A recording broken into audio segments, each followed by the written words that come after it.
Copyright information. Pint Hex. Book 1 of Aura Healer Hall. 100 Halls Universe Series. Copyright 2024 by Thomas K. Carpenter. Chapter 1. A line of vehicles sped past the Utica Magical Juvenile Penitentiary. Remi counted them as they turned the corner.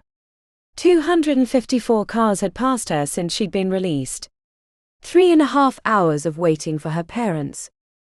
She picked up a rock and threw it at the last one, narrowly missing its bright red brake lights. She would have hexed its back tires to go flat, but she had a searing headache from the phase dampeners she'd had to wear for the year she'd been inside. The gears on the chain-link gate startled Remi to turn around and watch a forest green minivan slip out from the interior of the penitentiary, tires slowly crunching across the gravel. After parking, a woman with curly brown hair wearing a simple A-line dress with a purse hanging on her shoulder climbed out. Her eyes always had dark circles and crease lines at the corners, despite the smile on her lips. The rough terrain made her stumble, but she managed to reach Remi without falling. "I thought you were going to see me for a last session before you left," said Sophia, her face racked with concern as she glanced down the road at a car speeding past the entrance. Remi didn't know how Sophia did it, caring for other people all the time. It had to be exhausting to be a therapist. "I had to get out. Being in solitary for the last week was a shit show," Remi said, staring at her gnawed fingernails and the white lines where the cuts on her knuckles had healed. The blank walls and lack of human contact had left her feeling like an animal in a cage. Sophia clutched a card between her hands. "I'm sorry, Remi. I should have done a better job of arguing with the warden. Solitary is cruel, and should only be used in the most dire situations. You were only protecting your friends. Speaking of, they wanted to hold a party for you." The older woman sighed as she handed over the card. "Happy birthday." Remi shoved the card in her back pocket. "Thanks. Damn. It's my birthday." She should have known what day it was because she'd been released having reached the ripe old age of 18, but her mind was still in a fog from solitary. Or she'd purposely suppressed that knowledge, which if true brought a new set of concerns. Sophia inhaled sharply as she frowned at the empty gravel parking lot. "Do you need a ride? Or want me to call you a taxi?" "No. I'm sure my parents will be here soon. They knew when I was getting out. I'm sure they're caught in traffic or something," said Remi, scraping her foot along the gravel. Sophia took a step forward. "Remi. They're coming, I swear. When was the last time you talked to them?" Remi ran her hand through her short black hair. "Wasn't long ago. A few weeks." The rounding of Sophia's eyes brought heat to Remi's chest. She hated pity. "I checked your phone records. It was in May." "May? Damn, 3 months. Time kinda passes weird in there." "That's not the first time I've heard that." The magic dampeners don't help either. Mention of those cursed bracelets brought a surge of tension in her temples, but Remi resisted the urge to massage them in front of Sophia, otherwise she'd get even more clingy and demand to take her to where she wanted to go. The last thing she needed was for her parents to see her riding in a minivan of all vehicles. "Remi, I think you have to accept that they might not be coming. Based on everything you've told me, it might be for the best. You're in here because they put you into a terrible situation." Remi regretted telling her therapist the details of the last job, but after months of sitting in her office, she'd let her guard down. She wouldn't do that again. "UV's better than real jail and I got my record wiped clean," said Remi with a shrug. "That's a shit deal. I don't care what your parents said. They shouldn't have used you like that. The world is full of users. Better the ones you know." Sophia checked the watch on her wrist. "I have to go. My daughter needs to be picked up at piano practice." "Arabesque, right?" "Yeah," said Sophia, her face brightening. "Recital is next week." "Thank you for remembering." Hard not to when that's all you talk about, said Remi with her mouth cocked to the side. Sophia chuckled softly. I'm going to miss you, Remi. I know this wasn't how you wanted your last year to unfold, but I hope it's been a good experience for you. Given you some time to decide what you want to do with your life. She glanced down the road at an approaching car. I truly hope you can find a better path. A better path? It wasn't hard to read between the lines. Sophia never said it directly, but she'd been hinting about getting away from her parents for months. Another reason Remi regretted letting her guard down with the therapist. The only good thing about those hours in her office was the bowl of hard candy, and that the entire conversation was confidential. Thanks, Miss Brown, said Remi, holding out her hand. The therapist smiled wistfully and accepted the handshake. Are you sure you don't want me to call you a taxi? I'm sure. They'll be here. Sophia released their hands. Good luck and happy birthday. I'm rooting for you. The therapist headed back towards her minivan but stopped halfway. She held up her wrist and shook it lightly, showing off the watch. What gives? I bought this crappy watch expecting you to steal it. You never left my office without draining the candy bowl, despite my best efforts to watch you. A laugh slipped out unexpectedly. Remi held out her other hand, revealing a wad of bills. I was wondering why you kept checking back to it. All you did was provide the distraction that I needed to slip my hand into your purse. Remi handed over the money. Never trust anybody. Sophia waved off the bills. Keep them. Call it my price of education.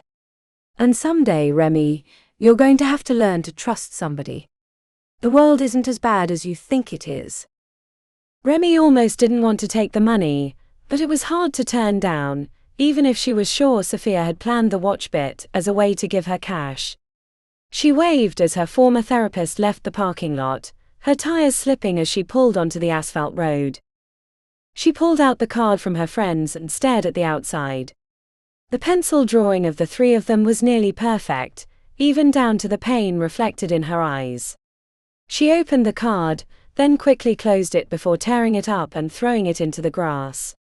The last thing she needed was to be seen bawling on the side of the road. 2 more hours of waiting left Remi with the certainty that her parents weren't coming. Maybe they were in the middle of a job, or lying low and couldn't come get her. It was more than possible. When her mom had gotten out of prison in Cleveland, they hadn't been able to pick her up, because they were hiding out in a shuttered McDonald's from the local crime boss. Remi approached the road and stuck out her thumb. To her surprise, it didn't take long for someone to slow down, which made her instantly suspicious until the window rolled down, revealing 3 older women with grey hair. Need a ride, young lady? We're headed into town. Remi climbed into the back seat, and for the next 20 minutes did her best to deflect all questions about why she was in Utica. They let her out near the park as shadows lengthened. In the middle of the green expanse, a massive oak tree dominated the area. Remi approached the wide roots, checking that no one was near, before reaching into the wide knothole that led deeper into the internal cavity. If anything tries to bite me, I'm going to burn this fucking tree down, she said with her arm in the hole up to her shoulder. A moment of panic set in when she couldn't find the package, but after climbing onto the roots to get more reach, she found it had slipped lower during the year that it had remained in the oak tree. The brick of bills was thinner than she remembered. She opened up part of the package to make sure they hadn't been damaged, and to retrieve the pendant, which was worth more than the money to Remi. She rubbed her thumb over the raised circular pattern before slipping the chain around her neck and tucking the oblong pendant beneath her shirt. Using the money Sophia gave her, she bought a burner phone and dialed her parents' place from memory. A rough Packaday voice answered, "Yo. Are the Wildes around?" "The who?" "The Wildes," repeated Remi. "Greta and Archer." "Never heard of them. You must have the wrong number." A click left her staring at the phone. She called again in case she'd misdialed, but when the same voice came on, she quickly hung up. Remi found a cafe and ordered a greasy cheeseburger and fries with a massive chocolate milkshake while she considered her options. If her parents weren't at the old place, then she had no idea where they might be. They'd burned multiple hideouts in the months leading up to her getting arrested, but they'd hoped it would be the last job, and after that, they'd be set up for life. Every petty thief's dream. Remi finished with the burger and quietly sang "Happy Birthday," eating the cherry at the bottom of the glass as her cake. After paying the bill, Remi spotted a bus station across the street. A chart of destinations provided a wealth of ideas. While she didn't know where her parents were, she had other connections, some she'd acquired during her year in UV. She could find work in Tampa or Chicago, maybe even Memphis if that girl had been honest about her past. But all those places would be one step away from getting thrown back in jail, and this time it'd be the big house, with real inmates and guards, and fewer idealistic therapists. It wasn't that she didn't want to pull a job, but every one was another chance to get caught. The only way to win was to hit it big, and never cross that line again. She'd always wanted to visit Paris and eat croissants in the cafes. Maybe even find out what all the fuss was about when it came to museums and art. It was better than the shitholes she'd been living in. But a life like that required money. She could get to Paris with the stash she had in her pocket, but she'd quickly run out and be back on the streets. What she needed was that one last job. The one that made everything right. Remi pulled out the pendant, rubbed the oblong metal, and dreamed of flaky buttery breads. The only way she was going to hit the big time was pull that last job, and the only way she was going to do that was if she had more than her lame list of tricks up her sleeve. What she needed was real magic, not the side street hexes and sketchy elixirs she knew how to mix. Remi approached the bus counter. "One ticket. Where would you like to go, young lady?" Remi checked over her shoulder one last time, hoping to see her parents striding across the street towards the bus station, but when no one appeared she turned back. The City of Sorcery. Chapter 2. Damon shut the minivan door with the duffel bag on his shoulder, and stepped to the sidewalk as cars sped past the busy street. He craned his neck at the towering building at the center of the city. The spire was the largest skyscraper in the world by a considerable margin, which wasn't surprising given that it was in Invictus, the city of sorcery. "Are you really sure about this?" asked his mother as she came around the vehicle, wetness in her darting eyes. "There are so many people here." "Shouldn't we take you closer to the gondola station?" "I'm afraid you'll get attacked and lose your temper." "Mom," he said, collecting her in his arms. She barely came up to his armpit. He kissed her on the top of the head. "I'll be fine. I wanted to walk a bit and stretch my legs after the long drive, and the second ward is near here. I was hoping to get a view of the illusionary shows." She let out a quivering sigh. "I don't know why you want to do this. So many kids die at the 100 halls every year. Not to mention the event." She lowered her voice. "They say there are leftover creatures from when it happened." "I'm sure there are," said Damon, giving her a reassuring grin. "Son." His father stood behind him. Stocky and built like an ironworker despite the lifetime behind a desk, hair sprouting from his ears and other unfortunate locations. He held a large manila envelope in his hands. "You only get one shot at this. I can't get a third mortgage on the house." Damon offered a conciliatory grimace. "I won't let you down." His father glanced sideways at the bum wandering down the sidewalk that everyone was avoiding. He was mumbling and moving his fingers with surprising alacrity, while sparks leapt from the tips. The smell of unspent phase, the raw stuff of magic, was a sharpness in the air making Damon's nose itch. "It'll be fine, Dad. We have bums in Kansas City too." "Not like these," said his father. "You know you could study pre-med at UMKC. It's a good program." "I don't want to be just a doctor. There's only so much science can accomplish on its own." He checked his watch. I should go. The trials start this afternoon. I don't want to cut it too close. You don't have to feel guilty anymore. You made things right, said his father. More than right. But I want to make sure it never happens again. Or if it does, I can fix it, said Damon. We'll miss you, and don't forget to be proud of who you are, despite what other people think. I'm proud of you, Damon. His father handed over the manila envelope. Don't lose this. It has your letters of recommendation, school history, everything. Don't worry. I worked hard to earn all that. No way I'm going to lose it now, he said, taking the thick envelope and tucking it under his arm. Damon put his arm around his father's shoulders, squeezing him to his side as he kissed his forehead. I'll miss you too. Tell the girls I love them, and that I expect to be kept up on their lacrosse season. His father sighed heavily as he shook his head. It's going to be a long year. Those two don't know how to take it easy. Damon chuckled, thinking about his sisters. They were the terrors of the league, racking up more penalties and goals than any other player. He was going to miss watching them play. His parents climbed into the minivan and pulled into traffic, waving and telling him they'd miss him, much to the amusement of the people on the sidewalk. When the vehicle was gone, he was left with a strange sense of relief.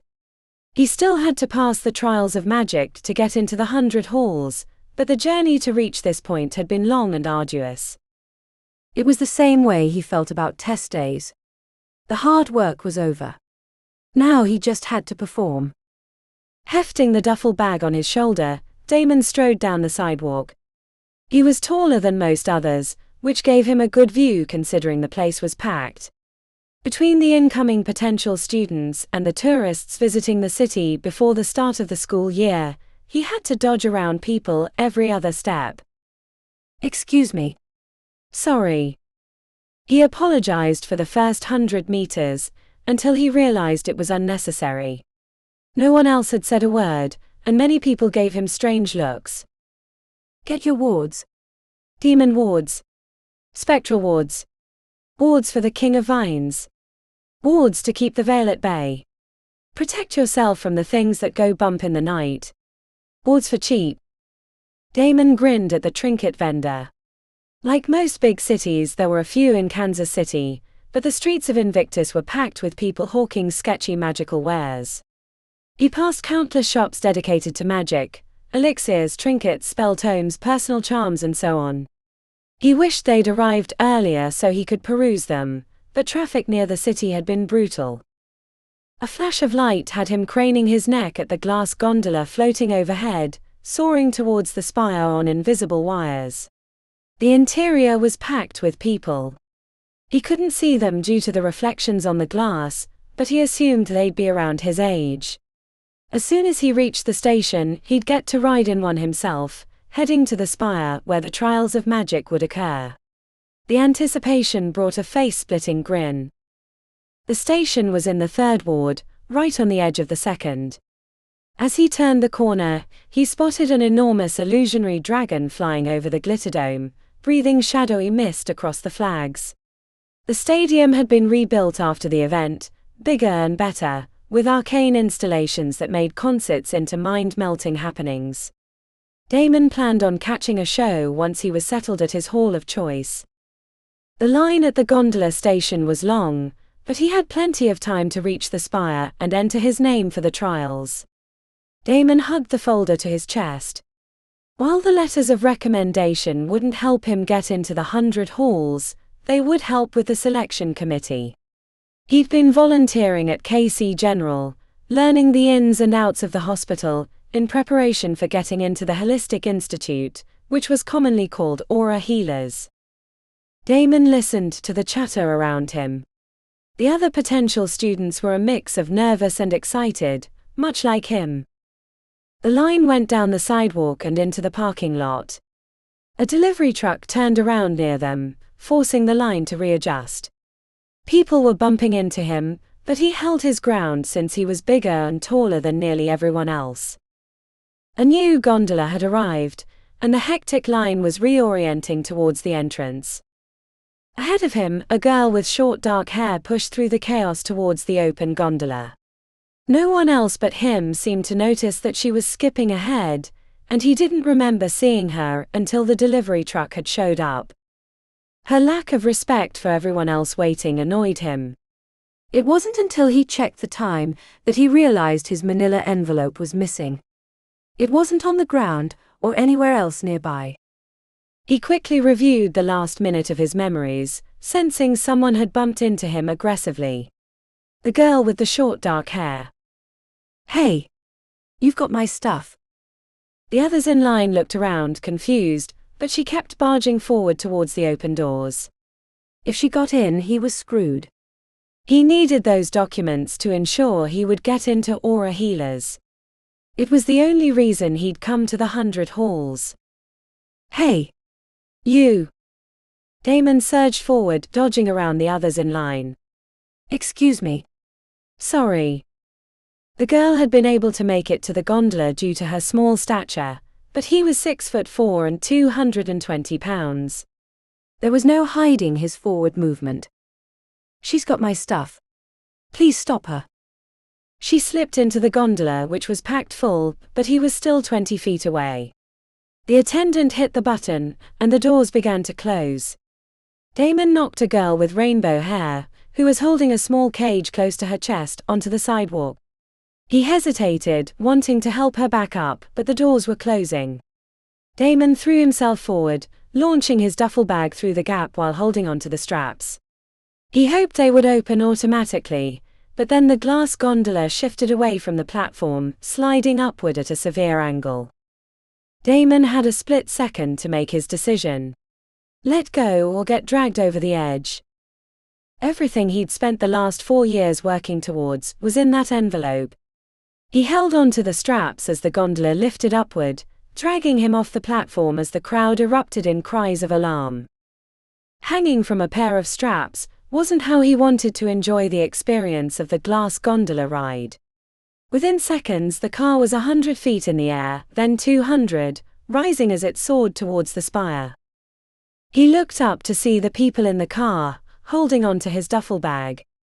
The muffled yells as they tried to get the attendant to stop were lost to him amid the whistling winds. Cars became toys beneath him on the streets as he dangled by the straps. He knew he couldn't hold on forever, so he pulled himself up and shoved his arms through the holes, taking the weight off his shoulders, and praying his parents hadn't stayed around to watch him get into the gondola. They were hearty folk, but seeing him dangling from the bottom would give them twin heart attacks. "I'm gonna kill that girl." The thought sent a surge of adrenaline through his body. He felt urges building inside, a maelstrom of anger threatening to trigger a change. Not now, not now, not now. Damon concentrated on his breathing. Inhale for an 8 count, then exhale for the same. Repeat. Repeat. Repeat. Until the violence receded from his mind. He opened his eyes in time to see the landing platform approaching. The only problem was he was lower than the concrete pad, and would get slammed into the side if he held on. Damon checked below where a road circled around a drainage pond. The drop would be 30 feet to hard asphalt. Maybe if he swung up at the last second, he could make it onto the platform and not get cut in half. As he prepared himself for the final approach, slipping his arms out of the straps and holding on like a gymnast on the rings, he glanced up to see the girl with black hair styled in a messy mullet standing at the door. He didn't see the envelope until it had pushed through the gap. The open end spilled documents into the air. His acrobatic preparation evaporated as he saw his life's work drifting towards the retention pond. Damon released himself from the straps. The fall was brief and the impact rattled his bones straight up through his heels and hips. He tried to gracefully roll forward, but hit his shoulder hard and lay dazed on the concrete as papers floated around him. He staggered to his hands and knees, checking over the edge to see most of the contents of the envelope in the drainage pond. Damon was about to launch himself into the water to retrieve the papers when he saw the sign, "Danger. Stay out. Grindelows." Pale, greenish-webbed hands snatched the documents from the surface, dragging them into the depths. The surface boiled momentarily, and then returned to its eerie calmness. Even if he could retrieve them, the information would be ruined. Hey! Are you okay? Damon looked up to see the attendant peering over the edge. Too stunned to speak, Damon gave him a thumbs up, but really he wanted to curl into a ball and forget the day had ever happened. There's a ladder on the side if you need to get up here, said the attendant. Damon nodded as he returned to his feet in a daze. He collected the remaining documents, finding a fraction of what he'd assembled. The only bright spot was the cashier's check for entry to the trials was in his wallet. He collected what he could, folding them in half, and climbed to the platform where the girl was nowhere to be found. His pocket buzzed, and for a moment he didn't know what was happening, until he found a message on his phone from his parents. Good luck today. Damon didn't have the heart to respond, so he trudged inside, following the line of people heading into the spire. For the next hour, he waited in line and signed documents that absolved the 100 halls for any injuries, up to and including death, that might occur during the trials. Towards the end, an older woman asked if he had any documents to submit to the selection committee. He handed over the remnants and tried to explain what happened, but she told him that what he had wasn't admissible unless it was complete. Damon dumped what was left in the trash and continued to the last station. An impressive tome with a feather quill sat on a wooden table. Sign your name and list the halls you're willing to join should you pass the trials, said a woman with a streak of grey in her brown hair. His hand hovered over the paper. Most of the students ahead of him listed 5 or 10 halls or just wrote all next to their name. He'd intended to only put aura healers, confident that his preparation would carry him over the line, but without those documents, he felt untethered. Damon closed his eyes for a second, before leaning over and scribbling briefly into the tome. When he was finished, he checked his work. Damon Arthur Wolfard. Aura healers. He went into the trials. Chapter 3. The welcome hall was large enough to hold several thousand people. Bigger than the gym in the high school Remi briefly attended a few years ago, when she'd been mad at her parents, and decided to give a normie life a try. The experiment lasted 2 months before she realized it was pointless. She knew she was smart, but she'd missed years of schooling, which made it impossible to catch up, and even if she had no interest in the lives they intended to lead after school. Enormous blank tapestries hung on the outer walls. Remi examined them from the bottom, spotting the runes along the edges that would be used for projecting information. In the rest of the country, magic was usually unobtrusive, constructed in a way that made it look like pure science, but the city of Invictus had been overflowing with it. At first her nose had itched with the excess phase in the air, but she was already getting used to it. The other potential students appeared frightened by the prospect of the trials. She saw nervous bouncing knees as they sat on the edge of the circular platform in the center, and biting fingernails as they clustered in groups for support. As if that would help them pass. For once, Remi didn't feel outclassed by her contemporaries. In high school, she'd felt like an idiot, because she didn't understand even the basic unspoken rules, let alone the material presented in the books. But this, even though she had little formal magical training, years of working the system for advantage had left her feeling confident she could manage her way through anything. Remi was halfway around when she spotted the tall, handsome guy entering the auditorium. She ducked lower and hid behind a knot of people as he craned his neck, probably looking for her. She regretted the impulse to snatch his documents. It was instinct, drilled by years of hunger when the only way they were going to eat that night was to pilfer a wallet from some rando on the street. She would have never taken it, had she known it was full of unimportant documents. Given his size, he looked like the type that had starred in football at his high school. Even his name, Damon Wolfard, sounded like a popular kid's name, but the information had portrayed him as a super volunteer, working at every hospital, clinic and halfway house in his hometown. What a waste of talent. She never understood why those born with advantages didn't bother to use them. Hopefully, she only had to avoid him for a few days until the trials were over, and then she'd never see him again. Have you been practicing? She didn't realize the person was talking to her until he repeated his question. Remi turned around to find a pimple-faced guy wearing a red sport coat over a 100 Halls t-shirt. Practicing? She asked while checking over her shoulder to make sure Damon hadn't spotted her. Pimple Face waggled his fingers.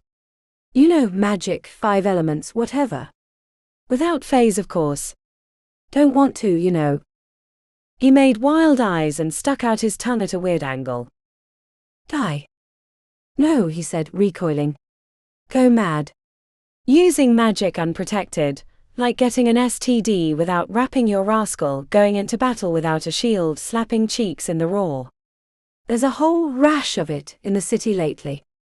Some think it's because of the event, but I was reading on the internet.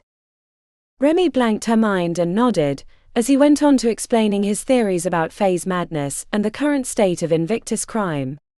She wasn't really listening, but hadn't wanted to walk away and get spotted by Damon, who was slowly circulating through the crowd. Hey. Yeah, he asked. Oh right, Bobby. Bobby, yeah. Could you do me a super special favor? There's a guy here I used to date in high school. He's extra creepy, and I don't want him to know I'm here. Would you strike up a conversation and distract him so he doesn't notice me? I would be hella appreciative. Bobby's expression brightened as he tugged on his jacket, as if he were James Bond, readying to take down a cat-stroking villain. I would be honored. Once she explained what Damon looked like, Bobby headed straight at him. As soon as her jacketed distraction reached Damon, he was stopped in his tracks, forced to listen to a never-ending soliloquy about theories of crime and phase madness. Remi smirked at the idea Damon was too polite to just tell Bobby to sod off. The straitjacket of society held him fast. The need to avoid Damon didn't last long, as the striking of a staff on hard wood brought everyone's attention to the center platform.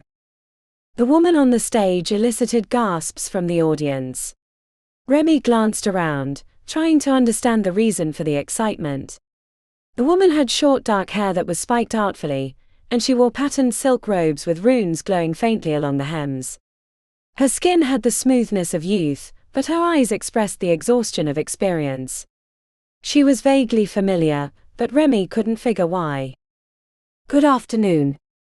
I am head patron Pythia Silverthorn. Our intended guide couldn't make it today, so you'll have to suffer through my tortured explanation.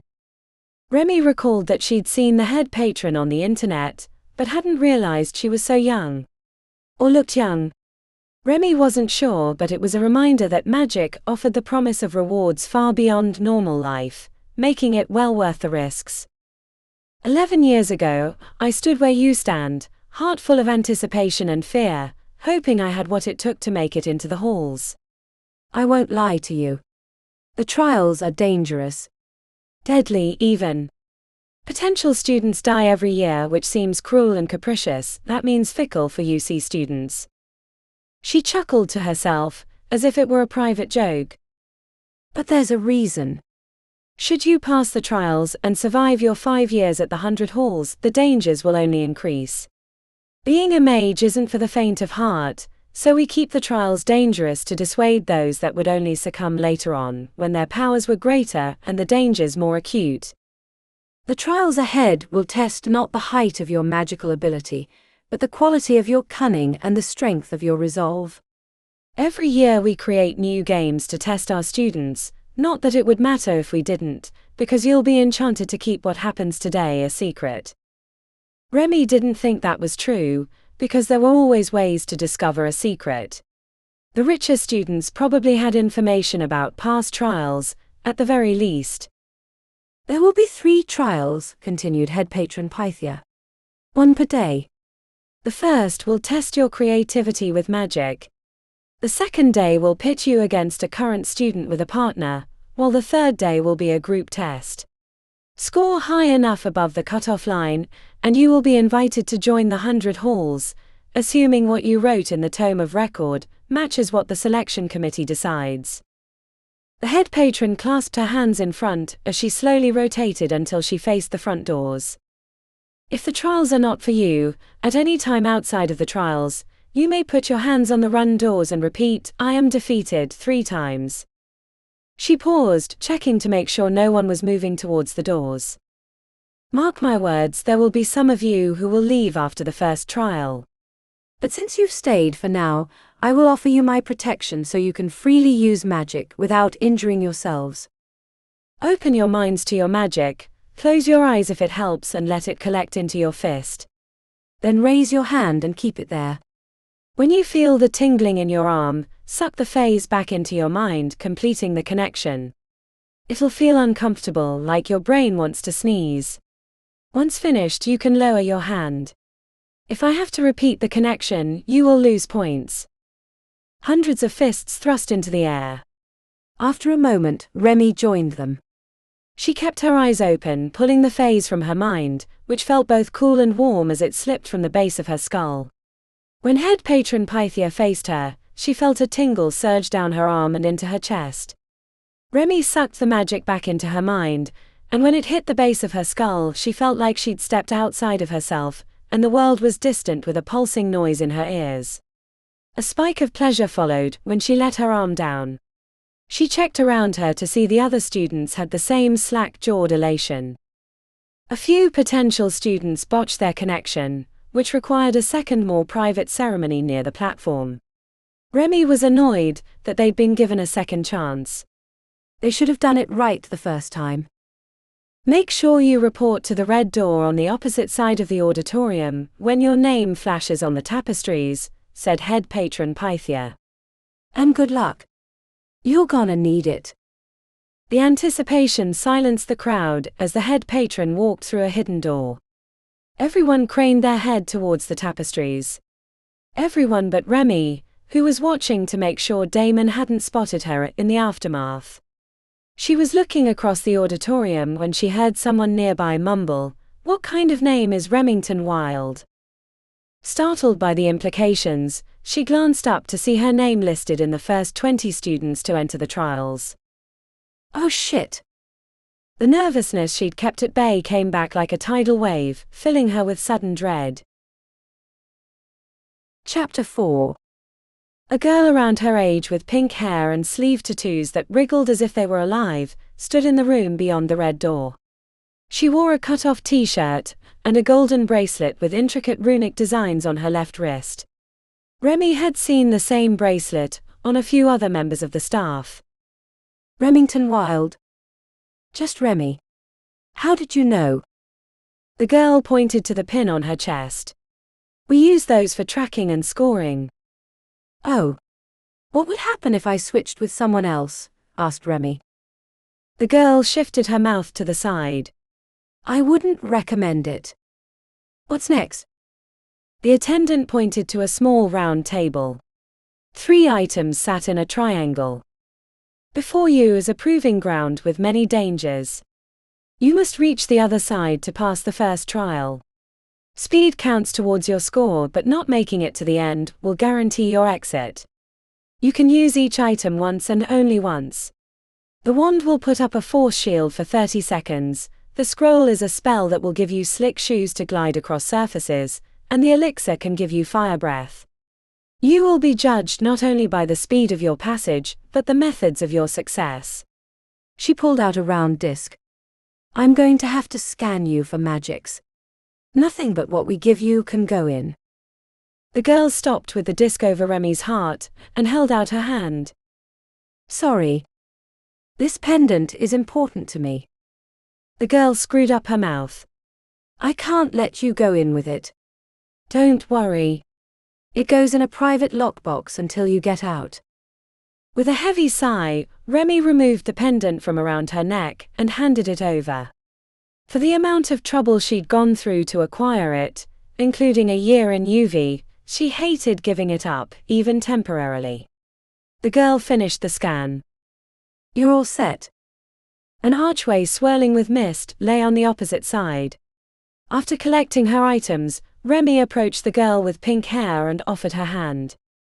Thanks for the information. Can I use magic as well? The girl accepted the handshake, hesitantly. Of course. Anything you do inside will count towards your score. Great, well, I hope to see you on the other side, said Remi, pulling away and slipping through the archway. The sudden dislocation left her dizzy. Remi went through, and fell to her knees at the top of a hill. It was the first time she'd travelled by portal, and it was as unpleasant as she'd heard. The sky had a slightly pinkish cast. In the near distance, she saw a building with a faint crimson glow indicating where she needed to go. The entire setup was a neat trick. She didn't know where she was at, but it felt real. Remi took stock of her materials, including the bracelet she'd lifted from the girl. Rather than slip it on, she stuck it in her back pocket. Then she memorized the spell, and kept the other 2 items at the ready. As she jogged down the grassy hillside, keeping her head on a swivel for danger, she considered using the spell to make her shoes slick so she could descend rapidly, but decided it was better to keep it for obstacles rather than outright speed. The bottom of the hill was a sharp cliff heading into a canyon, which made her glad she hadn't tried to slide down, as she would have gone right over the edge to her death. They're not messing around. There was no obvious way to cross the gap, which was over 100 feet wide. She checked to her left to see what looked like points of darkness hanging between the 2 sides of the canyon. To her right was a flat bridge that would help her cross. She imagined there would be obstacles at each location, but the bridge would be more straightforward. That was her hope. As she cut across the grass, she began to see the problem. A group of short creatures with deep ochre skin and flayed noses held long knives in their taloned hands. They wore grubby clothes that matched their greasy black hair. Remi knew exactly what they were. Redcaps. When she was a kid, she'd been enamored by the Fae. Their realm was a wild place of occult danger and hedonism. The oddities and strange rules had intrigued her, because it felt like a more fun version of the real world, which had similarly obtuse laws that she'd never been able to understand. But reading about red caps in a book, and having to bypass a group of them were 2 different things. Remi crept to a spot about 200 feet above the bridge. The red caps were busy with each other, so they didn't notice her creeping across the hillside. They looked like bored henchmen who'd been left to guard something valuable, but had never been told how important it was. At first glance, the fire breath seemed like the best way to get past the red caps, but it was a one-time use, which would leave her vulnerable to their counterattacks. Remi had never been much of a fighter, so she didn't entertain that option for long. The slick shoes seemed equally useless, as the red caps could cut her into ribbons as she slid past, but it gave her an idea on how to use her final item. Remi climbed up the slope until she had a good runway leading to the bridge. The wand was made of a flexible material.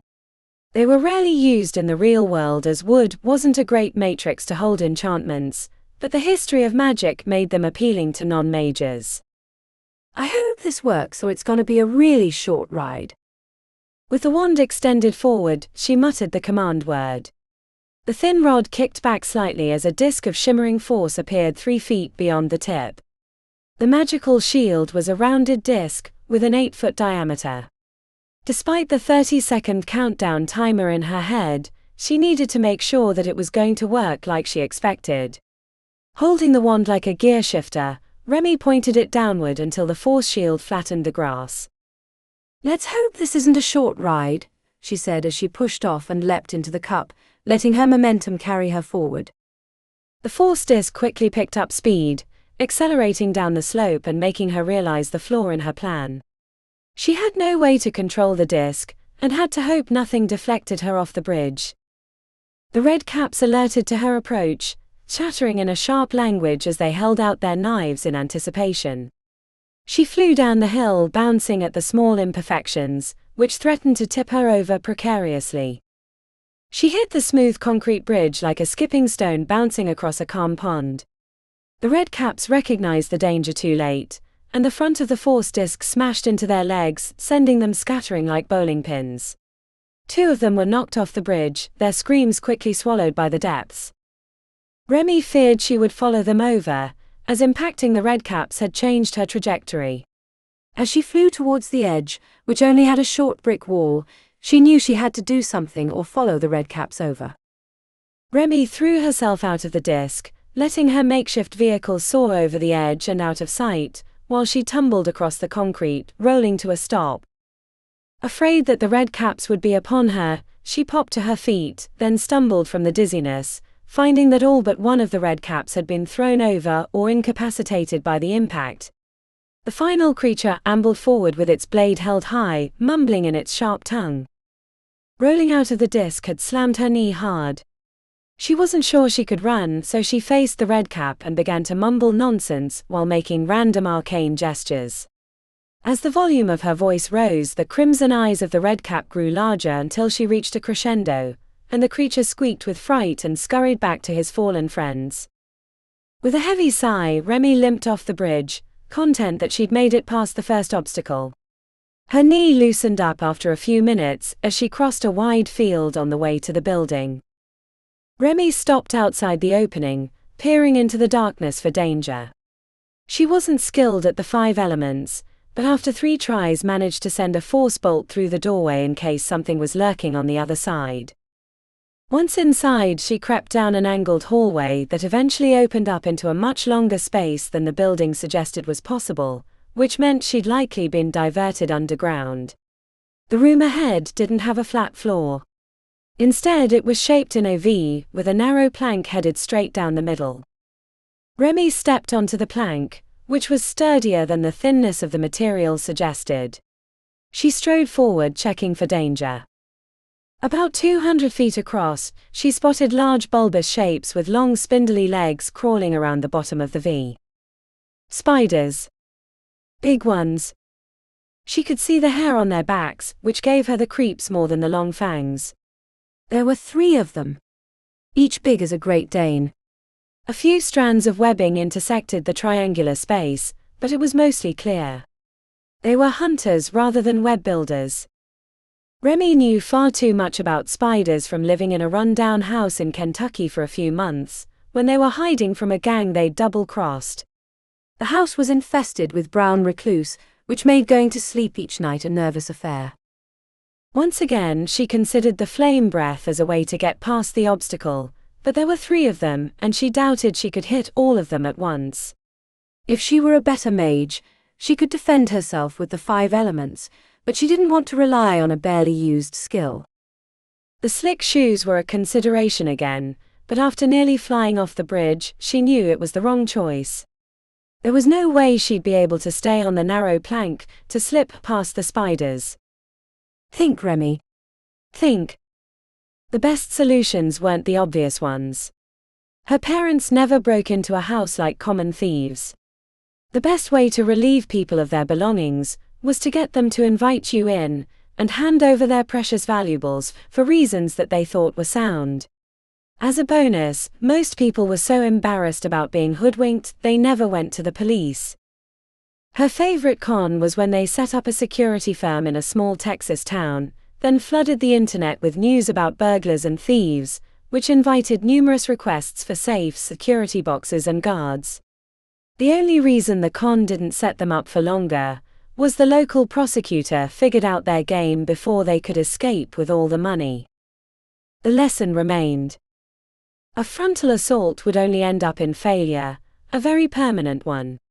Remi examined the bottom of her shoes and then the spiders. The flame spell didn't have a wide range, but the slick spell did. After practicing the spell without phase until she was certain she could cast it first try, she approached the spiders, taking 2 steps forward and then pausing in case they surged towards her to attack. When the spiders were in the spell's range, Remi began the gestures and arcane phrases that would bring the effect into being. In addition to the physical components, she had to rotate a shape in her mind while making it expand. Halfway through the spell, the giant spiders decided to investigate and came skittering forward along the angled walls. Remi did her best to ignore their advance and focus on completing the spell. The tapping of their approaching feet brought anxious fear. They were much faster than expected, closing the distance within seconds. The largest spider leapt onto the narrow plank and raced towards her. Remi rushed through the final components, yelling out the trigger words when the effect was ready. Slippery slide. A wave of energy spread out from her hands, impacting the spiders and passing through them. The effect was immediate. One moment they were bounding forward confidently. The next, their legs were scrambling to find purchase, as the ends had been turned as slick as a puck on ice. The spider on the plank came rushing towards her, spinning on its smooth belly. Remi leapt off at the last second before it impacted her. She hit the angled wall and slid towards the bottom, getting caught halfway down on a sticky cross thread of webbing. Remi grabbed the thread with her right hand, but immediately realized it was a mistake when her palm stuck. She checked over her shoulder to see the spiders had slid a few dozen feet away, but their momentum was coming to a stop, and they were already rotating towards her. Not good, Remi. Not good. The 5 elements only required one hand, but she had only ever practiced with her right. She had no way to burn away the webbing, and the spiders would return far too soon for her liking. She checked back to see the first one had changed direction, with the other 2 right behind. Remi decided to give the 5 elements spell for flame a try. The finger movements were sluggish and incorrect. 3 unsuccessful attempts gave her a headache. Remi reached for the vial so she could breathe fire when the lead spider suddenly surged forward faster than expected, as the one behind had run into it, transferring its momentum. With only one hand, she tried to open the vial but fumbled with the stopper right as the big spider slammed into her, snapping the webbing and knocking the vial out of her hand, which spilled the potion. The empty glass bounced down the incline and landed at the bottom of the V-shaped room. Remi's momentum sent her sliding down to the bottom. As she checked back to the spiders, she saw them regaining their footing as the sliding spell was wearing off.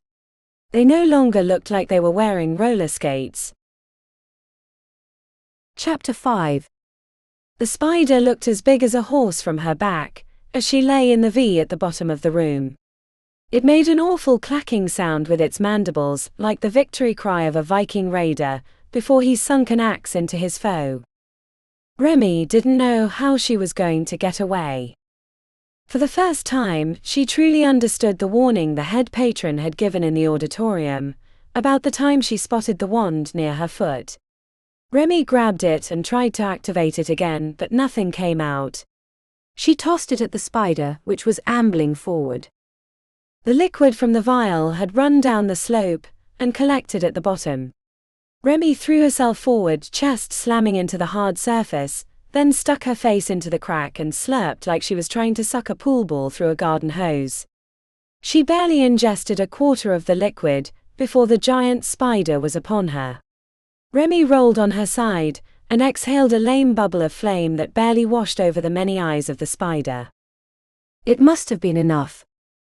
The spider recoiled, skittering backwards and screeching in an inhuman voice that grated on Remi's ears.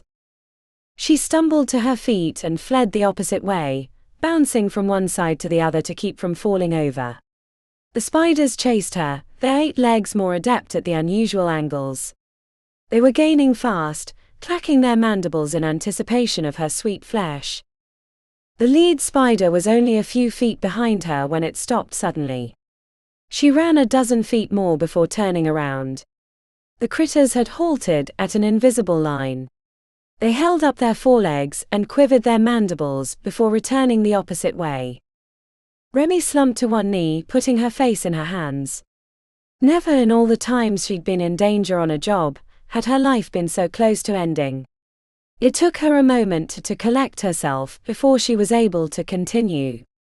The dangers of the trial seemed overblown before she'd entered, but now she understood why some competitors tapped out rather than continue. The strangely shaped room ended a dozen feet later. She hopped down into a normal hallway that split not long after. A brief foray each direction suggested that she was heading into a maze. Having used up all 3 of her items, she wondered how much of a chance she had to make it through the next obstacles. Remi pulled out the bracelet from her back pocket. She'd stolen it on a whim, muscle memory from years of sidewalk pilfers. Let's see what this does. Remi slipped it on, expecting an anticlimactic silence to follow, but when the clasp connected on her wrist she heard a click from somewhere nearby. She headed down the left passage to find the outline of a hidden door. Pushing on the surface, revealed a secondary hallway with markers on the wall denoting direction and obstacles within the maze. Further in, she heard the low rumble of a creature stalking through the labyrinth. Not this time.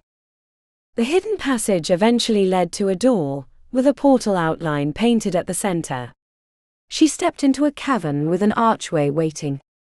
Remi unhooked the bracelet and shoved it into her back pocket before stepping through the portal. A triumphant gong signaled the end when she stepped through. The rush of adrenaline faded, leaving her with quivering limbs. Concerned that the missing bracelet could be traced to her, Remi tossed it away, letting it slide into the corner before heading out of the exit room, finding herself in a secondary space where others that had completed the first trial were waiting.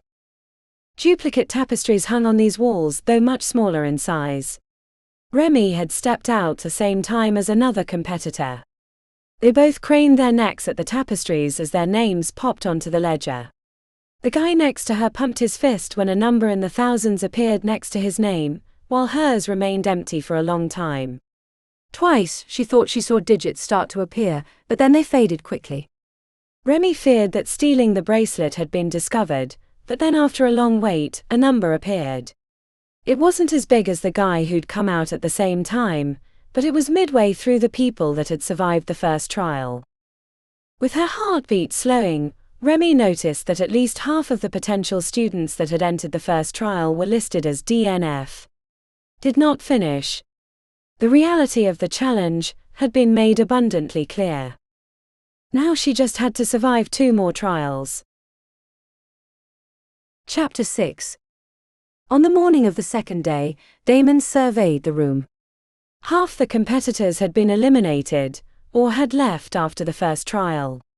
He'd managed to score near the top, which made him feel good about his preparation. The only part that had been tricky had been figuring out how to cast the divination spell to make it through the maze without having the reagents he needed, but years of working in hospitals mixing elixirs had given him excellent knowledge about materials that could make workable substitutes. He'd survived his first day with only using the force shield, which he'd wedged in a hallway to block the Minotaur from reaching him while he sauntered to the exit. Damon assumed the girl who had stolen his documents had gotten knocked out. He'd checked the entire dormitory after the first trial, and never saw a familiar face. He kept an eye out, but assumed he wouldn't have to worry about her anymore. Fitting that a girl who wasn't above stealing from her fellow competitors wouldn't be able to make it through the first trial. Nice score, said Bobby, coming up from behind. How's the arm? He replied, matching a fist bump. Bobby rotated his shoulder. Sore, but that's understandable. Looked like a balloon after that spider bit me. Worst pain I've ever experienced. Feel lucky to have made it through the first day, but now I have to keep my score up, or I won't make it past the cutoff. It only gets harder from what I hear, said Damon. What hall did you put down? Asked Bobby. Aura healers. Just aura healers. Damon grimaced. It's the only hall for me. What about you? Cyber magics, math magics and dramatics. After that I just put all. I'd be happy to be in any hall, really. As they say, I'm just happy to be nominated. Damon didn't understand his last comment, but head patron Pythia had entered the room and ascended the platform to thunderous applause. He still couldn't believe someone so young had taken over for Invictus, the previous head patron, but given her role in the event, it also wasn't surprising. In our complex world, began Pythia, grinning, it's not enough to have a high Merlin score or have memorized every spell known to man and mage. Surviving or thriving takes a team. Whether you're facing down an infernal matacore, or leading your corporation in this challenging business environment. Our founder, Invictus, created the 100 halls because there are 100 ways to solve a problem, and some problems need the talents of more than one hall. In this next challenge, you will be paired with another initiate. You and your partner will battle a third-year hall member in a head-to-head match. You'll each receive items that mimic the skills you will learn in the hall you placed at the top of your list.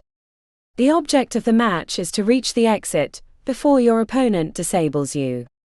You will not only be judged on the way you use your chosen magics, but more importantly, the quality of your teamwork. You will find your partner by your pin. Great friendships and even marriages like my parents, who were both members of the halls, began because of these pairings. Once I give the signal, a beam of light extending from the pin will point to your partner. Head patron Pythia raised her staff, and hundreds of light beams crisscrossed the auditorium. Damon looked down to find his had only gone a short distance. Hey! We're partners, said Bobby, relieved. Lucky me. I was afraid I'd get matched with someone terrible. Damon put his hand on Bobby's shoulder. I promise you I'll get us through the second trial. They didn't have to wait long. Shortly after, their pins flashed red, signaling it was time. When they reached the ready room, there was a potion and a metallic cube on the table. The first item was tagged with aura healers, while the second was dramatics.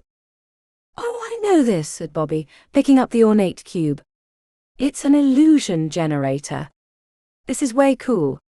The tag might say dramatics, but there's some cyber magics in this too.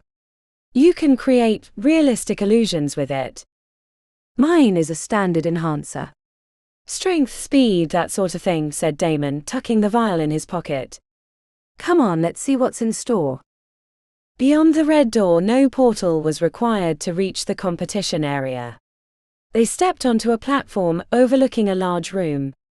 From the ceiling hung hundreds of vines that looked capable of holding a person's weight, spaced wide enough to require moderate swinging. The floor, which was 30 feet below their location, was covered in spikes and other obstacles. A sign near the edge read, "Once you step over the edge, the timer starts and your opponent will be free to move as well."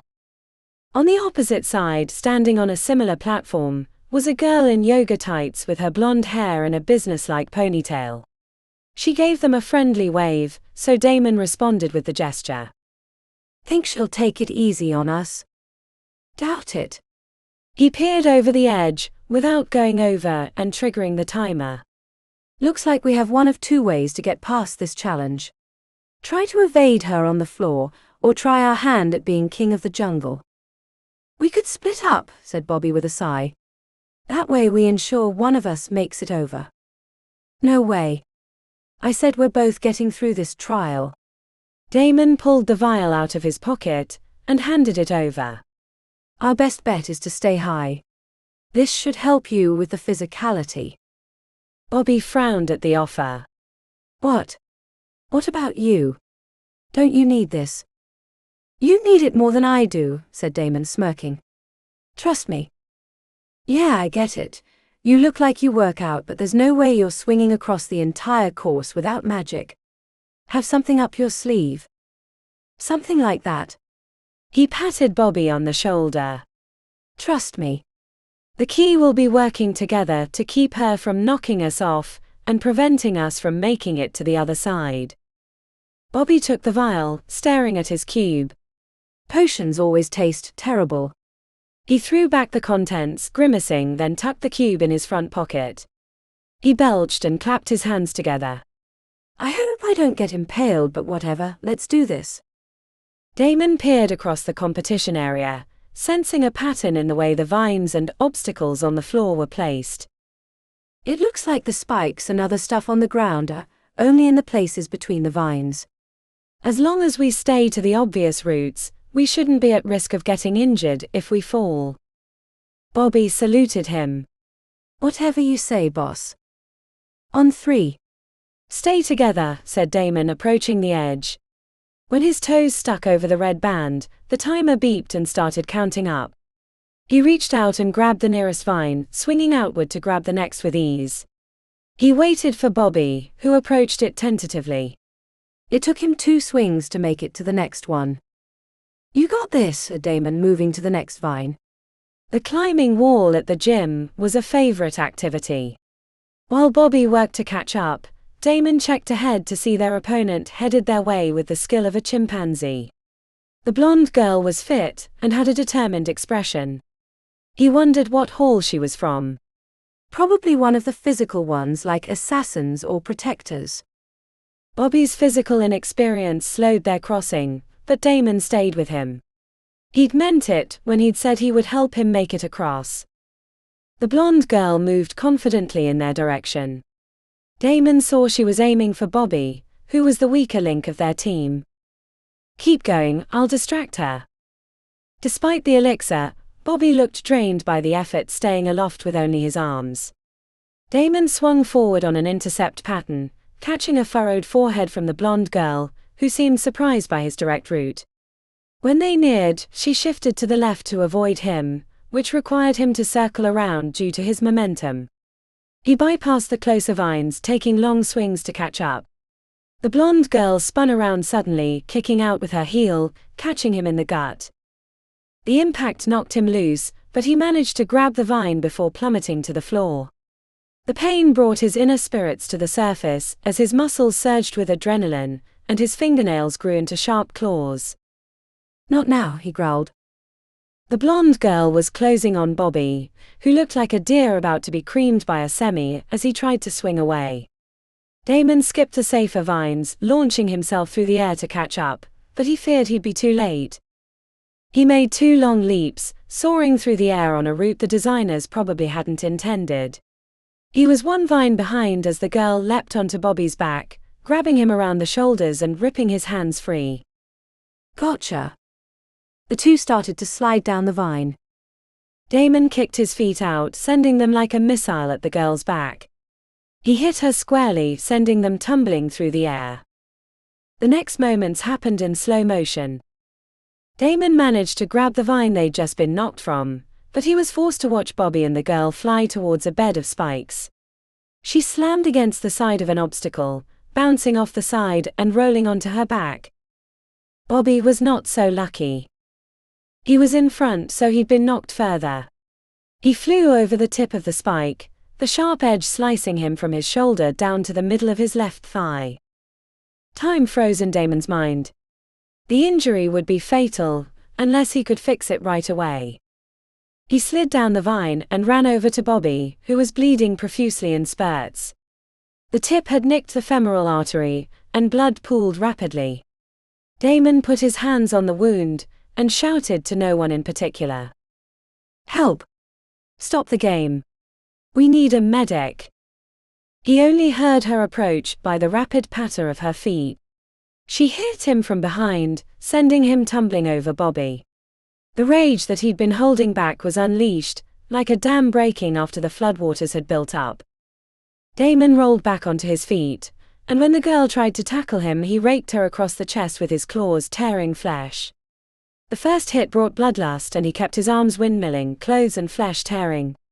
The girl collapsed, covered in her own blood, as Damon stood over her with a hand raised to finish her. The realization of what he'd done fell over him like a shroud. The rage turned to emptiness.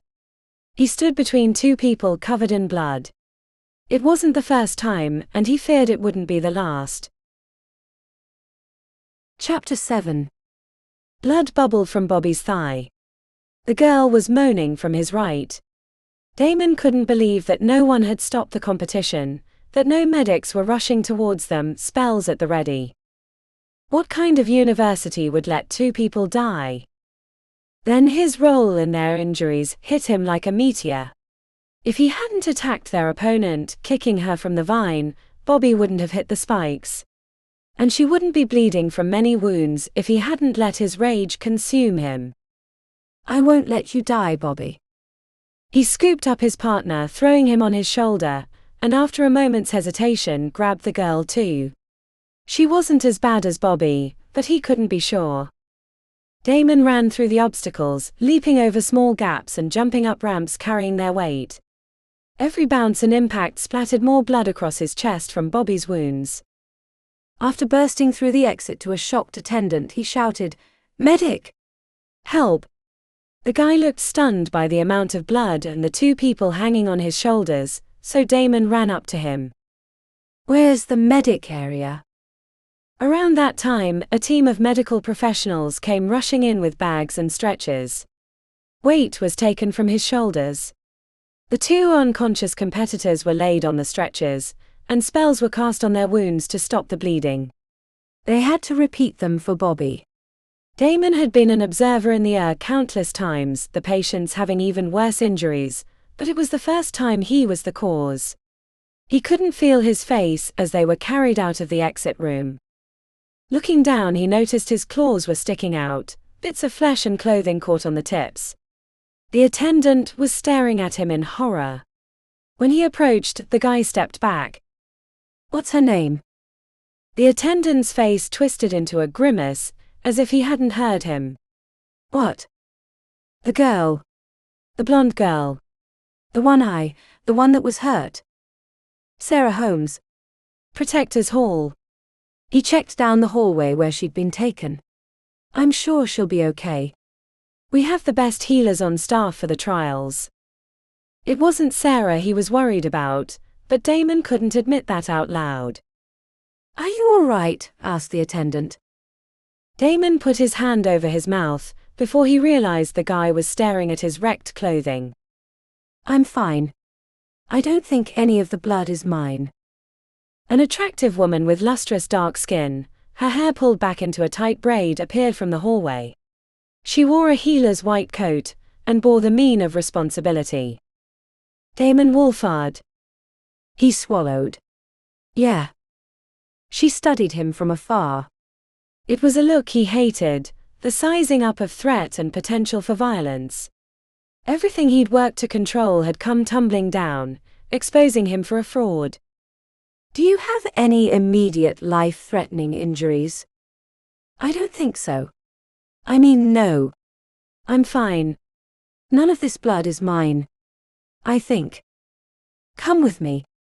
We'll check you out, make sure you're not just in shock." "Can you walk?" He caught up to her, relieved she didn't flinch away when he approached. In fact, as he neared, he realized that it wasn't fear in her expression but cold calculation. Pure analysis. Clearly, this wasn't her first time in this kind of situation. "I'm Dr. Janelle Morrison. Nice to meet." He let the words trail off, feeling stupid for even muttering them under the circumstances. The doctor led him to the medical area. Cloth screens blocked dozens of the beds. The number of injuries surprised him, even as he knew it shouldn't have. Damon spotted the trail of blood that led through the room. They stabilized him as best as they could, but he needs real medical attention, so they took him by portal to Golden Willow Hospital. "Isn't portal travel with a wound like that dangerous?" Her forehead furrowed. "How would you know that?" "But yes, it is. The risk of regular transport was too high." "I volunteer at my local hospital. I want to be an aura healer." The reaction wasn't what he expected. Normally people either thanked him for choosing that path, or commiserated about the amount of study required. "I see." She studied him. "I'm going to need you to take off your shirt." "Actually, strip down to your underwear, or if you prefer, I can grab a fresh pair you can change into." "I'm not sure there's a place on you not covered in blood." Damon knew from experience the hospital-supplied undergarments were scratchy. He stripped down to his underwear, not sure what to do with his hands. It was one thing to work in a hospital, but it was entirely different to be a patient. "Merlin's tits, you're covered." He looked like a horror movie slasher, which only brought more heat to his face. Dr. Janelle handed him a canister of medical wipes. While he washed himself off, she asked him questions about his health. When he got to his fingernails, which were halfway between his normal ones and the claws, her lips squeezed flat. "Therianthrope." Damon nodded, keeping his chin tucked in. "There's nothing to be ashamed of." Therianthropes are more common in Invictus. One of my good friends is a therianthrope. The last part made him lift his head. Of course, they'd be more accommodating in the city of sorcery. His high school had wanted him kicked out when they discovered the truth, but laws protecting the supernatural had kept them from sending him away. What kind? Wolf? Clan? Clanless? My parents were a part of the Zeph clan before. Dr. Janelle's face smoothed with sympathy. I'm sorry. I'm surprised you know about that, said Damon. Like I said, I have a good friend who is a therianthrope. Not a wolf, but after I learned about it, I wanted him to know I supported him, so I read everything I could about therianthropy. She glanced down to his naked chest. You look like you're healthy physically. Do you need someone to talk to about what happened? Could you find out how the girl is doing? Sarah Holmes. I'm afraid I hurt her pretty bad. Dr. Janelle disappeared for a few minutes before returning. The flat look was not comforting. She'll recover. The doctor threw a bag on the table. I had someone grab your duffel bag. You should get back to the aspirant area, so we can free up this bed. How can the halls let this happen? The words came out before he could stop them. Dr. Janelle raised an eyebrow. Let. You knew what you signed up for. She sighed. Look, I can tell you from experience that what happens in the trials is nothing compared to what happens in and after the halls. The world is a dangerous place. Wishing it wasn't won't make it go away. After the doctor left, he stripped naked and finished cleaning himself. He'd take a shower back at the dormitory, but didn't want to get his clothes covered in blood. As he was leaving, the medical team was rushing in a guy, or girl he couldn't tell, covered in a luminous greenish slime. He was screaming, and the medics looked afraid to touch him. The stretcher disappeared behind a row of screens, followed by the bright auras of complex magics being performed. Back in the dormitory, he expected people to look at him strangely. When they didn't, he remembered they wouldn't know about what had happened during his second trial. Yet, anyway. He checked the scoreboard to find his name much lower than expected. His score was barely above the cutoff line. Not only had going slow to stay with Bobby nearly gotten him knocked out, but he'd nearly gotten his new friend killed. Damon found Bobby's name in the lower section with a score, and a note that said, medical elimination. It wasn't the first time he'd ruined someone's life, and he feared it wouldn't be the last. Blood and bone. He pounded a fist into his open palm, remembering that he'd only put a single haul in the tome of record. Without the documents that cursed girl had stolen, it meant even if he managed to survive the third and final trial, he might not make it into Aura Healers because all the slots would be full. Chapter 8. The morning of the final trial, Remi stayed in her bunk until Damon had left for the auditorium. It had gotten harder to avoid him after the second trial, when the number of competitors had been whittled down to hundreds, rather than the thousands that had started on the first day. Remi slipped away towards the tables of food in the central area, stuffing a croissant in her mouth as she shoved fruits and packaged snacks into her pockets. With a score as low as hers, she needed to find allies. The group round was notorious for knocking out even the most well-prepared competitors. With the flaky bread half devoured, Remi spotted her partner from the second trial. He was standing with a group of other potentials, talking about what they could expect from the final competition. Hey Michael. I'm so glad we made it to the last round. The flat look he gave her twisted her stomach into knots. You fucking abandoned me at the first chance. I thought we were supposed to be a team. I barely made it out. I didn't know how to help. He was over 200 pounds, and I can't go outside when it gets too gusty. The rest of the group turned towards her. A tall girl with auburn hair pulled into a ponytail said, "This is her." Michael nodded. Yeah. Remi swallowed. So I guess being a part of your group is out of the question. He crossed his arms. I'd rather ally with an infernal demon. Cool. She gave him an awkward wave and walked away from the group. She could hear them talking about her. It reminded her of the experiment with high school. The only thing it had accomplished was proving that she didn't belong anywhere. Remi tried finding other groups to join, but either word had gotten out about the second trial or they were already full. There were more people in the auditorium, but she decided it wasn't worth the risk of running into Damon for the opportunity to be rejected. She stayed near the food tables, eating her fill. "Most expensive buffet ever," she said with a sigh, thinking about how much she'd spent to join the trials, as a chime announced they needed to enter the auditorium or be disqualified. Remi stayed in back. The number of potential students was dramatically smaller than the first day, inciting comments from nearly everyone, as they looked around at those who had survived. Head patron Pythia entered to applause, and ascended the platform in the center of the room. "Greetings and congratulations on making it to the third and final day. You have one more task ahead of you, and some consider it the hardest one because it requires finding a team," she said as she slowly circled. When the head patron's gaze fell upon Remi, she flinched away as if the eye contact burned. "The third trial will be equally as dangerous as the first two, so be prepared to use everything you know. When you leave this auditorium, you'll be sent to another location where you will compete with your fellow aspirants. The goal of the third trial is to find and acquire colored prize balls. Each one is worth a different amount of points depending on its color. Yellow are 10 points, green are 50, blue are 100, and so on.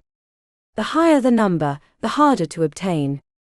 And once you've gotten it, you'll have the additional challenge of escaping through the exit portals without getting attacked by your future classmates. There are other surprises, but I don't want to ruin it for you. Keep your eyes out and remember there's more than one way to exit the third trial. Additionally, a word of warning, this third trial is as much or more about teamwork as it is about showcasing your creativity and the arcane skill that you'll be demonstrating.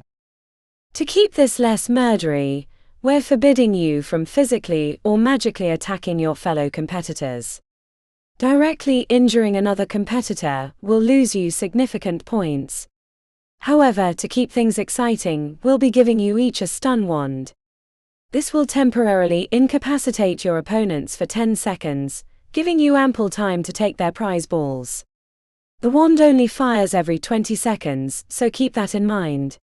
If you hang around, they'll just be able to knock you out and take their prizes back. The entire auditorium chuckled with the excitement of the competition. On the surface, it seemed more enjoyable than the previous two, but Remi didn't put it past the designers to have hidden unusual surprises. When you've collected enough prize balls, you can exit the competition area, but know that once you've left you cannot return. So make sure you're happy with your score when you decide to leave. All decisions are final. The laughter turned nervous, as everyone saw this was the last obstacle to gaining entry into the 100 halls. Remi wiped her sweaty palms on her pants as she exhaled deeply, experiencing a surge of adrenaline. An attendant ushered them through a wide red door where they collected their stun wands. Remi stayed at the back, slowing when she accepted her weapon, and the attendant gave her the trigger word. Remi extended her arm towards the girl and said the command word, which brought a hushed in-breath from the other nearby competitors, but nothing happened. "Not activated yet." "No," said the girl, tapping on her chest, the same location Remi's applicant pin was. "And even if it was, the wand is tied to the pin, so you can't hurt me." "I also wouldn't take it off, otherwise your points won't count." "Thanks," mumbled Remi, as she followed the last of the competitors to a large room with a dozen portal archways on the far wall. She checked for Damon before she made a choice, following the group she thought least likely to be a problem. Remi was the last to step through the portal, and when she arrived the heat and stifling humidity immediately made her gasp. The other competitors at her entry point gave her nasty glances. She ignored them and examined her surroundings. It felt like the swamps of Louisiana, and as she checked around she saw willows and swampy ponds between narrow land bridges. Decrepit buildings dotted the nearby landscape, but further in, a taller solid structure rose above the mossy trees. Behind her, an archway that matched the one back at the auditorium had the word "exit" etched into the stone, and the interior swirled with magical energy. Insects buzzed around her, but she ignored them and tried to figure out which direction was the best way to take, when she was interrupted. A giant red number 10 appeared in the sky, at what she assumed was the center of the competition area. A booming voice called out 10, and then it started counting down. Seeing that being around others wasn't going to be helpful for surviving the final trial, Remi jogged away, heading perpendicular to the others, which triggered their leaving as well.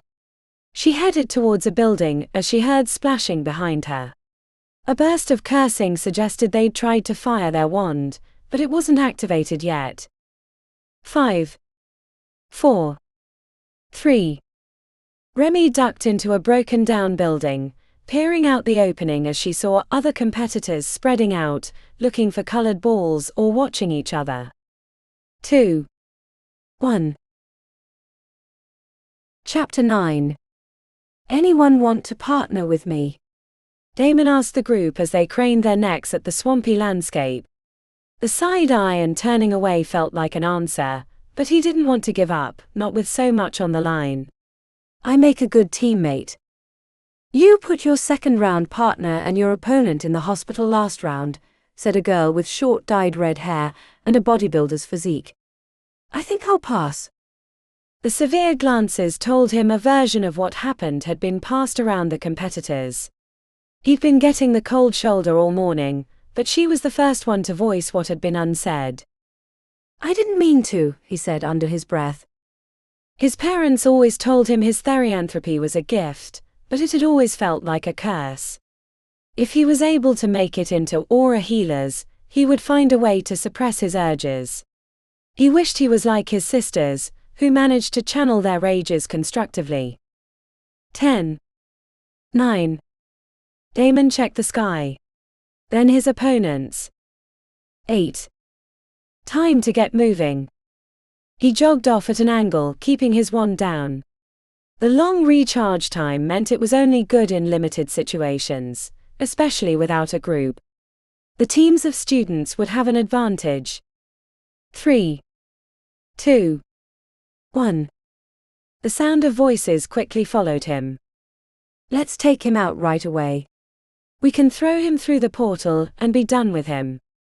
Damon hated giving in to his urges, but for once he needed the anger to fuel his survival. He let rage pump into his legs as he bounded across the soggy soil, looking for a place to hide. He spotted a huge grandfather oak on an island surrounded by murky water, leaped across the gap to land near the roots, then scrambled up the wide trunk and disappeared into the canopy.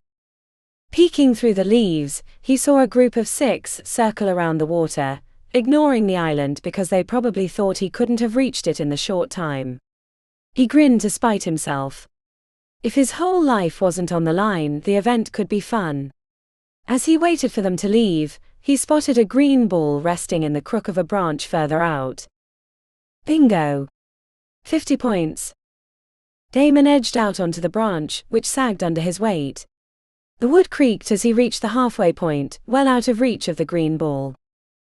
Sensing that he'd break the branch before reaching the prize, he pulled himself into a sitting position and carefully aimed a force bolt at the green ball. The 5 elements weren't useful in a hospital setting, but he knew they'd be important for getting through the trials, so he forced himself to practice each night. He knocked it from its cradle on the second try, and it bounced through the canopy until it settled in the roots. He worked his way back down and collected his prize, keeping an eye out for others. The ball was fist-sized, which made carrying multiples a challenge. He thought about digging a hole and burying it for later, but everyone would be looking out for anything unusual. The nearby reeds and cattails gave him an idea. He yanked up a few dozen of the thick green fronds and weaved them into a makeshift closed-neck basket, applying a binding charm to keep them together. It wouldn't last for more than a few hours, but it would be enough for the contest. He used another reed to tie the basket to his hip, and set off into the swamp in search of more points. The watery landscape grew more solid the further he went inward. Based on the location of the countdown letters, which he assumed had been placed at the center of the area, he thought the competition zone was across a few square miles. A large area, but not so large when he thought about hundreds of people searching it for the prize balls. Shortly after, he found a yellow ball which was worth 10 points, floating in lily-covered water. He knelt by the edge, getting his knees wet, and pulled the ball back with a stick. As he fit it into his basket, he heard shouts and growling from his left. Damon padded towards the ruckus, finding a group of 3 facing off with a lizard-like creature the size of a terrier with grey mottled scales and a wide toothy mouth. Behind the creature on a mound of dirt sat a red ball. 500 points. The 2 balls in his pouch felt meager in comparison. The 3 approached the creature with their wands in their back pockets. Damon thought about attacking them, but as a solo competitor, his single wand was mostly useless. They fired a mix of force and flame at their lizard-like foe. The magics washed over the creature's back, leaving it mostly unharmed, until it roared and faced the guy on the far left. He cried out and held up his arms, freezing in place. A basilisk. Damon knew them from his studies. The paralysis would last hours, sometimes days, depending on the age of the creature. This one looked rather young. The guy would probably be left with lingering dead spots, or stone-like scabs, where he'd never feel anything again, unless he could get treated right away. The other 2 saw what happened, and averted their eyes as they backed away from the basilisk, which didn't stray from the mound. Seeing an opportunity while the creature was distracted, Damon burst from his spot, running at an inhuman speed. The 2 guys spotted his movement, but he was on the opposite side of the basilisk before they could react. The bulky lizard rotated like a semi on ice. Damon leapt onto the mound, and snatched the red ball before disappearing in the opposite direction. The earlier concerns about not having a group faded away as he outran them. Feeling good about his progress in the contest, Damon shoved the red ball into his makeshift pouch. If he could get a few more high-value balls, he'd have a good chance of surviving the 3rd round. Chapter 10. Remi quickly determined there was no point in gathering the yellow balls. Their point value was too low, and they would only hinder her progress. Based on the score she'd received for the 2nd trial, she figured she needed to find a few reds and higher to have a shot of making it past the 3rd round.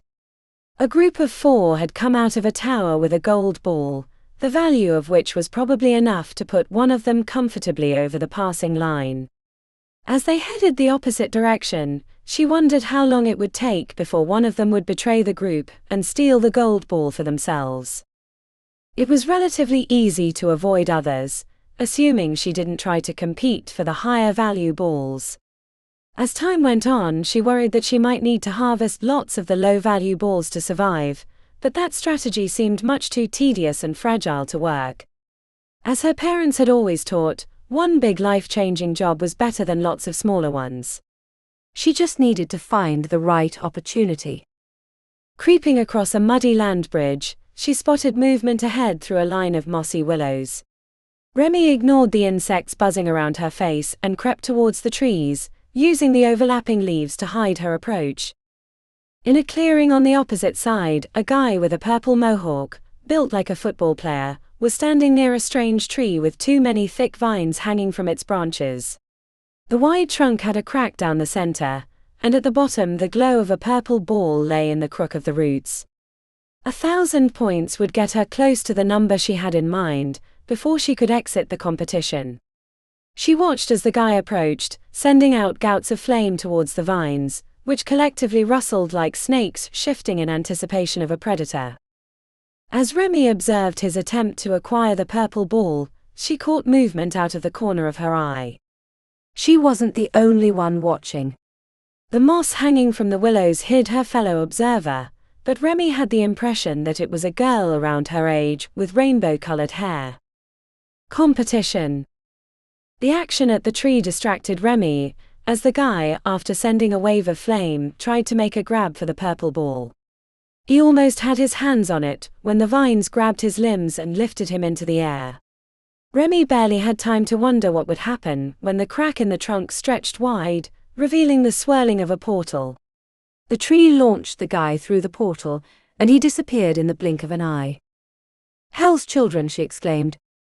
The opportunity of the purple ball seemed less appealing after seeing the guy get sent out of the competition.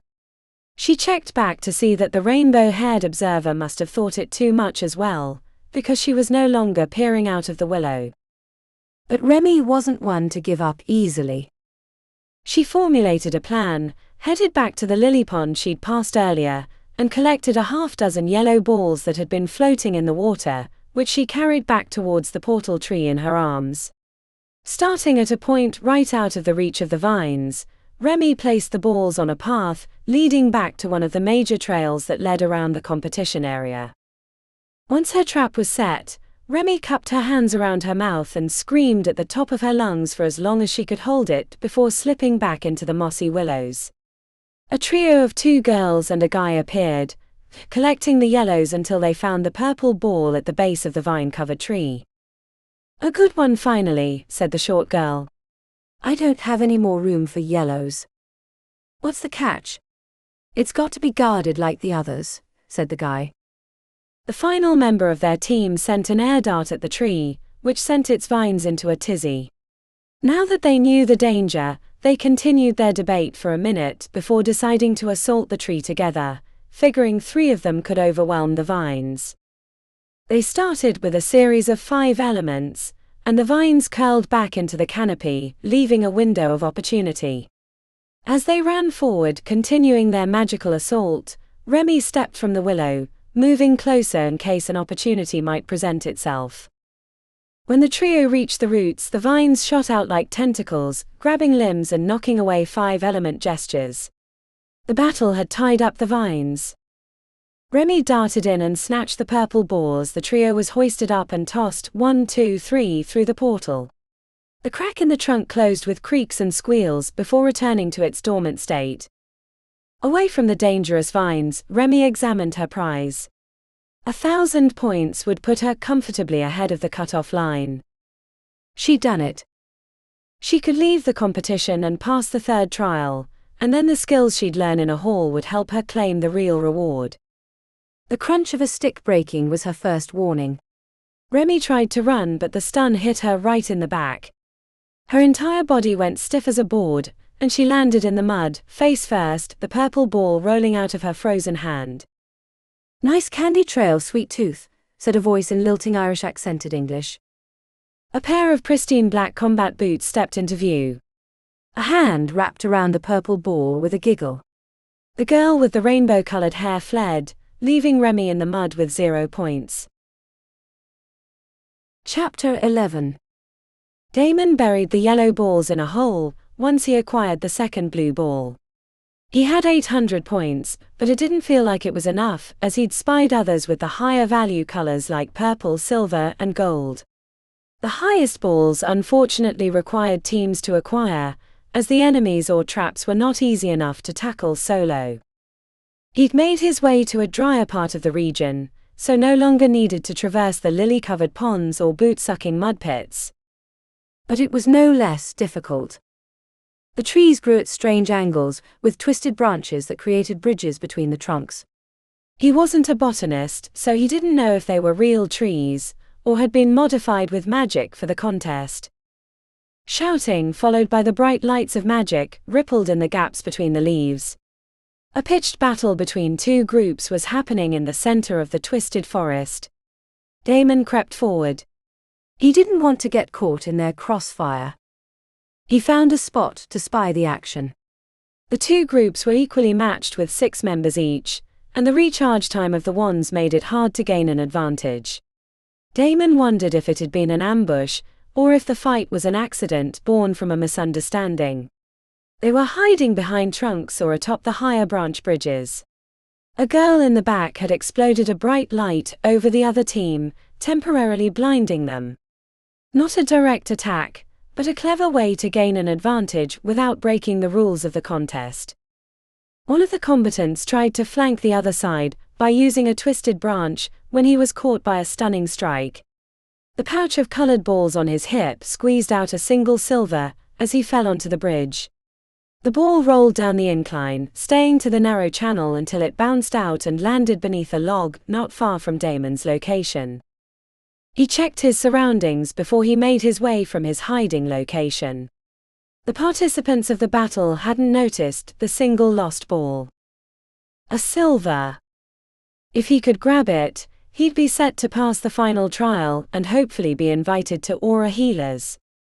Using his supernatural speed, Damon sprinted to the log, keeping his head low and hoping no one had noticed. He was so busy watching the canopy that when he came around the log to grab the silver ball, he was surprised to find a mud-caked girl with her hands around the prize. "You!" A squeak slipped out her lips. Even if the mud was hiding the details of her face, he could see it in the mutual recognition that she was the one who'd stolen his documents. He thought she'd already gotten knocked out, but now that he saw her, he remembered the other competitors talking about a girl who'd abandoned her partner in the second trial. Everything made sense. No wonder she was alone.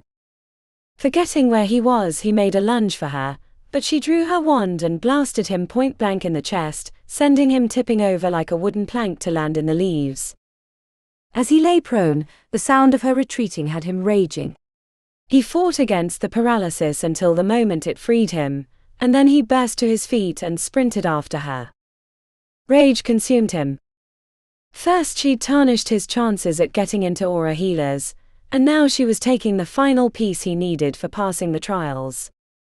Damon tracked her by scent, but it wasn't easy because she'd been covered in mud and leaves. He got lost for a moment, but then spotted her fleeing on the other side of a clearing. A booming voice echoed over the competition area, startling him to nearly lose his feet. "The third trial will end in exactly 5 minutes. If you have not exited the area with your prize balls, you cannot pass the third trial." He caught the appearance of a huge set of red countdown numbers in the sky. 5 minutes. If he couldn't catch her and grab the silver ball, then he was toast. He couldn't imagine that 800 points would be enough to survive the cutoff. Damon turned his fear into speed. He threw himself over obstacles, leaping enormous logs and bushes, sometimes running on all fours despite keeping himself from changing.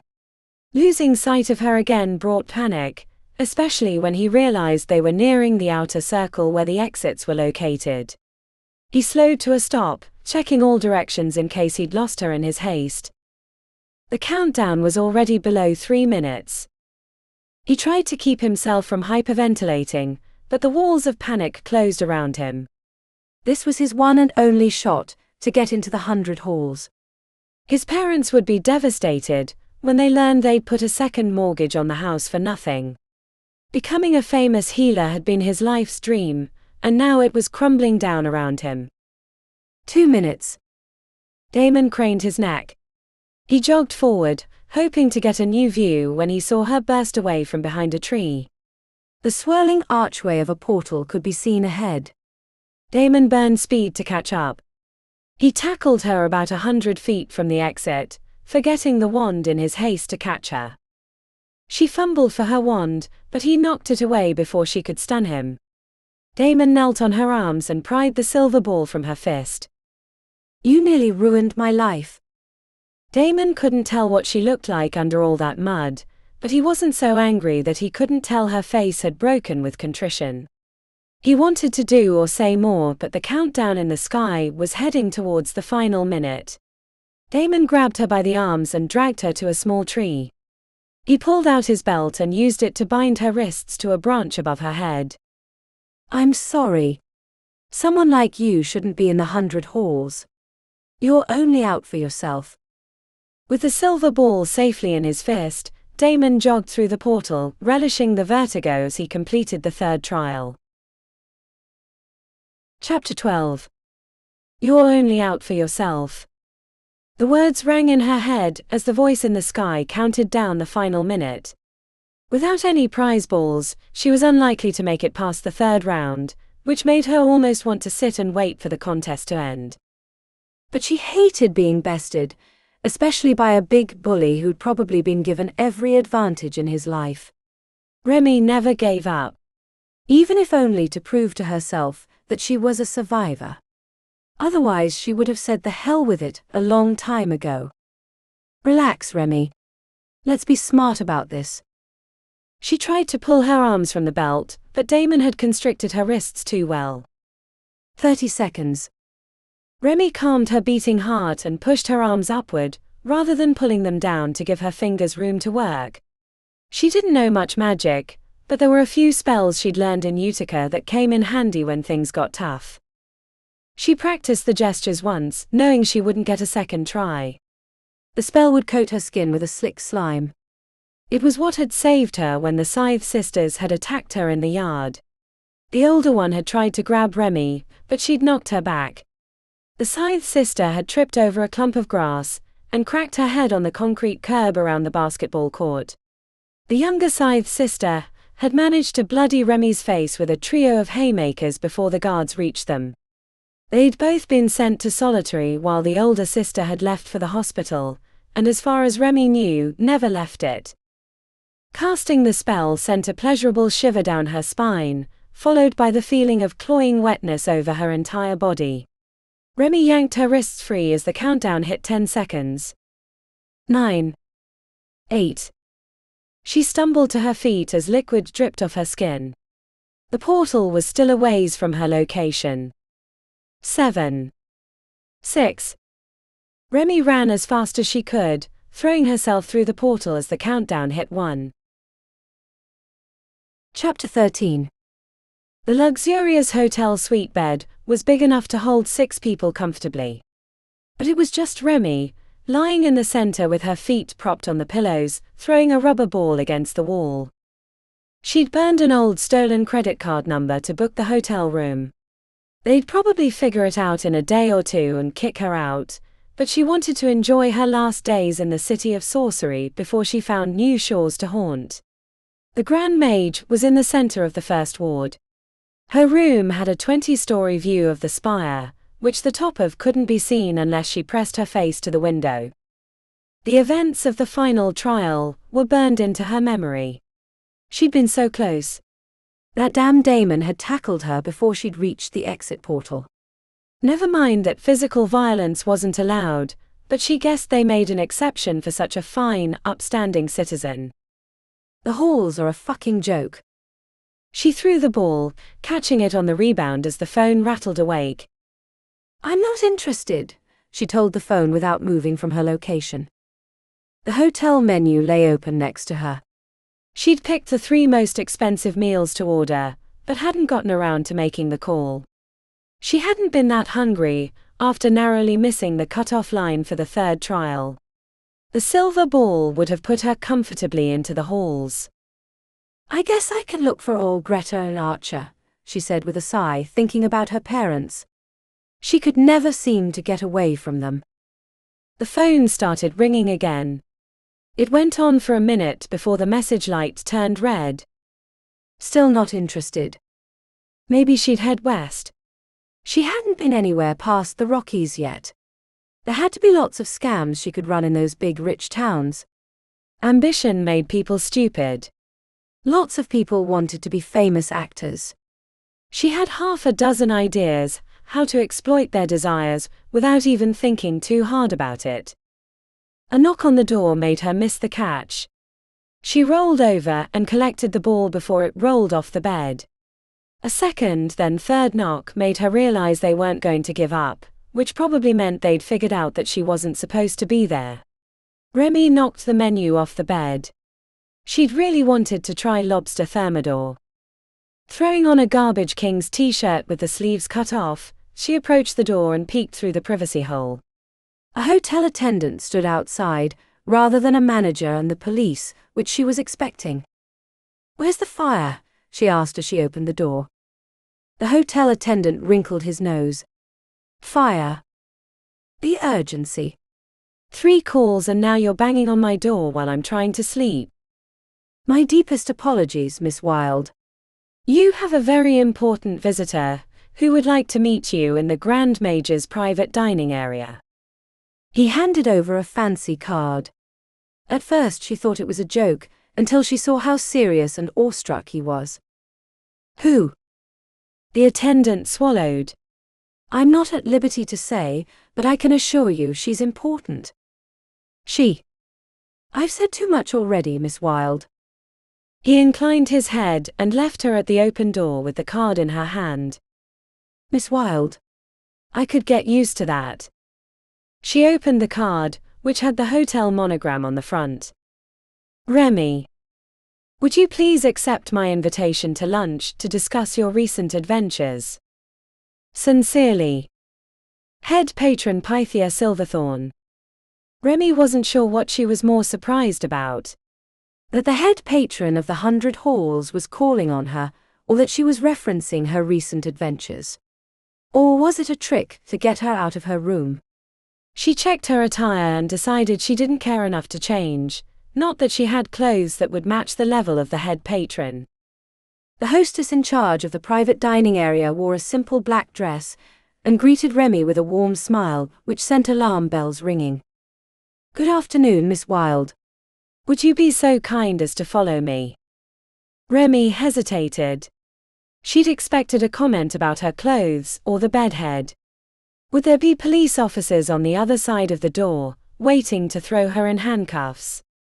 The hostess tilted her head curiously. Is there something I can help with?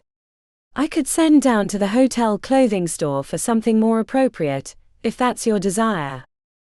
My desire? Remi asked, not even knowing how to take the formality or generosity. No, I'm fine. Let's get on with it. When they stepped through the door, she was shocked again by the lack of a police presence. On the far side of the sparsely populated dining area sat the head patron, wearing stylish black pants and a matching sleeveless silk blouse exposing a sleeve of tattoos. Thank you for meeting me on such short notice. I'd hoped to catch you before you left the city, said the head patron. Remi stayed standing, checking over her shoulder. Am I in trouble? The head patron raised an eyebrow. Not with me. Please sit. The table was filled with extra plates and silverware. Remi was afraid to touch anything. A waiter in a black suit coat left them waters. The head patron made an offhand gesture, and a shimmering sphere appeared around them. A little privacy. The ease and power of the head patron's spell had Remi gasping. She'd never seen magic like that up close. It sent pangs of regret that she hadn't made it into the halls. Why am I here? She asked. Straight to the point. I shouldn't be surprised based on your background. Remi frowned. Is this about the bracelet in the first round? I didn't keep it. It should be in the first exit room. Head patron Pythia chuckled. We recovered the bracelet that afternoon. But that's not why I'm here. For the first time since Remi had entered the dining area, she dared to look at the head patron. While she wasn't that much older, 10 years or so, and her face had the smoothness of youth, there was a profound weight in the eyes that left Remi feeling like she was in the presence of minor deity. Why did you come to the 100 Halls? Remi blinked and looked away. I didn't have anywhere else to go. I read your background. You left Utica Juvenile Penitentiary and came straight to the trials. I didn't see anything about your parents' death. I assume they're still alive. Remi lifted a single shoulder as an answer. I see. The pressure that had been building up in Remi's mind burst out of her mouth. Why am I here, head patron? If this is an elaborate sting, just get it over with and send me back to jail. The head patron recoiled with amusement, a smirk on her lips. Oh, how I miss not being treated like an antique crystalline glass. But no, we're not sending you back to jail, unless that's what you'd prefer. I'm sure we could find a number of reasons if we dug just a little bit, said the head patron, nodding towards the exquisite hotel dining area. Then why? Remi felt like she was going to break in too. Rich and powerful people disturbed her. She couldn't understand how they existed. I want to offer an invitation to the 100 Halls. That is, if you're still interested. What? Why? The head patron sighed heavily. We had an unfortunate accident after the trials. A couple of our new students celebrated a little too hard, thinking that their acceptance protected them from their hubris. They were sadly wrong. Now we have 2 spots to fill. But I wasn't close to the cut-off line. There were dozens ahead of me. I know, said the head patron, taking a sip from her glass. But in these situations, we review from a larger pool to pick the best candidate. Why me? The head patron glanced away. Your history, for one. The job that got you thrown in Utica. You stole from some powerful people. The Dreadmarshes are one of the oldest and most secretive families. While that wasn't a main residence, a cottage for visits to the New York countryside, it had significant protections that you easily circumvented. They're still unhappy about the loss. My understanding was it was an old fey trinket. It wasn't hard, said Remi, keeping her face neutral. I joined their maid service, which got me past the worst of the enchantments. The rest required patience and a few minor spell tricks that any idiot with fays can cast. She didn't mind talking about the job, since most of it had come up in the criminal case. Why did you get caught? Asked the head patron, clearly curious. A snort slipped out. My parents got impatient. They kept pushing me to make my move early. I wasn't ready, but I figured they knew better. I missed one little thing and got nabbed on my way out of the county. From what I read, you would have been charged as an adult had they actually caught you with the stolen goods on you. Instead, you were given trespassing and identity theft charges. Remi shrugged. The story she'd told the police was that she'd thrown the goods into the river, but the reality was she'd already stashed them in the oak in the park. The way the head patron was looking at her made her feel like she knew the pendant was on her person. Remi resisted the urge to touch it. Then there are the trials, which I stole from. We docked you for those points after the first round. Remi nodded, remembering the strangeness with her score when she finished. But the fact remains that you, despite having a limited magical education, managed to get through the trials using cleverness and wit. The panel judges were particularly impressed with how you used the yellow balls to lure the other students to the tree so you could grab the purple ball yourself. Yeah, well, it didn't work out so great. The head patron's forehead hunched. That seems to be your weakness. The inability to make friends. People let you down eventually. Do you know your Merlin score? Asked the head patron. Remi shook her head. Tested once when I thought high school might be the place for me, but didn't stay around long enough to find out what it was. I've seen it. Let me say it's an impressive score. Were your parents mages? My father entered the trials but got knocked out on the 3rd round. Never had enough money to try again. My mom didn't really know she could use magic until she was too old. The head patron sighed. We lose far too many potential mages for reasons like that. So now you know why I'm here. Are you still interested? Remi's hand twitched towards the pendant. It was the key to wealth, and never having to worry about anyone else again, but she wouldn't be able to do a damn thing about it without magical training and a patron to protect her from Faye's madness. I am. Would I get to pick my haul? I'm afraid not. I need to fill the 2 spots that were opened. The head patron narrowed her gaze. At first I considered assigning you to arcane phytology. They're a new hall this year and need clever students to succeed. Phytology. The head patron nodded. The study of magical plants. They deal with supernatural foliage like the Nekia tree, discovering new alchemy reagents and studying the plants of other realms, like the Fey realms or harmony, amongst other topics. It's an exciting and underdeveloped field. With their new facility in the 8th Ward, including a botanical garden, they're posed to make a big impression on the city. But that's not where I'm going. No, said the head patron. I worried that it wouldn't be a good fit for you, For the same reasons you got knocked out of the trials. You don't know how to trust people. I do when they earn it. The head patron smirked. Sometimes you have to make a leap of faith. The path of a mage is a hard one. Especially in these challenging times. The event, as everyone likes to call it, put a lot of doubt in regular folk. The halls are at a crossroads. There's political pressure to change our systems, threats from other realms, not to mention the bad press of being responsible for the deaths of thousands. What do I have to do with that? Nothing, she said with a curt laugh. These are the problems that weigh on me day and night. Which is why I need to make sure we're finding the best possible mages for the halls. And that means casting our nets wide. The head patron's shoulders slumped. There was a lot of discussion about you for the final spot. Some thought I was being too lenient in overlooking your history because I came from an unusual background myself. That's why we settled on a hall which is not only a great place of learning, but also one in which you might learn to trust others. To care for them even.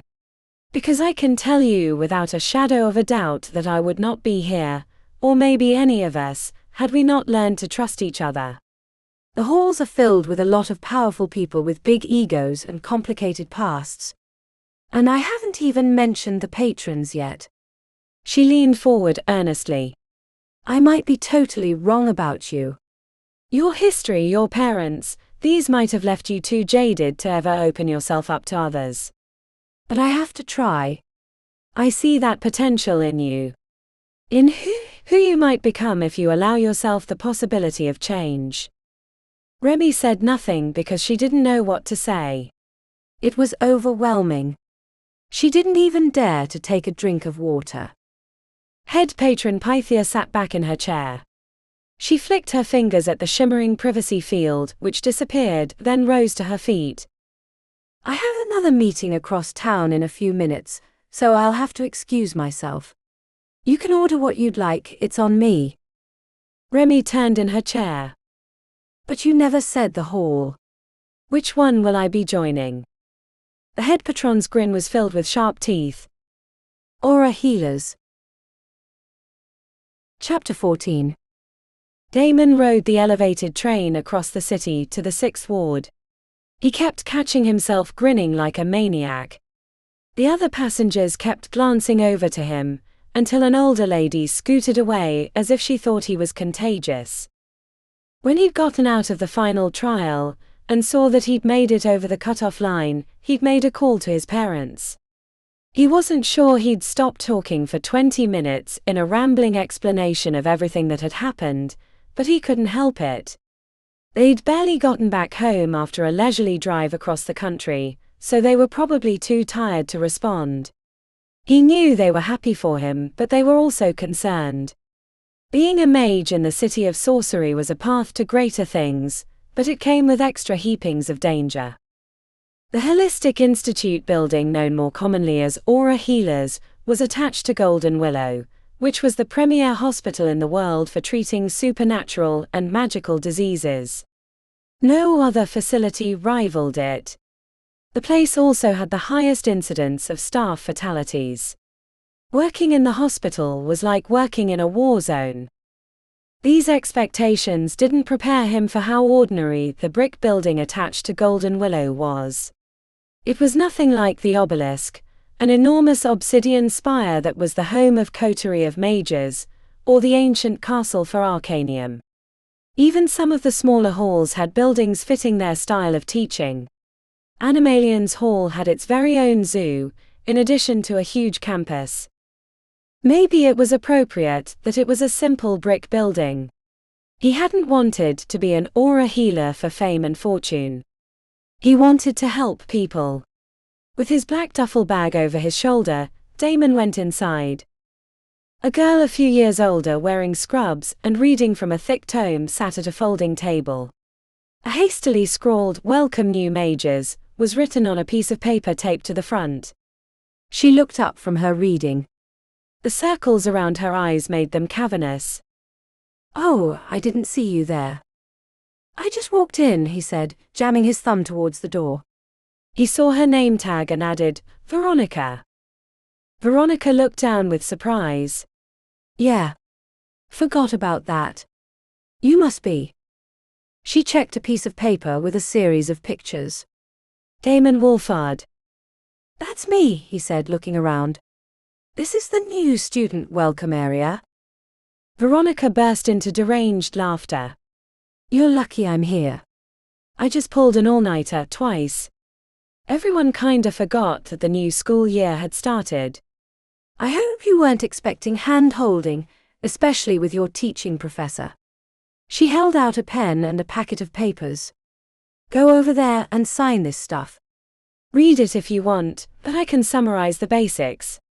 Joining this hall is going to be everything, every waking moment of your life, and when you're not studying, you'll be in the hospital treating unresponsive, annoying, and thoroughly disrespectful patients.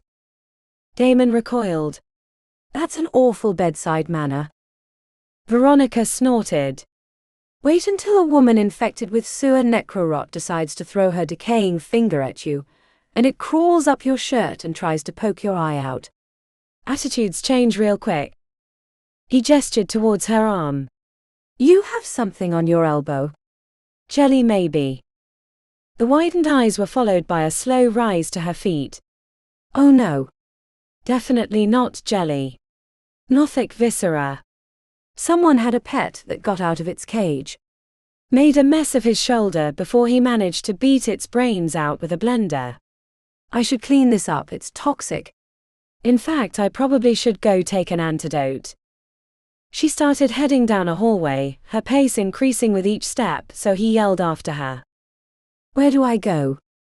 Veronica backed up as she said, through the blue door, long hallway, third door on your left. There's a Fruit Loop with rainbow-colored hair ahead of you, and Dr. Decker will be along hopefully. Maybe. As she ran down the hallway, throwing herself through swinging doors, Damon followed her directions. Until the viscera bit, he'd half wondered if it had been an act, hazing for the new recruits. But he'd been around enough hospitals to know when exhaustion wasn't being fake.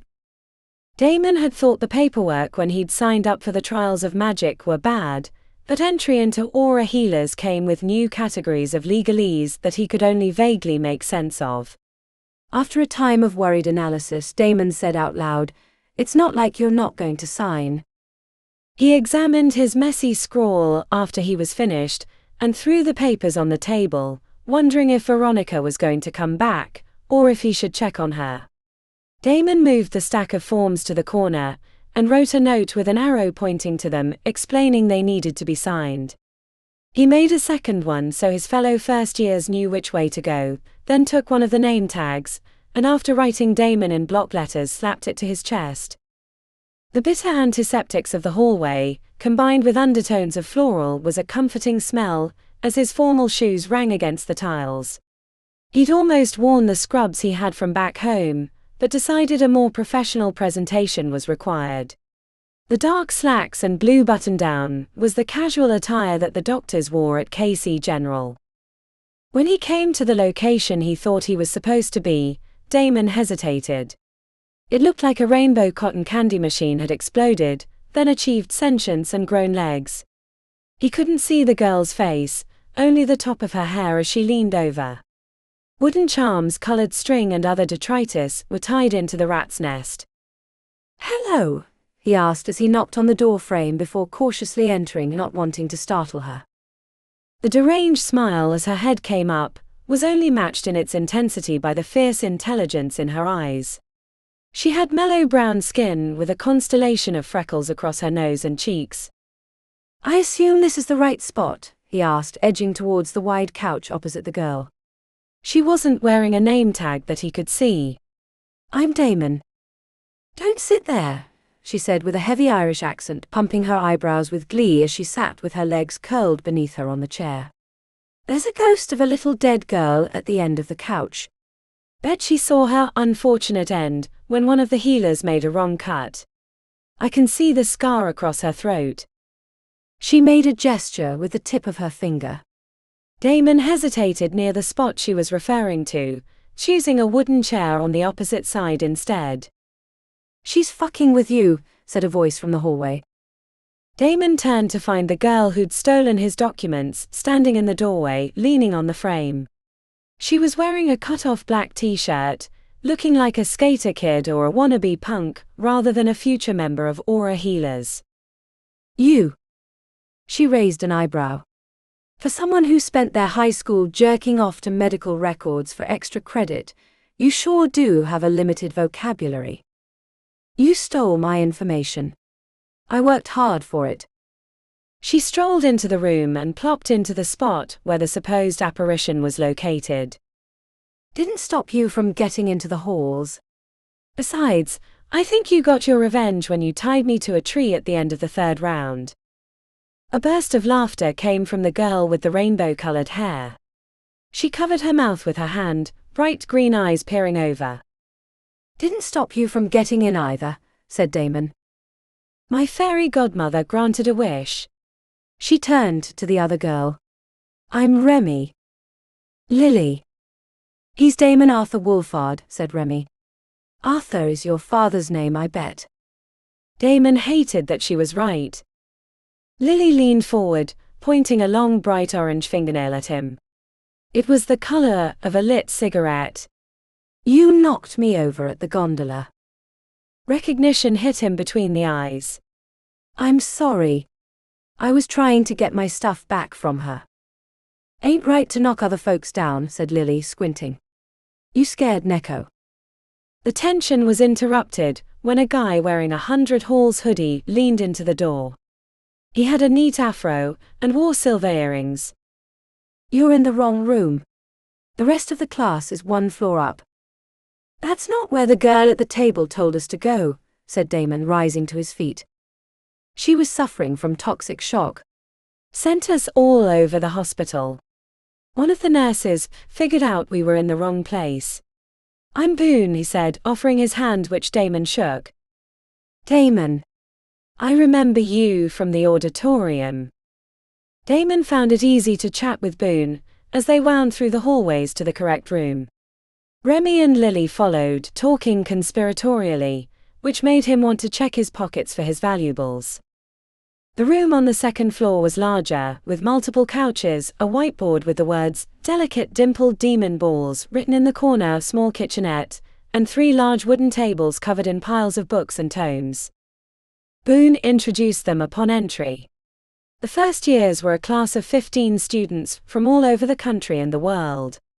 Damon was relieved he no longer had to interact with the thief, whom he assumed wouldn't last long in the challenging hospital environment. He just had to put up with her until she got kicked out, or left on her own. Anyone know who's supposed to talk to us?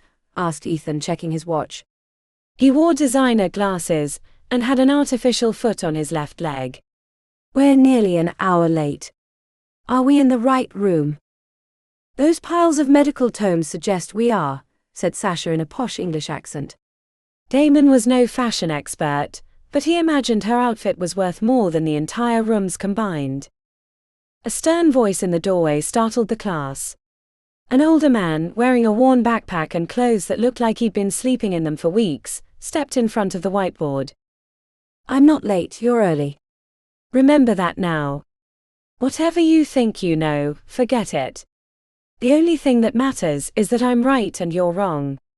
Since I have the unfortunate responsibility of being your teaching professor, it means I'm going to spend more time keeping you from killing the patients than actually helping them. He surveyed the room as if he were picking out victims for a robbery. My name is Dr. Oren Decker. Chapter 15. The scruffy-looking doctor who had introduced himself as Dr. Oren Decker looked one step above homeless. The only reason Remi didn't think it was a scam was because this was the last place on Earth she'd imagined trying to run one.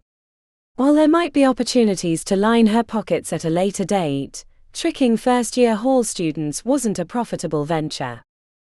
I'm Damon Wolfard. The tall, handsome student offered his hand, which Dr. Decker stared at like it was a live cobra. I'll learn your names when I think you'll last more than a week.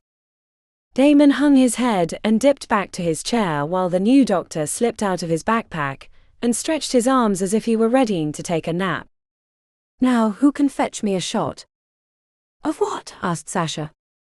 Whiskey, of course. Do you do shots of milk or tea? The entire class glanced to each other while Remi was amused. She revised her opinion about it being a trick. The doctor wasn't trying to scam them out of money, but he was doing something. What, she hadn't quite determined, but it sure was entertaining. You, said Dr. Decker, snapping his fingers at Boone. What's in that fridge? Boone checked inside, speaking over his shoulder. Nothing but pop and a bottle of mustard. Dr. Decker put a hand to his forehead. Pop. Okay, fine. Throw me one and the bottle of mustard. Might erase the banger of a headache I've got. He caught the plastic soda bottle, twisted the cap, and squirted the mustard inside while chanting an incantation under his breath. The mixture boiled and bubbled, a brownish-yellow foam forming in the neck, but before it could escape, Dr. Decker chugged the entire thing in one go.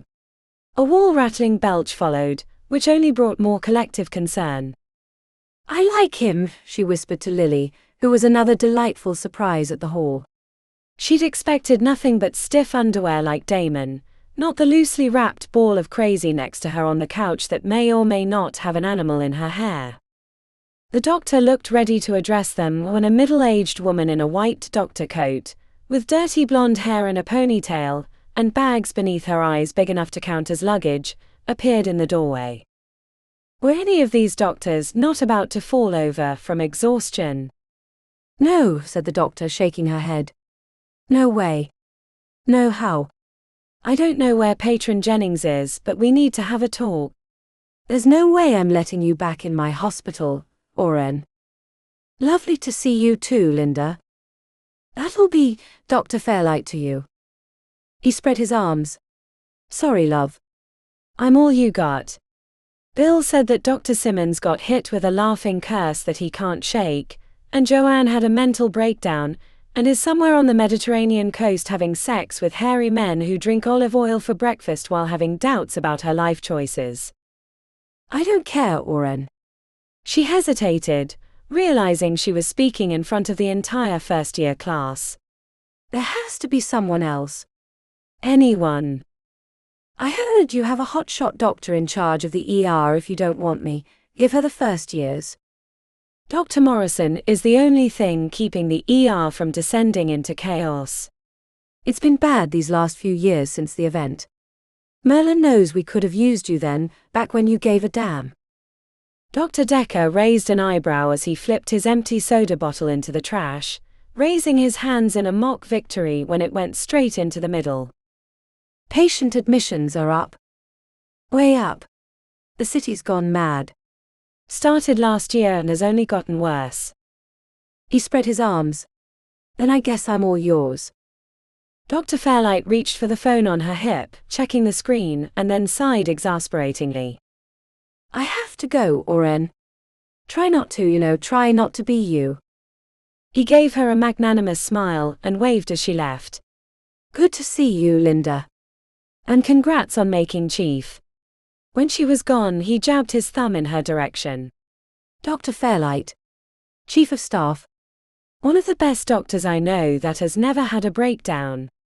Now where were we? No one said anything. He clapped his hands in front of him.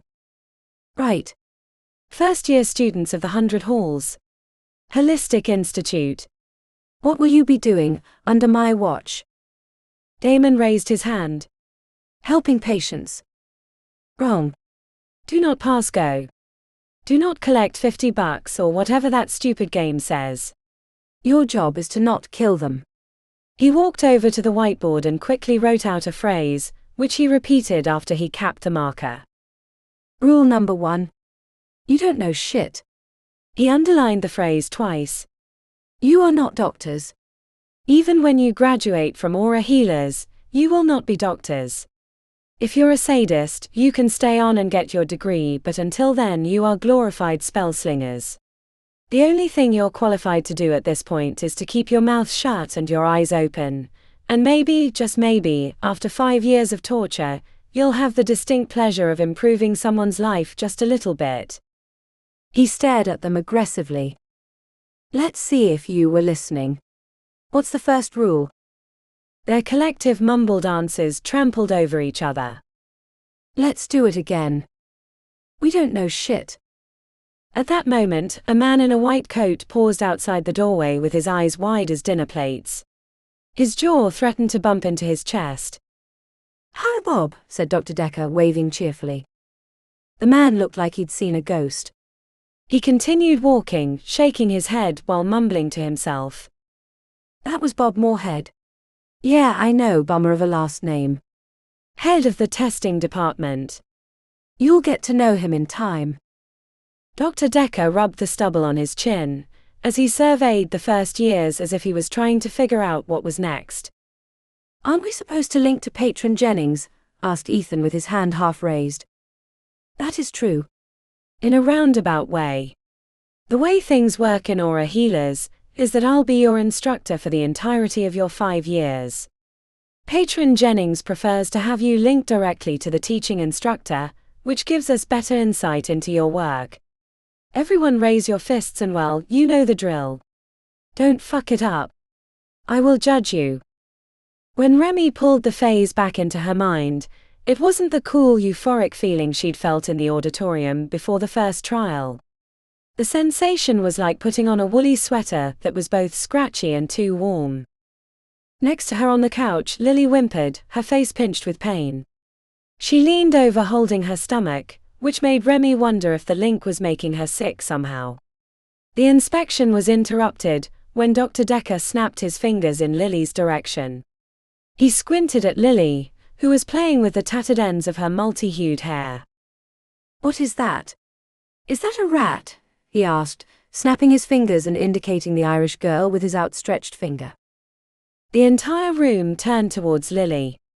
Remi leaned forward to peer at her new friend, to see a pointed furry face sticking out from the mess of hair. That's Neko. Don't worry. He's cleaner than a country whistle. Dr. Decker ran a hand over the top of his head, mussing up his already unruly hair. We can't have rats in the hospital.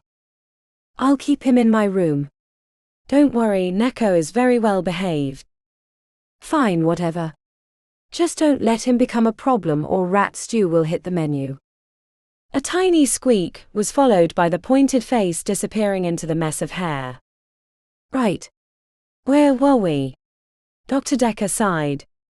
Who enjoys sleep? Half the class raised their hands. Wrong answer. The sleep you got last night will be the last you'll have for a very long time. Becoming a healer can't be learned in a book, despite those piles back there. The best way to learn is repetition, and that requires spending countless hours in the hospital until you're dancing on the edge, having hallucinations so real that you think you've gone mad. It's not a matter of if you'll have a breakdown but when. For the next month, and at various times during the year, you'll be shadowing doctors, keeping your eyes and ears open and your mouths shut. In the course of your 5 years, I'll rotate you through the different departments so you get a feel for how the hospital operates. In addition, I assume those piles of books back there are for you. Make sure you grab one of each and start working on the first. I expect you to have it read front to back by the end of the first 2 weeks, and the entire pile by the end of the calendar year. Dr. Decker stared at them from the head of the room until he raised his arms. What are you waiting for? A starting gun. The class rose to their feet, scrambling after the books. Each one was as heavy as a boulder. Remi collected her stack, which went from her hands to the bottom of her chin. She hadn't read a book in years. As Remi followed Lily out of the room, she paused by Dr. Decker, who was leaning on a table, thumbing through his phone and eating a cracker he'd pulled out of a random pocket. How are we supposed to read all this? She asked, straining under the weight of the books. Dr. Decker stared at her with dead eyes for a long moment, before jerking his head towards the door. You don't have to be here. Feel free to walk out that door at any time. It'll make my job a hell of a lot easier. Chapter 16. The dim light in the dorm room was like needles to the backs of her eyes. Lily sat on the corner of her bed with a silver platter in her lap, tracing runic lines across the smooth surface, using blood she'd pricked from her finger. Neko squeaked softly next to her, but she ignored her little companion as she spoke in her native tongue. Go racade na spirade trium. The fresh blood glowed intensely for a second before turning to char. A wave of refreshment washed through her, banishing the worst of the migraine. Lily tossed the platter on the floor, and leaned against the wall as Neko crawled into her lap. She stroked the rat's silky back as she let relief sink in. The door opened, sending searing bright hallway light into the room briefly before disappearing. Remi threw her shower bin onto the floor, as she used a secondary towel to dry her hair. You okay? Lily nodded. Better now, she said, hearing the sadness in her voice. There were some things she'd never get to experience again, like circle chanting with her sisters, or the feeling of joy around the Ruiz tree. She pushed away the ache. She'd made her choice when she flew over the ocean. No reason to have doubts now when there was still so much to be done. Remi dropped the towel wrapped around her midsection, and began digging through a pile of clothes that looked recently purchased. You're no more shy than a proud puker, said Lily. Huh. Oh yeah, said Remi as she pulled on a pair of black lace panties. Kinda forget about privacy, well, in the places I've been. Orphanage. No, said Remi. My parents are still alive, I think. Lily studied her roommate while she continued getting dressed. Remi had a frenetic energy to her, like a flitting mayfly trying to wring every last moment out of their short life. Little scars marked her back and arms, along with random tattoos that looked like afterthoughts rather than planned choices. Brothers and sisters? Remi paused, 1 foot half in her scrubs. I wasn't in the plan as it was. No reason to add a second mouth to feed. Especially because we were always moving. Sometimes in the middle of the night when things got hot. You. Loads of siblings, cousins, aunts and uncles. Bit of a stew, mind ya. Lived near Killarney, most beautiful place in Ireland. Already feel my heart wishing I was back there instead of here. Remi spied the silver blood-caked platter. What's that about? A little country remedy for my headache. You know magic. The kind passed down from mother to daughter. I know a fair number of poultices and tinctures. Dreadful concoctions that taste like death, but'll give you a pep in your step or get rid of an unexpected addition in the belly. Remi hunched her forehead. Right. She looked to the door. What do you think of Decker? Dr. Decker. He has a lot of bodies buried in his barn. Yeah, said Remi, chuckling. I heard one of the other doctors call him Dr. OD, and I don't think they were just talking about his initials. She threw on a shirt and plopped on the bed. What brought you here? No offense, but you don't look like the type to join the halls. A host of images bubbled up in her mind. Her sisters in the Great Hall. Red ribbons around the Ruiz. Capturing minnows in the lily-covered ponds. But not all were good memories. She saw the sickness in her sisters, the black lines on their arms and necks, the teeth falling out.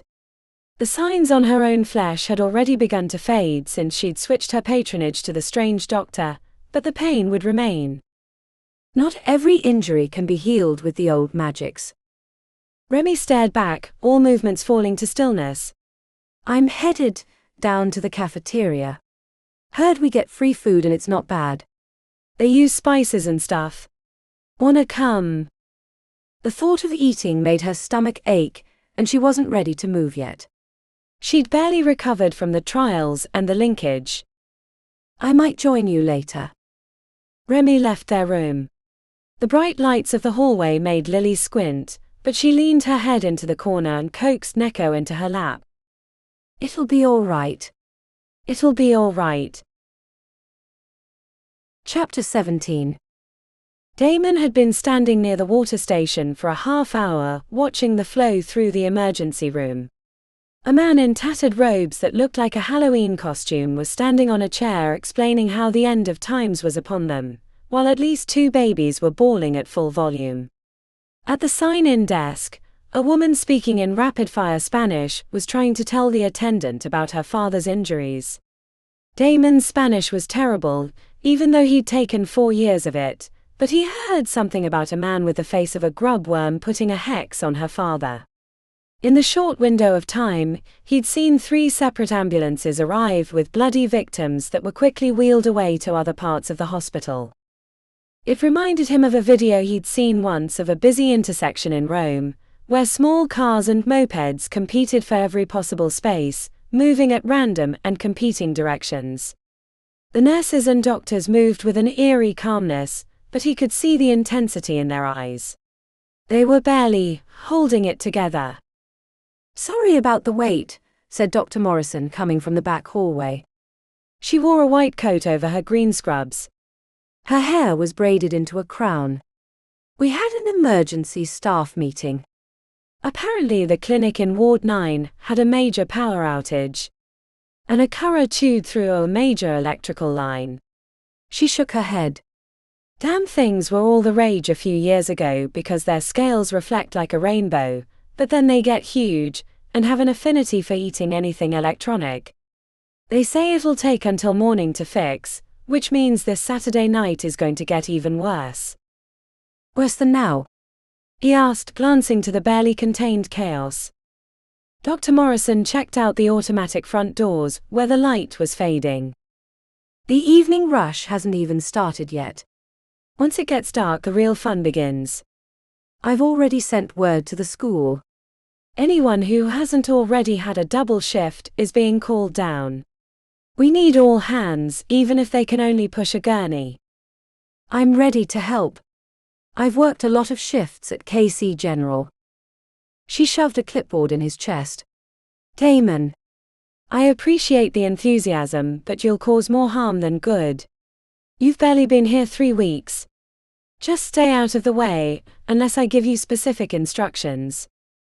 For the next hour, Damon followed Dr. Morrison from bed to bed, following up with the doctors and nurses as they dealt with the incoming patients.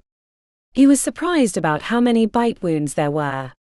Back in his hometown, major injuries were usually caused by guns or knives. Dr. Morrison rarely dealt with patients herself, but helped organize the priorities with a pair of nurses that were in charge of triage. He kept checking out the windows at the fading light, and he wasn't the only one. When the parking lot lamps switched on, a white-haired older man in faded scrubs came through the emergency room pushing a cart of vials. The tinkling of glass brought the nurses and doctors like moths to a flame. "Thanks, Jeb," said Dr. Morrison, pulling a vial of swirling orange-brown liquid from the tray, gesturing for Damon to take one. "I mixed in a touch of dried ghost eye to help against the toxic slimes we've been seeing lately," said the older man as he ran his fingers through his wispy hair. "Good idea. I don't know what we'd do without you," she said. "You're just saying that so I don't retire." He followed Dr. Morrison's example, downing the mixture, which tasted like oranges dipped in fresh dirt. A warmth spread out through his midsection, climbing to his chest until he felt euphoric, like he was floating above the ground. "Whoa. I miss my first taste of Jeb's potions." Damon rubbed his jaw, which felt tingly. "Is it always like this?" "No, eventually your body gets used to it, but Jeb keeps adjusting the formula so we're not flagging at 3 in the morning when the crazy crunch hits." Damon wasn't sure he wanted to know what the crazy crunch was, and he had no time to ask as the triage nurse called out. "We've got 3 howlers on the way. One of them is a troll. Gonna need a ropes team on too." "Troll?" asked Damon, barely keeping up with the lingo. He knew howlers were the ambulances. Dr. Morrison was scribbling notes at the end of a patient's bed. "Supernatural strength. Either they've got the blood, or are on some enhancers, arcane or alchemical." "Want me to help?" She looked like she was about to turn him down, but then she nodded. "Come with me." 2 beefy men and 1 enormous woman were standing at the automatic doors looking like out-of-place bodybuilders, except for their plain white orderly clothes. Dr. Morrison, said one of the muscle-bound guys. Dr. Morrison nodded at the bearded man. Tavy, this is Damon. He's a fumble fingers. She glanced over. Sorry. Nothing personal, it's what everyone calls first years at healers. Anyway. He wants to help with the troll. Tavy burst out laughing. First night in the ER. Yeah, but I've... Tavy put a meaty hand on his shoulder and gave it a painful squeeze. The only thing worse than the ER in Golden Willow is triage near a battlefront, and I should know, I did 7 years with Blackstone PMC. He pulled his hand away and looked to Dr. Morrison. You sure about this? He's not your usual first year, said Dr. Morrison. All right, come with me. The Howler should be here any second. Our job is to get the troll into the magical restraints. They said he's been subdued with a heavy dose of spells and sedatives, but don't let that fool you. They like to wait until the worst possible time to make a break for it. As the first ambulance entered the overhang, they stepped out of the way of the medics that scrambled out and removed a man screaming at the top of his lungs from the back. His eyes were glowing from some spell and he seemed in great pain. Gonna be a 4 Bella night, said Tavy, shaking his head. 4 Bella.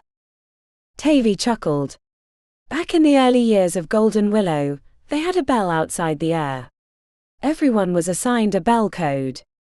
They would ring the bell to bring new doctors and nurses from their sleep, or whatever they were doing. Out of 10.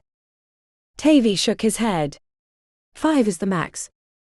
Had many of those. Tavy stared into the distance. During the event we had 10 straight days of 5 bells. The tall woman, who had a jaw made of iron, leaned over and spoke in a language he couldn't understand. She was a few inches taller than him, and he was about 6'4". Tavy glanced over at Damon with a grin firmly attached to his lips. What'd she say? Wants to hook up, in a manner of speaking. Not tonight, but you know when you're free. Oh, said Damon, the word falling out of his mouth. The cracks are pretty straightforward when it comes to sex. And insatiable. I don't have the stamina for it anymore, said Tavy. Cracks. Krakatoa. A mountainous realm that's been in the middle of civil war for the last 30 years. Ash is a refugee. The sound of sirens approaching had Tavy clapping his hands together. All right, trolls here. Get ready. Damon, you stand in that corner. We'll wheel the troll into the rope room. Our job is to get him into the magical restraints, so the docs can work on him safely. The adrenaline of the approaching ambulance had Damon bouncing his foot. When the vehicle skidded to a stop, Tavy led them to the back, where the medics threw the doors wide. He's out, but not sure how much longer, said the paramedic as they unloaded the gurney, pulling down the wheels for mobility.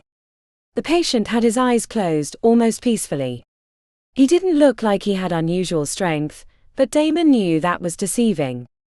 Something about the patient triggered a lingering concern, so he leaned down and gave him a hearty sniff. He smelled like rich rotting soil. The acidity had him wrinkling his nose, but he couldn't investigate further because of the pace. The 4 of them hurried down the hall towards a room with glowing runes on the frame. Despite volunteering at KC General, the pace and unusual protections left Damon bewildered, but he kept his focus, paying attention to Tavy so he didn't miss a signal. Now this is the fun part. I'm going to unlatch him from the gurney, and we're going to haul his ass to the bed. As soon as his arm or leg is in the manacle, snap it closed. On the count of 3. At the moment Damon lifted the patient from the gurney, he realized the guy's eyes were open and staring directly at him. The patient grinned. Tavy. The word barely left his mouth when the guy ripped an arm free and slammed Damon in the chest, throwing him across the room. He landed on a food cart which flipped over on him. The other 3 went from smooth transition to fighting for their lives. Damon knocked the cart from atop him, scrambling to get back to the patient, who was struggling to get free like a caged wildcat, limbs flying everywhere. The freed arm was doing the most damage, slamming into their jaws and upper bodies, nearly throwing them off. With fingernails extended to claws, Damon threw himself on the patient's flailing legs, giving the others a chance to finish hauling him to the bed. A punch caught Damon in the right eye, nearly blinding him, but he held on, using his rage to maintain his hold. Ash, the big crack woman, decked the patient with a right hook that sent him limp, and they managed to finish transferring him to the bed, locking the manacles, which brought a hum of enchantment when they were closed. "Good job, team," said Tavy, putting his hand on Damon's shoulder. "Looks like you caught a good one." Damon couldn't open his right eye, and his back hurt from hitting the cart. "I'll grab you an auto healer."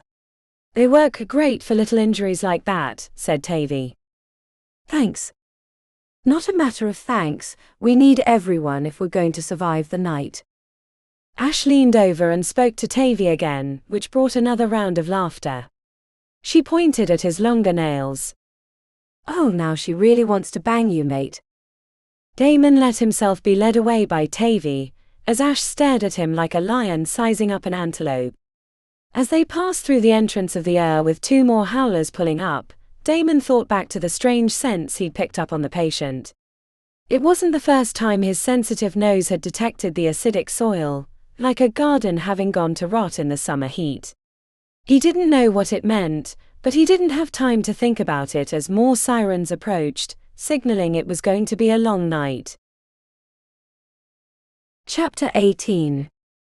A crash had Dr. Paddock checking the hallway, while Lily stayed at the foot of the patient's bed. He had pale skin and black lines climbing up the throat. The doctor adjusted his wire-rimmed glasses as he returned. "Just a jello cart. Seems the orderly was careless with his duties." Dr. Paddock approached the patient. "Now for the important part. Our patient is unresponsive, so our investigation will have to be purely physical, which is a blessing in my professional opinion. The sick are rarely truthful with the reasons for their illness. Dr. Decker says that even their dishonesty can be a clue to the problem," said Lily. Dr. Paddock sighed heavily, leaning on the bed. "Your first-year instructor has been away from the hospital system for nearly a decade. I think his practices may be outdated and his methods suspect."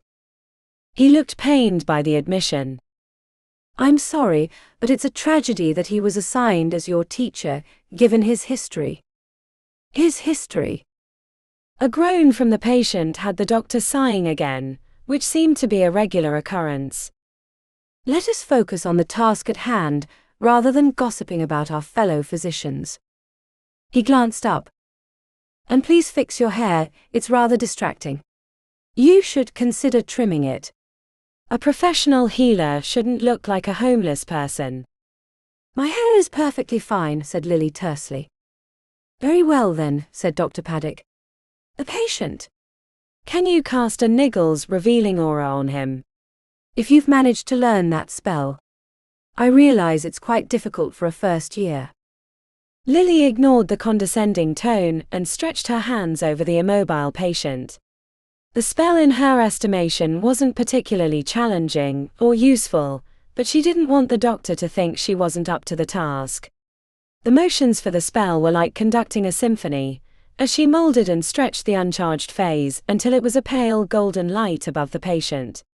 When it was fully formed, she pushed it into his chest cavity, which lit up the organs and internal features briefly. The doctor stared at the lingering glow with pursed lips.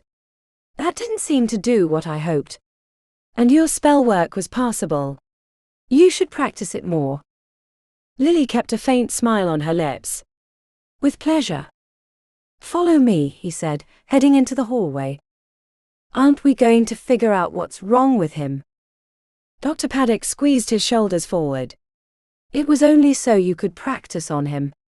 He seems to be stable, and we have more important patients to worry about on such a busy night." Lily was going to suggest that the patient might have drank water that a Kelpie had defecated in. She'd seen similar afflictions in Ireland, when tourists swam in lakes that weren't open to the public. The proper course was a poultice of enchanted ginger and crushed polywort until the sickness passed. He wasn't in danger, but he'd be unresponsive for days until he woke with a major headache.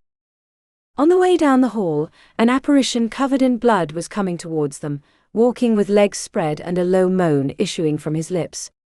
Dr. Paddock froze, holding his hand out to keep her from continuing. "Do something," said the doctor frantically. Lily leaned forward, examining the bloody apparition. "That's Boone. He's a first year." Boone had his arms out. Crimson liquid dripped from everywhere. He looked like he'd taken a bath in a pool of blood. "What happened?" she asked. "Dr. Visky had me try to reduce a sanguine tumor with a spell." I bungled the phrasing, and it exploded. "Are you going to be okay?" she asked. He looked frightened. "I'm on my way to get a round of shots and elixirs."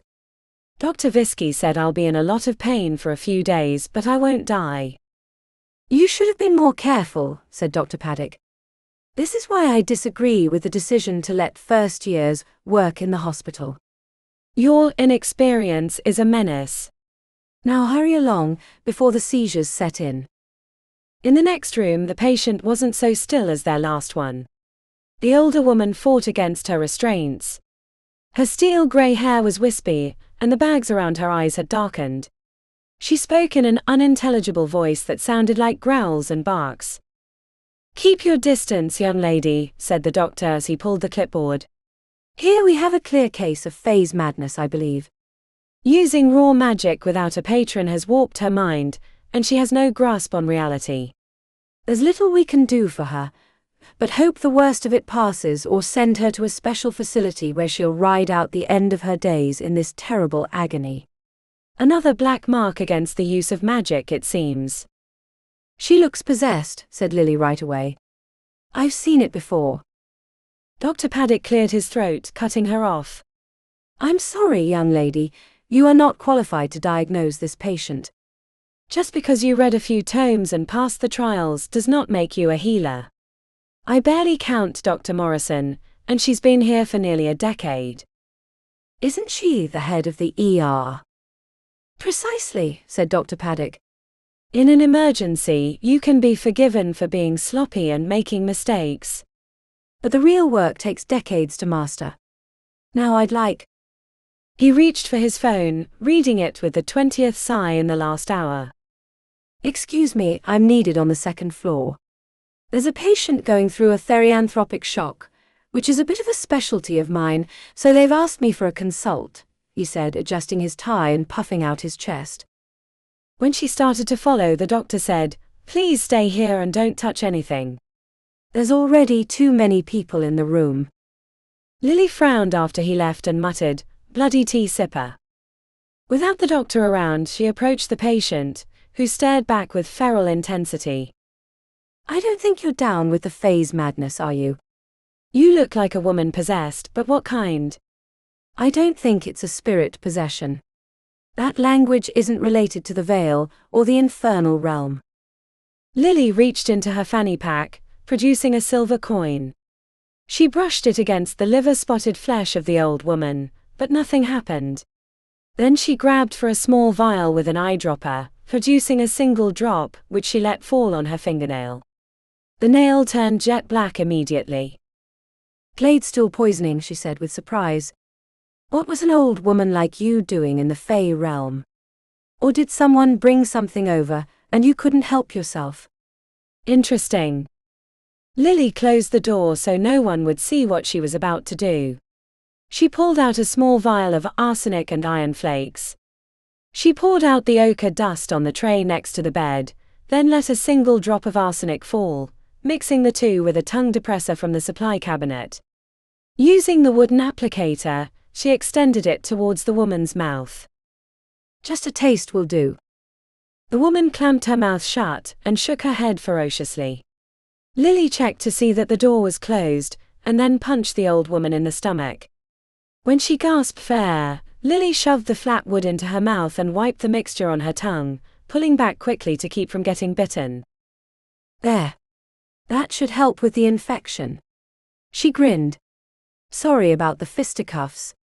No one walks far without dirty shoes. "It shouldn't bruise too much." Lily dumped the mixture and applicator in the hazardous waste bin, and watched the old woman slowly calm over the course of a few minutes. By the time Dr. Paddock returned, the old woman was sleeping peacefully. "What happened here?" asked the doctor. Lily shrugged. She calmed on her own. Maybe it wasn't phase madness, but a bit of poisoning of some kind, and it worked its way out of her system. Dr. Paddock stared at the woman with slitted eyes for a long time before sighing. "Very well. Sometimes we get lucky. Let that be a lesson to you. Come with me, young lady. I have much to teach you." Chapter 19. The ropes team hurried past Remi and Dr. Decker, who held out his hand, receiving a high five from the beefy guy in front. "Go get 'em." Dr. Decker chuckled as he sipped from a juice box. "Are you sure you don't want one? Got to keep the energy up." We're only at halftime and we still haven't hit the crazy crunch. Everyone already looks at me like I'm in grade school and shouldn't be here. If I start drinking juice boxes, they're never going to see me any other way, said Remi. Suit yourself. Life gets a lot easier when you stop giving a shit about the little things, he said, checking the non-existent watch on his wrist. Now where were we? On our way to the first floor. Dr. Morrison came hurrying around the corner. Her normally deep brown skin was flushed and pale. "There you are. I've been trying to call you for the last half hour." Dr. Decker feigned checking his pockets for his phone.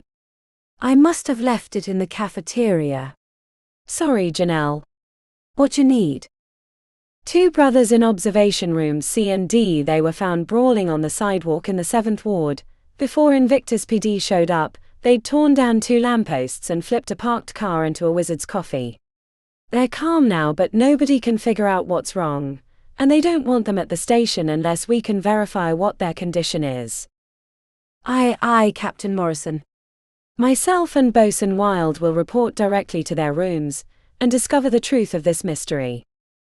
Dr. Morrison blinked twice. Fine. Whatever. Thank you. She hurried back the other way while Dr. Decker turned and winked at Remi while sucking on the juice box. "Your loss," he said, holding up the empty drink before launching it into a trash bin 30 feet down the hall. "Why did you lie about your phone?"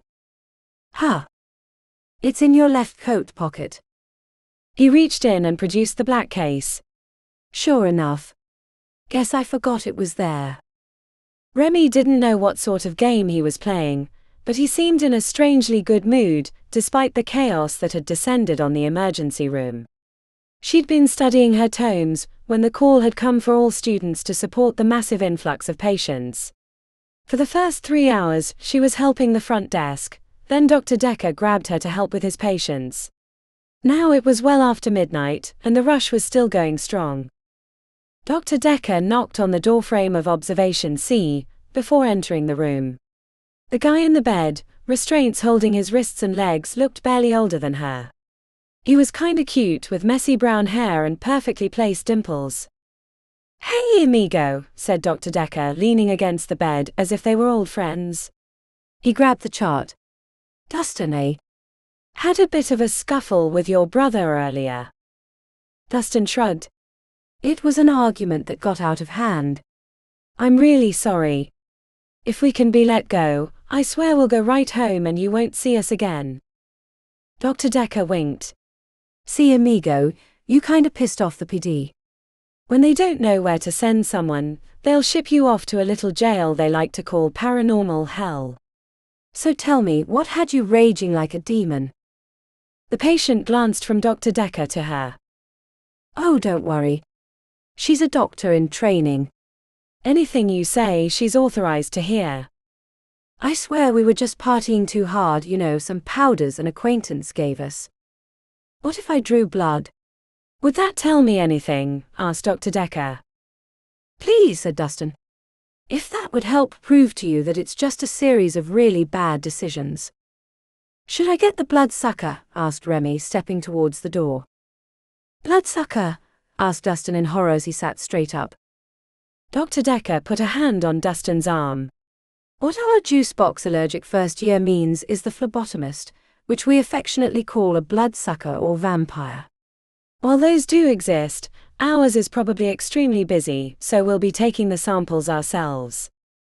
Oh, said Dustin, leaning back into the elevated bed. The doctor rummaged around in the desk until he found a sample vial and a fresh needle. After cinching the patient's arm with a rubber hose, Dr. Decker handed the syringe to Remi. You ever taken blood before? What? No. Only watched. There's a first time for everything. He checked over his shoulder. You don't mind, do you, Dustin? I guess not, he replied hesitantly.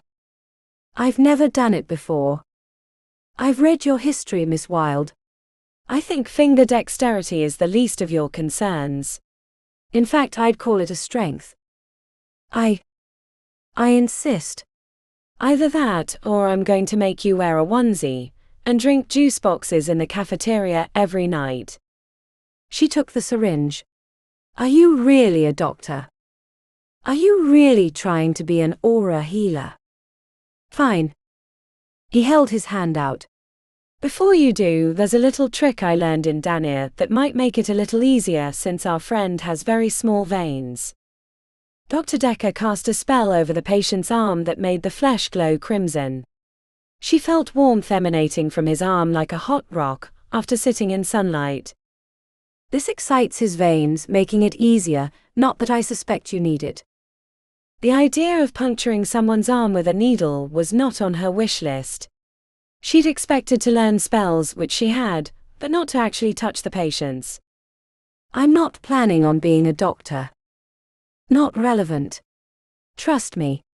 You want to learn this, and besides, you need me to pass you, or you'll be back on the streets picking pockets. Remi growled under her breath.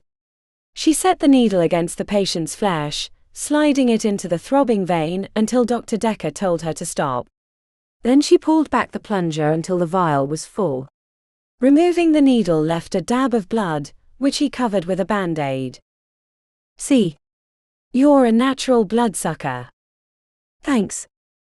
Dr. Decker took the vial, wrote a note on a piece of paper he ripped from a notepad, and handed both to her. Take this down to testing. Don't take no for an answer. I'm going to question Dustin's brother until you return with the information. She looked at the notepaper which only said, test for parasites. I don't understand. Rule number 2 with Dr. Decker. Always test for parasites. They're sneaky bastards, and their symptoms are a cross-section of every other issue, which makes resolving them a critical piece in understanding how Dustin has been lying to us. What? I haven't been lying. Dr. Decker crossed his arms. Rule number 3. The patient is always lying. But that's okay. There is truth within those falsehoods. He pointed to a fleck of purple paint on Dustin's upper arm. For example, see this. Paint markers are commonly used in summonings, runic wards and other enchantments. Our brothers Grimm were likely involved in some sort of arcane chicanery that left them without their wits. Then why am I testing for parasites? He shooed her away. Just do it. And don't come back without an answer. The testing laboratory was in the basement of the main building. The head of the lab, Bob Moorhead, was loading a centrifuge and drinking a steaming cup of coffee when she arrived. The thunderous drums and guitars of heavy metal were playing softly over the speakers, and Bob was nodding along while mouthing the lyrics. You're one of his, aren't you?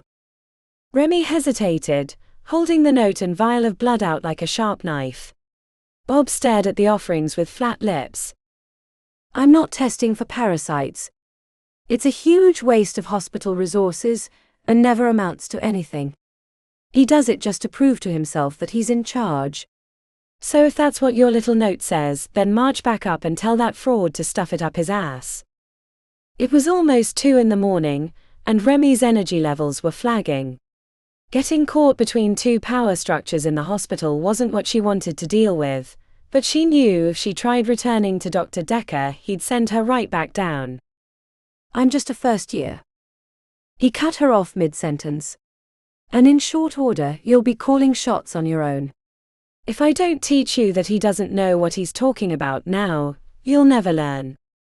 The coffee cup rattled as he set it down, turning to a strange device with runes along the outer frame that were alternating between a pale green and a dull orange. Bob punched in new codes before turning towards another piece of lab equipment. Why are you still standing there? Is there anything I can do in return? I'm resourceful. A little trade might benefit us both. The older man ran his hand through his thinning hair. I don't do trades. We're not in the 18th century barter economy. Now shoo. You're not making a good first impression. Remember, I can make your career in aura healers a nightmare if I so choose. With the note and vial in her hand, she trudged back towards the hallway. She made it halfway before she realized that the hospital was like any other organization, driven by egos and power struggles. These were the fault lines her parents had taught her to exploit for personal gain. It was why she'd been able to easily get access to the pendant at the Dreadmarsh cottage, because the owners didn't see cleaning staff as people, thinking that their ancestral history protected them from the foibles of normal life. What are you doing back here? He asked angrily. Remi put the vial and paper on the counter. You're testing the blood for parasites and other drugs. Did you slip and concuss yourself? Asked Bob. No, I just realized who the bigger asshole is, and it's not you. Yes, you can make my life a living hell at Aura Healers, but he can make it infinitely worse. I only have to see how you reacted to his request, to know that I'm right. And I probably won't make it to the end of the year, making your threat rather lackluster, while Dr. Decker has an army of first years who rely on his whimsy to pass them. If you don't test the blood now, he'll just send other first years with other stupid requests, or worse, until you break down and give him what he wants. You know he's going to win. Why not give in now and save yourself a lot of pain? The longer she talked, the more she knew she was right, but he was so red in the face, she wasn't sure he could do the logical thing. How about this? You do the other tests but not the parasite one. Just write up a fake report. It'll save us both a lot of time and heartache. You know the alternative is so much worse. His jaw slowly lowered and his face slacked until he looked like a zombie. She jabbed her thumb towards a chair in the corner. I'll wait. Hopefully the test isn't too long. A slow blink was the only sign that Remi got that Bob hadn't gone comatose. He swiped the vial off the counter and disappeared into the other half of the laboratory. Remi leaned her head against the wall, and in a matter of seconds was soundly asleep. She woke with Bob shoving a document into her chest. There's unusual trace chemicals in the blood, associated with alchemy. I can run a spectrometer on the chemicals, but it'll take another hour. What about the parasites? He sighed heavily. I filled one of those papers out too. She paged to the back, finding a coffee-stained fake analysis proving the lack of parasites. The report would please Dr. Decker and keep her from getting yelled at again. Thanks, Bob. He said nothing as he trudged back to the centrifuge, while Remi hurried upstairs, excited to show Dr. Decker the results. She didn't know how to read most of the information, but the fact that alchemical markers were in his blood was more proof that they were up to something shady, as Dr. Decker had suggested. Remi found him in the brothers' room. He looked similar to Dustin but without the deep dimples. Dr. Decker was sitting in a chair next to the bed, with his legs crossed, chatting quietly as if they were old friends. She handed him the paper. It's not parasites, Dr. Decker. But we found some trace. Without looking at the paper, he crumpled it up and tossed it unerringly into the waste bin. She looked from him to the basket twice before shaking her hands at him. What the hell? Why'd you send me down to the lab, if you weren't going to look at the results? The playful mood from before had been erased, and replaced with stoicism. He stared back with contempt as he rose and marched into the hallway, beckoning her to follow. When they were safely down the hall, he turned on her angrily. Because you didn't listen to what I said. I wanted a parasite test only. Not some other pointless analysis, which will only tell me what I already know. While Bob and I don't see eye to eye about parasite testing, I do appreciate his reluctance to test for irrelevant data, which wastes valuable resources. Pointless? You said in the other room that might be arcane chicanery, which I assume means spells and potions and stuff. Why wouldn't that test help? Dr. Decker exhaled through flared nostrils. While I am pleased that you convinced Bob to test for parasites, which was partially why I sent you down to him, as I wanted to see how you navigate the hospital system. But as for the alchemy test, the last thing I want is for actual results being logged into the system. I thought you, more than anyone, would understand how the police might use that information to stuff these brothers into a place they don't belong, and might not recover from, even if they're probably guilty of some crime or another. A cold wind blew through her. She'd been so focused on pleasing the irascible Dr. Decker, she hadn't considered the brothers. I'm sorry, I didn't. No, there's no sorry in the hospital, and of course you didn't know. That's why I'm in charge. What was rule number 1? I don't know shit. Do you understand it better? Remi hung her head. I do. Now, the next time you go against my wishes, I'll be sending you back to whatever halfway house you crawled out of. You have potential, Remi, but I worry you've spent too much time rebelling against the system to be useful here. I was just trying to help. Words that have been used to justify torture and murder countless times in history. You have to do better than that. Remi wanted to crawl into her own skin and forget the night.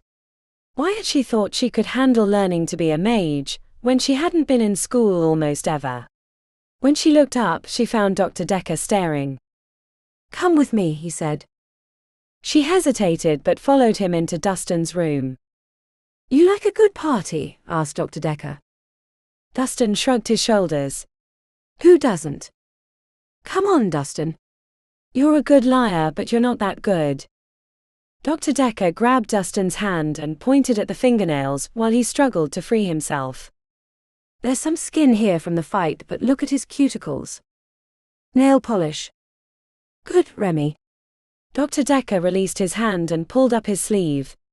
What's that? Looks like glitter. Bingo. You ever been to a rave? Remi shook her head. There are probably no better raves than in the city of sorcery. The lights, music, illusions, and elixirs make for a potent combination. A euphoric sensory overload that provides a salve against the horrors of the modern world, said Dr. Decker. For the first time, Remi saw through the cracks of his past. He wasn't talking to her, but about himself. Dustin and his brother Caleb mix elixirs for the rave scene, said Dr. Decker eventually.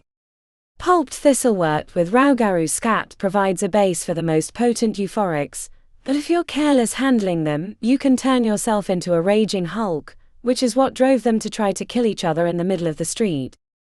The surprise on Dustin's face told her what he was saying was dead on. I used gloves, said Dustin. Gloves are good, but you probably didn't wear high-grade masks. Inhale too much of the off gases, and you'll find yourself angrier than a demon with a bad haircut.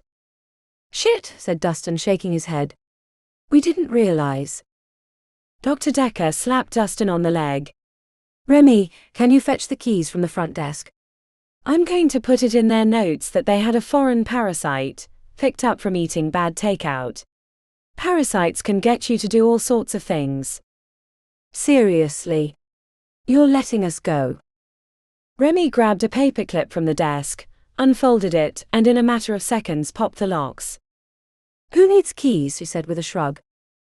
She repeated the trick on Caleb's cuffs, and the two brothers stopped by Dr. Decker, thanking him profusely. Just don't be idiots next time and wear a mask, he said. After the brothers left, Remi turned to Dr. Decker. I don't understand. Can't we get in trouble for letting them go? They're making illegal drugs. You wanted to arrest them. No, but I thought we had to follow the rules. You're not making this very easy for me, said Remi. Dr. Decker chuckled. I'm not here to make it easy. Despite what people want to believe, there are no hard and fast rules in the hospital. When shit gets hairy like tonight, you have to make things up as you go along, or you'll get buried by the collective mass of human misery. What about your rules?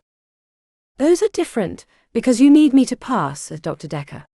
So the next time you think about disobeying, remember that. He checked the time. We should be in the calm before the crazy crunch. You should go take a break, walk around outside or eat, whatever you feel is necessary before it hits. He didn't wait for her to answer, and headed down the hallway in the same direction as the brothers, which wasn't the emergency entrance. Remi wandered the opposite way. The emergency room was a normal level of chaos.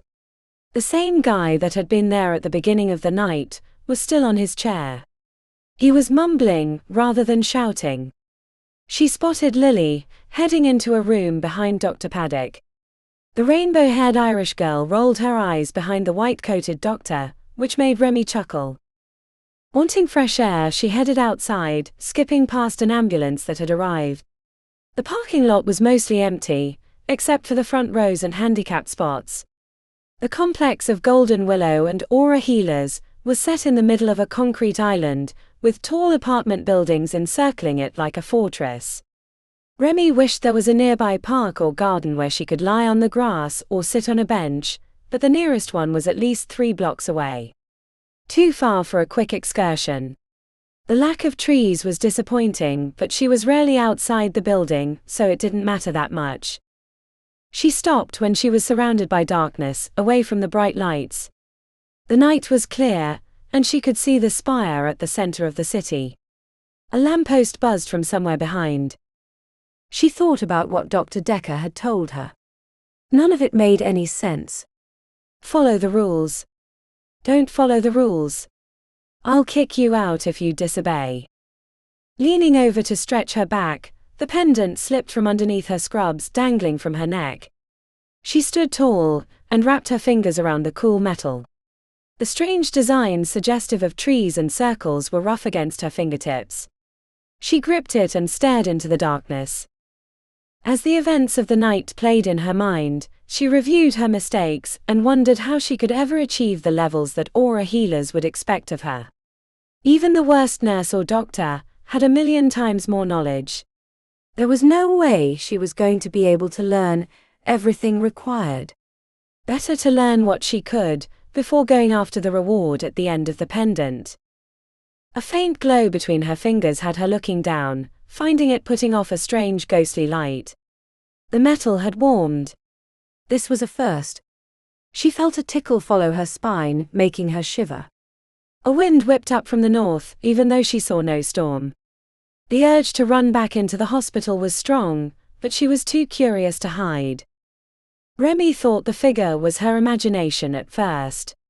He, and she was strangely certain it was a he, stood at the far end of the parking lot near the rows of apartments that formed the barrier between the hospital and the rest of the city. Her feet were rooted to the asphalt. The figure took patient steps in her direction. She was transfixed by his approach.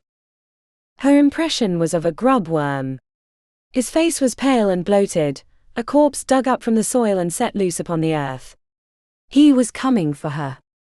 She knew it in her bones, but she couldn't move or speak. Not even yell out. A white worm sent to drag her back to some unspeakable horror. The pendant burned against her palm, startling her out of the trance. The imprint of the design flared briefly against her flesh, but when she checked a second time she found the eldritch lights had gone out. Then she checked the parking lot to find the white worm was gone. No sign of his existence remained, which she didn't understand because he'd only been 100 feet from her location. He couldn't have run out of sight in the brief moment she checked the pendant. The wailing sirens of an ambulance, followed by a second and third, as if they were a pack of wolves howling to dispel their loneliness, grew louder by the moment. Remi checked for the white worm one last time before returning to the hospital. By the time her shoes passed the threshold, she was convinced that it had been her imagination, brought on by sleep deprivation and the stress of the hospital. Chapter 20. The alchemical laboratory smelled like burnt sage and unspent phase, while the sounds of glass clinking made for a soothing song. Damon used a measuring cup to collect the crushed carapace of a pottery ant, checking the scale to ensure he had the proper weight. The lab only had enough room for half the first years, so the others were on rounds with Dr. Decker. "If anyone needs anything, I'll be in the library 3 doors down," said Jeb Anders, the hospital alchemist. He had wispy white hair and bright red cheeks brought on from years of alchemical exposure. Dr. Decker explained that in the early years Jeb had titrated by mouth, which meant he'd ingested trace amounts of many strange and dangerous reagents. Damon checked back to the recipe. They were making a simple wound pack. There'd been a rash of bite wounds in the 10th ward attributed to a young Camazotz by the papers, but Dr. Decker wasn't convinced because the fang patterns were all wrong. To his left, the girl Lily was humming under her breath as she mixed the elixir with the grace and alacrity of a master chef. A mass of colored hair perched atop her head, loose curls framing her broad face. After watching her mix a few potions, Jeb had asked where she'd learned, but Lily had deflected the question. Damon didn't dislike her, but he felt like she was hiding something. Then a crash from 2 tables up had Damon shaking his head. Remi. She'd spilled another tray of reagents. He'd never seen someone so clumsy. It was the 3rd time today she'd had to go back to the supply room for materials. He still didn't know what she was doing in aura healers. The idea that the selection committee thought she'd be a good candidate made him question his own choices. Fixated on Remi rather than his own task, he bumped the auto-mixer, tripling the revolutions. The pale purple liquid frothed as he struggled to turn the machine off. When the mixer no longer hummed, he checked his potion to find it was ruined. "Blood and bone," he muttered, disgusted with himself for the loss of concentration.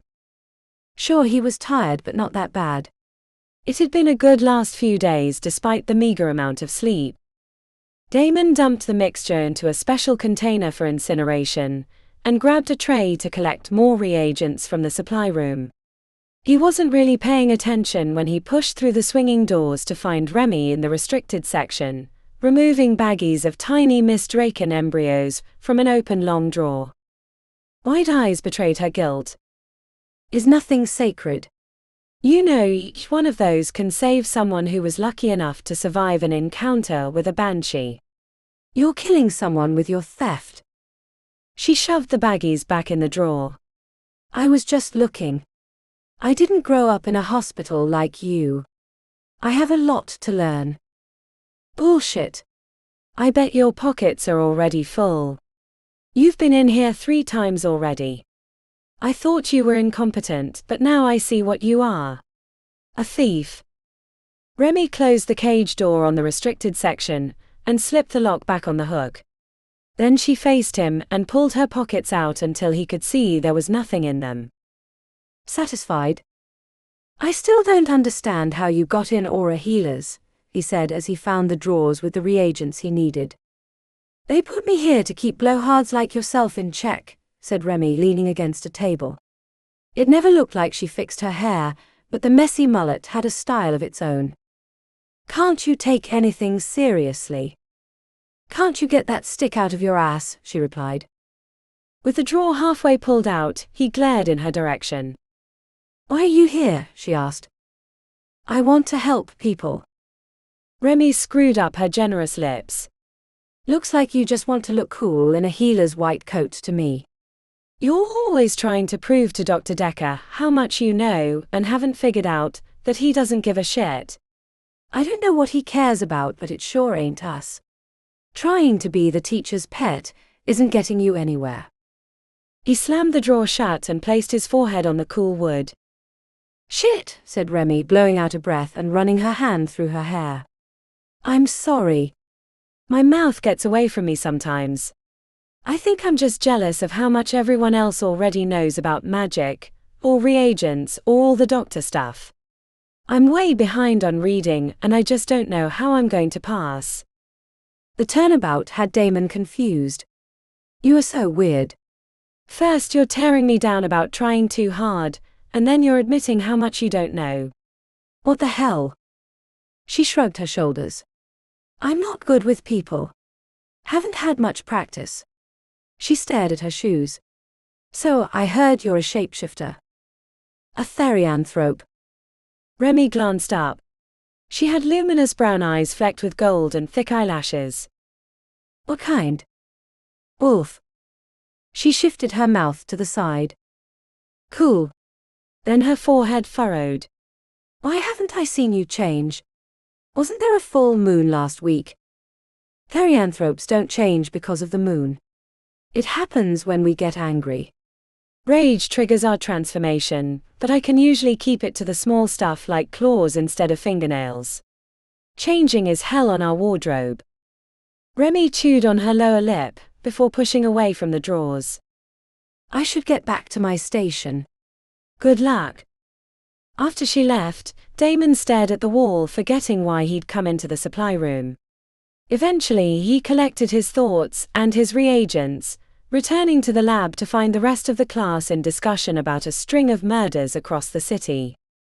When I was in the ER last night, said Boone, tugging on his diamond earring, which he seemed to do whenever he was speaking, we had 3 separate cases of people going flat out crazy, trying to strangle tourists near the Newtown fish market. Was weird. They all had slaver on their mouths. The Herald is calling it the season of the witch, said Sasha, looking excited about the prospect.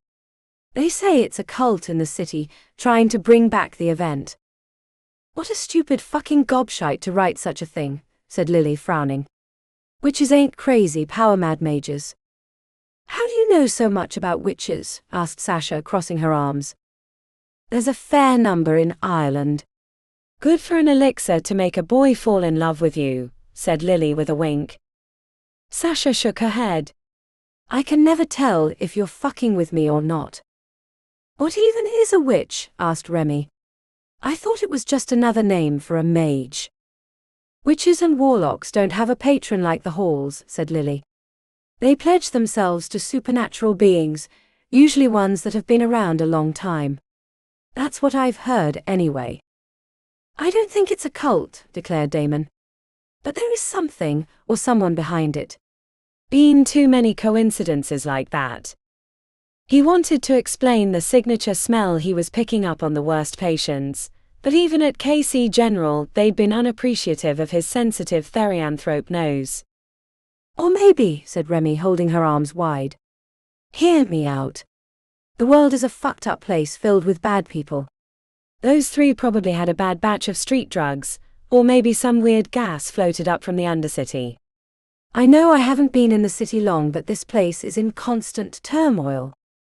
What about the white worm you saw? Asked Lily, furrowing her brow. Remi shot her a withering look. Before Damon could follow up, Jeb returned to check their work. You need to be more careful, said Jeb after Damon explained what had happened. You don't get do-overs in alchemy, especially in the hospital. An incorrect mixture could kill someone. Damon had to stay around to finish the project. He was the only one in the lab since everyone else, Remi included, had completed the mixture on the first try. After Jeb gave him the thumbs up, Damon headed back to the dormitory wing of the hospital. When he was passing Dr. Decker's office, he saw the light on and chanced a knock. Speak, friend, and enter. Damon stuck his head through the opening. Friend. The doctor had his feet on the desk. He was levitating a stress ball using a continuous flow of air magic, which was knocking papers off his desk, but he didn't seem to mind. How are you doing that? Dr. Decker adjusted the flow, and the ball shot towards Damon. He caught it and set it on the desk, not knowing how to take the instructor. The more important question is why, but nobody ever seems to care about that. Why?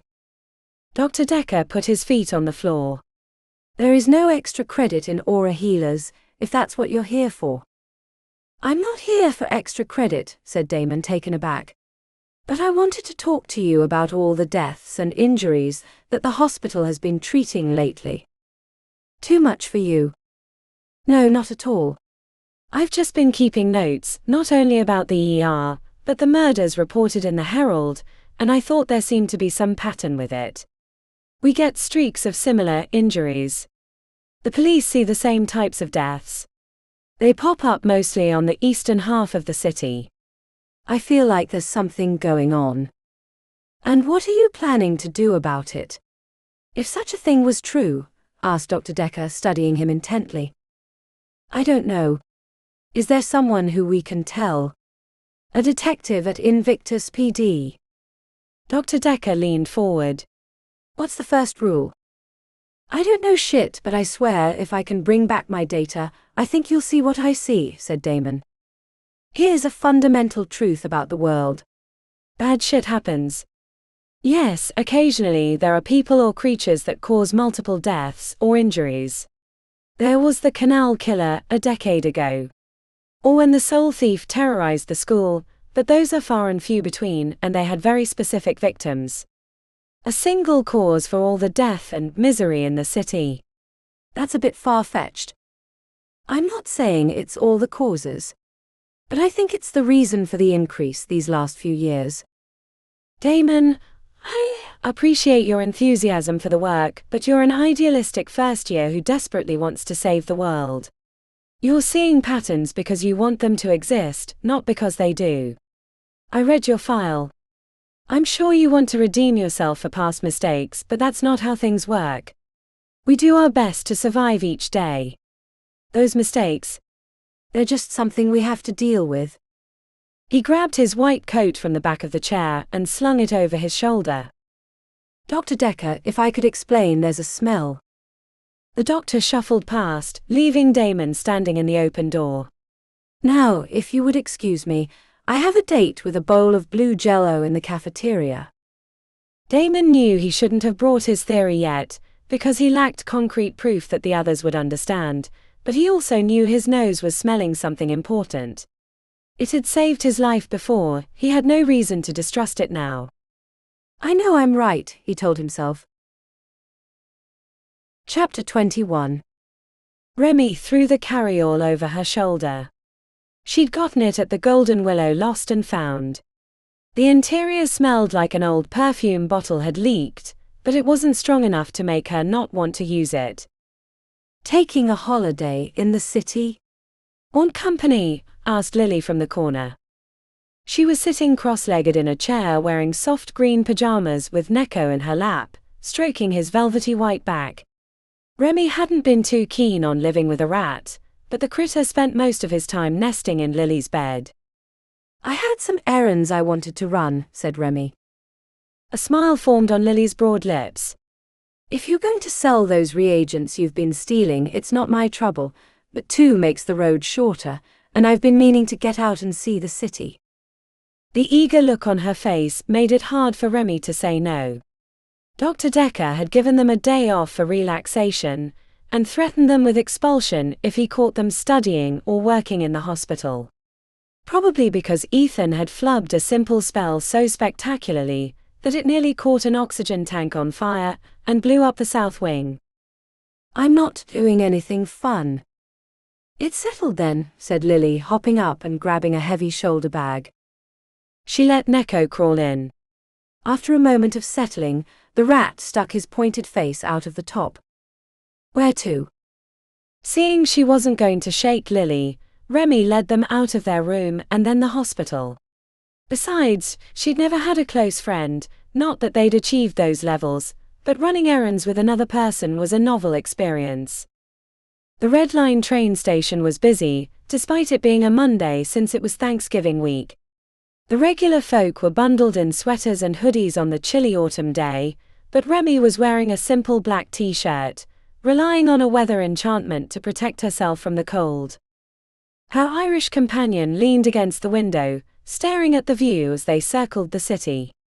They passed the Canal District in the 7th Ward filled with college students drinking cheap elixirs on a long break, while the Menagerie and Cryptozoo in the 8th was filled with families to see the unusual animals. The Glitterdome could be seen for the entirety of their trip, and closer in the 2nd, a botanical dome had been constructed.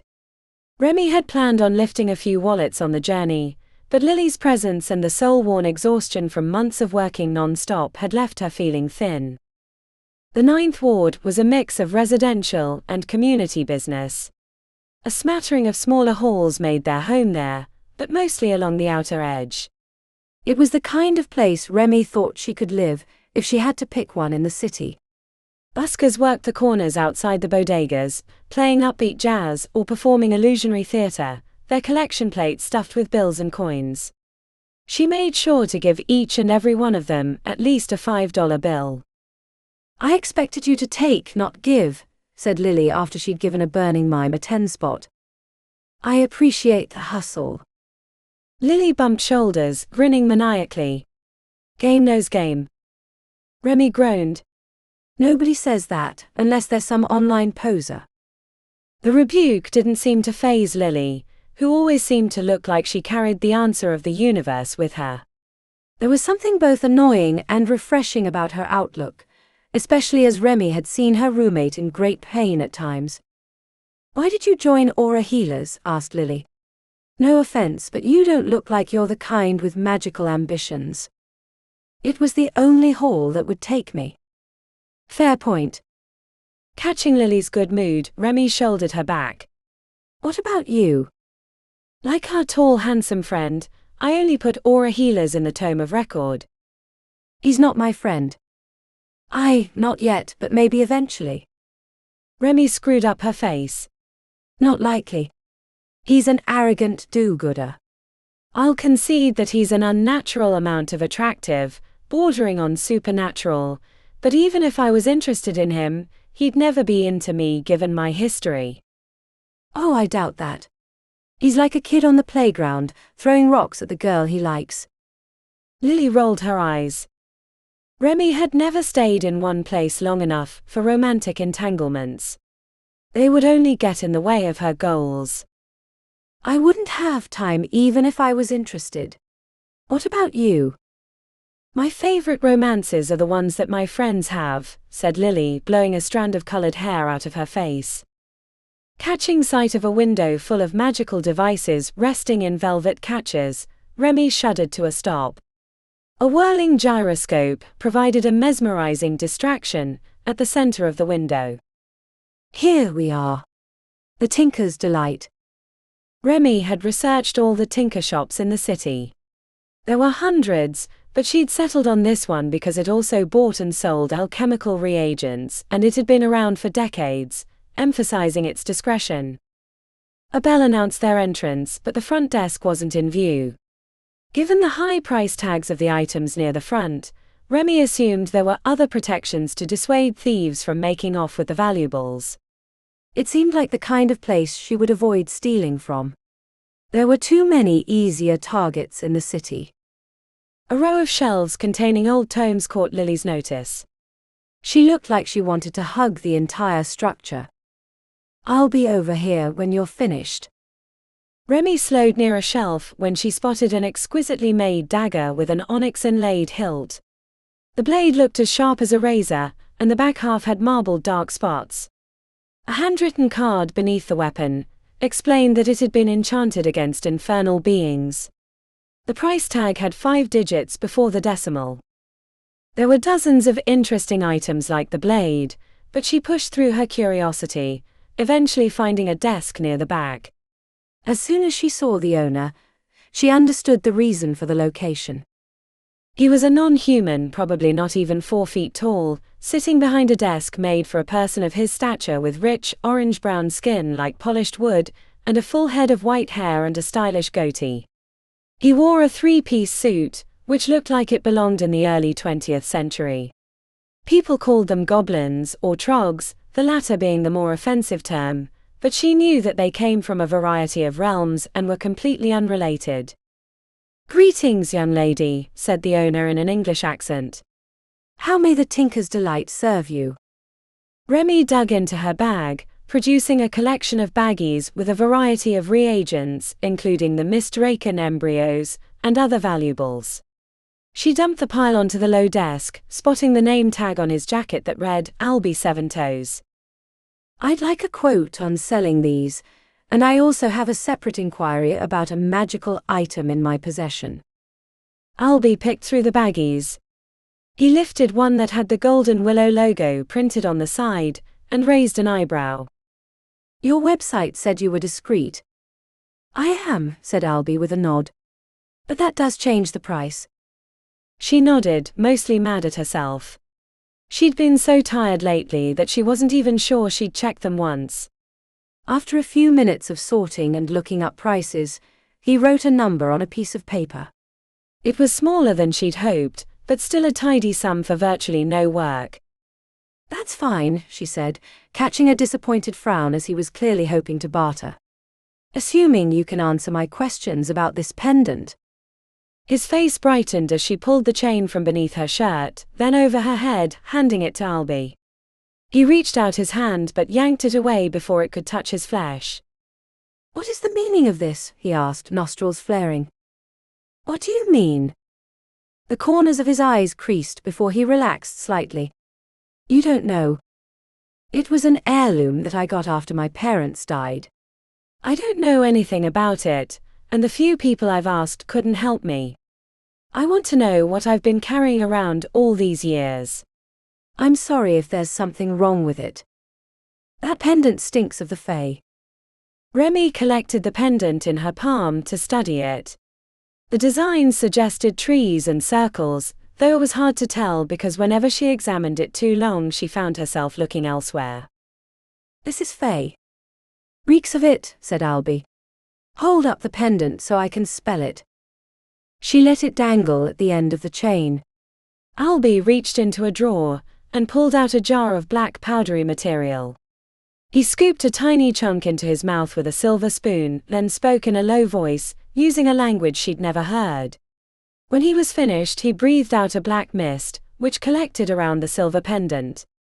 Bright lines and other details that she hadn't seen before came into focus. Remi found herself transfixed. Her mind leapt to faraway places. She was still in the shop, but she was also in a deep, dark, twisted forest. The scents of rotting vegetation were thick, choking her. She was trapped. Remi clawed at her own throat, not able to breathe in the unbearable heat. Through the gaps in the vines and overwhelming growth, she saw a figure in the distance. She was being hunted. That much she knew.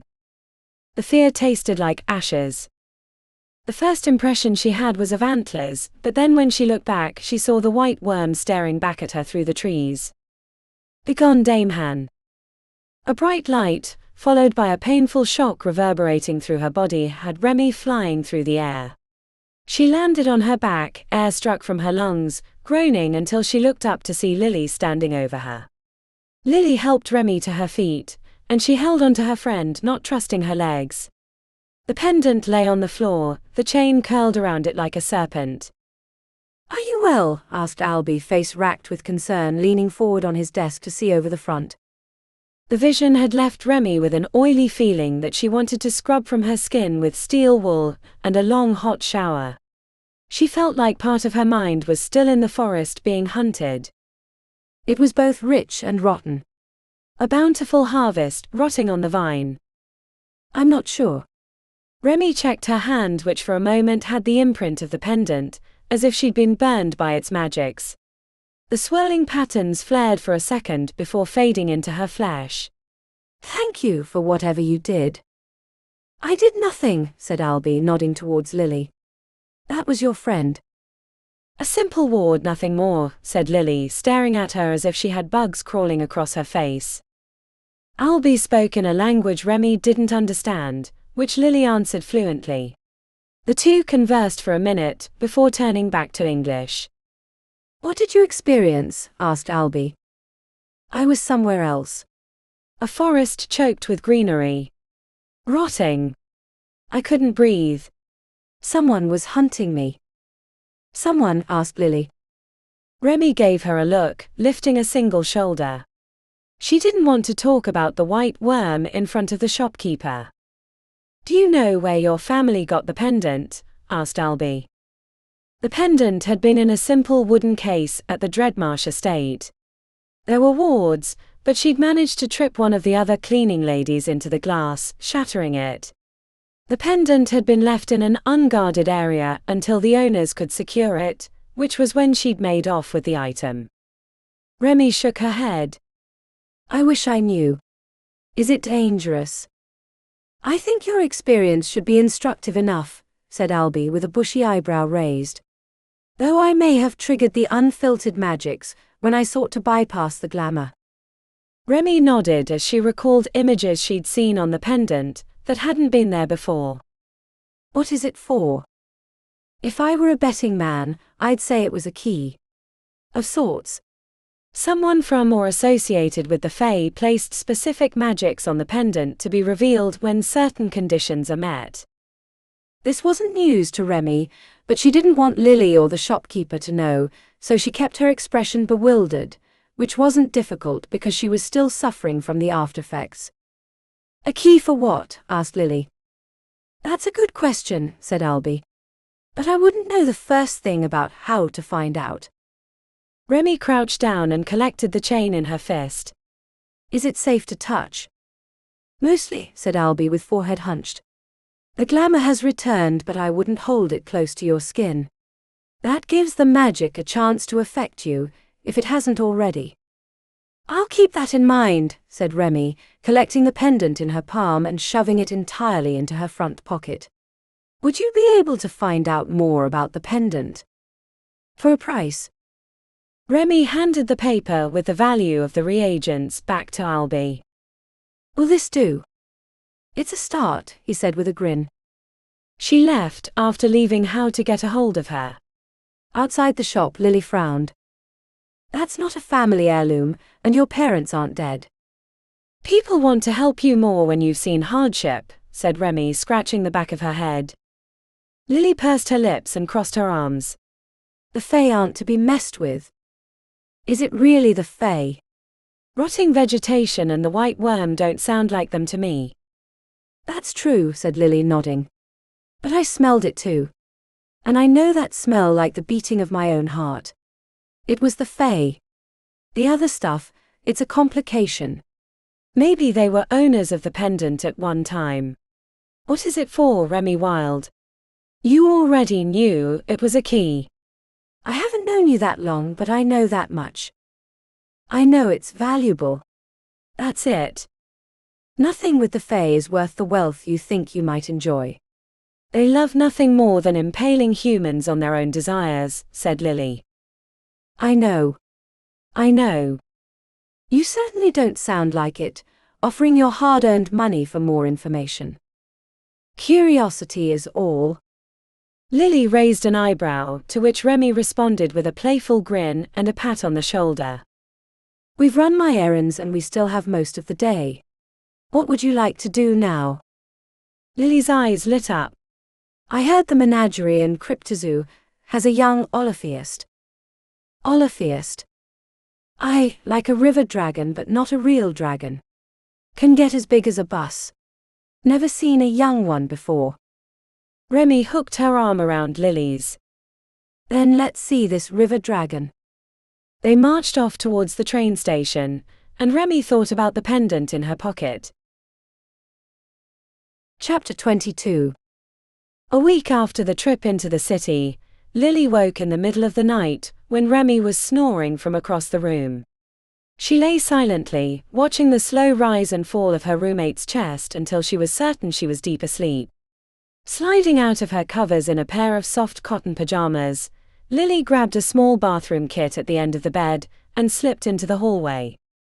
She passed a few workers on the way to the hospital chapel. No one gave her a second glance. The hospital was its own ecosystem.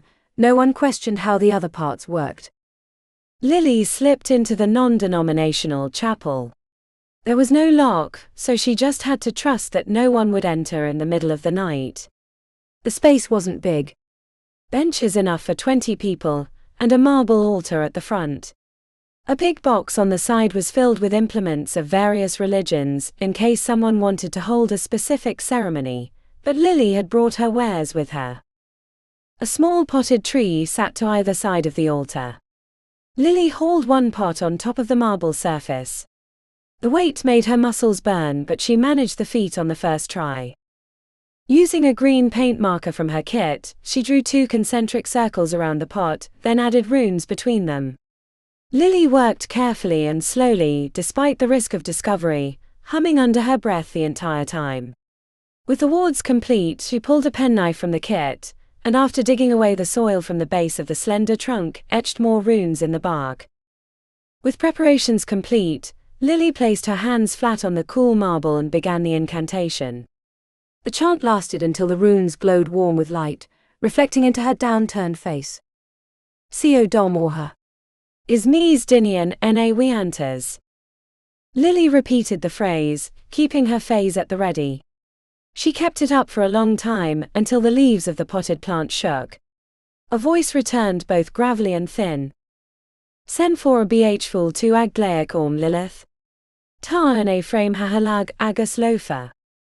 The connection felt distant, leaving Lily to ache for familiarity. The words she wanted to use fell to ash on her tongue, but she knew she couldn't keep Medby waiting. "And bhful lias aimsith agat?" asked the voice from the tree. "No, mother, I have failed thus far. But I continue the search. There is a lead, but I fear it may be false." She'd slipped back into English, but repeated the phrase because Medby preferred it that way. Sen for a ghlaonn2. Ta and lova anseo. The runes flashed crimson for a moment. Lily bowed her head deeper as a sickly green light emanated from the soil, tendrils reaching for her neck. The mist burned against her flesh, making her choke and stammer, until she dismissed the connection, throwing herself away from the altar before she could become entrapped. Bough and branch. Lily pulled a bottle of isopropyl alcohol from her kit, and used it to clean the paint marker runes from the marble, then returned the potted plant to its original location, covering up the carvings with loose soil. When she slipped back into her room, Remi half woke, hazy expression staring from her pile of covers. "Everything okay?" "I just went to the bathroom," said Lily, holding up her kit. Remi stared back blankly. "I had a bad dream. Rotten vines were crawling from under the door, trying to choke me." "Just a dream," said Lily, offering a reassuring smile. "Just a dream." Chapter 23. Remi trailed behind Dr. Paddock on rounds, feeling like a lost duckling. The glasses-wearing doctor barely talked to her, except when he gave her instructions for the spells she needed to cast, half of which she hadn't learned yet. "After you, Miss Wilde. Let's see how we can not perform our duties with the next patient," he said derisively. "Yes, doctor," mumbled Remi as she trudged into the room. A 20-something attractive young man with a mane of blonde hair was sitting up in bed, grimacing and breathing shallowly. Sleeves of tattoos stuck out from his hospital gown. "How are we today, Mr. Lyons?" said Dr. Paddock as he read from the patient's chart. "It's fine. Am I going to get out of here soon? I have a show tomorrow. I really need to get back." "A show?" asked Dr. Paddock. Remi didn't need the explanation to know that Gerald Lyons was a singer in a rock band that was playing at clubs around the city. Nearly every woman in the hospital, plus a few men like Boone, had been discussing his arrival and every move. He'd been singing at the Bang Factory in the Canal District, when a jealous girlfriend cursed him while he was on stage. He'd been in undetermined pain for 2 days since. Nothing they'd done had helped, though there was a lot of explicit discussion about how they could help him get over his problem. "I'm the lead for the Krakens," said Gerald. He had luscious eyelashes and pouty lips. After he'd arrived at Golden Willow, the entire class of first years had watched a video of him strutting around the stage with his shirt off. "And what are the Krakens?" "Do you work at the zoo?" asked Dr. Paddock. "The zoo?" Gerald looked confused, so Remi spoke rapid fire. "He's a singer for a band. It's called the Krakens. He got cursed by a jealous girlfriend." As soon as she finished speaking, her cheeks grew warm, then grew hotter as Gerald rested his gaze upon her. She'd never been one to swoon around a guy, but he was supernaturally attractive, and it was making it hard to think. Some of the first years thought he might be related to a siren. Thanks, Remi. The wink was almost too much. It helped her get her feet back beneath her. Gerald looked past them both, as a pair of nurses came stumbling into the room looking giddy with glee. They were both in their 40s but were acting like they were teenagers. "We're here for his sponge bath," said the first nurse, waving a sponge. Dr. Paddock checked the chart. "I'm afraid he's been marked down for no physical contact due to his pain sensitivity." "Sorry, ladies," said Gerald. "Even the covers and clothes hurt." "I've been really considering stripping down and just lying naked atop the bed, but I'd hate to cause any trouble." The two nurses went blank and left the room with hurried steps. Remi had a pretty good idea where they were going. "No counter to the curse has been identified?" asked Dr. Paddock. "They sent a recording of the event, but the music was so loud that we couldn't hear the spell," said Remi. "Am I going to be like this forever?" "Because I really have to piss." "I've tried to go on my own, but since everything hurts, I don't know how to go," said Gerald, his mouth twisted. Dr. Paddock hung the chart on the end of the bed. "That, son, is something we can help with." "Remi, are you familiar with Antony's forced polychiria?" She racked her brain, paging through the book in her mind. "Yes, I think I do." "Are you or are you not?" "I'm pretty sure."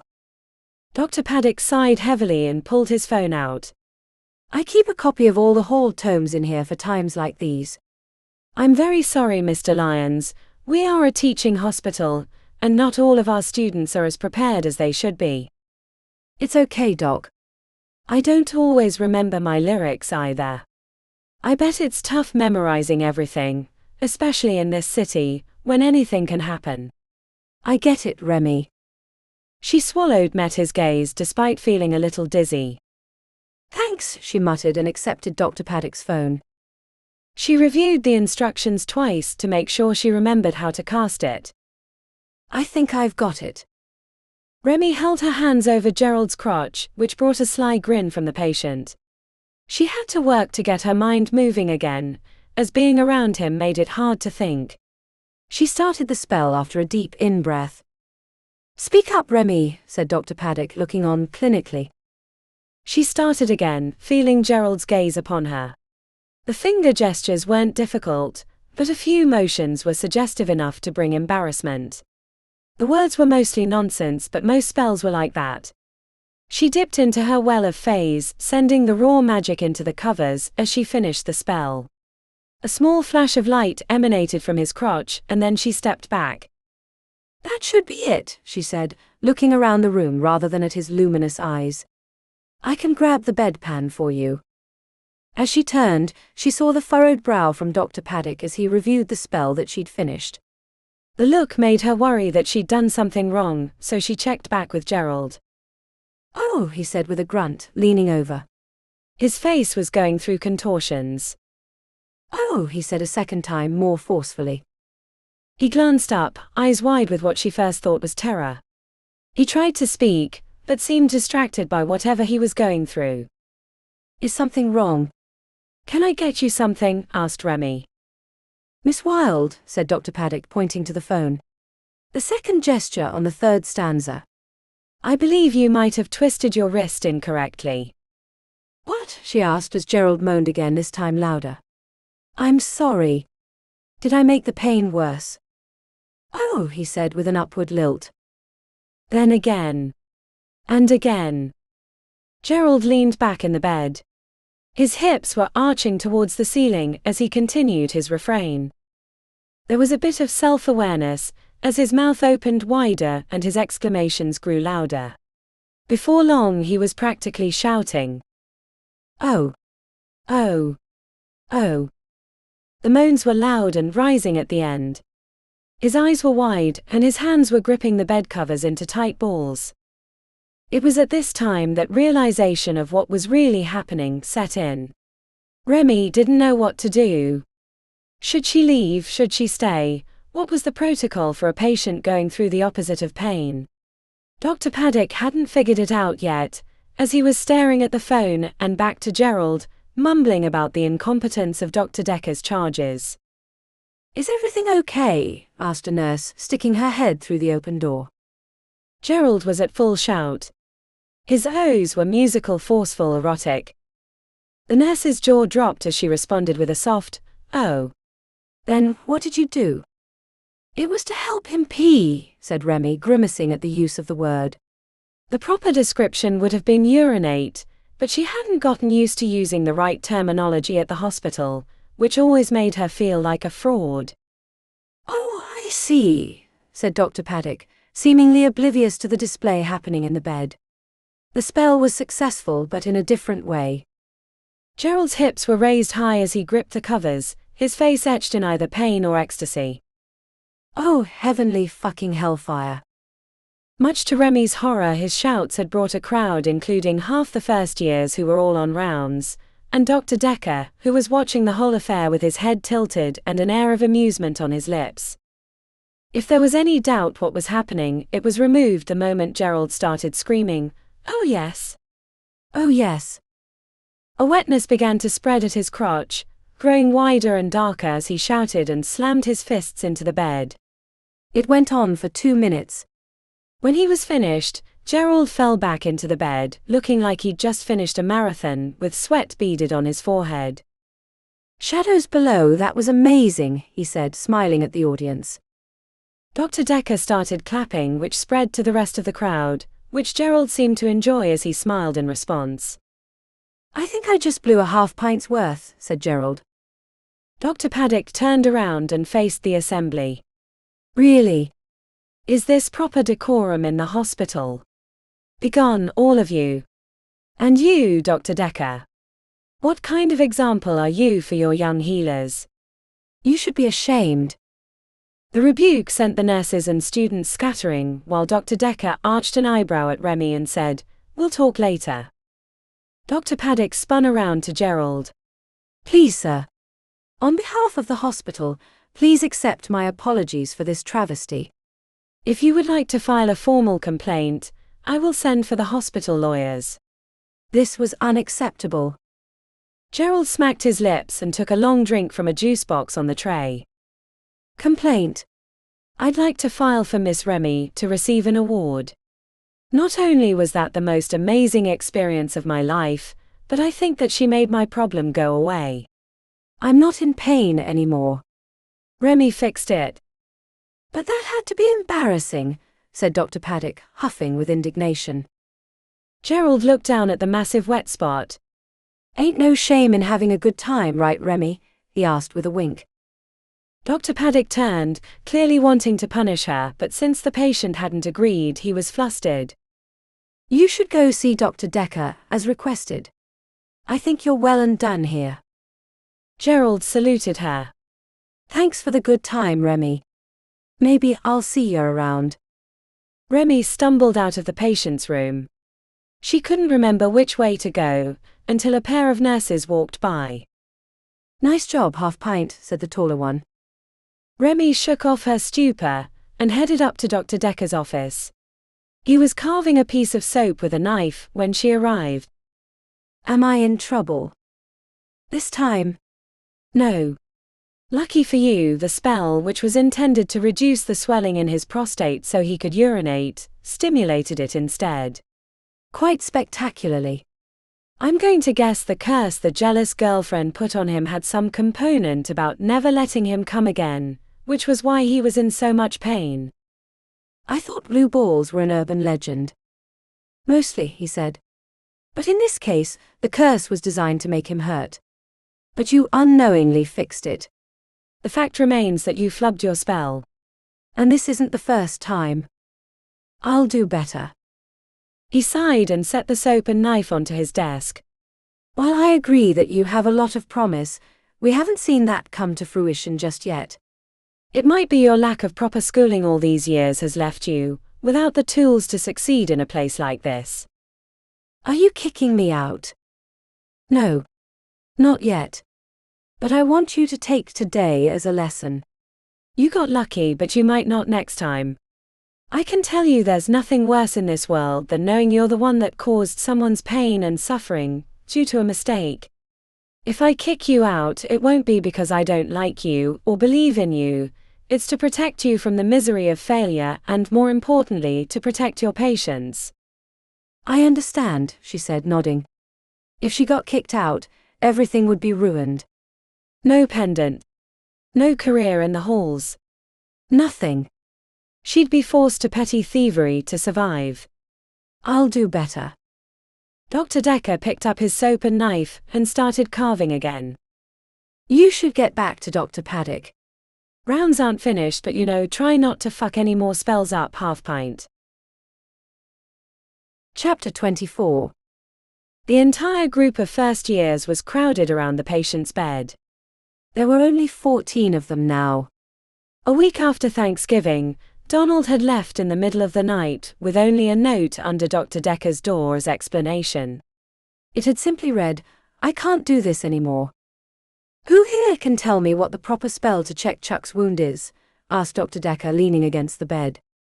A middle-aged balding man with his left arm wrapped in a tube covered in runes sat cheerily as the class scratched their heads. Damon reviewed the tome in his mind, trying to remember the right spell. Before he could answer, Ethan spit out the field finder. "Could you demonstrate for me?" "Minus phase," said Dr. Decker. Ethan stepped forward, his artificial foot clunking on the tiles. He performed the gestures and words with the practice of a concert musician. "I'll give you 9 out of 10 for spell work, but unfortunately, Ethan, you killed poor Chuck." 0 out of 50. The problem with most spells, when the patient is wearing a regeneration tube, is you have to worry about the runes and the solution inside the tube. Dr. Decker picked up the patient chart. In this case, due to receiving a bite from an unknown critter in the sewer system, our Chuck has been given an exotic mixture to protect against infection and what class? Damon added his voice to the droning response, "Parasites." "But there was no parasite found in his bloodstream," said Ethan. "That's because Chuck is an experienced sewer maintenance professional. As soon as he was bitten, he drank the correct elixir and hurried straight away to the ER. As you can see, his arm grew scales during that short window before the right spells were applied." "Ain't no way I'm going down like Levi in Section 8, said Chuck in a thick New England accent. "They found him covered in white slime and gnawing on a rat while his eyes were completely black." "Anyone else?" Damon shouted out, "The perceiver."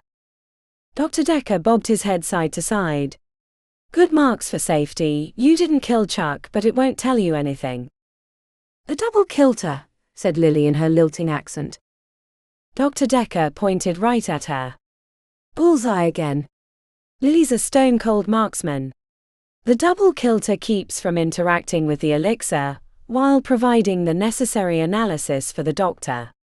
He held out his hand to Chuck, who shook it as if they were old friends. "Thanks for playing another round of Let's Not Kill the Patient." "No problem, Doc. Happy to be of service." "Everyone out," said Dr. Decker. "On to the next room." "And Chuck, thank you for keeping our sewers clean." A healthy shitter is the key to running a good city. On the way to the next room, Sasha asked, "Why do we keep checking for parasites?" "We never find any." Rule number 1, Sasha. Rule number 1. The class shared bewildered glances between themselves as they squeezed into the next hospital room. There was a collective bet amongst the first years whether or not Dr. Decker was messing with them. At the end of the year, if they hadn't found a single parasite in all their tests, then the 3/4 of the class that had bet that way would win. Damon had decided against his better judgment that Dr. Decker had an actual medical reason for Rule 2, but every week it was harder to believe that he would be proved correct. The murmuring grew as Damon worked himself into the back of the room. As one of the tallest members, he tried not to stand in front. "Our patient died a half-hour ago," said Brian, reading the chart. "The covers had been pulled over the body. We'll stop here anyway. Even the dead have something to teach us." "Hand me that chart." He spent 5 seconds reading it before tossing it on the covers. Damon thought he saw the body move, but that was probably his imagination. "Unknown causes. They found him in an underpass near the ring road, wandering around like a lunatic. He attacked a police officer who hit him with a limb lock spell, and he fell unconscious. They thought it was a concussion at first, but they found no signs of trauma to the back of the head. Thoughts? A sniff brought the aroma of rotting vegetation. Damon coughed. He wanted to get out of the room. It was choking. He looked around to see no one else was reacting the same way, not even Dr. Decker. Did he work on a farm? Asked Damon. Dr. Decker tilted his head. Why did you ask that? Is it just me? Said Damon, pointing at his nose. No one else smells that. It's like the produce section went bad, and no one cleaned it up. The entire class lifted their chins, sniffing at the air. Everyone but Remi, who was staring at him as if something was wrong, but when they made eye contact she looked away. I think I can smell that, said Ethan. A few others nodded. Dr. Decker, however, ripped the covers from the patient. He stared at the lifeless body which lay with its eyes open and mouth slightly agape, then leaned over and started smelling the corpse from inches away. When the doctor had moved up the chest and was hovering over the open mouth, Damon saw the hand twitch into a curled claw. Watch out! Screamed Damon before he even knew why he was yelling. Dr. Decker stood upright and half-turned, still in range as the body snapped upward like a marionette being controlled by a novice puppet master. Damon thought that he was going to be bitten or grabbed, but at the last second, Dr. Decker spun around. Shayu! A wall of white mist slammed into the patient, throwing him back into the bed, with half his body threatening to tip over. Dr. Decker had his hands up, ready to deliver another arcane strike, but the patient had returned to its previous motionless state, limbs limply hanging over the edge of the bed.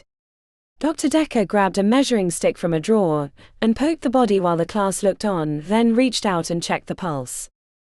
Nothing. He followed up with pair of spells, Hafer's heartbeat and the waves of consciousness. Neither came back positive. Is he a zombie? Asked Sasha. Contrary to popular fiction and the occasional conspiracy theory, there is no such thing as zombies. There's no spell to bring someone back from the dead, a fact confirmed by the greatest arcane minds of the halls. Then how did he move? Asked Sasha. The body may not have a spirit, but that doesn't mean other things can't decide to use it like a puppet. Like the zombie ant fungus, said Lily. Ah, yes, Ophiocordyceps unilateralis. A nasty little trick of nature that does a number on those poor ants, said Dr. Decker. It's one of those areas where nature has done better than magic. He yanked the body back to the center of the bed, and using a wooden tongue depressor poked and prodded the corpse while the class watched. When he got to the mouth, he made noises of understanding. Forceps? He asked, holding his hand out. When no one moved, he dug through the drawers to find a pair. Dr. Decker shoved the thin pincer-like instrument into the open mouth, then with a yank produced a long piece of thin vine that was spotted black. That's what I was smelling, said Damon. Interesting, said Dr. Decker. Boone raised his hand. Should we be worried? Like, is this an airborne fungus or something that's going to turn us into zombies, like him? Dr. Decker raised an eyebrow. If it is, it's too late, but no. I don't think so. He gestured to a grey panel on the wall. It would have turned orange or red if there were airborne particles. Grabbing a sample jar from the cabinet, Dr. Decker stuffed the rotting vine inside before closing it up and writing a note on the side. He snapped his fingers at Remi. Take a blood sample for me, since it's something you're actually good at. Damon started to feel jealous, since he'd spent a month with the phlebotomist at KC General, and felt like he was a pretty decent bloodsucker, until he heard the rest of what Dr. Decker had to say. He knew she was doing poorly on their tests, which required demonstration of the various spells and concepts they'd been learning these last 4 months. Will I be able to? He's been dead a bit. The blood has congealed. Dr. Decker furrowed his forehead. Right. Inject a bit of saline with warmed phase into the vein, then give it 30 seconds. That should thin the blood enough to pull a sample. While Remi worked the corpse's arm in an attempt to pull blood, Ethan asked, "What was that spell?" The one when the corpse attacked you. "I don't recall that in any of the tomes." Oh, it's an animalian's mark. A hunter friend in Harmony taught me. When you're dealing with dangerous supernaturals, being able to react quickly is important. Marks are faster than the 5 elements. How many realms were you in when you were away from Golden Willow? Asked Ethan. A dozen or so. Lost track. You go where the work takes you, and there's a need for a medic everywhere. But I learned a lot of techniques and spells I wouldn't have otherwise. When you don't have the resources of a hospital at your beck and call, you have to improvise. That's how I learned the blood one too. Here's the sample, said Remi, holding up a vial filled with dark blood. Excellent. I won't have to fail you just yet. Dr. Decker checked his watch. That should be it for the day. Who'd like to take these? Damon surged forward. I would. Don't forget. Rule number 2. Got it, said Damon as he headed for the basement. Let Bob decide what else needs to happen. He'll know best, yelled Dr. Decker as he left the room. Bob Moorhead was drinking coffee and directing one of his assistants on a new machine when Damon arrived. The excitement in the head of Testing's eyes dimmed when he saw who had darkened his door. One of Dr. OD's minions, wonderful, he said with the excitement of a headsman. Parasites, I assume. That too, said Damon, handing over the sample jar and blood vial. A corpse tried to attack the doctor. He pulled these from the mouth, and here's a blood sample. Bob whistled softly as he stared at the spotted vine. Isn't this a beauty? What are you? He checked up to find Damon standing nearby. This is going to take a while. That's okay. I'd like to learn. Nobody likes a kiss-ass, said Bob. I'm serious. I smelled something on the patient, and I wanted to understand if that had anything to do with these samples. Smelled something. Damon gave a description. Sensitive nose. Oh, that's right. You're the therianthrope. Bob's assistant, a young woman with blonde hair pulled into a ponytail, glanced up, visibly disturbed by the news. I am. Lucy, take this vial. Start the standard profiles including parasites. Lucy gave him a strange look before nodding with understanding. Damon didn't understand the exchange, but he was too tired to worry about the politics of the testing lab. After his assistant left, Bob put the rotting vine in a closed box and cut samples using rubber gloves. He took 5 different pieces and put them into separate containers, adding drops of colored liquid to each one. It took an hour for all the tests to be run. When they were finished, Bob handed Damon the 10-page report. Can I get the Cliff's Notes version? Bob tapped on the front page, a fresh copy with a small coffee stain in the corner. No parasites, imagine that. But I did find something interesting in the blood.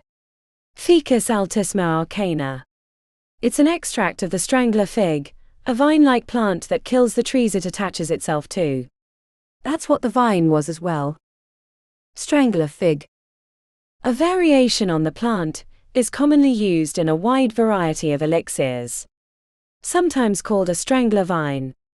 It's a base reagent, modified decades ago due to its affinity for attaching itself to other molecules, particularly in the brain. Big Alchemy, like Degastine Industries, uses swimming pools of the stuff. So it'd be hard to track down where he was exposed. Exposed? This gentleman must have drunk an entire glass of it. There was that much in his blood system, which is why the vine grew, I believe. I'd bet his entire interior cavity was filled with the plant, and it hit some nerves causing the body to move, making Dr. Decker think it was alive. Bob tapped on the paper again. Interestingly enough, I've been seeing trace amounts of Ficus altisma arcana in more samples than I would expect. That in itself isn't unusual given its properties and usage, but it has started feeling like a trend. Damon slumped. He was hoping for something more concrete that would help him explain his theory. But if it's easy to get, then it wouldn't mean much. Oh no, not at all.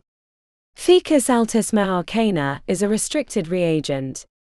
Degastine Industries makes their own, but anyone else would have to get it from cyclone reagents because it grows in jungle climates, so you can't just throw a seed into a pot and expect a vine to pop out. Getting more than a few ounces is a big pain in the ass. Jeb uses it in the alchemy labs from time to time, and even that much requires additional levels of security. Whoever gave this gent an entire glass full should be easy to track down. There aren't that many people authorized to use it. Why is that? Because the most common use is in potions or salves that affect the mind. It can be used to heighten senses or magical use, or to help control dangerous animals during transportation. It's quite an interesting reagent. Bob shrugged. If you could get into Cyclone Reagent's customer logs, it'd probably be easy to narrow down who might have been capable of this. Damon saluted the head of testing. Thanks, Bob. That's great information. It is, he asked as Damon was jogging out of the room. On the way back up, Damon contemplated passing along the additional information, but decided that Dr. Decker would remind him of rule number 1.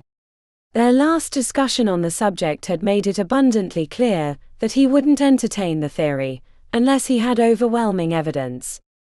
Damon decided if he could find out who might have had a large enough quantity of the strangler fig extract, then he might be able to narrow down who was behind all the chaos in the city.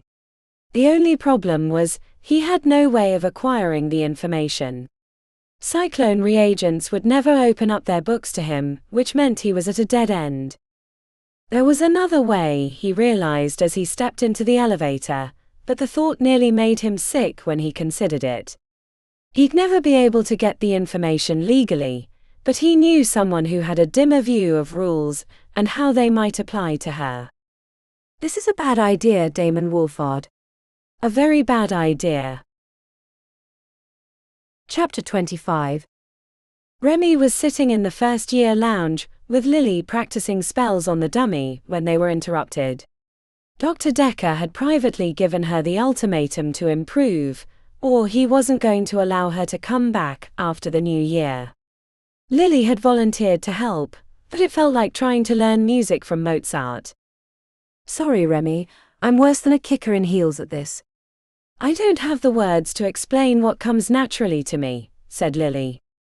The plastic facsimile of a human body was lying on the big table at the center of the room. A cartoon of the zombie corpse attacking Dr. Decker had been sketched on the whiteboard by Ethan the previous day. Remi cracked her knuckles. It's not you. I suck at this. I can get the finger gestures right, but it's hard to juggle the other parts.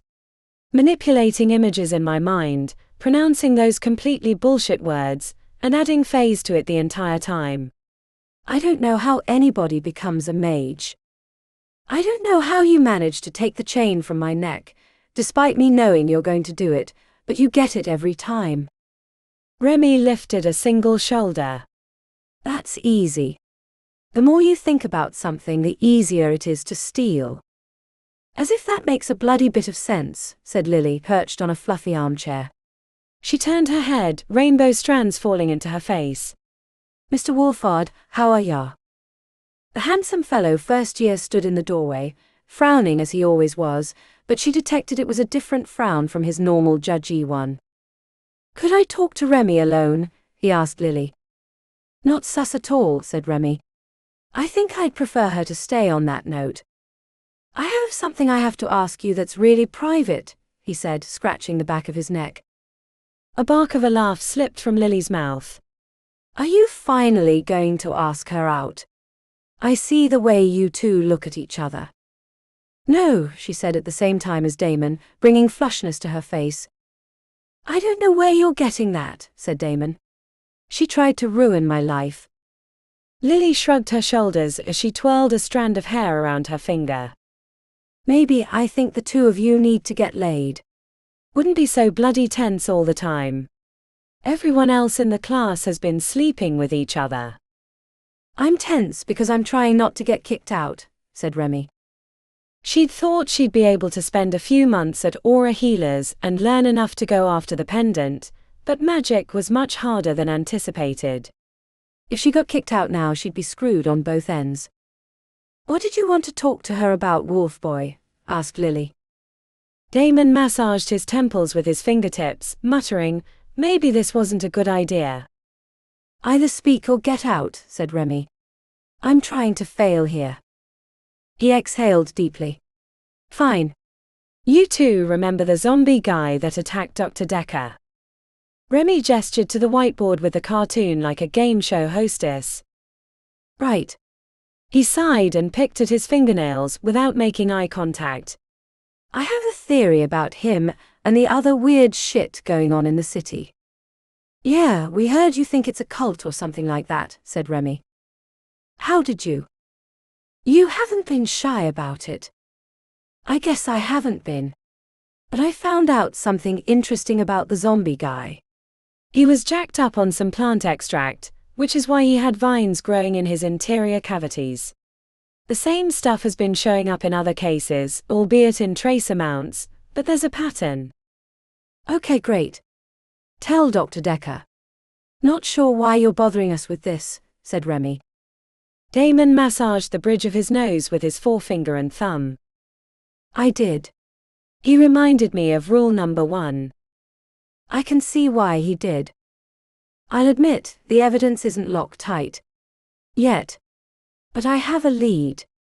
There's only one company that supplies the extract. If I can get into their records, maybe I could find out who has been using large quantities of the stuff. It'd give me a lead. Remi crossed her arms.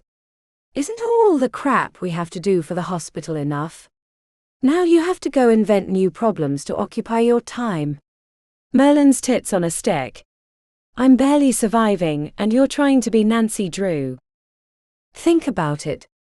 If there was a small group creating all these problems and someone could stop them, then Golden Willow wouldn't be overloaded with patients all the time. You'd have more time to study, Remi. Sounds great, but I'm not betting the farm on an inside straight. What? It was Remi's turn to sigh. Never mind. You really didn't have a life outside of the hospital.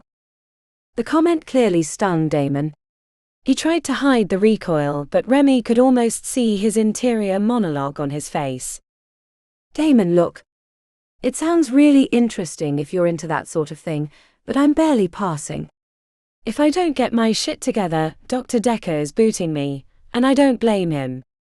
Except for drawing blood, I'm as useless as an empty saline bag. In all her time in the hospital, she'd seen Damon as a blowhard teacher's pet, who, despite what he said, was only trying to make himself look good. But she couldn't help but see how much he wanted this to happen. If things were different, she'd consider it, but she didn't see how she could under the circumstances. I'm sorry. But even if it was possible to help, this sounds like a pipe dream. He chewed on his lower lip and took a step towards the open door. I have an idea, said Lily. Why don't you help him in exchange for tutoring? I'm useless as a teacher, but Damon here is probably a great one. Lily. Would you? He asked right away, hope blooming in his eyes. I would help you. Please. I have to know why I smell this rotting vegetation in so many patients. What? Asked Remi, standing tall. Lily was equally shocked. My nose. I can pick up the smell of a garden gone to seed in the summer heat. It's why I started researching this idea. When Bob told me that he was finding the extract in lots of samples, I knew I was right. He screwed up his face. Have you smelled it? Remi shared a glance with Lily, who was probably thinking about the day at Tinker's Delight, when she'd had the vision. No, it was just interesting is all. She looked away. But I don't think I can consider it. Cyclone reagents sounds like a tough place to break into if they keep valuable reagents on site. Remi? Asked Lily, opening her hands. I know I have a past, she continued, but breaking into a business like that. It's not like you can just pick a lock and waltz in. Oh, said Damon, deflated again. If it's not possible, maybe I was asking too much.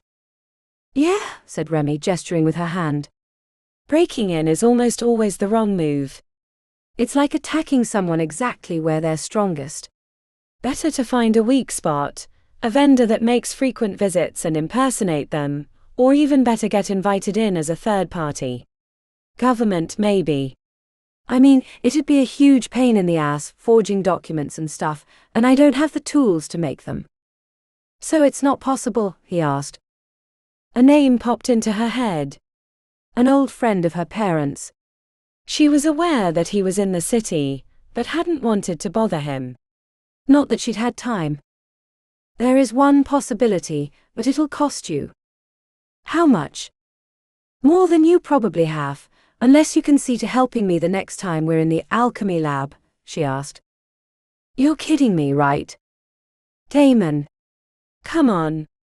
You just asked me for help, breaking into a place of business with tight export controls, but now you're balking at a sleight of hand with some of the more expensive reagents?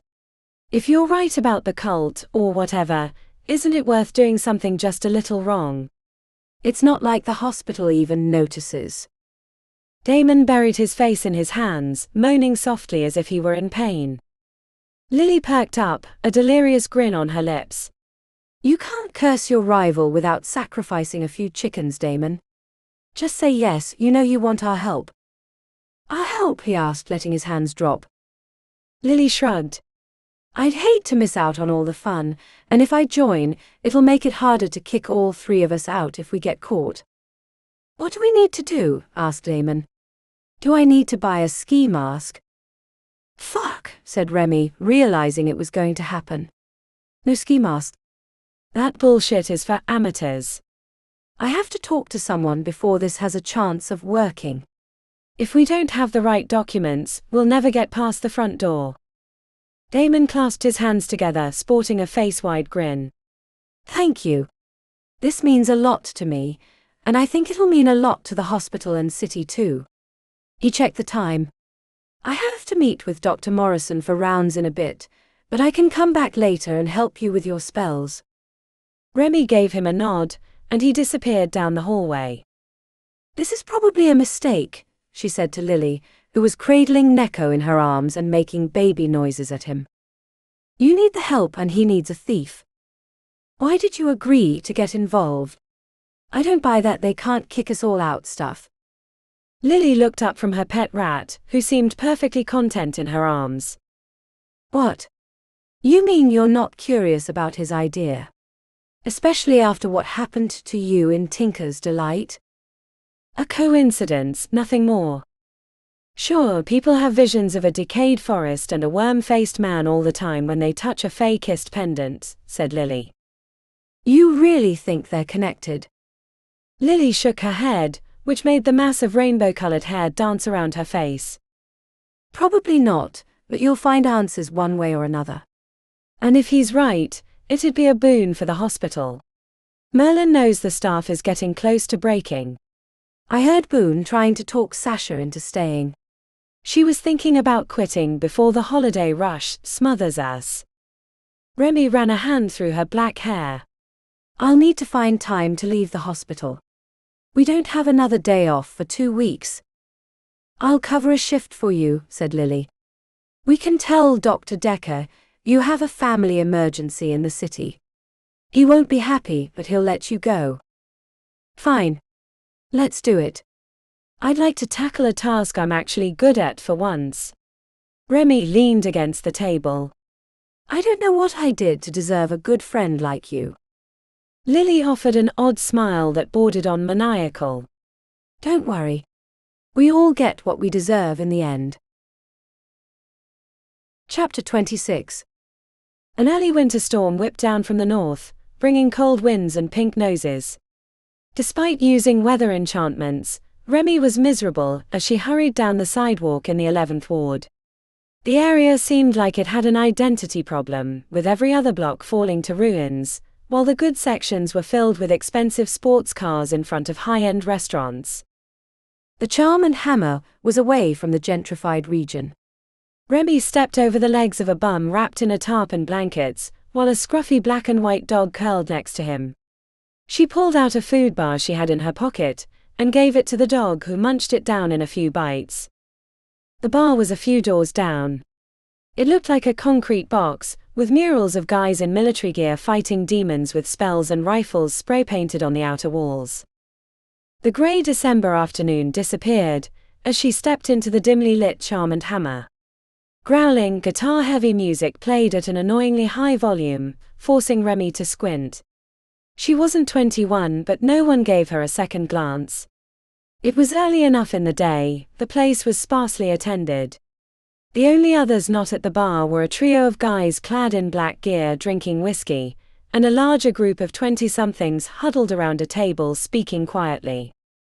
The bartender was ringing up a customer at the bar, an old man with a half-empty beer glass in his fist. Remi watched from a distance before approaching. The bartender was leaning against the rail, thumbing through his phone when she stepped up, raising an eyebrow briefly before returning to what he was viewing. "I need to talk to Warnick." The bartender didn't react. She could see a video reflected in the cracked mirror behind the bar. Multiple naked bodies were writhing around on the screen. She rapped her knuckles on the hard wood, but he continued ignoring her. "I'll show you my tits if you get Warnick." "What?" he asked, eyes wide, looking up from his phone. "I said, I won't tell everyone you're looking at trog porn if you get Warnick." The bartender screwed up his face. "Listen here, you little bitch. Either that or I can tell him you're skimming from the till. I saw you slide that 20 into your back pocket. I know for a fact Warnick has video cameras, so don't think you can move the money somewhere else before he catches you." He balled his hand into a fist, snarling at her. "Your call. Be a lot simpler if you just got him for me. Or better yet, take me to his office." The bartender closed his eyes momentarily before nodding. "Come with me." She followed him into the back. The walls had scars that looked like knife wounds, and there was a faint aroma of piss, which surprised Remi because she'd always been under the impression he was doing much better. A bang on the door brought a muffled voice. "All yours," said the bartender before heading back to the front. Remi swung the door wide. Even from behind the messy desk, Warnick was an imposing figure. His ice blue eyes contrasted with the dark umber skin tones that glowed in the soft light beneath his head full of grey dreadlocks. The pulsing jaw suggested that she'd arrived at the wrong time. "Who the fuck are you?" He leaned to the side. "How did you get back here?" A moment of panic in her breastbone had her wondering if she'd made a mistake. "Uncle Warnick. It's me, Remi. Archer and Greta's kid." He stood up from behind his desk. The cramped room seemed like it was going to explode outward from his size and presence as he circled the desk, intensity burning in his ice blue eyes. "Remi." The question was followed by his expression breaking into a grin and his arms opening wide. "When the fuck did you grow up?" Warnick lifted her off her feet in a hug so long and smothering, she didn't want to let go. When he let her down, she was glad she'd already wiped away the tear. It had been a long time since she'd enjoyed a familial physical connection. "I got into the halls." "Whoa," said Warnick, grinning. "You really have grown up." "Which one?" She chuckled, anticipating his reaction. "Aura healers. That makes not a lick of sense. What do your parents think?" The cheery mood faltered. She gave him a brief rundown of Utica Juvenile and her decision to join the 100 Halls without revealing the pendant. "They didn't show up." "That doesn't sound like them," he said, rubbing his jaw. He had an apologetic cast to his gaze, as if he knew he was giving them too much credit. "I assume this isn't a social visit. I need a favor." Warnick raised an eyebrow. "A con?" "Not the usual kind," she said, and proceeded to explain Damon's theory and request. "Remi, that's not the kind of work you want to get involved with. Very little reward for the risk. I know your parents taught you better than that. But where are they now? And as far as I'm concerned, Getting help so I can stay in aura healers is worth it. I'm going to fail otherwise. You. A doctor. I just don't see it. The accurate analysis stung, but she didn't disagree. There are a lot of ways to make a living. Understanding smoothed away his concern. I get it now. You've got some other job lined up. I'm keeping my options open, but none of it's possible if I can't use magic. Warnick leaned against the desk. I never liked how your parents kept pushing you to use it without patronage. I know you were young, but madness can come for anyone. Anything I can be of help with? It's too early, but I'll keep you in mind. For now I have to pass my classes, and for that I need that tutor. The werewolf. Yeah, him. What clan? Asked Warnick. I heard someone mention he was clanless. Was Zeph or something like that? Warnick leaned back and whistled long and slow. Zeph. Wow. What? His entire clan got wiped out about 10 years ago. Somewhere not too far south of here. Was a big thing on the news. They killed everyone but your friend and his family. Merlin's tits who? Nothing ever came out. Lots of speculation. Most people assumed it had something to do with criminal elements, but the ruthlessness and power required to kill that many werewolves without a trace. That seems like something bigger and badder than a few gangbangers getting spicy over a bad deal. The bodies looked like they'd been thrown into a blender. They printed that in the papers. Oh no, but it always comes out on the internet, said Warnick, visibly disgusted. Wish I'd never been that curious. Remi reviewed her opinion of Damon, wondering if she had him all wrong. She'd assumed that because he'd come from a healthy family, that everything had been easy for him. So this cyclone job.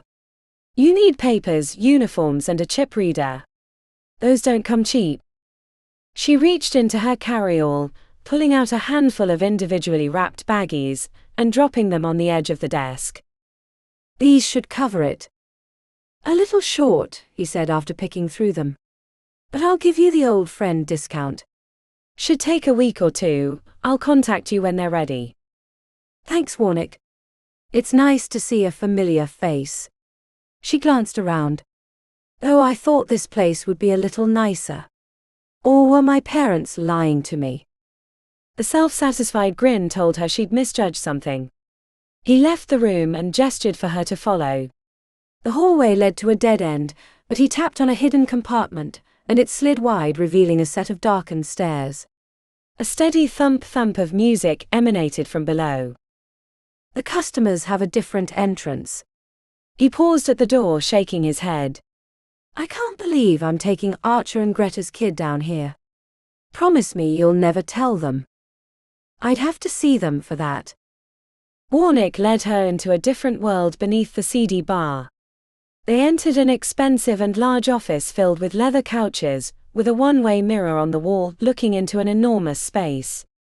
Remi didn't know what to think, as she saw at least 100 customers spread out across the multiple bars.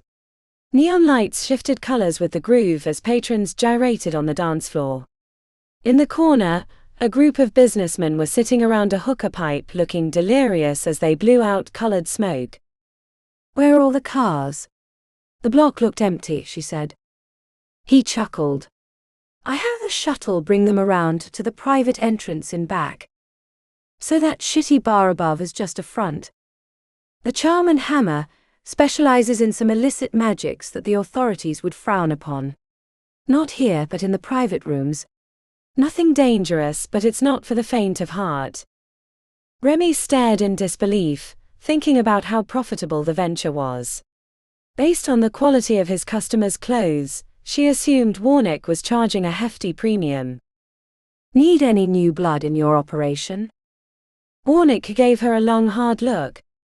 I loved your parents like family, but one thing I never liked was how they used you for their personal gain. It reminded me of those parents that push their kids to be professional athletes or child actors. They weren't doing it for your education. I'm happy to do that other favor for you because it sounds like your werewolf friend has good intentions, but maybe this aura healers thing is the right change for you. Get out of the shady bullshit and find a real career, one that you can be proud of. Not this. Not here. You're not proud of this. This is impressive. Genius, really, said Remi, gesturing towards the endless party before her. He grew real serious. Nothing like this happens without some hard choices. I've done things that would make your skin crawl. This looks good on the surface, but I assure you that your parents would be furious with me if I got you involved. I'm sorry, Remi. I'm not taking any apprentices. Stay in Aura Healers, get a good hall education, and do something better with your life than the one your parents wanted. The rebuke felt like getting sent back to the kids' table when she was old enough to sit with the adults. She'd grown up idolizing Warnick and the other characters her parents had connections with. To have him tell her she shouldn't want this life almost made her want it more, because it was all she'd ever known. She couldn't imagine herself working in a medical setting, caring for people who lied about their conditions or grew violent because they were stuck in a hospital. She'd rather work in food service. At least people were nicer when you brought them something tasty to eat. When she looked up, Warnick was typing furiously on his phone with his thumbs. He gave her a nod, so she responded with her own, before heading out of his secret office. The lights and sounds quickly faded as she climbed the stairs to the seedy bar. By the time she returned to the chilly grey skies of the city, the secret bar felt like a dream. Remi pressed her hand against the pendant under her shirt. Since Tinker's Delight, she'd wrapped it in cloth so it wouldn't rest against her flesh and trigger any more visions. Maybe what Warnick had said didn't matter. Working for him would be a lateral move, not the ramp to riches she desired. When she finally solved the mystery of the pendant and claimed the Horn of Brangale for her own, she'd have enough money to buy a dozen bars. Maybe even the charm and hammer. She pulled her jacket tight as the chill winds whipped down the street, and marched back to the train station with visions of becoming stupidly rich on her mind. Chapter 27. Damon stared at the two sets of navy blue jumpsuits hanging from a hook in the back of the panel van. He checked the name tags for the third time, trying to comprehend how this was going to get the information he needed. Outside the van, a car backfired, making him jump. I don't get it. Decanter printer technicians. We need their customer lists, not a box of toner. This is what we've been waiting weeks for. I thought you'd be breaking in and stealing the customer records. And where's my jumpsuit? The smug smile on Remi's lips brought heat to his cheeks. He buried his hands beneath his armpits so she wouldn't see the extended claws. Never hit them where they're strongest. Cyclone Reagents keeps millions of dollars of alchemical materials on site, and their customer lists are worth almost as much as that. They use top-notch security with so many enchantments and cameras it'd make your head spin, said Remi while Lily looked on from the passenger seat. But a printer repair woman is going to get the information. Remi smirked. Trust me. As for the missing jumpsuit, that's because we're going to need an additional distraction. I don't want the front desk or security to know what we're doing, which is where you come in. I do. You're going to wear your best suit, which is in that hanging bag on the other side, and at the appointed hour be the most annoying potential customer to ever step foot in their place of business, she explained. Why am I doing that? Why not Lily? Because you exude a self-righteousness that borders on fanatic, which is exactly the right personality to keep our Mark busy. The description cut deep, but he kept his face neutral so she wouldn't know that it had hurt. Remi was back to fussing with the uniforms, muttering about creating ink stains to make them look used. You broke into my room. Hardly a great heist, you can breathe on the locks and get them to open. She gestured towards the hanging bag. Get dressed. I want you to practice a few times before we ship you out. Remi carried the two jumpsuits to the front of the van. The girls slipped into their uniforms while he undressed and put on his best suit, which didn't quite fit him anymore. The cramped van made it hard to maneuver, and he hit his head on the roof twice.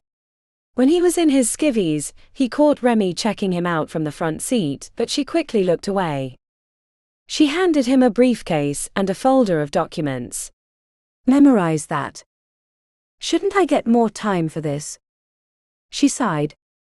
This is the first day we've all had off for a month. I got the package from my contact late last night. If you want to wait until spring, we can do that. Damon put a hand to his forehead. No, it's fine. This is all just new to me. It's bloody exciting is what it is, said Lily, patting her jumpsuit. I've never stolen anything before. Not like this anyway. What about her hair? She hardly looks like a maintenance tech. Remi reached into a black bag and pulled out a jar. The rainbow hair is exactly what a tech would have, but so you're not so obvious, run this powder through your locks. It'll turn it black for a day or two.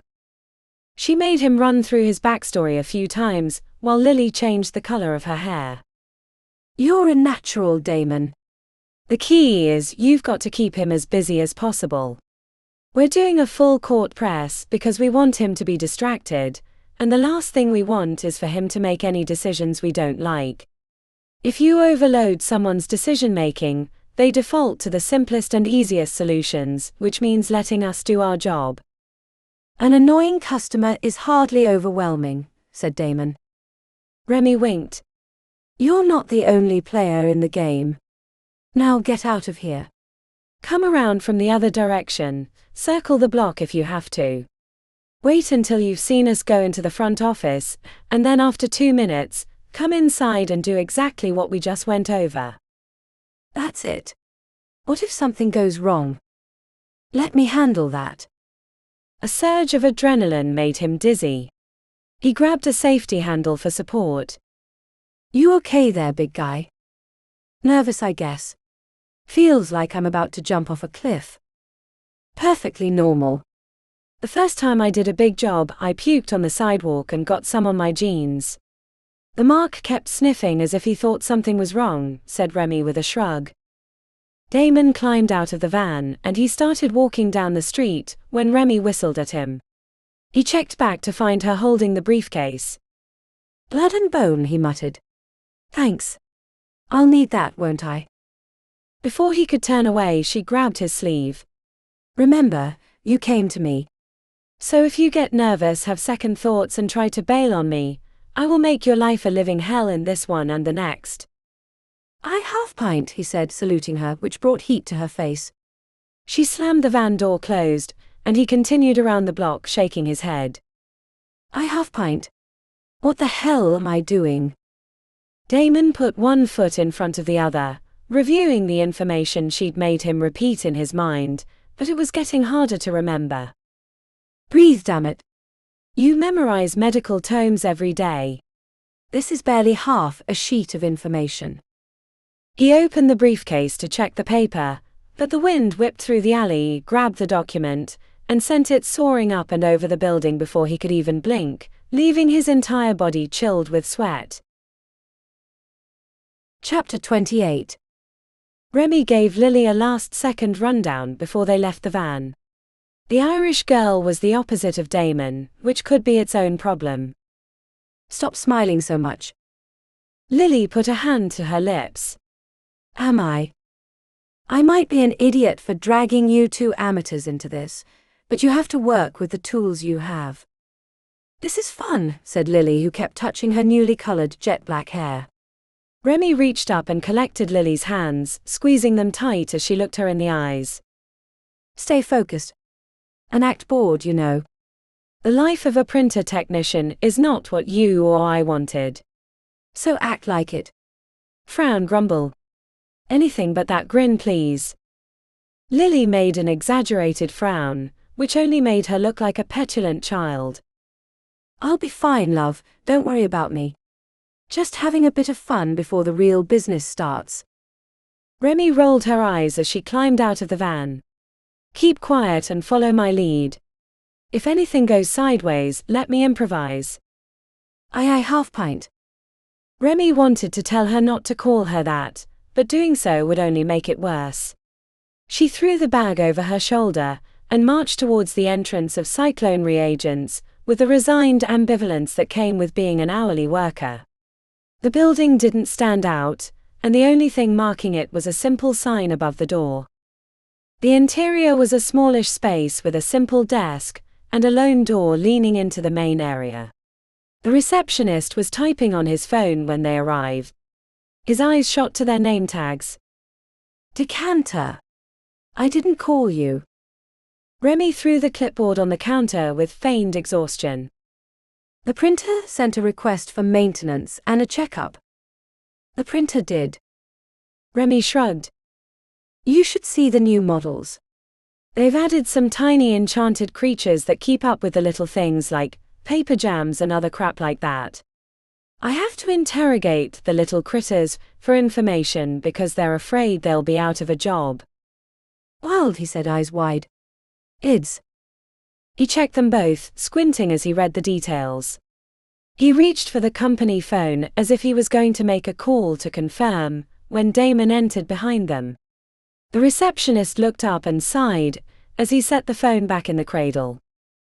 It's in the room behind me, he said, gesturing through the glass where boxes of office supplies were waiting to be put away. Remi led Lily into the printer room as Damon introduced himself. She left the door open a crack so she could hear if he screwed up enough to put them in danger, but so far he was passable even if he was talking too fast. Opening a new alchemy shop, but I need a high-volume supplier. When she turned back to the printer, Lily was staring at the papers on the exit tray, so Remi knocked them out of her hand and nodded towards the camera in the upper corner. Sorry. Help me pull the printer away from the wall, said Remi. The access panel was in back. They made enough room for her to squeeze behind and reach the electronic innards. As she pulled the chip reader out of the bag, she caught the receptionist glancing in their direction. Regular maintenance wasn't normally done through the back, and he seemed to be catching on, so she pulled out her phone and sent a quick text to a friend of Warnick who was waiting on standby. Almost immediately the phone rang, which forced the receptionist to answer. Damon, to his credit, continued talking, which annoyed the receptionist. More phone calls came in, requiring switching and answering each one in turn. With the receptionist thoroughly distracted, Remi hooked the cord to the back of the printer and set it to download the entire history. The bar denoted that it would take about 10 minutes, which meant there was more information than she'd planned, but hopefully they could keep up with the distractions until it was complete. The marvel of modern printers was that they kept the entire history of what they'd copied or printed, making them the weakest link to acquire stolen information. Despite all the distractions, the receptionist kept glancing back at her through the glass wall. Remi grew worried as his expression grew pinched and severe. Not even Damon or the calls could keep him pacified. Just hold your fucking spiel for a second, my dude, said the receptionist as he slammed down the phone and turned to march into the back. Damon grabbed his wrist to keep him from entering the room, which only angered him further.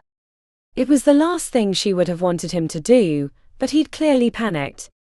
She maneuvered herself out from behind the printer, preparing to intervene until the download finished, which was going to take more than a minute. If you don't let go of me, I'm going to call security. Something is not right and I want everyone to stop talking to me, said the receptionist as he broke from Damon's grip and marched into the printer room. Remi met him with her hands up before he could reach the printer. What's going on? Is there a problem? She asked. The receptionist pointed at the printer. That's not how you do maintenance, and I checked the records. Someone was here just last week. This isn't right. He reached for the walkie-talkie on his hip. Hey, whoa, no need to cause a scene when new to the job, said Remi. Maybe they sent us here as a test, to see how we perform. Please, you'll only get us all in trouble if you do that. He shouldered away from her and toggled the walkie-talkie, preparing to call security when Lily stepped forward. Bye, Sakare.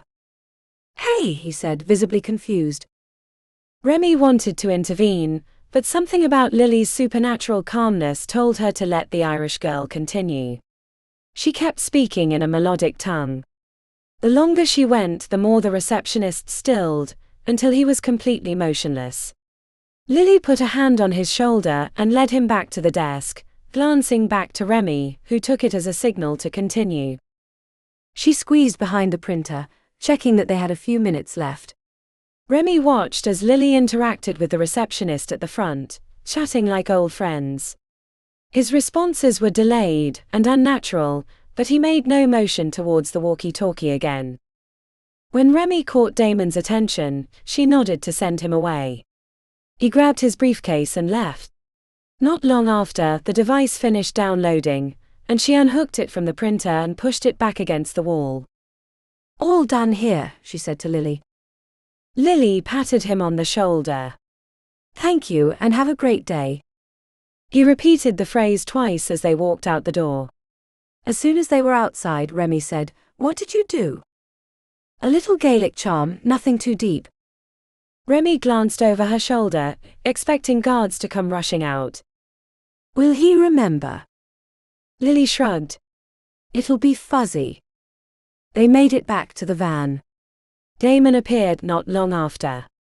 He looked pale as he clutched the briefcase. "Are we screwed?" "I don't think so," said Remi. "Lily saved our bacon." The Irish girl curtsied. "I didn't know the bacon was in danger, but I'm pleased as a woodland fairy I could be of help." "What were you doing with the printer?" asked Damon. "Copying everything it had printed or copied in the last year," she said, receiving a low whistle from Damon. Remi pulled out the device and hooked it to her phone, using it to download the records, which she immediately sent to Damon. When his phone chimed, he checked it. "This is it. Everything you wanted." He shook his head. "Wow. I halfway thought this would end in failure." Remi didn't want to tell him that. Except for Lily's intervention, it almost did.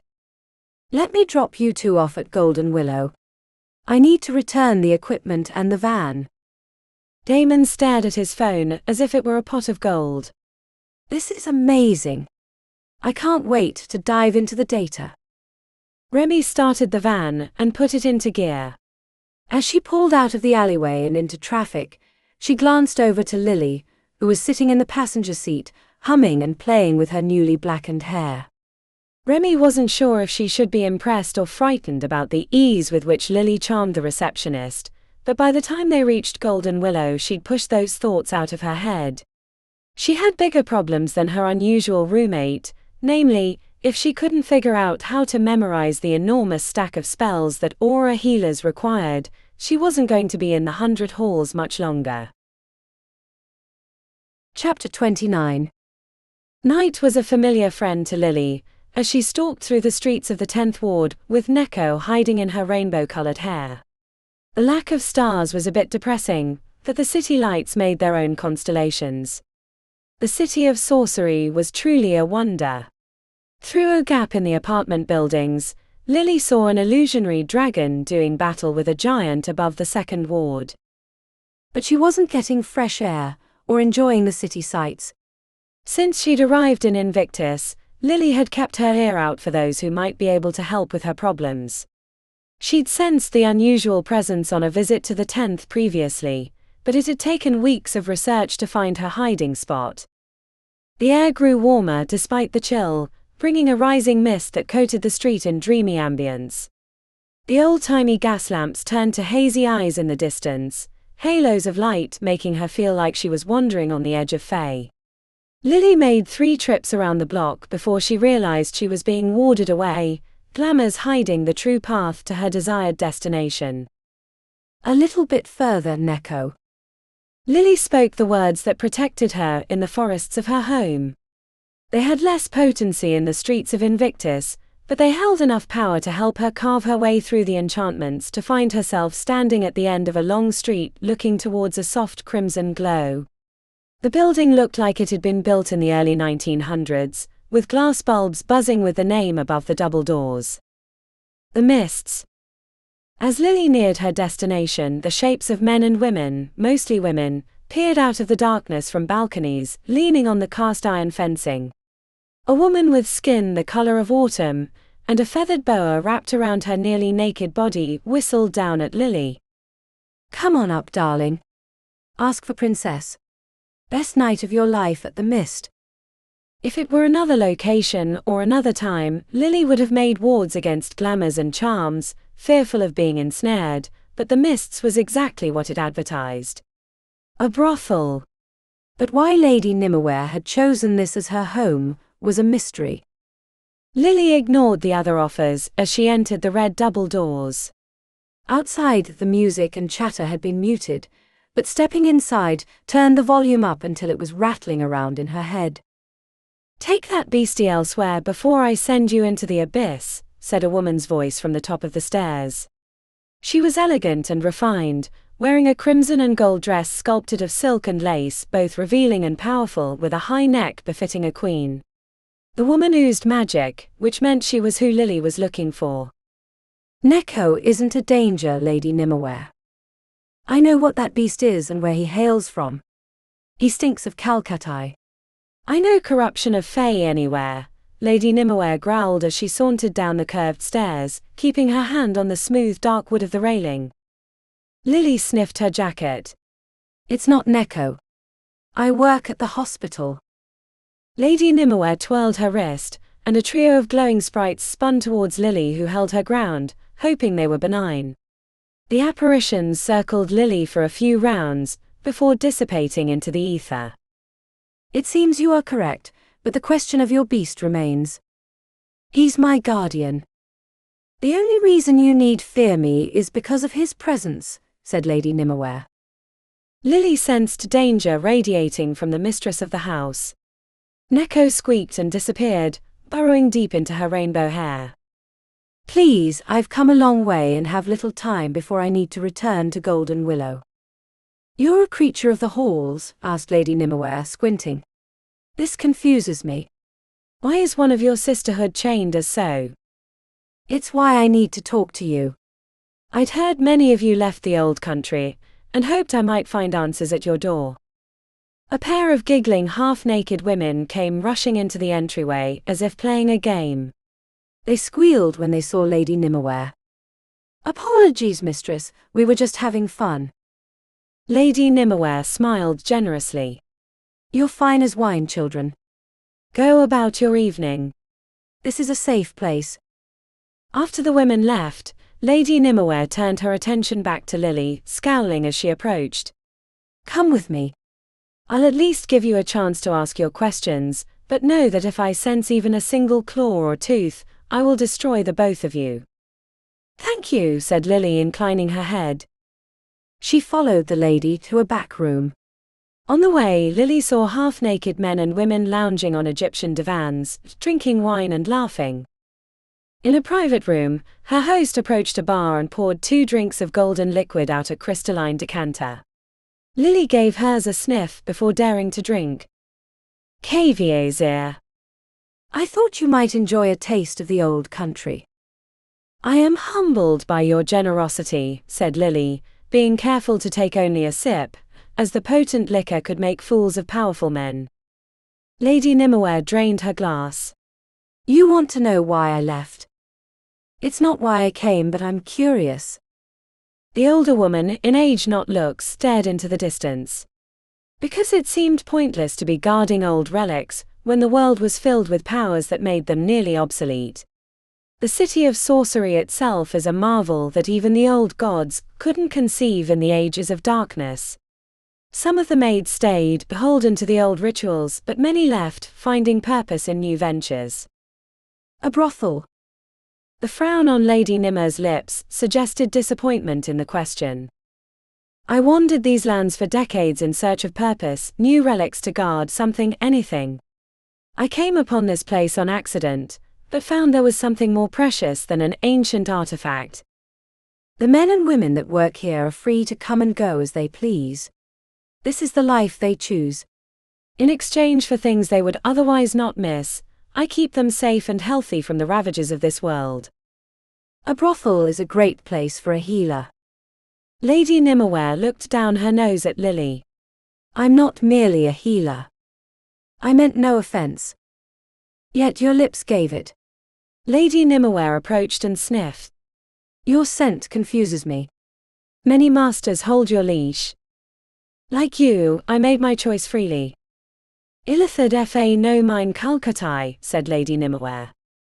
The language of the Fae was hard to understand with her human ears, but she'd studied it enough to know what she was trying to convey. Lily had to summon the words to her lips before she could speak them. Fa no medbi ilkanto Calcuttai.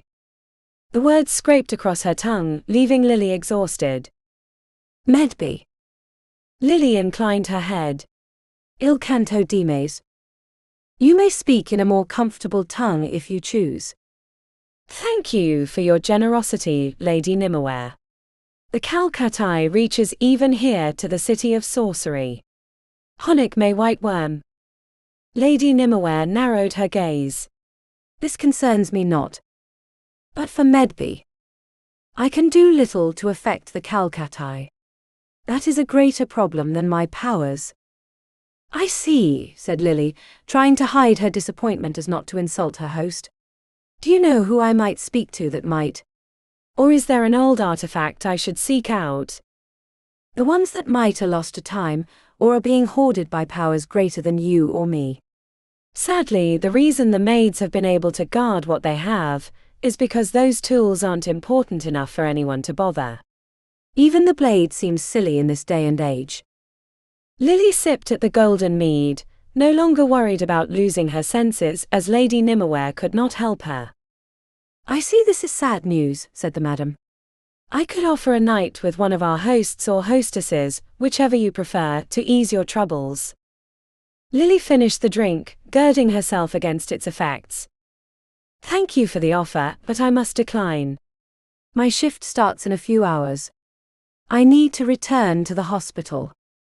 When she looked up, Lily expected to give her last goodbyes to Lady Nimmerware, but instead found herself in the middle of the street surrounded by cool fog. Lily found her bearings and headed in the direction of the nearest train station, mist swirling behind her like an ethereal cloak. Chapter 30. Remi was sitting at the Diamond Cafe, on an early January morning, waiting for her tutor to arrive. She fidgeted with her cup of coffee, spilling the hot liquid on her hand. By the time she got back from the front with a stack of napkins, Damon had entered, which meant it was too late to escape the fate she'd made for herself. You okay? He asked, forehead hunched as he unslung his backpack. Damon was wearing hospital scrubs. He'd clearly just gotten off the midnight shift, by the smudges on the shirt and the haggard look to his gaze.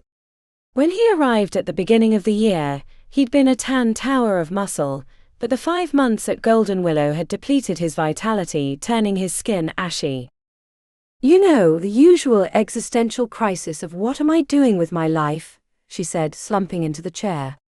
I regret coming here and seeing all the smug business people eating their breakfasts and talking about their jobs, as if they know that's exactly what they want to do with the rest of their days. She wasn't sure why she was being so verbose with Damon. Maybe it was exhaustion. Maybe she felt like she knew him a little better after the printer heist. Or maybe it was that he'd actually asked a question, rather than accusing her of doing something shady. I'm having doubts myself, he said, taking the spot across from her. You. Not that I want to do it, but that I can. He sighed heavily. Last night, we had a little old lady come in. Cutest little thing, at least until a patient came in covered in blood and she turned into a full-fledged Langsuyar. I threw her through a window after she nearly took Dr. Paddock's head off. Damon stared into the distance, his face etched with the memories of the night. Merlin's tits, that's awful. She checked back to the pile of school tomes on the table. We can reschedule if you want. No. Please no. I need something normal. Tangible. I don't think I could sleep if I wanted to.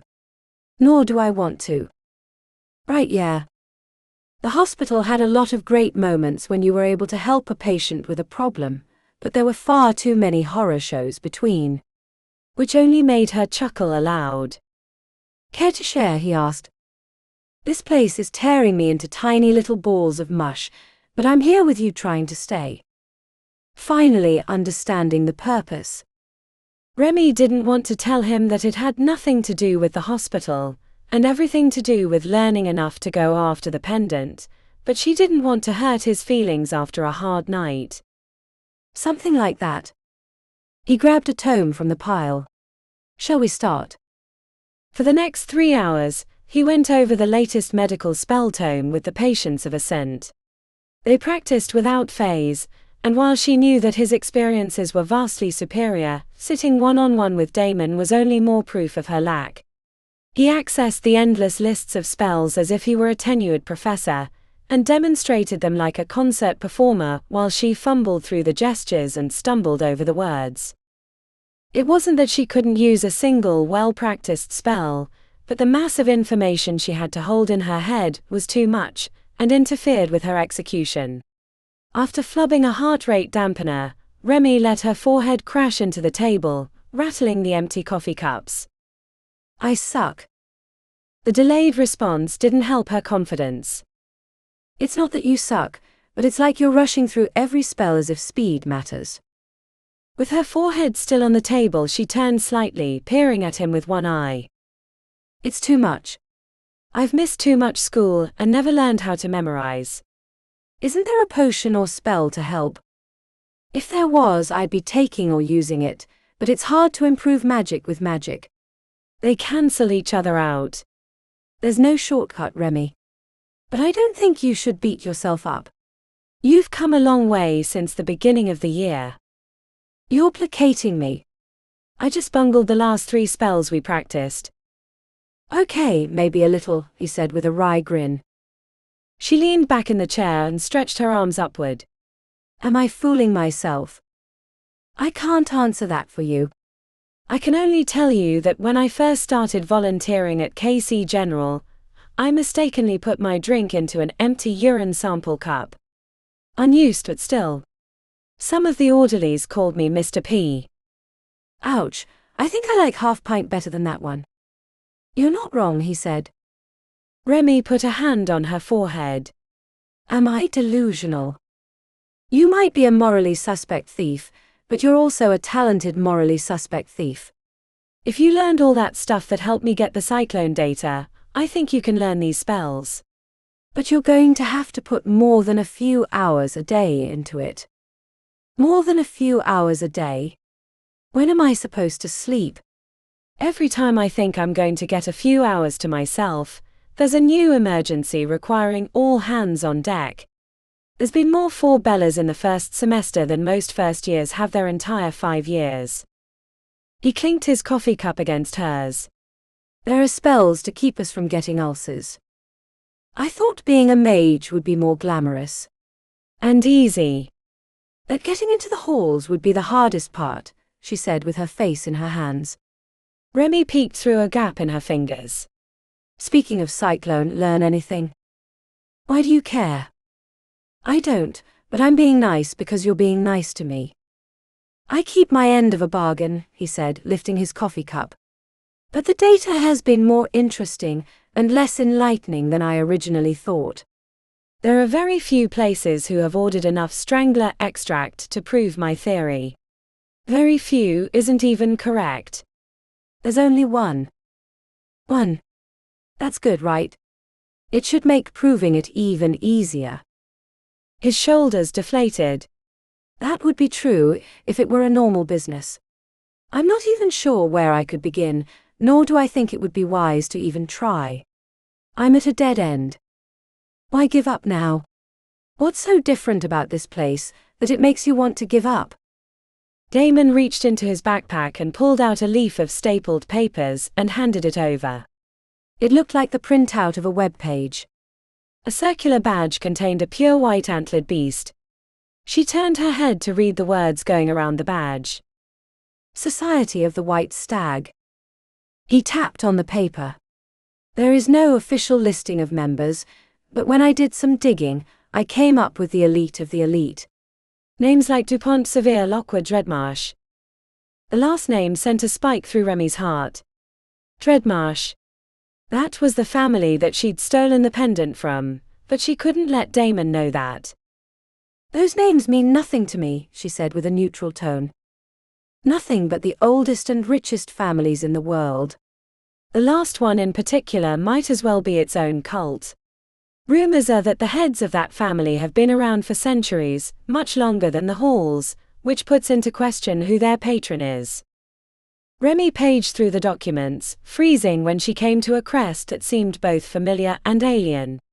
It took a moment, but she realized it was a memory from when she'd been in Tinker's Delight, and she'd had the vision from the pendant. Something wrong. Flagging, she said, shaking her head as if she were tired, but she was nothing of the sort. The idea that the pendant might not just be a key, but part of a private society sent her thoughts into a whirl. What does the society do? They're very guarded and secretive.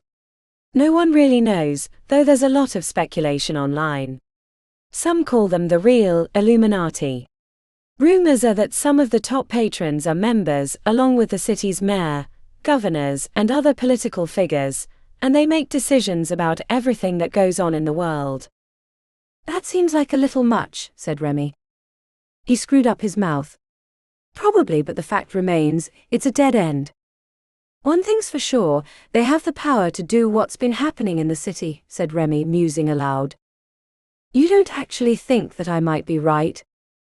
Remi lifted a single shoulder. Chaos is a useful tool. People are upset about the crime and murders.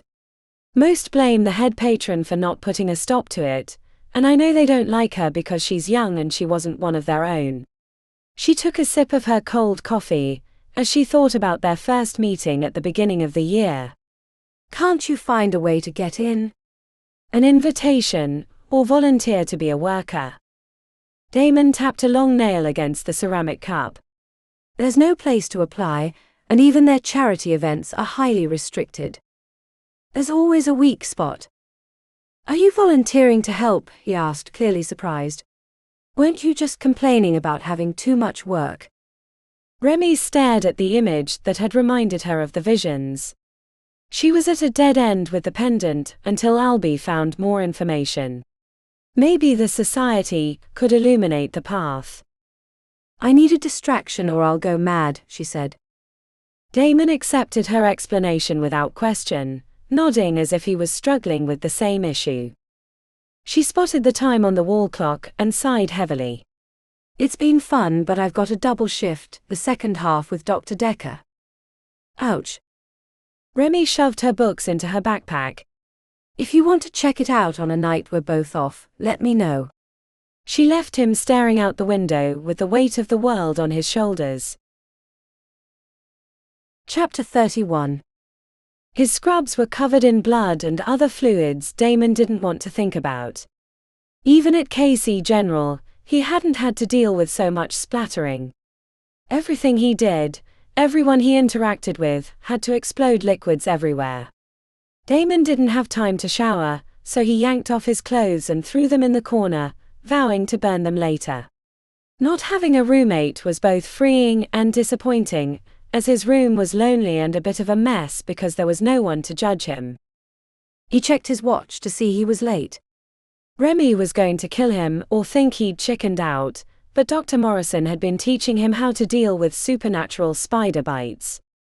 A group of preteens who'd been playing in an abandoned house near the 12th Ward had stumbled into a nest of ghost spiders.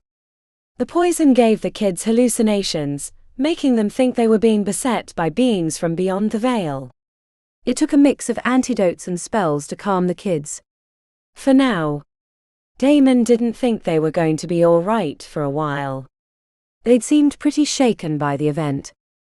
Using a cleansing spell, Damon washed himself as best he could, finishing with a wet wipe to scrub the stains on his arms. He almost threw on a new pair of scrubs out of habit, but managed to find a pair of jeans and a hoodie sporting his sister's lacrosse team. As he headed out of a side door, he heard the announcement bells ringing in the dormitory, making him hesitate. This request for help in the was voluntary, but he hated turning them down when they were clearly going to need it. Damon reminded himself that what he was working on was help. His phone buzzed the moment he reached the station. It was Remi. He quickly typed a response. OMW. And added an emoji of a person wearing surgical scrubs. It was a clear mid-February night, with a bright moon that gave the city a silver glow. He was surprisingly awake despite the late evening time, but the year in Aura Healers had made him a night owl, less dependent on sleep than he thought possible. The train car was filled with people around his age, some fellow hall mages, headed out to the bars and clubs in their stylish outfits, wearing colored beads and adorned with enchantments to give them a supernatural appearance. Crimson eyes that flashed other colors occasionally were all the rage. Damon saw 5 sets in his short ride to the Third Ward. Remi was sitting on a bench outside a tavern when he arrived. She looked like she would fit in with the crowd on the busy Friday night, wearing a black silk jacket over a crimson top. A raised eyebrow had him questioning his fashion choices. "I guess you look the part of the high school jock who never got over his former glories," said Remi, tugging on his lacrosse hoodie. "Especially since this barely fits you. It was a fundraiser for my sister's team. They're the jocks of the family. The demons, huh? In mascot and in playstyle. Every other team in the league hates them." He glanced around. "Where's the society?" "About that," she said, frowning. "Come with me." She led him down the street, which was mostly closed shopping establishments and a few scattered bars and late-night dining. A group of 20-somethings in fancy clothes and colored beads climbed out of an SUV laughing and stumbled into a flashy bar at the other end of the street. "This isn't the area I thought the society would be located, not with a clientele list like that," said Damon, craning his neck. "Exactly. I was confused at first too." She checked the sign on the traffic light and oriented herself in an eastern direction. "See over there. That should be the society at 180 Crowley Avenue, right between the One Spell and the High Lonesome Boutique." "That says the Ains Chic House," said Damon, squinting. "Right. Looks like a high-end women's clothing store on the surface, but I've been sitting down the street doing my best not to think about or look directly at the place, and what I saw were strange-looking vehicles pulling up and letting people out at the front door. Yet when I turned my head, everything disappeared. It's an illusion." A look-away enchantment. Or a version of it. Keeps you from seeing what's really there. "The clue's in the name too," said Remi, frowning. "Ains Chic House. Reverse the words. Chicane. To deceive." Damon widened his eyes. "Wow. I would have never figured that out. This sure makes a stakeout more challenging and explains why this isn't in the First Ward. I kinda wondered that myself. But it makes sense." "Don't put your secret clubhouse in the place everyone would be looking for it," said Remi. "What do we do now?" "We're not getting anywhere near the front entrance, so let's take a stroll around the block." Damon shoved his hands in the front of his hoodie as they walked at a leisurely pace. "What are their names?" she asked after they crossed the street. "Huh. Oh yeah. Nat and Talia. Short for Natasha and Natalia. The Terror Twins. I miss being able to watch their games. Minus the complaints from the other parents. You think their games involved world peace by the way people act?" He looked down to Remi, who was staring back blankly. "Not a jock, I assume. What were you?" AV club. Theater kids. Remi ran a hand through her black hair, mussing it. "I have literally no idea what you're talking about. High school. What clique did you run with?" Everyone was a part of some group. "Not everyone, it seems," said Remi. "I didn't go to high school." "Well, except for a brief few months that was an unmitigated disaster." "Didn't go to high school." "Homeschooled." "In a way, but not the kind of lessons you would understand," said Remi with a shrug. "I don't know much about history or science, but I can break into a car and get it started in less than 30 seconds, or tell you the 15 major brands of safes and how to crack every one of them." "Oh," said Damon. "Sorry. I guess I understand what you mean now about not knowing how to study. The kind of things you've been learning are more kinetic, practical." "Well, practical in a criminal sort of way." "Thanks," said Remi, rolling her eyes. Then she slammed to a stop, craning her neck in all directions. "Damn. We're back near the front." "I don't remember walking around the back of the building." "Do you remember any alleyways?" Damon put a hand to his forehead. "No, but I have a pinpoint migraine right between my eyes." "That's the enchantment." "Your brain is trying to make sense of the illusion, and it's giving you a headache." "That sucks." "No, it's good. The more things are different, the more our brains work." "I don't have the headache." "It might have to do with your physiology." "Your werewolf senses are more attuned, which makes the difference more painful. We can use that." "How?" "We're doing another lap, but hold my hand and squeeze when you feel the migraine the worst." The difference in their hand sizes was almost comical. He was comfortably over 6 feet tall, while she was barely over 5 feet. It felt like he was smothering her hand.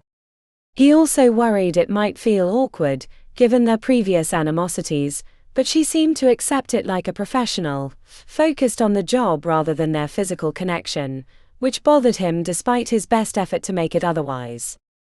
When they reached a spot about 30 feet past the entrance, Remi stopped as a taxi pulled up. The vehicle looked like every other yellow cab in the city. "Look across the street at the windows," muttered Remi under her breath. The tension at the center of his forehead increased, but he did as she asked. In the reflection on the opposite side of the street, there wasn't a yellow taxi, but a carriage being pulled by a pair of jet-black horses with crimson eyes. Damon was so startled he checked back to see the cab still in its previous spot, and 2 regular-looking people climbing out of the back door. The backs of his eyes wanted to implode from the pressure, but he checked back to the window to see 2 figures in masks with antlers sticking from the tops and wearing black shapeless clothes. The squeeze of her hand suggested that she was seeing the same thing. After the taxi left, Remi said, "That was wild." "What did we just see?" "I have no idea." Before they could move on, 2 more vehicles pulled up. Using the window trick, they saw 2 gorgeous women with angel wings climb out of a cloud, and a single masked figure wearing crisscross chains on his nearly naked body exit a black vehicle that looked like it had been designed in a hellish furnace. "We should move before someone notices," she said as she dragged him forward. Damon massaged the bridge of his nose. "Did we really just see that? I'm not the sort to believe in lizard people conspiracies, but—" "Shit. I know what it is," said Remi. "What?" "Did you see a lot of people wearing purple, yellow and green beads on the train?" "Yeah. Mardi Gras. It's the middle of February." "I barely remember January," said Damon. Around the side of the block, the tension in Damon's forehead increased until he wanted to lie down. "Here." "Here?" she asked, looking around at the brick wall. Remi released his hand and started feeling around, so he joined her. When his arm disappeared through the brick, he motioned for her to follow. The illusionary wall was one way, so they could see the city street as a car sped past. "Wide alley," she said. "Tire tracks.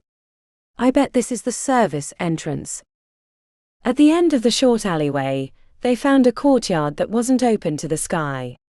Loud music came from the direction where they'd seen the vehicles drop people off. Remi hid them behind a dumpster while they watched the back door. "Should we try to go in?" "No way. Not with the kind of protections this place has." "Did you notice the building is only 2 stories from the outside, but it's clearly bigger than that based on this covered courtyard. I bet it's at least 5 stories. "How do you notice all that?"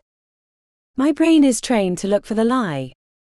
Remi pulled him down when the back door opened. 2 guys and 1 girl in waiter outfits stepped outside and lit up a couple of cigarettes. Damon's hearing was good, but it was hard to pick out what they were saying, other than complaining about the way they were being treated by the assholes inside. Sounds like a heck of a party, said Remi after they went back inside, wagging her eyebrows. No one came out for another 3 hours, leaving them to stand quietly behind the dumpster, amusing themselves with small talk about the trials and tribulations of the hospital. Remi smelled clean, while he abhorred the lingering scent of the hospital on his flesh. Well after midnight, 2 of the 3 waitstaff they'd seen before headed out of the back door wearing backpacks and looking haggard, forcing Damon and Remi to hide behind the dumpster when the workers went down the hidden alleyway. When they reached the illusionary wall, Remi yanked his arm forward to follow. For the next 20 minutes they trailed the 2 workers as they meandered deeper into the 3rd ward, eventually entering a bar called the Silent Hare. Come on, this is our chance, said Remi as she surged towards the entrance, leaving Damon to wonder what kind of trouble she'd get them in next. Chapter 32. The Silent Hare was exactly as advertised, with music playing at a low volume over the speakers. The late hour meant the place was nearly empty, with a few knots of people enjoying alchemical smokes at the bar, including the 2 workers. Remi had been hoping it would be busy, making her job easier. Come on, she said, grabbing his hand. Follow my lead. Remi stumbled towards the bar, hesitating before the empty chairs. This one taken? She asked one of the workers. The Asian girl set her billowing glass of smoke down, the effect smoothing away the crease lines from the long night, and gave an apathetic shrug. Can I help you? Asked the bartender, gesturing towards the board on the wall when she stared back blankly. Remi squinted at the list of alchemical smokes with names like Breathe In, Breathe Out, A Trip Down Memory Lane and The Plummet. Recommendations. We're here on vacation, first time in the city, she said, squeezing Damon's arm as if they were dating. 2 wondrous weekends coming up, said the bartender, turning back to the wall of levers and spigots. Isn't this place cute? She cooed at Damon, who stared back in horror before she kicked him under the stools until his expression cracked. I guess. The twins would love it. Too bad they couldn't come with us, she said. I hope they win their lacrosse tournament instead, he said. 2 brass jars filled with a bluish smoke were set before them. How do I? She asked honestly, having never sampled an alchemical smoke before. Lean forward and inhale. Not too much at first, take your time. It's about 6 to 8 shots of smoke per jar, depending on your metabolism. Remi placed her nose over the fluffy smoke. It smelled sweet like cotton candy. She inhaled more than she planned. The smoke went right to her brain, filling her with a peaceful euphoria. She stared at the levers with a grin on her lips until the feeling drained away, leaving her with a strange contentedness she hadn't felt in a long time. Merlin's bloody balls. The girl to her left snorted. Is this really your first time?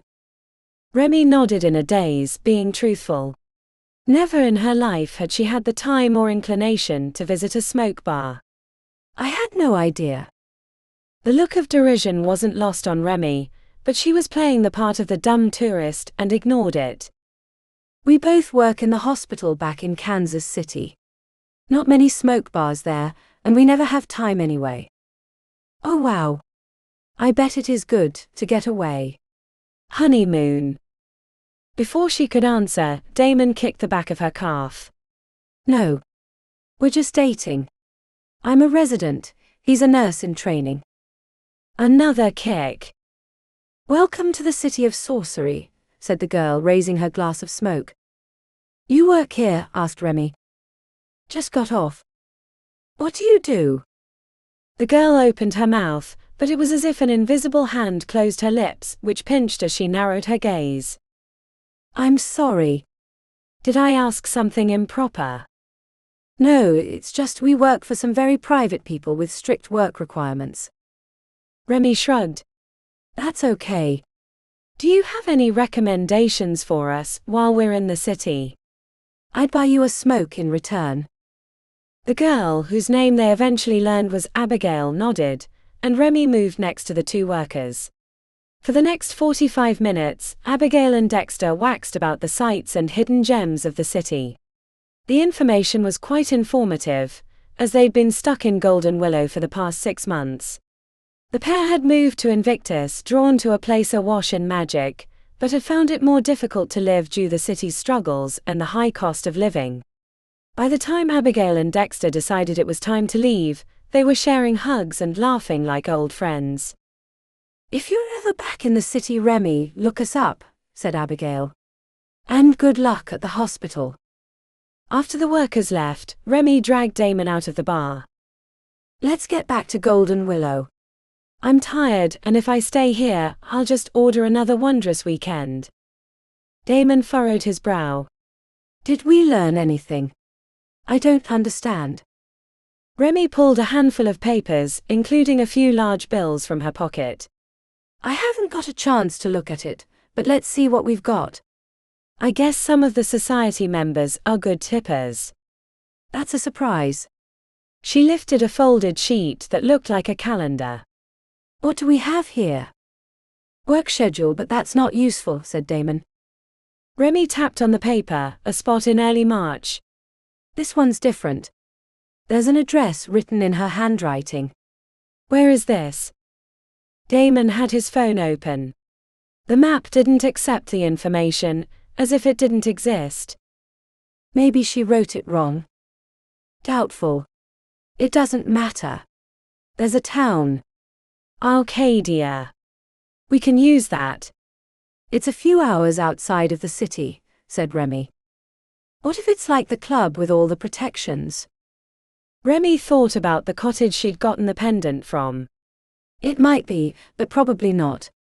Whatever this place is, they put it out there for a reason. A remote location might be enough to keep the curious away. Either way, we've got a few weeks to learn what we can before we check it out. Damon stared with flat lips. "This isn't about helping me, or finding out what's going on in the city." "You've got another angle brewing." He crossed his arms. "I'm not letting you come with me, if you're just going to try to rip them off." "I didn't sign up to be the accomplice to a petty thief." "Petty thief?" "If I was going to rip them off, it certainly wouldn't be petty." "I was talking about Dexter and Abigail. They needed that money you just stole, but I guess I should have looked further than that." "So you are going to rip off the society?" Remi let out a curt laugh. "Are you crazy?" "Did you see those protections at the club? I'm good, but I'm not that good. Maybe if I had 5 years of training at Assassins or Coterie, I might be able, but then again, I probably wouldn't need to do it if I could have gotten into one of those." "Then why are you helping me?" "And don't tell me it's to solve the city's problems, so you can have an easier time at the hospital." "I'm naive, but not that naive." "Watching the way you navigated those workers, making them feel at ease so you could empty their pockets, made me realize you were doing the same to me. You're using me, but I just don't know what for." He'd seen right through her. Remi didn't know how, but he had. She was busted, and the only way out was to reveal something important. "Personal." "Do you know where I was before I entered the trials?" "A juvenile penitentiary for kids with magical abilities. I ended up there because my parents had me steal something I shouldn't have, and then when it was time for me to leave, they didn't show up to pick me up. So I thought I'd try to join the 100 Halls, find a new path for myself. Fuck that up too. When you took the ball from me at the 3rd trial, I thought I was out. I should have been. But when I was lounging in an expensive hotel I was staying at, using stolen credit cards, I had a visit from the head patron." "What?" "Yeah, tell me about it." "Thought I was in trouble, or hallucinating any reason, but the one she was there for." "If this is bullshit." "It's not bullshit." "I can drag you to the hotel and have the staff vouch for me." They were as unbelieving as I was. The anger in his expression had softened. "What did she say? What was she like?" "Not what I expected, that much is for sure. Not what the media says about her." "Anyway." They lost 2 applicants to stupidity after the trials, and needed to pick 2 to replace them. I was her choice. Said I showed promise, but also she was concerned about my history and general selfishness. Told me that I could be better and escape the future my parents wanted for me, but I had to learn to trust people. Had to learn to do things for others, and that's why she sent me to aura healers. I still don't follow the connection. Remi thrust out her hands. I'm trying to be helpful. That's it. You're the most honest Boy Scout, try-hard person I've ever met in my life. So I thought, if he cares about something, maybe I should too. Is that so hard? If you're lost in the forest without a clue on how to get out, and you see someone who seems to know where they're going, you follow them. I'm following you. That's all. And it just so happens that I have some specific skill sets that are helpful. But if you don't want my help, then I'll understand. I don't know if I'd trust me either in your shoes. Damon stared back blankly for a long minute. She almost thought he'd been paralyzed, or had gone comatose, until he shoved his hands into the pocket of his too small hoodie. You've given me a lot to think about. Then he turned and marched off in the direction of the train station. Sensing he didn't want her company for the walk, Remi stayed on the corner until he was out of sight. The night was late, but she wasn't tired. Remi almost headed back to the Silent Hare, but it was probably closed by now. She wandered in the general direction of the station, taking her time. The streets were virtually empty. Remi neared the train station. A few blocks more and she could sit down for the 45-minute ride across the city. She hadn't been worried about walking alone, but then the realization that she didn't have a 6'4" werewolf at her side hit her around the time a strange, eerie sensation crawled up her spine. She smelled the rotting vegetation before she turned. A figure stood on the opposite side of the street. Robes and a hood hid the entirety of his form, except for the pale, bloated face sticking out from the darkness. The White Worm. He was only 100 feet from her location. She thought to run, but her feet were strangely rooted to the concrete. The White Worm took a step off the curb. She was trapped. Could barely breathe, just like the vision she'd had in the trinket store. In her mind she was surrounded by trees and vines, all competing to grab her and hold her in place. There was nothing she could do. Then the whirling lights of a siren appeared from around the corner 2 blocks down. An ambulance. To Remi it was her savior, a sign from Golden Willow that she would be safe. The vehicle sped past her location. She almost waved it down, but knew that they wouldn't stop on their way to the hospital. When she looked back to the spot, the White Worm was gone and she was alone once again. The feeling of confinement and strangling was absent. Remi ran the rest of the way to the station. Chapter 33. In the weeks after the society stakeout, Remi found it harder to maintain the illusion of being a student in aura healers. It wasn't that she wasn't improving. The tutoring with Damon had given her the confidence and insight to tackle the enormous tomes of spells required for first years, and she was still meeting with him, but the sessions were brief and impersonal after their blow-up. The way he'd exposed her motives made her feel like an imposter. Damon had been right. She wasn't there for school, not like the rest of the students, but to learn enough magic to go after the prize at the end of the pendant. The urge to steal as much as she could and disappear kept her awake each night, but she hated the idea of giving up, especially when it had been so hard to get into the 100 halls. "Miss Wilde, are you with us today?" asked Dr. Decker on rounds. She'd been with him all morning. "Yeah, a little tired, I guess," she said. Dr. Decker gestured to the patient, a middle-aged man with a missing arm. A creature had torn it off a few days prior. He'd been walking his dog after midnight, and had survived only because of a neighbor who'd heard his screams. "Mr. Jacobs isn't feeling tired." The admonishment stung. Remi put up a brave face. "I'm sorry, Mr. Jacobs." "Don't be sorry, Remi, take the blood sample as I asked," said Dr. Decker in a surprisingly brusque mood. Remi grabbed the phlebotomist gear, and circled the bed to take Mr. Jacobs' blood. The patient stared back, apathetically. He hadn't come to terms with losing his arm yet. She'd heard him sobbing the night before when she passed his room, which was understandable, given the man was an electrician. It'd be hard to make a living once he recovered. Remi took his blood as efficiently as possible. When she handed the sample to Dr. Decker, he stared at her as if she had two heads. He placed the vial on the tray. "Come on, we have full rounds this morning." Then to Mr. Jacobs, "I'll come by later this afternoon when the game is on. I might even have some non-hospital approved beverages." Mr. Jacobs' eyes lit up, the first sign of life since she'd entered the room. "See you then. I thought giving alcohol to the patients was forbidden." "A firing offense," said Remi as they returned to the hallways. "Ethics, morality and rules are three entirely different things. If you weren't busy moping the days away, you might learn the difference, especially for an enterprising girl of your background." Remi opened then closed her mouth, sensing that Dr. Decker might know she'd been stealing reagents from the alchemy supply room. The next three patients Dr. Decker inexplicably had her take blood samples, even when it seemed like there was no obvious need. After the last one, she confronted him in the hallway. "What's going on? Am I just a lab tech to you? I think you need to ask yourself that.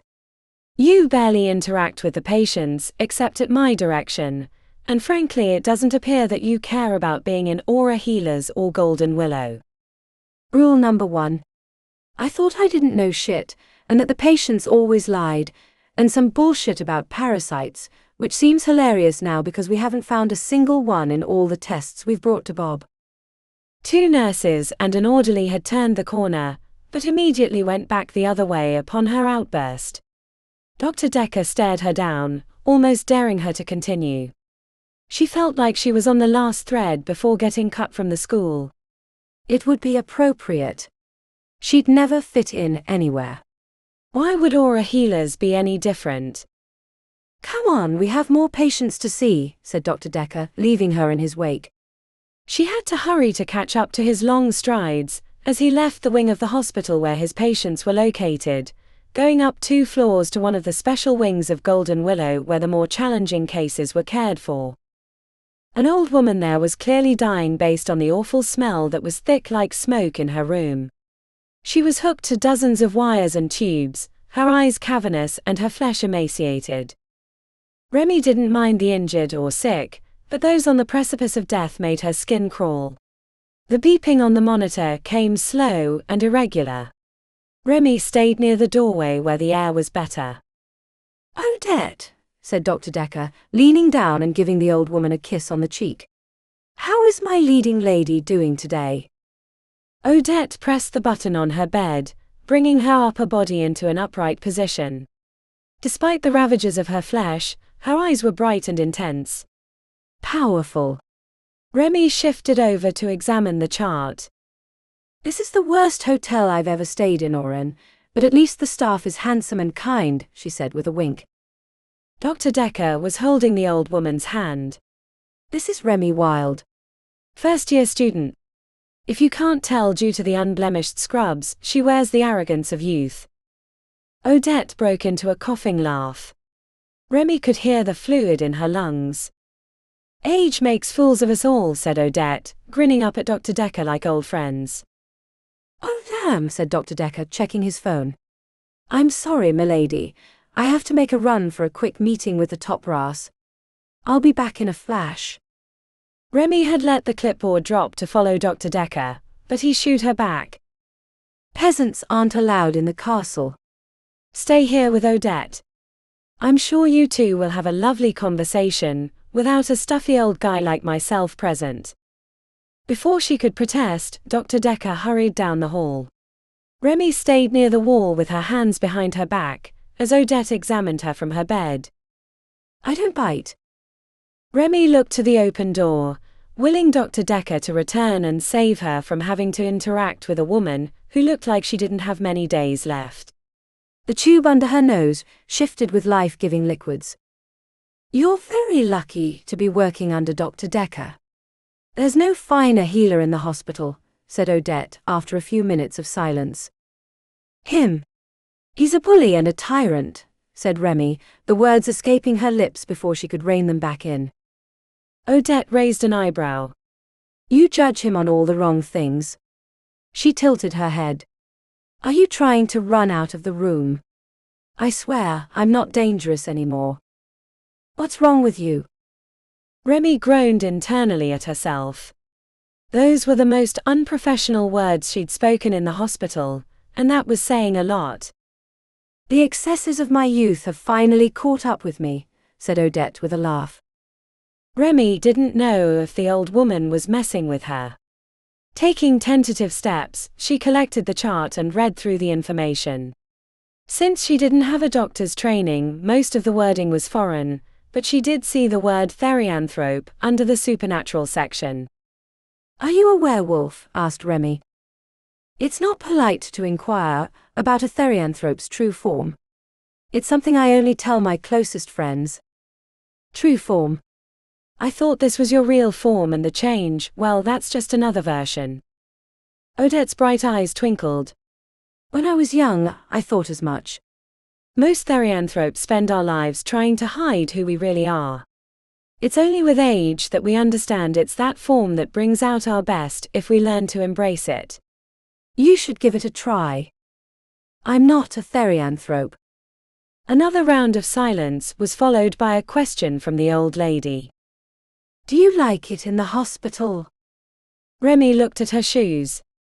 It wasn't my first choice. I can tell. You look like you have one foot out the door. Did Dr. Decker tell you to say that? Is this a trick? Asked Remi, checking the hallway for the doctor. No, young lady. Overrun and I have wonderful conversations. Not as often as I would like, but I understand how busy he is. As difficult as your young mind might find it hard to conceive, we've never discussed you. Conversations. Aren't you his patient? No, dear. I'm an old woman walking the final lonely path. Overrun is just an old soul here, to see me on my way with dignity and honor. Remi didn't see how lying in a bed covered in tubes and wires was dignified or honorific, but she wasn't about to disagree with a dying woman. Would you like to touch my wrinkly old flesh?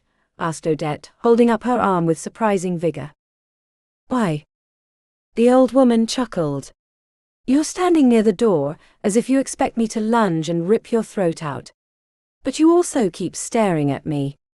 I thought it might dispel your worries if you could touch my skin and confirm that I'm just a brittle old woman. It's not really necessary, I'm just waiting for Dr. Decker. I don't think that's true at all. You're not waiting for the doctor. What's that supposed to mean? Asked Remi. I know your type. You're looking for a shortcut, or trying to hurry through the hard stuff to get it over with. But the truth is, even the hidden path is filled with thorns. And flowers. Best to enjoy whatever road you're on because it all leads to the same place. Stung by the analysis, Remi crossed her arms and leaned against the doorframe. If Dr. Decker was trying to teach her a lesson, she didn't know what it was, nor did she want to learn. Odette watched her with what felt like pity, which only hardened her heart against anything the old woman was trying to say. After another 20 minutes of silence, Dr. Decker returned.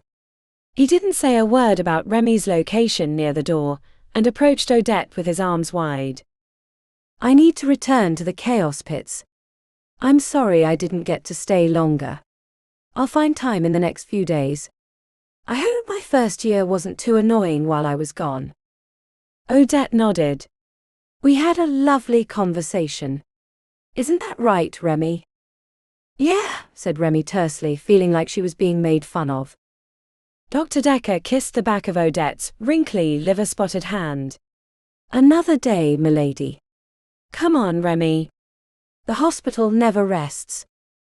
Before she could leave the room, Odette called after, come back anytime, dear. Remi hurried after Dr. Decker, relieved to escape the smell of the dying woman. Chapter 34. Damon was returning from the bathroom when Tavy ran past, his sneakers squeaking on the white tile. The big orderly slowed, turning sideways. Lend a hand.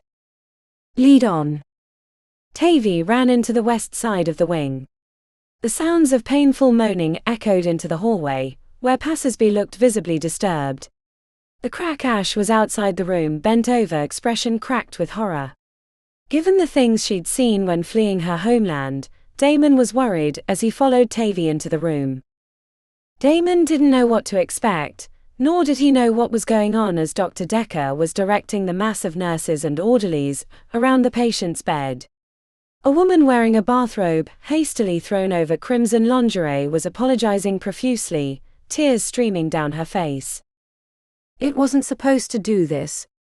The spell was only meant to make things a little more wiggling and fun. Simon baby, I'm so sorry. His fellow first-year Boone was staring at the patient, while Tavy and the other orderlies were holding the man in the bed down. Dr. Decker followed Boone's gaze and snapped his fingers. You two, I'm going to need an assist. Damon hurried to the doctor's side, still not comprehending what was wrong. The only thing he saw was a patient sitting in bed, with something large stuffed into his pants. He was sobbing as the orderlies held his arms back. What's wrong? Asked Damon. A spousal enhancement gone wrong, said Dr. Decker. We don't have time for researching the proper counter, so we're going to have to improvise. Boone, I need you to calm the patient with a hypnotic pulse, while Damon, you're going to need to hold it tight while I put blocker runes on it. You're the only one strong enough. Hold it tight. Jackie, said Dr. Decker to the nurse on the opposite side once Boone had started chanting and the patient stopped thrashing. Cut him. The explosion of fabric was met with a sight that Damon certainly was not expecting. Doctors and healers in Golden Willow had to get used to seeing and examining all parts of the natural human body. This was not one of those times. As the patient's pants tore apart, rather than his manhood appearing, it was a hooded reticulated snake. As the creature reared back, Damon did the first thing that came to mind and punched it. When the man screamed through the hypnotic spell, Damon realized his error. What are you doing? Asked Dr. Decker, eyes wide. Damon grabbed the delirious snake beneath the head. Sorry. I thought it was a real snake. Using paint markers from his white jacket, Dr. Decker made neat runes along the length of the snake's body. He had to circle the bed to complete the spell. When he was finished, he said, "Let's tame this bastard." The spell was both simple and complex. Damon would have never thought to use the modified inflammatory reducer to tackle the transformed member, but the runes and the swirling magics reversed the damage the botched spell had done. In the span of a minute, the patient's snakecock had shrunk down to a normal size, the fanged mouth turning back to the pink mushroom head. When it was finished, the patient's eyes rolled back and he seemed to pass out.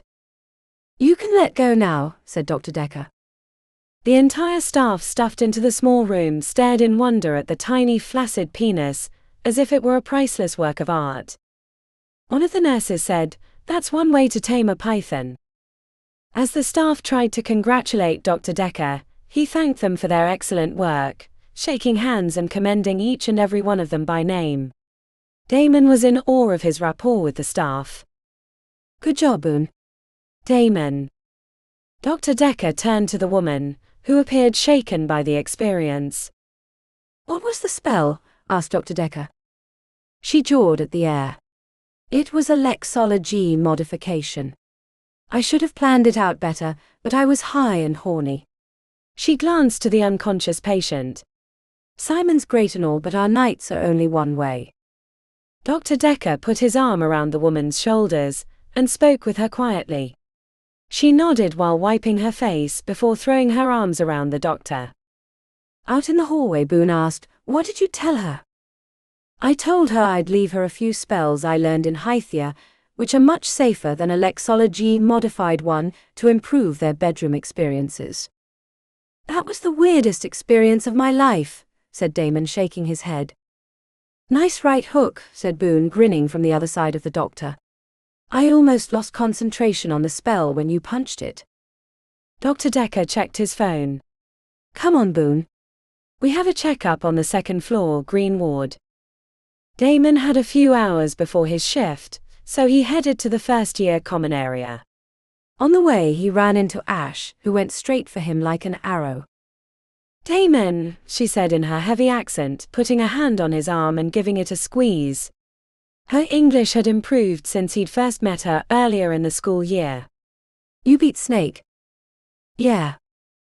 Ash had grey-tinged blonde hair that looked like a wheat field, covered in a dusting of old snow. She had a few inches on him, and if it weren't for his supernatural strength, probably would be stronger than him. "It was very warm," she said, leaning close. "Very warm? How you say make me want you?" "Oh, hot," says Damon, blushing. He'd had a girlfriend a few times in high school, but once he started volunteering at the hospital, he had little time for romance. Ash put her face in the crook of his neck and licked him, which both turned him on and confused him. "That was nice." She grinned in his face. "I like to lick." "That's a really good." Damon couldn't think, and that was before she put her hand on his crotch. "You like?" He nodded profusely. Before he could do anything else, she dragged him towards a supply closet. The small space smelled like bleach and old mop water, but Damon didn't care as Ash tore his clothes off while biting his neck. He lifted her onto the industrial sink, using the meager light under the door as illumination.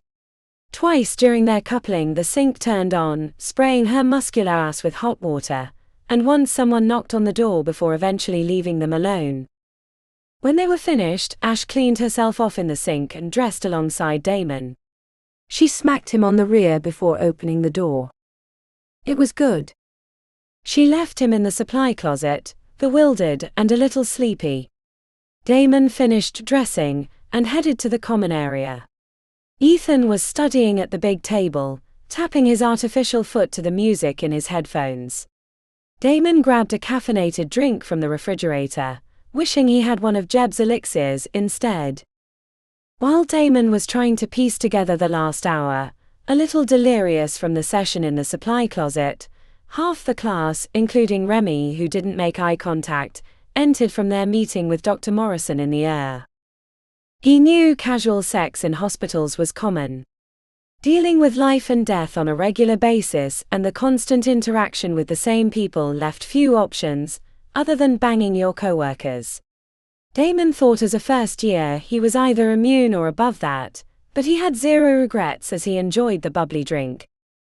He looked up to see Remi staring at him, but she turned her head. They hadn't spoken since the stakeout at the Society for the White Stag.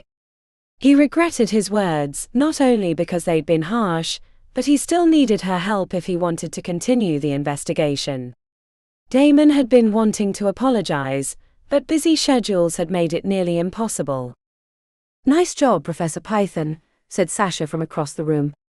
"We heard about the dick snake, and how you punched it. Not my finest moment. I just sort of reacted. I didn't realize that the snake was him." Not everyone had heard the story, which required a retelling. It wasn't the strangest thing that had happened in their first year, but it was up there with Brian flubbing a spell when a patient kicked him in the stomach, and the rebound sending him to the ceiling where it took Dr. Decker 2 hours to come up with a counter and get him down, but then the aftereffects had Brian belching bubbles for 3 weeks. "It clearly paid off," said Sasha, grinning. "A group of nurses heard you and Ash in the supply closet. I guess she gets turned on by snake handling." Everyone demanded he tell that story as well, but his face burned with embarrassment, especially when he caught Remi frowning in his direction. "We're lucky those two didn't knock down the wing," said Lily, perched on a seat with her legs curled underneath. Strands of rainbow hair had fallen into her face. The comment brought laughter from the group, and more ribbing about the experience. "She's been gunning for you since the first week," said Ethan with his headphones around his neck. "I'm surprised it took this long." She already got Sasha a couple of weeks ago, and Donald before he left.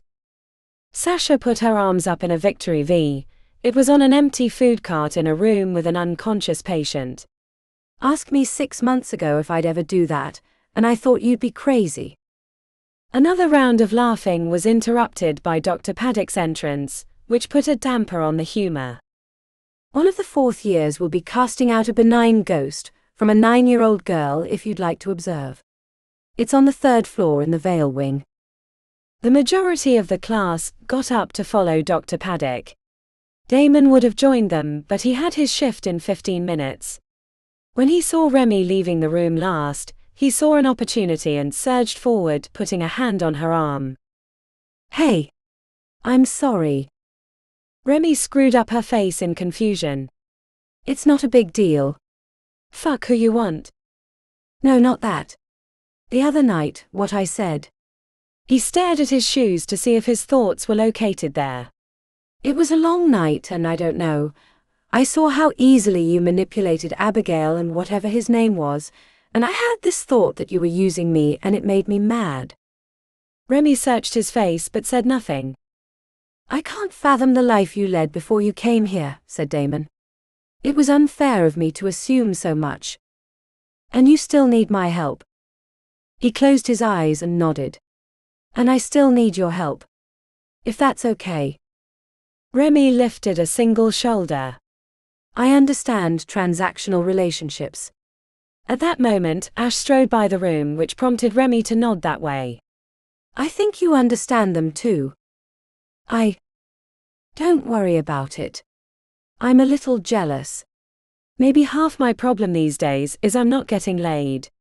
She glanced at the clock. I have to go. I don't want to miss this ghost girl business. Remi hurried down the hall after Ash, and when she caught up she met her pace, talking quietly. Damon couldn't hear what they had to say, but the crack woman glanced backwards at him, which made him blush again. He slipped back into the room, which had returned to its nearly empty state with only Ethan at the big table. His headphones returned to his ears. Chapter 35. Remi was standing outside the parking garage with Lily, when Damon pulled up in an old rusted Toyota Charmer truck. He leaned out the window. Lily's coming too. Is that a problem? Asked Lily, crossing her arms. No. He looked into the truck.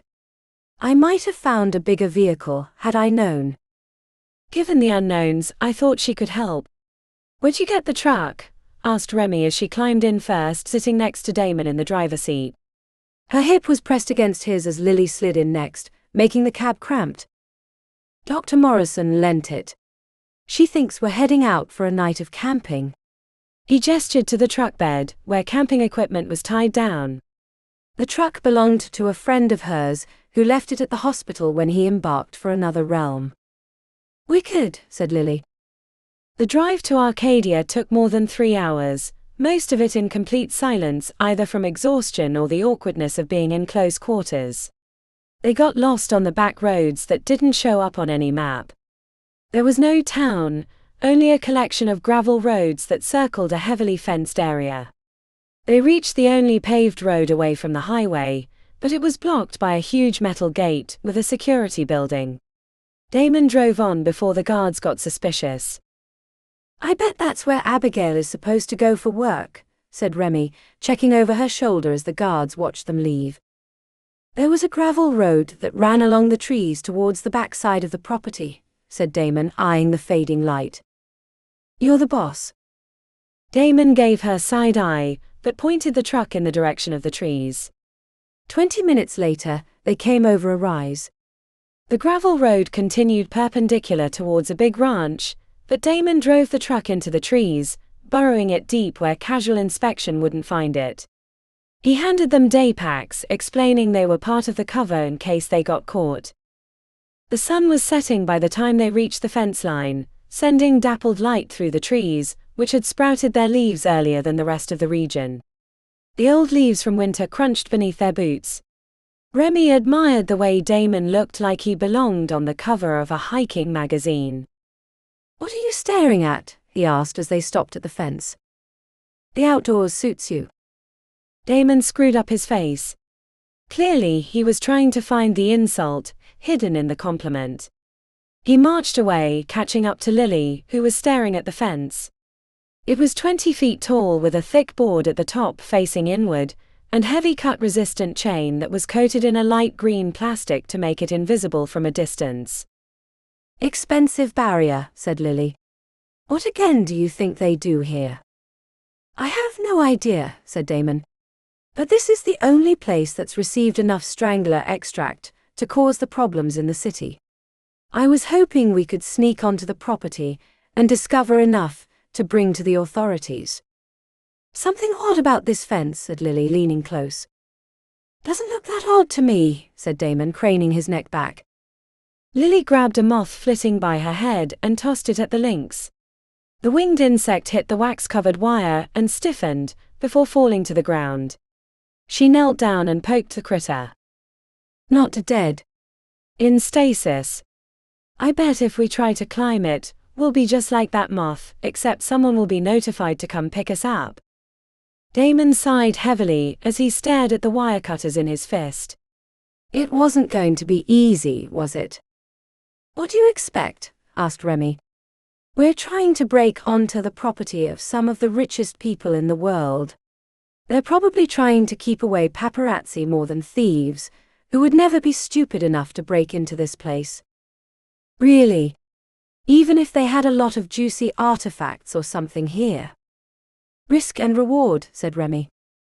I thought thieves want to pull off the heist of the century and be known for all that, said Damon with his arms crossed. That's only in the movies. Anonymity is better than infamy. Real thieves want to hit the easiest mark possible. Why make it hard when you just want to pay your bills? Are you two done flirting yet? Asked Lily, who was digging in the cloth fanny pack around her waist. Her youthful freckle-filled face and rainbow hair contrasted with the outfit she wore, which made Remi think of an old woman who spent her days knitting before a warm fire. Curious, Remi ignored Damon and stood by Lily's side to see what she was doing. After 7 months as her roommate, Remi knew when Lily was going to do something both odd and interesting. The Irish girl pulled out a skein of colored twine and approached the fence. She loosened the string and, letting it rest on her palm, started singing softly in a language that Remi assumed was Gaelic. The string's head lifted like a tiny snake, then slithered forward, wrapping itself around the wire and then maneuvering through the links at a steady pace.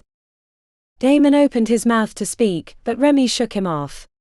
She didn't know what kind of spell Lily was working, but she seemed to know what she was doing. Lily kept singing and the string kept gliding through the fence. She formed a giant oblong circle, and when the head of the string reached the beginning, she trilled a little whistle, and it tied itself into a knot. She gathered golden faize in her mouth and blew it on the links, which sparkled like fireflies at dusk. Should be as green as gold to cut now. What did I just witness? Asked Damon, jaw hanging low. Remi was equally curious. She thought she knew everything about her roommate, but the display proved there was more to the eye than the strange Irish girl let on. The crown tends to be greedy when it comes to land. There are many sacred areas to my people that are bound by fences like this. I learned as a young girl how to bypass them from my older sisters. Someday I want to hear more about your family, said Damon. Okay to cut. Give me the cutters, said Remi. If you get hit with a stasis field, we're not strong enough to drag you back to the truck. He handed them over. Remi put the shears around the wire, and using both hands squeezed until she heard a pop. I guess it worked. She continued cutting for a few more links, until Damon took the shears and sped up the bypass. When the inner fence peeled away leaving a man-size hole, Remi whistled. Nice one, Lily. We'll make a thief of you yet. It's not thievery if you owned it in the first place. Remi didn't know what her friend was referencing, but she started to step through, only to be pulled back by Lily, who was sniffing the air with a wrinkled nose. Something don't smell right. I think meat hands had to disimpact someone earlier today, said Remi. Damon sniffed his fingers. I don't smell. Not that, said Lily, leaning into the hole. There's potent magics here. She dug into her rainbow hair, pulling out Neko. The white rat squeaked as she stroked his head. Gonna need you to stay out here, my little friend. These charms might be rather painful if I try to take you through. The enchantments are blocking Neko. Lily smiled oddly. I put enchantments on him to keep him safe. Rather not unravel them just to bring him through. Better if he stays out here. I'll leave my pack and he can nest in there. Remi was sure there was more to the story, but if Lily got them past the fence, the last thing she wanted to do was question her friend's motives. She followed Lily through, but when Damon followed, he cried out in pain, jumping back to the outer side of the fence line. What was that? Is that because he's a werewolf? Asked Remi. Lily was staring at the top of the fence. The thick board was actually an electronic marquee with bright runes displayed. What is that? Asked Remi. Lily shook her head. Bough and branch. That's the most expensive enchantment I've ever seen. It's all electronic, so they can change the charms around the entire facility, without having to reapply them by hand. Must have cost millions. Remi's stomach tightened. I'm liking this less and less. You don't have this kind of protection, unless you've got something important inside. Look at all the land space to keep prying eyes out. And this fence. This is a lot more like the society building in the city than I thought it'd be.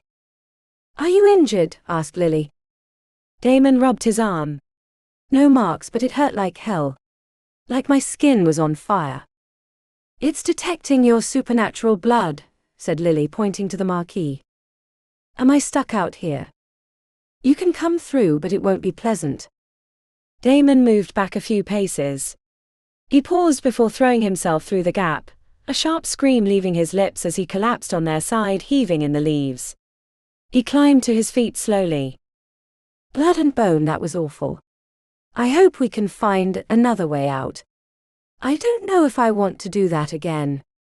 Where to? Asked Remi, gazing across the rolling green hills that led up from the fence line. Daylight had faded, leaving a nimbus on the horizon. Damon straightened his daypack and started up the hill in long strides. The tree line fell behind them, which left Remi feeling exposed. Other patches of trees dotted the hillside, but they were too far away to make her feel safe. She kept checking back to the fence to lock the location of their escape in her mind, catching the runes on the marquee, switching to a new set. Hold up, she said, stopping them halfway up the hill. The runes changed. Sure enough, said Damon, half turning, but looking ready to continue. Something changed for sure. That's not good, said Remi. And it might not be bad either. Probably nothing to do with us. You're just paranoid, said Damon. Paranoia has saved my ass more than once. Do you have a suggestion? Remi checked back to the fence. Not really. Then let's keep going. I feel like we're really close to some answers. Remi agreed, but worried the answers wouldn't be pleasant. When they reached the hilltop, a cup-shaped valley spread out before them with a massive set of buildings at the center. The brick buildings had sweeping roofs with turrets and glasshouse wings, lit from within. The sprawling campus had a half-dozen structures surrounded by lush manicured gardens with huge fountains. It was too dark to see if there were many people below, but she could see movement near a building at the edge that looked like stables. She hoped Damon didn't want to head down, but he seemed so focused on his goal he was oblivious to the dangers present. A pulse of horns sounded in the distance. What was that? Asked Damon. Lily extended her arm towards a set of buildings on the ridge, surrounded by towering trees. I saw a flash of light over there. Remi was still focused on the property at the center. The shifting of shapes at the edge of the light was hard to pick out, but she was certain that people were moving up the ridge in a group on horseback. I don't like this, said Remi. I think we should leave. Like right now. There's something oddly familiar about this, murmured Lily. The horns sounded again. Yeah, maybe we shouldn't be standing out in the open, said Damon, looking around. He started jogging around the rim, staying on the outer side, heading towards the buildings on the ridge where Lily had seen the flash of light. The dim light had faded to black and her eyes weren't adjusted, leaving her to feel like she was blindly wandering across the hill, using Damon's blue and white daypack as her guide as she hurried to keep up. Damon halted, putting his arms out to keep them from passing. He turned his head sharply. "Did you hear that?" "What?" asked Remi. Damon appeared disturbed by the sound he'd heard. "It sounded like a tiger." "I heard a wolf," said Lily, who had reached into her cloth fanny pack and grabbed something small that was hidden by her fist. "And I think I know what this is. The horns, the property." "If I were home, I would have recognized it right away, but I thought it might be something else." "What is it?" asked Remi. Before Lily could answer, a low growl from above them on the ridge had them freezing in place. Remi looked up to see a faint silhouette of two creatures, standing so close to each other that it was hard to make them out separately, with multiple tails undulating over their bodies hypnotically. Cold fear shot down her spine as the creature turned slowly towards them, which made Remi realize it was not two creatures but one, and the heads sprouted from the same body. And the tails. She didn't know what they were, but she knew they'd made a big mistake sneaking onto the property. Damon sidestepped while keeping himself between them and the creature, which let loose both a gut-rattling roar and a horrific howl. "Run! To those trees!" Chapter 36. The two-headed beast bounded down the slope at Damon, keeping its crimson eyes locked onto him. The girls had burst towards the outbuildings surrounded by trees. It was the closest point of safety, but they'd never make it if the beast turned on them, so Damon let rage consume him. Claws ripped painfully from the end of his fingers as his back stretched outward, muscles expanding and growing rapidly. The pain was mixed with the euphoria of release, the gestalt of becoming. Darkness cloaked the beast's approach once it had left the ridge, but he could smell its potent blood, smell the old flesh lodged in its jewel heads. The meaning of the monstrosity was lost to fury, as he prepared for impact. The roar on Damon's lips was cut off when the beast pounced, and the only thing that probably saved him was the leap forward. Damon was knocked off his feet, tumbling down the hillside, but he found his feet right away. The beast was at least 3 times his size, which meant his werewolf claws and teeth wouldn't be enough. The creature was on his left, having tumbled upon impact, but had found its feet just as quickly. At close range he saw one head more clearly. A tiger. And the tails weren't tails at all, but velvet-covered tentacles sprouting from its shoulders. The monstrosity growled, preparing to leap, and this time Damon was certain it wouldn't miss. He hoped the girls had reached the tree line and could find safety. As the beast lowered its forepaws, readying to leap, a bright flash, followed by the swirling of brightly lit insects, distracted the creature. It tried to eat one of them before growling and barking. "Come on," said Lily, motioning to follow. He didn't know what kind of magic she'd displayed, but wasn't going to question being saved. Faster than his fellow first year, he scooped her up and sprinted full out, hearing the roar and howl of hunting from behind. When he reached the trees, he didn't see Remi. "Up here." The thick trees had long trunks, but that was nothing for his claws. "On my back." Lily climbed on, and as the beast bounded towards them in loping strides, he pulled his way into the tree, following Remi's voice. He'd managed to reach the first level of branches, which were at least 20 feet above the ground, when he heard Remi tell him to watch out. Damon leapt, barely avoiding the snapping jaws from below, and landed on the branch. The impact nearly knocked Lily loose, but he grabbed her hand before she could fall to the beast below. Using one hand to hold himself on the branch, Damon regripped to keep Lily aloft as the beast prepared to leap again. At the last moment he yanked her up, right as the teeth clacked on empty air. She landed on the branch, holding tight as he hauled himself up. As the beast growled below, he helped Lily climb higher to where Remi had found a wide spot to rest upon. "Whoa," said Remi. He thought she was talking about the beast, but he found her staring at him. Her lips were parted and her eyes were wide. "But not scared. All your clothes are ripped to shreds." Wilde, speaking in his wolf form, came out rough and gravelly. "Do you think that thing can climb?" She peered through the gaps. "We'll find out soon enough." Before he could answer, a trio of horns sounded from nearby, nearly startling Lily from her perch. Damon reached out to steady her, but the claws cut into her arm, and she yelped, pulling herself away. The fresh blood went right to his head. He knew he had to keep calm. He'd never been like the rest of his family. The coppery scent filled his mind with visions of tearing flesh from bone. He could crush Lily's head with the squeeze of his fist. She sensed it and started backing away, heading further onto the thin part of the branch. Damon, what the fuck are you doing? You're scaring her, said Remi from above. She smacked him on the head with a thin branch, not much more than a stick, but it startled him out of his rage. He bared his teeth at her, not in anger but frustration at his loss of control. Hush, they're coming. She pointed the stick away from the trees. The two-headed beast had quieted as well, sensing the approach of others. Damon heard the thunder of hooves before his friends.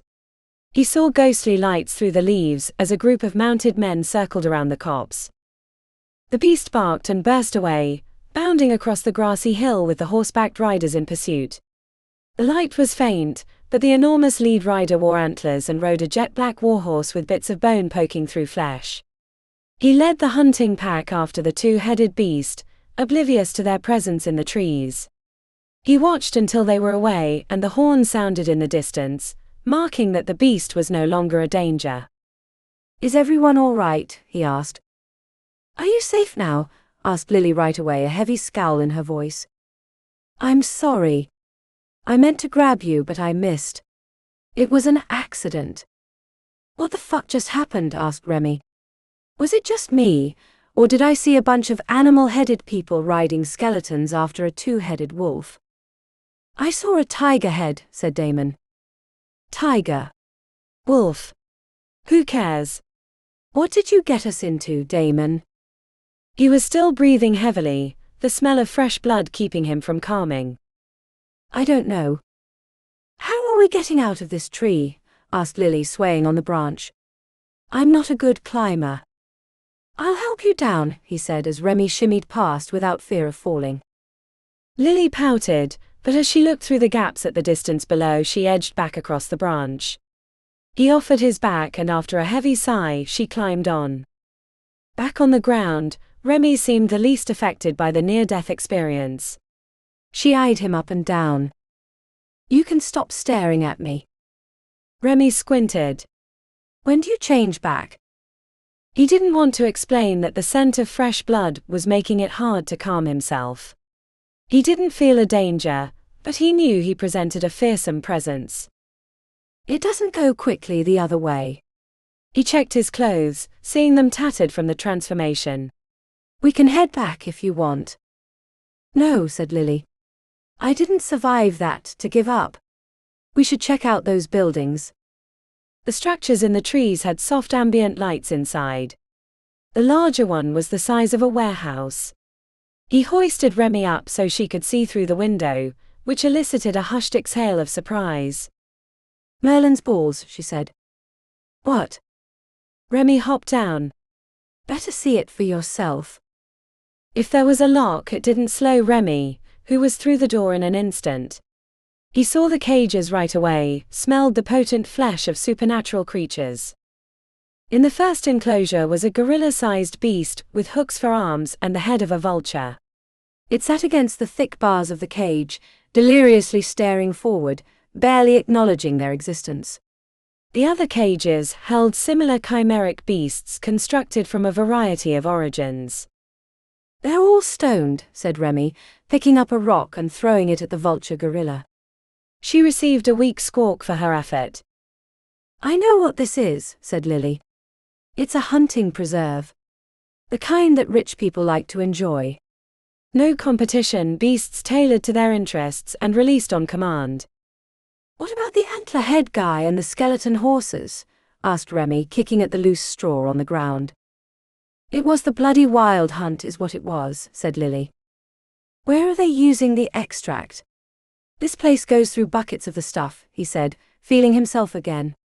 It would take another hour to completely look human, but he had control of his thoughts and instincts. I bet they mix the elixirs that keep them docile in the other building, said Remi. The two structures were connected by a breezeway. True to Remi's guess, it was an alchemy laboratory. He sniffed out the industrial-sized barrel of strangler extract on a heavy reinforced shelf. I don't think this is the source of the chaos in the city, said Remi. Damon crossed his arms, disappointed. No, I don't think so. We should leave before someone finds us. Remi stuffed her backpack with reagents from the lab, but he said nothing since they were already trespassing. The center of the valley was alive with lights and hollering when they returned outside. Climbing to the ridgeline, they saw the two-headed chimeric beast had been killed and dragged to the hunting lodges near a huge bonfire that sent fireflies into the sky.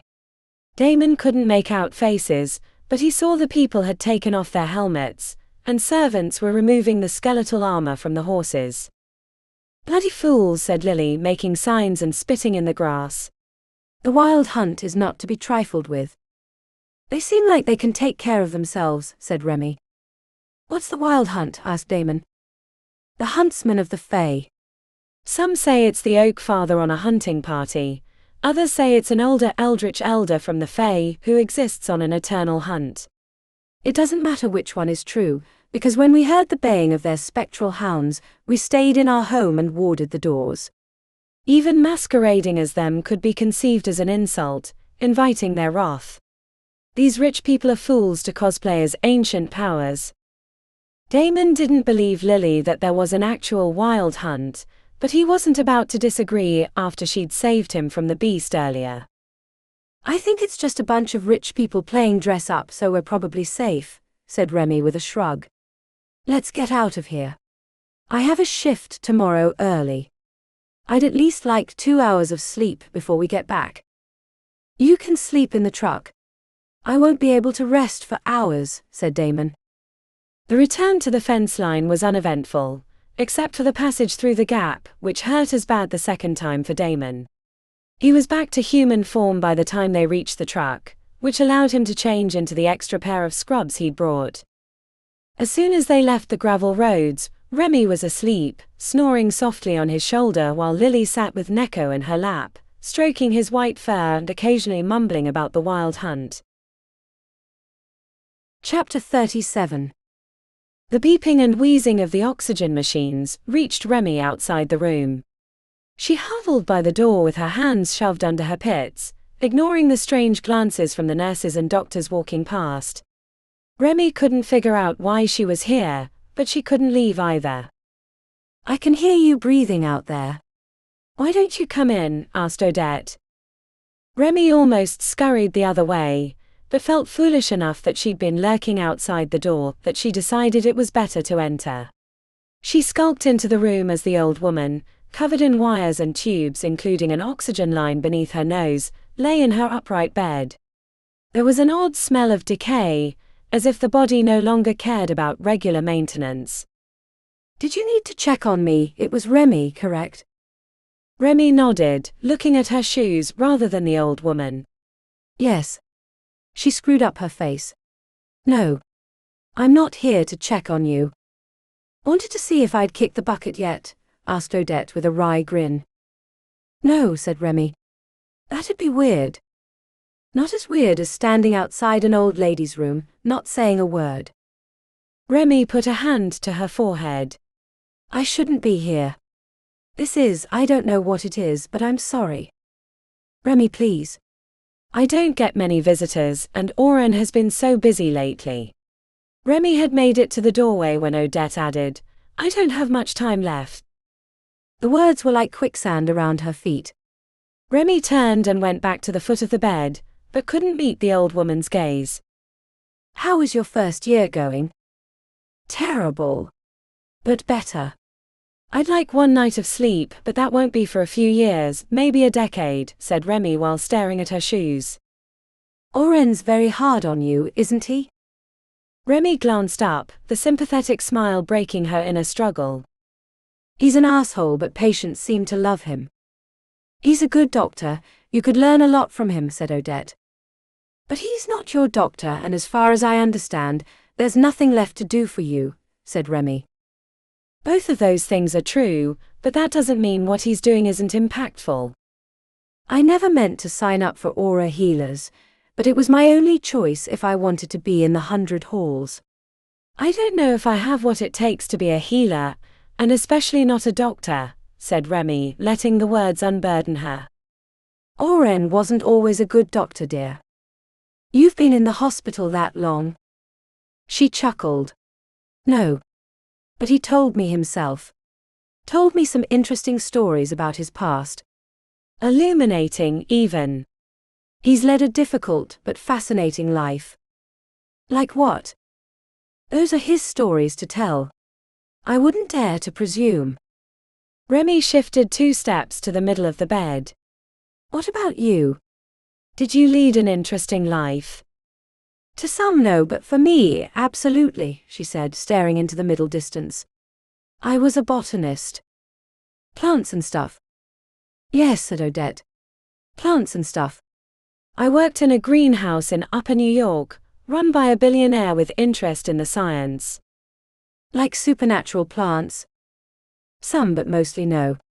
This was real research-driven science, not profit like D'Agostine Industries or Pyramid Health or any of the others in the alchemical market. Are you? Remi waggled her fingers. No, not a mage. Just a therianthrope with a love of plants, particularly water-based. But again, not all. It was a wonderful facility with ample resources for our research. I truly miss it, but as they say, all good things must come to an end. What's wrong? I developed a unique cancer in my lungs and other organs. It's slowly eating me alive, turning me to mush.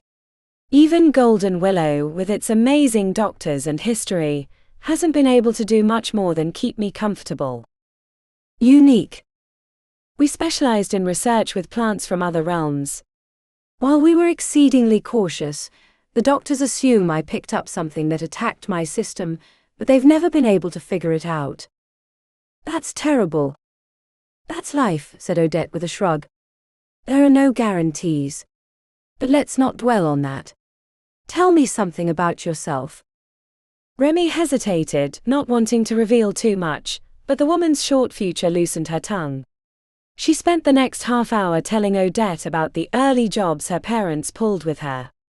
The older woman was delighted by the tales, and by the end, when Remi had to leave for rounds with Dr. Paddock, Odette had her promise to visit again when she had a free moment. Chapter 38. The blood pustule was at least 3 inches in diameter when it exploded, throwing sticky liquid all over Damon's fresh scrubs.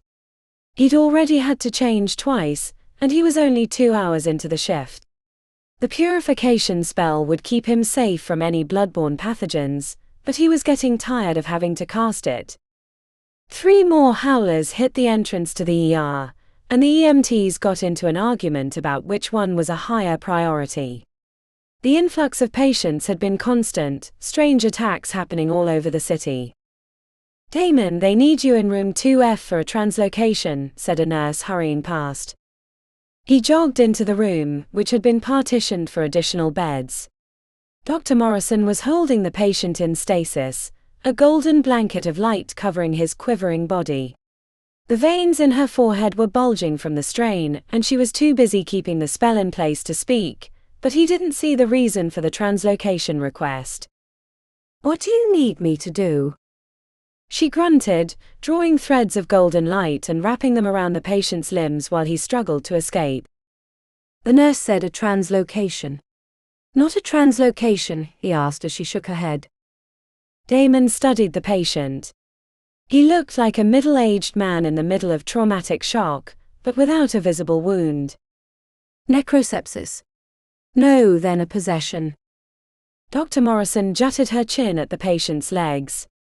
Damon examined the man's stiff limbs until he found marks on the back of his calf that looked like a wicked non-human bite. The pattern was unknown to Damon, and the request for a translocation didn't make sense. He snapped his fingers. Transfusion. RBF. Dr. Morrison gave a sharp nod, making her braids shake. A rapid blood filter was a spell technique that tried to remove toxins from the blood. It was used when the source was unknown, and it was the equivalent of sucking the venom from a snake-bitten leg. While the doctor was holding the patient, keeping him from convulsing or attacking, it was hard to tell. Damon worked the spell. It wasn't simple, requiring exact movements and rotating two different shapes in his head while speaking the command words. Then once the spell was active, he had to coax the blood through the filter gate in the leg. Damon worried that he'd picked the wrong spell, or that toxins were the problem when nothing came out of the patient's leg after the first minute. Then the patient arched his back, screaming mutely as Dr. Morrison tried to keep him still.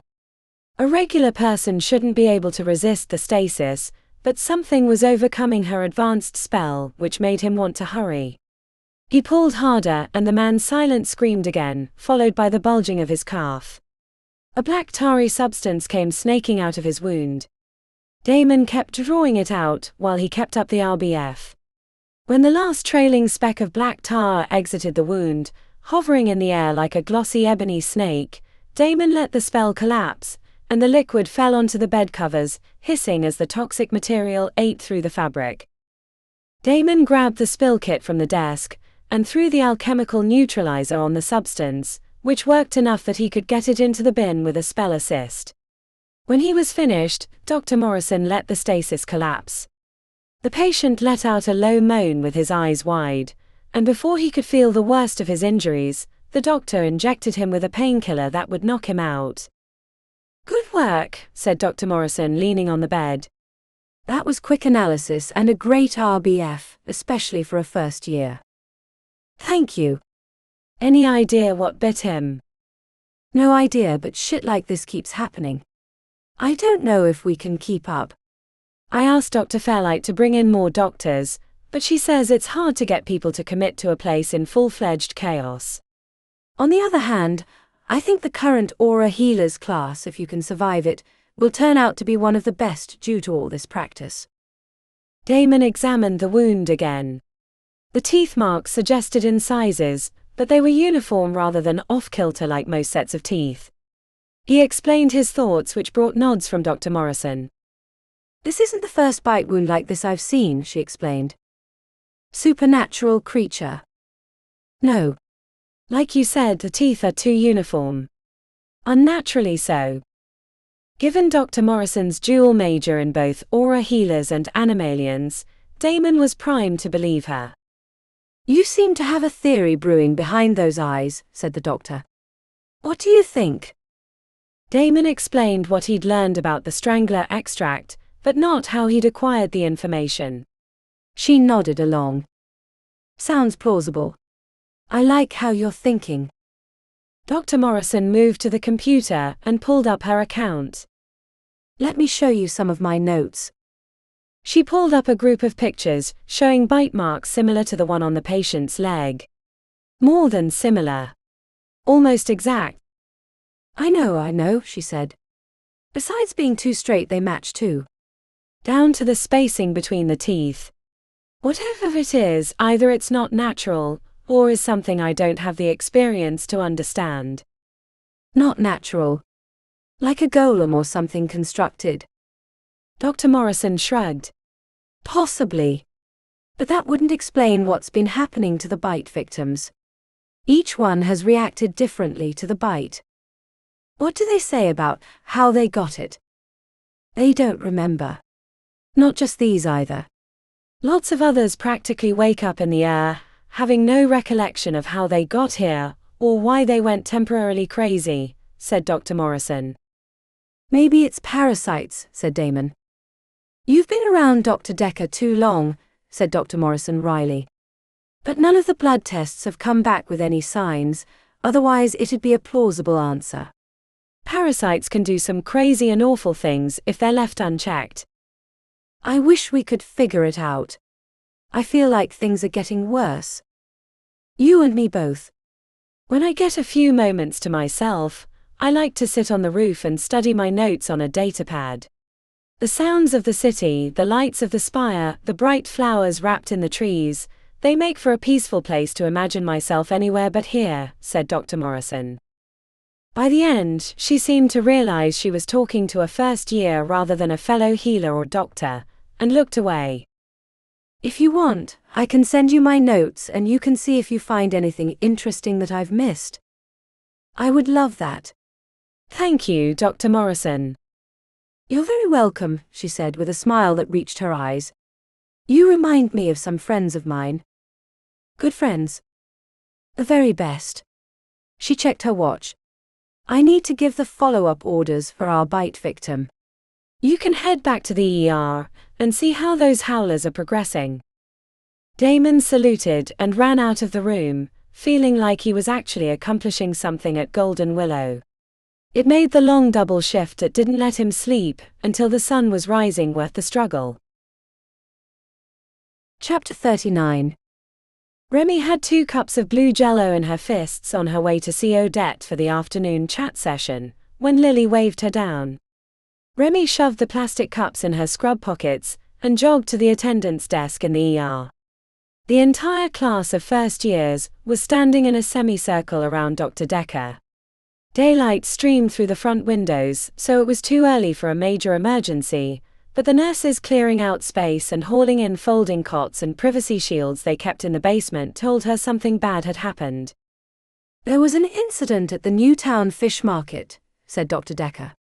About 24 people went crazy, started attacking each other, clawing, biting, the works.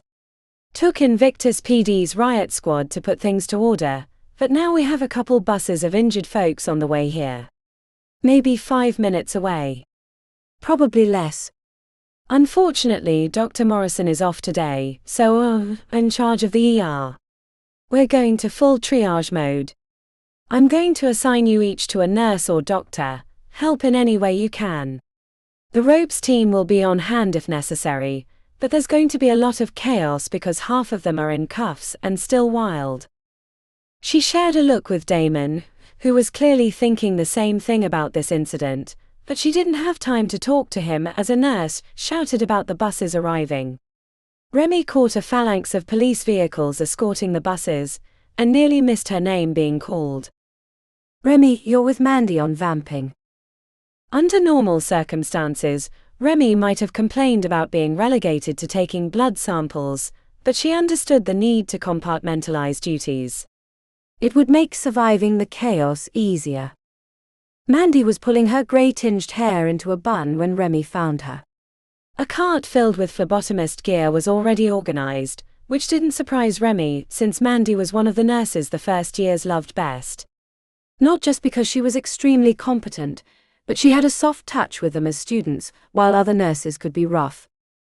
You ready? Remi nodded. Just tell me what you need me to do. Mandy winked. That's my girl.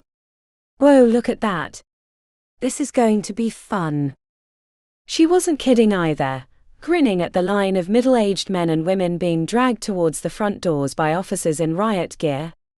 Almost as soon as the first few entered the ER, a slight woman with steel grey hair broke free from her handler and leapt onto a table, eyes bright with rage. She leaned back her head and howled, then leapt right into the ropes team coming to grab her. The ensuing wrestling knocked over 2 tables before the smallish woman was subdued. The next 5 hours passed in a daze. Remi moved from table to table, taking blood samples and occasionally casting a simple tetanus spell, if the patient had been hit with anything metal, or soothers for the anxious but non-wild patients. The entire time she heard nothing but screaming from the incoming injured, and yelling from doctors and nurses trying to be heard over the chaos. Towards the end, Remi's fingers were stiff from tying the tourniquet, but she kept up with the grueling pace. I think we're caught up, said Mandy, wisps of grey hair free around her temples. She stretched her fingers. I'm going outside for a vape. It's got a unicorn tear base, which makes it excellent for the come down after a wild afternoon if you want to join me. We can enjoy the lovely views of laundry hanging on the back railings of the apartments. She snorted softly as she reached into her scrubs for the vape pen. Remi hadn't even realized that it was night already. The parking lot lamps were on and the normal evening pace was picking up, but thankfully the night shift had arrived. She wanted to join Mandy not only because she could use the break, but nurses really ran the hospital, and getting on their good side was a recipe for future success. I would, but I have someone to check on, said Remi, holding up 2 cups of jello. Mandy's eyes creased with a smile. I understand. Let me know if you want to hit this when you come back. The elevators were packed, so Remi used the stairs, feeling dizzy from the lack of nutrition. The elixirs that Jeb had brought after the first crazy hour had helped, but they were wearing off and her knees were shaking. Remi reached Odette's room, only to find the older woman asleep. She checked to make sure there was mist in her oxygen line, when she didn't hear a pulse beat. The finger catch was lying over the edge, which made Remi smile. Odette hated wearing it, and turned off the monitor whenever she could. I'm here to die, why does it matter if the nurses can see my pulse? She'd asked on more than one occasion. Remi thought about waking Odette up, because she wanted to talk to her about the afternoon's craziness. The old woman loved to hear about Remi's day, which made her feel like she wasn't as useless as some of the doctors made her feel. But Odette rarely slept these days. The pain in her gut was getting to be too much. Even as the old woman slumbered, her lips tightened with occasional grimaces. I'll come back later, she told the sleeping woman, setting a cup of jello on the table. Remi jogged back the other way, hoping to catch up with Mandy outside, but she was already gone by the time she got there. The curb made for a nice quiet spot to enjoy her snack. Remi realized she'd forgotten a spoon, but it was easy to squeeze the plastic and push the jello into her mouth, using her tongue to capture the colored gelatin. Clouds had blanketed the city, and she'd heard a storm might come later, but the layer only reflected the lights, especially the illusionary battles over the second ward, which she couldn't see directly, but the flashes against the glass on the spire or the clouds above gave her ideas of what might be happening. As she stared into the night sky above the city, the events of the evening filtered through her mind. Since she hadn't had a chance to talk with Odette, Remi imagined their conversation. Remi had been contemplating telling her about the pendant. The old woman loved to hear about her thieving adventures, so the idea that Remi was planning some magical heist would make her day. Sharing secrets wasn't advised in a profession like hers, but Odette didn't have much time left, and Remi wasn't feeling like a thief much these days. She hadn't stolen anything from the alchemical storage room in over a month. And even if she didn't tell her about the pendant, Remi enjoyed hearing about life in the greenhouse. It sounded like she got to live in her own little protected bubble, away from the aches and pains of the world. Sometimes Remi wished she could have a life like that. Oh, to live in a greenhouse.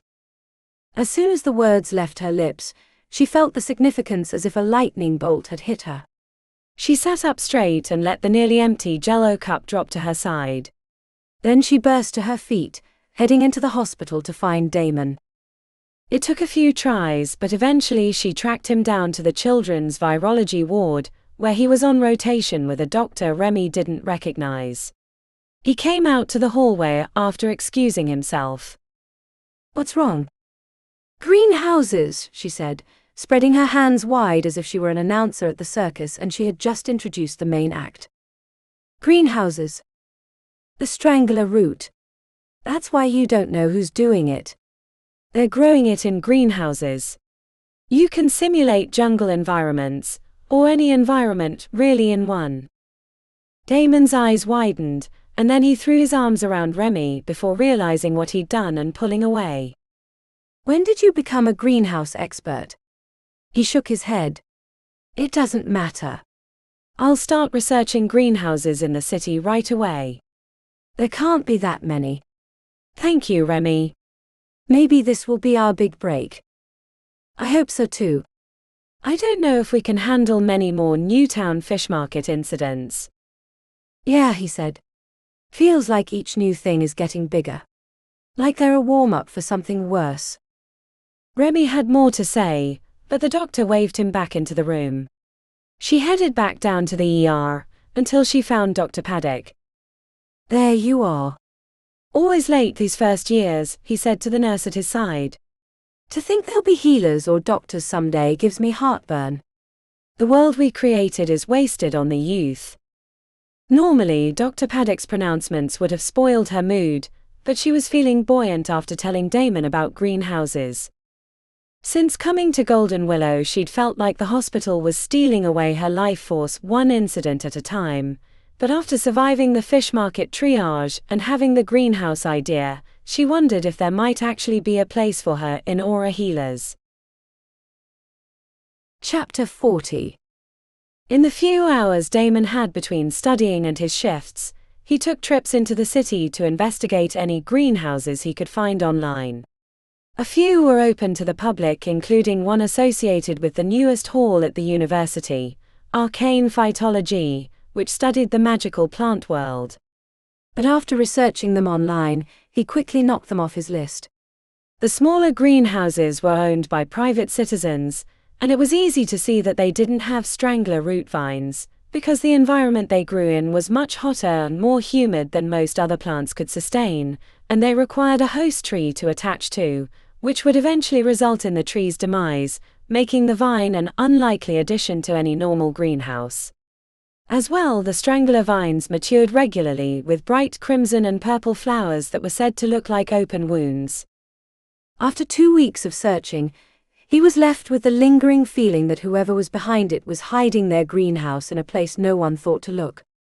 The city was huge, and filled with areas that weren't regularly lived in, like the 12th and 13th wards on the western side.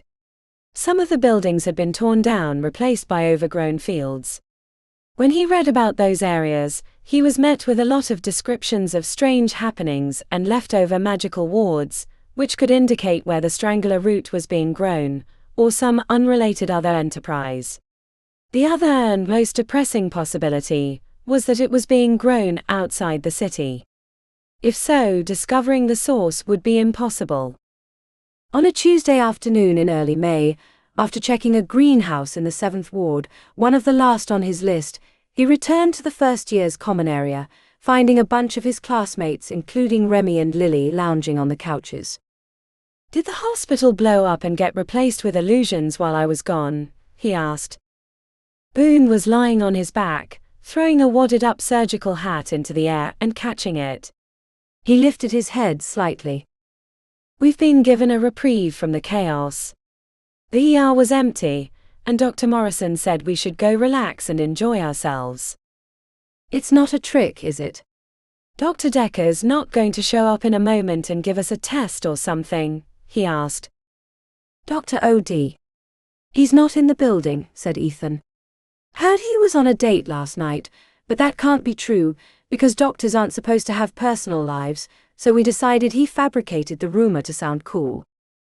"I heard he has an ex-wife who used to work at the hospital," said Remi, who was eating a cup of Jell-O without the spoon. Damon tried not to be distracted by the way she was working with her tongue, so he grabbed an energy drink from the fridge and made Ethan scoot over. "No way he has an ex," said Ethan, dropping the makeshift ball. "For one time and second, he's a barely put-together mess that moonlights as our instructor." "Is that what our destiny is if we stay here?" asked Remi. "Loveless, sexless slaves to the grind?" "Sexless," asked Boone. "Girl, I've been on my best streak since I figured out I liked sex." "What?" asked Remi, sitting up. "Who? When? Where?" Boone tilted his head. "The more fun one is how, but I'll save you all from the delightful details. Remember, we're not the only ones stuck here. There are a lot of the other doctors, residents, orderlies, whatever, who just want a quick hookup. Right, Damon?" When the entire room turned to him, his face turned bright red. Yeah, but I wasn't looking for it." "Exactly," said Boone. "He wasn't even looking for it." Damon accidentally made eye contact with Remi, who was staring at him with a look he couldn't quite comprehend, so he took a long drink as a distraction. Sasha cleared her throat softly. "Is anyone else having regrets? Not like I'm going to quit or anything, but is this way worse than you'd thought it'd be?" No one spoke for a time. Even Damon found himself contemplating his choices. He would do it again in a heartbeat, but he had to wonder how he could keep up with the pace for 5 years, or longer if he chose to stay in Golden Willow. "Half the staff have addictions of one kind or another," said Ethan. "Did you know Dr. Paddock drinks these weird lime green elixirs 2 or 3 times a day?" I think those are for his stomach, said Boone. Fuck his bloody stomach, said Lily. He's a right bastard and a shite doctor. I swear half his patients would be better off without him. Hasn't Dr. Paddock won the Doctor of the Year 2 out of the last 4 years? Asked Sasha. Political bullshit is what that is, said Lily, uncharacteristically scowling. After seeing the rainbow-haired first year in action at the Society hunting grounds, Damon respected her opinion on matters of healing more than the others. He just wished he understood why she was so talented, or had bothered to attend Aura Healers. Remi sat up and looked around. Do you all feel like you know what you're doing? For real. After 9 months I feel like I'm barely above a blood tech. Boone burst out laughing, bending over and slapping his knees. Did you know, I ordered the wrong elixir for a patient last month? Thankfully it was only a laxative, and the patient spent the next 24 hours in the toilet, but Dr. Morrison reminded me it could have been fatal. I don't even know how I did it. Not as bad as when I mixed up 2 words in a calming spell, and the lady I cast it on grew a beard in about a minute, said Sasha. A round of laughter had everyone smiling. The stories continued with each first year explaining their worst screw-ups during the year. When Damon started to speak, Ethan slapped him on the leg. We know, Damon, you punched a dick snake right in the face, said Ethan. But if we're having a contest for the best one, half pint has to be the winner. Remi slumped into her chair. Did you know he invited me to see the Krakens? I guess he made up with his girlfriend, because she was the one to make the offer. Sounded like they had more than the show in mind. Boone hopped to his feet. Don't tell me you didn't go. Sorry, said Remi. It's not like I had time. I don't know how you guys find hookups in the hospital. Taking a night off to go to a club sounds impossible. Boone fake swooned, falling back into the couch. My heart. It's not your heart that was missing out, said Lily, grinning. You horny bastard. Boone stood up and stretched. On that note, I think I need to go back to my room and work a few things out. He winked at Ethan. You might want to give it 15 before you return. Ethan followed him out. I need food, so you're good. Going to swing by the cafeteria for a burger if anyone wants to join me. In a matter of a minute, the room cleared out except for Lily and Remi, who were staring at him expectantly. Any progress? Asked Remi. He shook his head.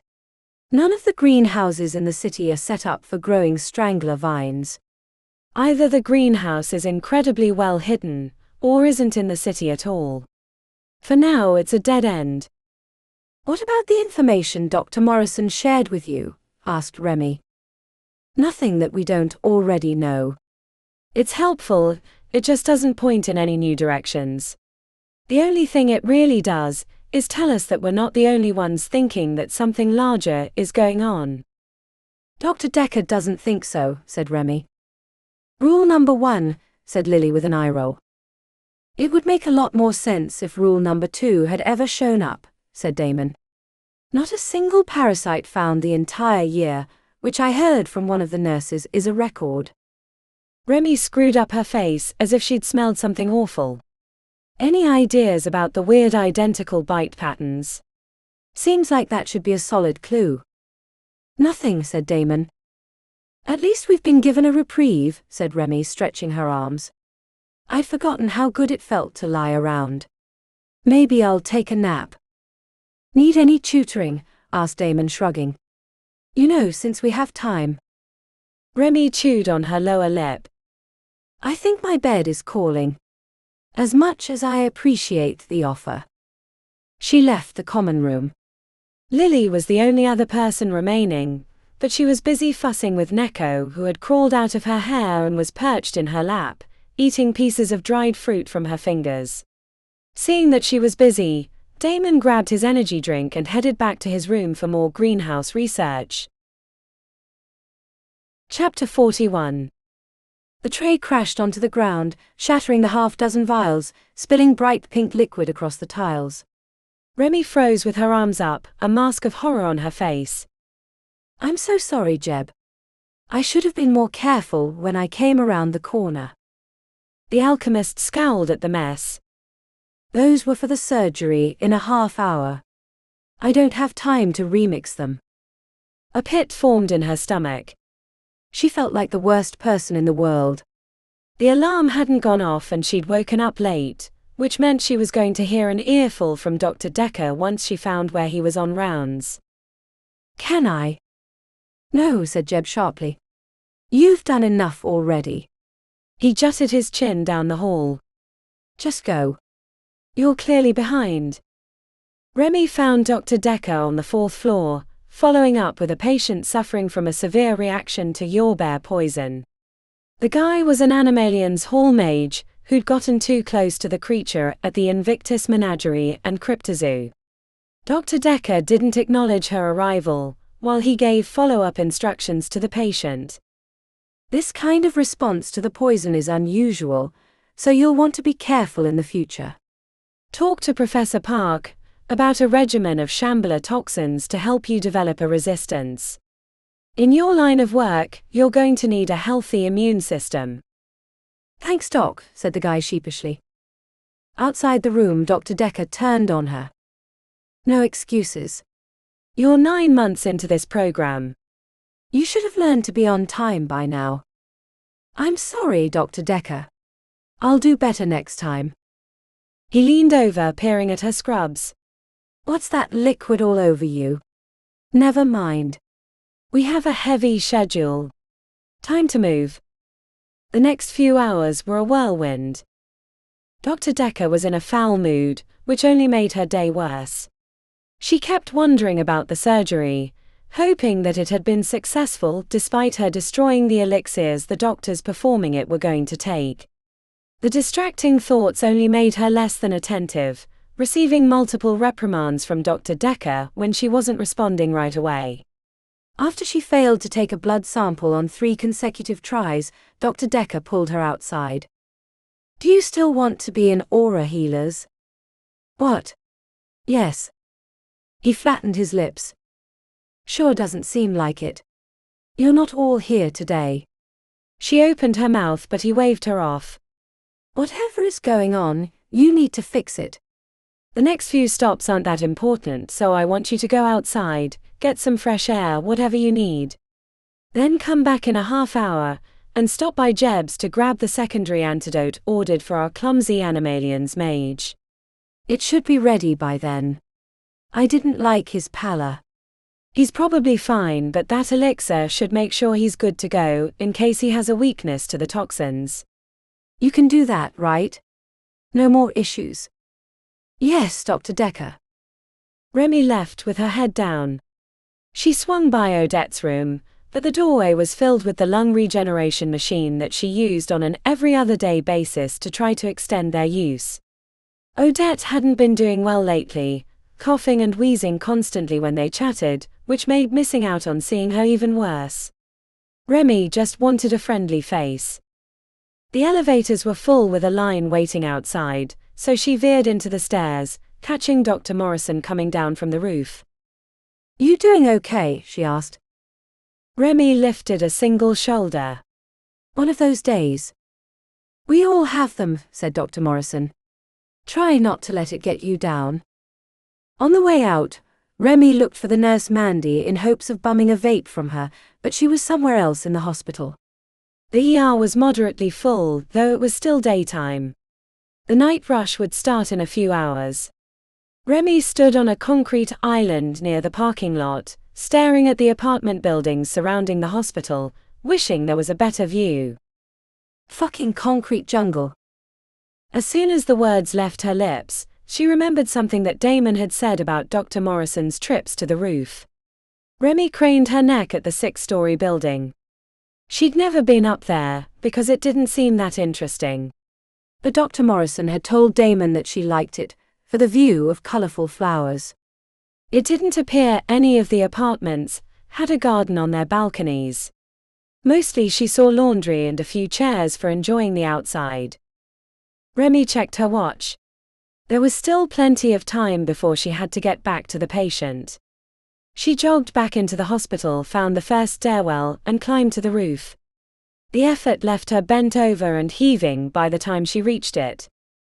The roof was a wide area with a helicopter pad on one wing, and dozens of HVAC units dotting the rest of the surface. Remi didn't immediately see where Dr. Morrison took her breaks, so she circled the edge until she found a picnic bench and a trio of wooden Adirondack chairs facing the city. Remi didn't see it right away until the scattered clouds shifted, sending a sunbeam reflecting off the towering glass. A greenhouse. It was west of the hospital, past the ring of apartment buildings, and the reason it hadn't appeared on any of Damon's investigations was that it was on the roof. She couldn't see inside due to the glare, so she ran back down and headed out the automatic doors, past an incoming howler and across the parking lot. The run tired her quickly.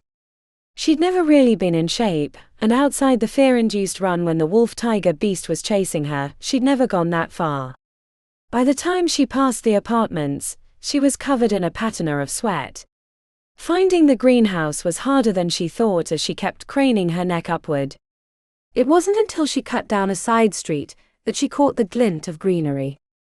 No wonder no one saw it.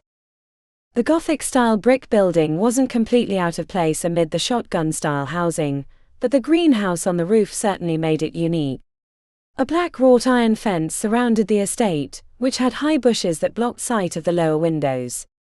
Not that it mattered since the shades were pulled down. An eerie sensation trickled down her spine as she crept closer.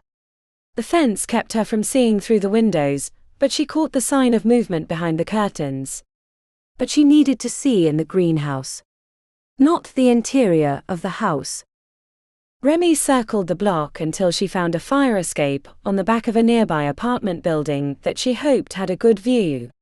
The metal rattled as she climbed, but no one came out to see what a short girl in dirty scrubs was doing outside their window.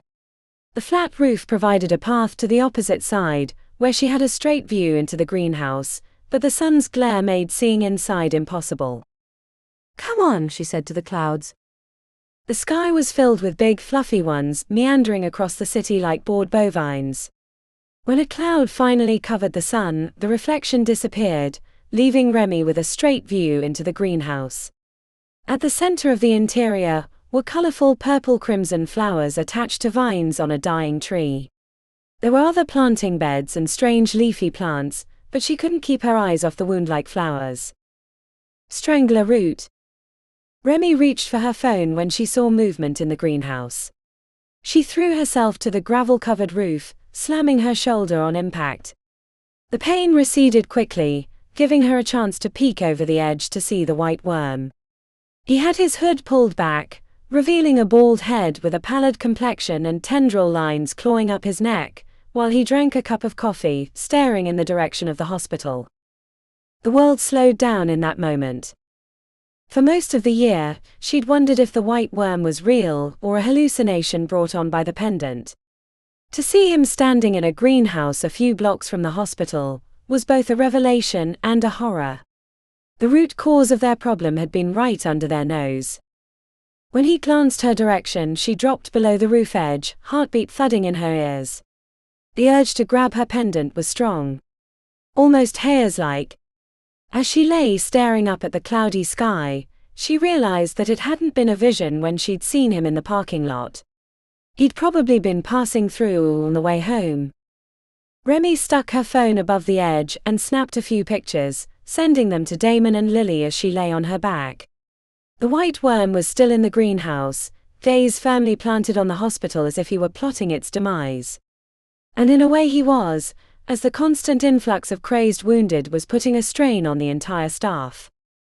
Her phone exploded with replies asking a host of questions, which she tried to answer. But both of them were in the middle of patient care and couldn't leave, which reminded her she had to get back to Golden Willow. She was 10 minutes late and still on the roof. "Stop drinking coffee and go do plant stuff," she whispered when she saw he was still staring out the glass. Using her phone, she made plans with Lily and Damon to come back after their shifts were over, which would be well after dark. Luckily, none of them had double shifts, as the break-in chaos had given them a chance to breathe. Realizing that Dr. Decker was going to kill her for being late again, she crawled to the metal fire escape stairs and oozed over the edge, keeping her profile low and hoping that the white worm didn't see her. Once she was off the roof and out of sight of the greenhouse, Remi ran full out. The way back seemed twice as long. She'd sweat through her scrubs by the time she returned to Golden Willow, heading straight to Jeb's lab. Oren already sent a nurse down to retrieve the elixir, said Jeb when she skidded into his area. The world dialed down to a pinpoint as she made her way back to the floor where the Animalian's mage was located. When she arrived, the room was empty. She found the attending nurse to learn that he'd gone into shock and had been wheeled into surgery. "You're Dr. Decker's first year, aren't you?" asked the nurse. The look was eviscerating. Remi nodded. She ran into Dr. Decker before she could leave the area. An emptiness filled her chest, worse than the day she was caught after the Dreadmarsh job, or when she was sentenced to a year in Utica. It was worse because someone else was paying for her mistakes. "Is he?" "No," said Dr. Decker, his voice rising, which attracted the notice of the nurses at their station. "No, you don't get to ask that now. If you don't want to be here, don't take it out on the patients. Grow some courage and leave." "I do want to be here. It was a mistake, it's been a bad day," she sputtered out. Dr. Decker's jaw pulsed with anger. "Bad day. Bad day. Do you know that every last person that comes to Golden Willow is having one of the worst days of their life? You know, when you come in on a stretcher or in the back of an ambulance, your day has gone to absolute shit, so don't tell me about a bad day." "We don't get bad days." He tapped on his chest. "That's not why we signed up for this. The people here, like that poor kid you were supposed to treat with a simple fucking elixir which might have kept him from getting sent to surgery, are at their lowest. No one wants to come to a hospital. They're sick or dying. They've been shot or bitten by some toothy sewer creature, or have some disease that's tearing their life down inch by inch, and they're hoping we might have an answer for them. Their world has been shattered, broken into a million pieces, and they look to us to put it back together. That's why we don't get bad days. We're their last hope in a world gone mad. And it's not like a hospital is a friendly-looking place. It smells like antiseptic and death. The walls are white, the scrubs impersonal. Everyone who steps into our halls has to contemplate their mortality, even if they're not the one sick. Which means it's our job to make them feel like it's going to be okay, to give them hope, or at least a comforting hand as they make their final slide into eternity. He marched away, then spun on his heel, and pointed his finger at her as if it were a wand that would disintegrate her on the spot. "If you don't want to be here, fine. It's not for everyone. It takes a person who can have empathy for others, who can see beyond their own needs, and who isn't stealing from the very place that is trying to change their life." "But I haven't." He was in her face, towering over her. "Haven't what?" "Stolen anything recently." "Is that what you were going to say?" Her world turned to ash. Remi couldn't feel the lower half of her body. She wasn't sure how she was still standing, mouth jawing like a fish out of water. Just go. You're dismissed from your duties for the rest of the day. I'm sick of having to protect the patients from your incompetence, or is it indifference? Which only makes it worse because it was your choice to let them fail. Numbness overtook her body as she left the nurse's station, feeling all eyes on her. She couldn't think or breathe. When she hit the elevator, she went up rather than down, which would take her back to the dormitory. The phone in her pocket buzzed with messages, probably from Damon and Lily, but she didn't care anymore. She tried. She'd really tried, and this was the response. How could one give every waking moment of their lives to their care, and then after screwing up once while trying to fix the actual root cause of the problem, get vilified for it? Her feet brought her back to Odette's floor without even thinking about it. She wanted a friendly face. A comforting hand. But what she found was an empty room that looked like it had been prepared for a new patient. None of the accoutrements Odette had collected, like the ceramic swan figurine, or the picture of her in the greenhouse, were sitting on the dresser in the corner. Remi checked the number on the door to confirm she was in the right place. "Excuse me," she asked a passing nurse. "Is Odette in surgery or tests somewhere else in the hospital?" The rounded eyes and furtive glance towards the empty room sent shockwaves through Remi's body. "I'm sorry." "No," said Remi, screwing up her mouth, trying to keep the truth away. "No. Not now. Not now." The nurse put a hand on her arm. She was on her last days. "But I didn't get to say goodbye," said Remi, her voice cracking. "What happened?" "The treatments weren't working anymore. During the lung rejuvenation, her body started shutting down. We would have revived her, but she had clear instructions not to. I'm sorry, I know you visited her often, which I'm sure she appreciated. She was a special lady." The numbness went down to her soul. She'd never cried for anyone. Why start now? They just disappointed you, left you on the side of the road when you got out of UV, or treated you like scum when you made a simple mistake. "Are you going to be okay?" asked the nurse, resting her hand on her arm. "We have grief counselors available." "No," said Remi, shaking off the touch. "No more feelings. No more hand-holding. Or caring. Especially not that." She marched away, feeling untethered. Drunk on grief. She could barely breathe, and when the phone buzzed in her pocket with an incoming phone call, she put it to her ear. "I don't care about the greenhouse anymore, so you can just forget about me." "Miss Wilde," came an Englishman's voice. "Do I have the right number? Is this Remi Wilde?" "What? Oh. Is this Albie?" "Yes, Miss Wilde." "From the trinket shop. You asked me to investigate a lead for the information about the item in your possession. Are you still interested?" Remi leaned against the wall. It was hard to use her legs. "I think so. I mean, yes, I'd almost forgot about it." "That's good, because I happen to be speaking to a fellow practitioner who is quite knowledgeable about trinkets related to the Fae." "That's good." "Yes, it is good." Very good. The only problem is, he's on his way out of the city. Out of the realm, actually. I set up a meeting for you, but you'll have to get on a train right away. He said he would wait. He's south of the city, about an hour. You're quite lucky he agreed to meet. If there's anyone that can help you, it's him. I'll send along a profile once you're on your way to help you with your meeting, but you have to leave now. There's no time. The miasma parted, giving Remi a clear view of her future. While she hadn't learned exactly what she wanted to know about magic, the year in Aura Healers had given her the basics, enough she could manage the rest on her own. It wasn't like she was without resources. "Miss Wilde, are you there?" "Yes," she said, startling to awareness and hurrying down the hall past a stretcher with a moaning woman with blood covering her chest. "I'm grabbing my stuff and I'll be on my way." "That's wonderful." I'll let him know you're coming, and send along the information. Good luck, Miss Wilde. I'm excited for you. The whiplash left her dizzy, but she pulled together enough brain cells to swing by the alchemical supply room. No one was present, and the locks were laughably simple.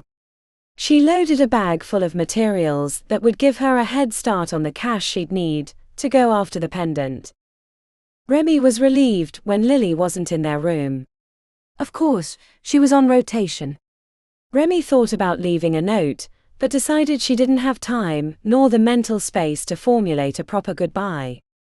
Maybe she'd send along a note at a later date. Or maybe it was easier to never say anything. "Bye, Neko," she said to the white rat sitting on Lily's blankets. "Take good care of her for me." Changed into street gear and with her clothes and stolen reagents stuffed into a bag, Remi headed out of a side door to avoid being spotted, and hurried in the direction of the train station. She had the urge to look back, to see Golden Willow one last time before she returned to her former life, but looking backwards had never been something she was good at. Better to keep heading forward to new ideas, new opportunities, and the prize at the end of the pendant rainbow. Chapter 42. Damon paced in the alley while Lily looked on, stroking the white rat in her lap. He kept checking the time, then his phone, then back to his watch before looking down the street, expecting Remi to come strolling up at any moment. "She'll be here," said Lily in her lilting voice, though her expression wasn't so confident. "She wouldn't leave us with shite up to our trousers like this. Not after being the one to find the greenhouse. It's an hour after her shift. She should have been here by now, which means she bailed on us. Unless there was an emergency. It's not like you'd leave if you were elbows deep in it," said Lily, brushing her brightly colored hair out of her face. "But she would have answered. Sent a thumbs up or something." That's true too," said Lily, clearly dejected. She chickened out. "That has to be it. She's not answering because she doesn't want to put herself in danger." Damon put his hands on his hips. "I should have known she was a coward." "A selfish petty thief with parent issues and a pear-shaped moral compass, sure," said Lily. "But I wouldn't call her a coward." Damon ran his hand through his hair. So close to the answer, so close to solving the problems in the city, he was ready to burst through the door. "I can't wait. If you don't want to come, I understand, but this is too important." Lily climbed to her feet, letting Neko crawl back into the giant nest of her hair. The tail disappeared neatly, as if there was an extra-dimensional space inside. "I'm not letting you get yourself skewered all alone." "You can count me in," said Lily. His chest heaved with relief. "Glad to have you." They crept to the corner, staring at the Gothic house, lit up from within while the rest of the block was muted given the late hour. A howler in the distance could be heard heading to the hospital. "Wish she was here to get us inside." As he crept up to the front gate, he kept expecting the shades to burst open with the white worm staring them down, bracketed by an army of crazed followers. "What now?" he whispered. Lily shrugged and pulled the gate open, the creaking sound dissipating immediately. Concrete steps led to wooden double doors with a brass knocker in the shape of twisted antlers. He put his ear to the surface, but couldn't hear anything out of the ordinary. Testing the handle revealed that it was unlocked. The interior looked like it had been furnished in the 1920s. An antique gramophone sat on a dark wood desk. He wasn't ready to head up the stairs, so he stepped into the study. A bookshelf of ancient tomes drew him near. He read a few of the foiled spines. The Lies of Fath Fiada. A Cornac in Murius Hill. Alchemical Mysteries of the Ancients. Lily clucked her tongue, pointing up the stairs. He followed, stepping carefully to keep them from creaking. The Irish girl moved like an apparition. The second level seemed a living quarters, but they kept going up towards the greenhouse. Humidity blanketed the final staircase until they were presented with a steel door. He shrugged when she put her hand on the handle and checked back to him. Damon had no idea what they'd do if they got caught. The surety that he'd enjoyed outside seemed thin in retrospect as he crept through this unknown person's house. He had visions in his head of being cuffed by Invictus PD, while they explained that the owner was an eccentric millionaire with a passion for odd plants. The greenhouse brought beads of sweat to his forehead, the stifling air like breathing through a straw. He saw no one else amid the plants and trees, but spotted several doors leading to other parts of the building.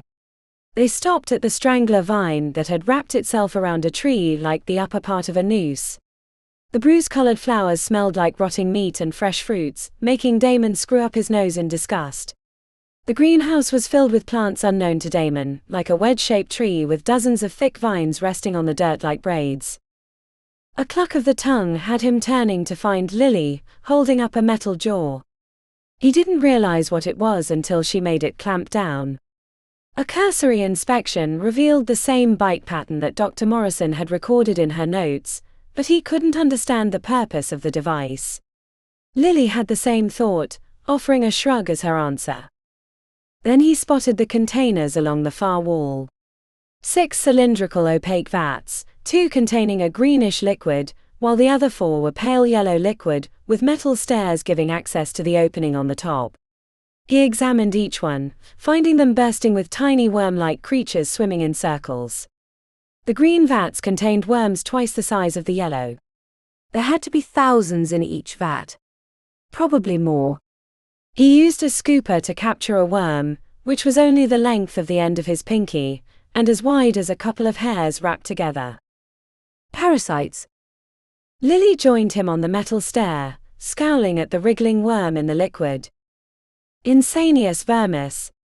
She glanced up. Crazy worm. A parasitic creature from the realm of Illithusis.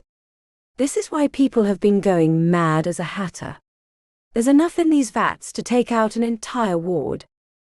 It can't be, said Damon, staring at the critter in horror. Rule number 2. We tested for parasites. A lot. Maybe these don't show up on the tests. A deep voice from the other side of the greenhouse startled them both. Oh, these show up in the tests. But Insanius vermis don't hide in the bloodstream. They lurk in the brain tissue, reproducing and creating instability in the mind, especially in those that can use magic. But they're killed easily with antibiotics or simple antiseptic spells, and leave the body quickly, making them perfect for my purposes. Damon nearly toppled off the stairs trying to see who was talking. He grabbed the top of the vat to see a pale bald man wearing thick robes approaching through the lush foliage. Damon jumped off the metal stairs, landing between 2 planter beds with his claws extended. He wasn't ready to unleash his rage, but could feel his muscles rippling with anticipation. What purpose is that? He asked as Lily joined him by his side.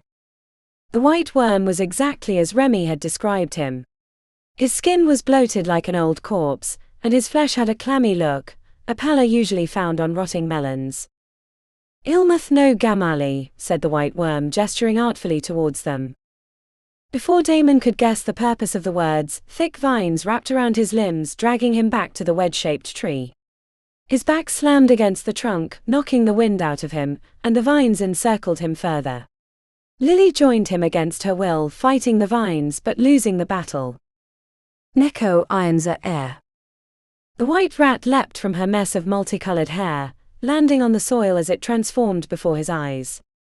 The creature doubled in size, growing thick claws and expanding its head, but before it could finish, the white worm hit it with a spell covering it in crackling electricity.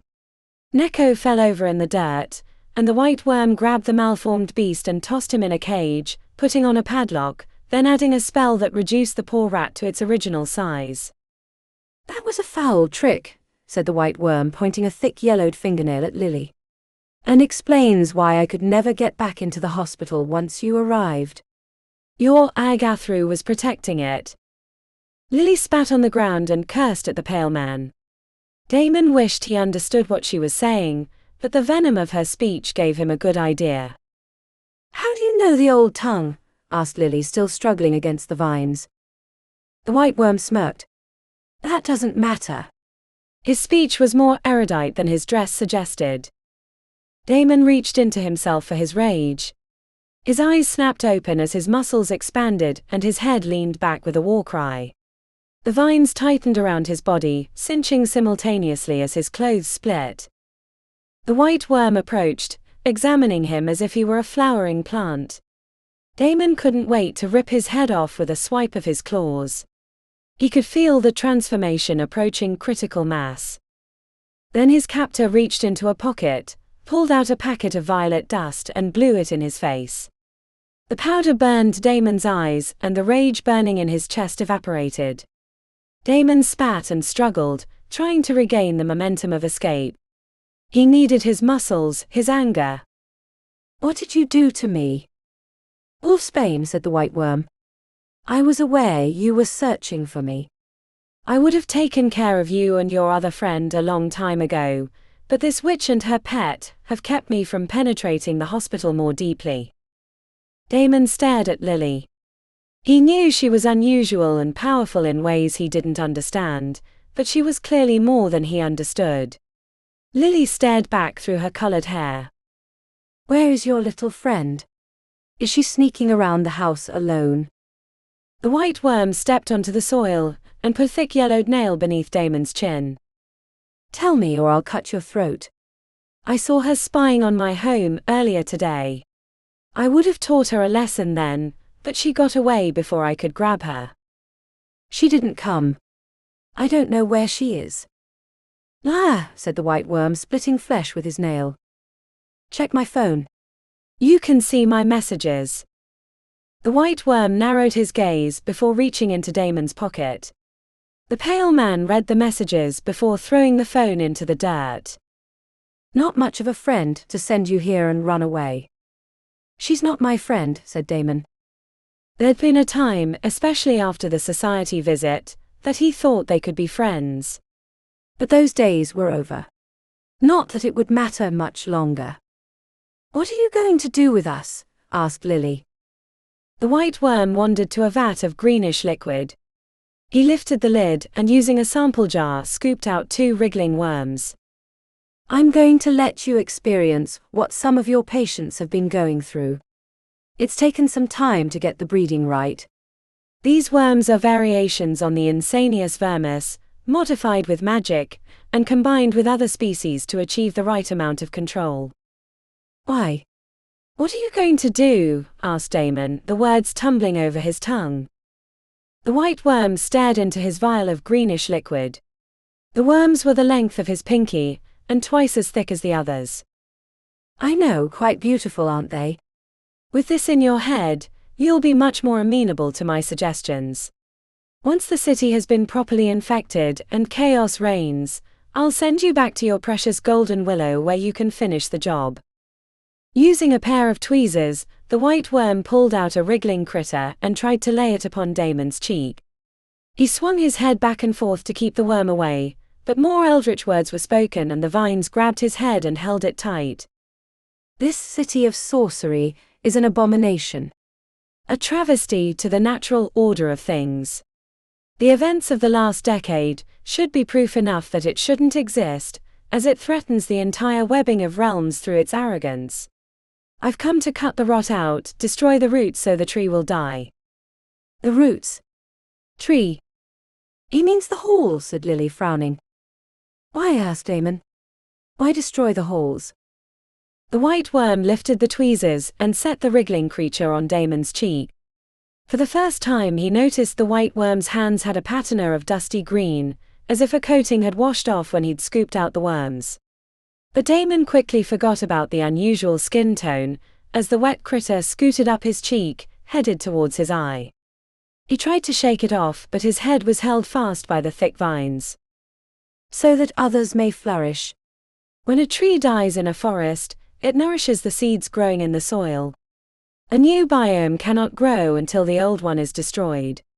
The white worm grinned, his pale flesh cracking with stiffness as if he wore a mask. Cracks of green shone through. And if your little friend comes back, then you'll be quite the surprise once I'm finished with you both. Damon barely heard the white worm's words as he watched the tiny worm inch up his cheek. Every sloughing wetness was a horror.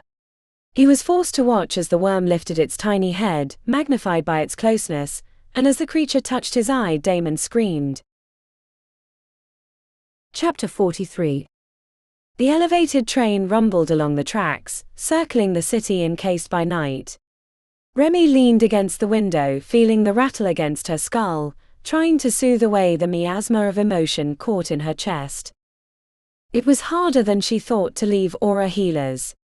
Despite the bone-deep exhaustion and constant abuse from doctors and patients, Remi already missed the place. It was so different from anything she'd ever experienced before. It had almost felt like. She shook her head, dismissing the warm thought before it could take root. My time there will help me find the horn. That's the only reason I even bothered with that place. If this associate of Alby's had the information she desired, she could be on her way to fame and riches. One big job was all a good thief ever needed. She'd pull off what her parents couldn't do, and teach them not to leave her outside of Utica as if she'd never existed. Remi stretched her legs, kicking the black duffel bag filled with clothes and a hefty load of reagents taken from the alchemy supply room. Glassware clinked with the shifting train car. She'd cleaned out the most expensive reagents, leaving just enough of each one to hold over the hospital until a new shipment arrived.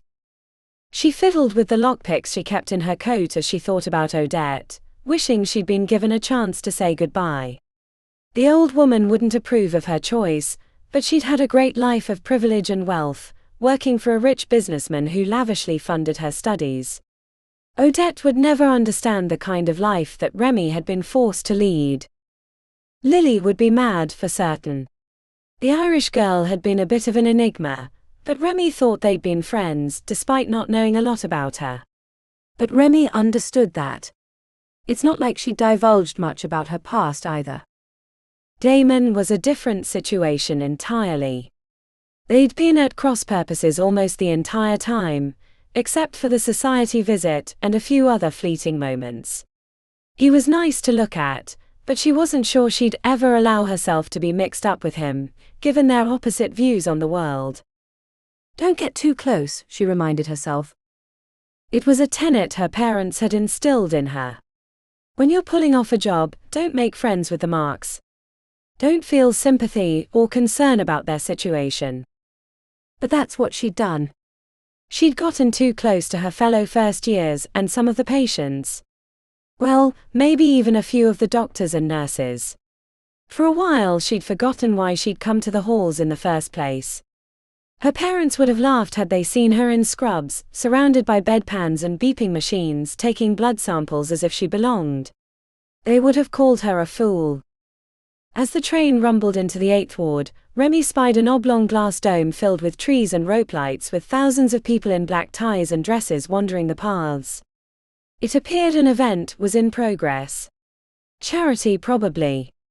More rich people jerking each other off while the world fell apart. Remi sighed and diverted her attention elsewhere.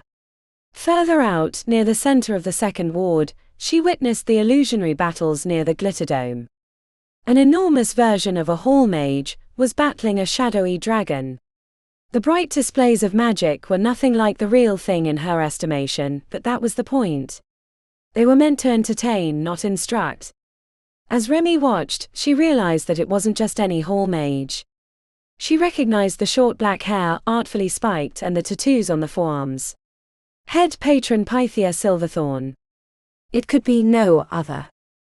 The day at the Grand Mage's dining area came back as if it had only happened yesterday. Not that it was hard to remember meeting one of the most famous people in the world. Remi hadn't put much stock in what the head patron said, but those words came back as if she were hearing them again for the first time.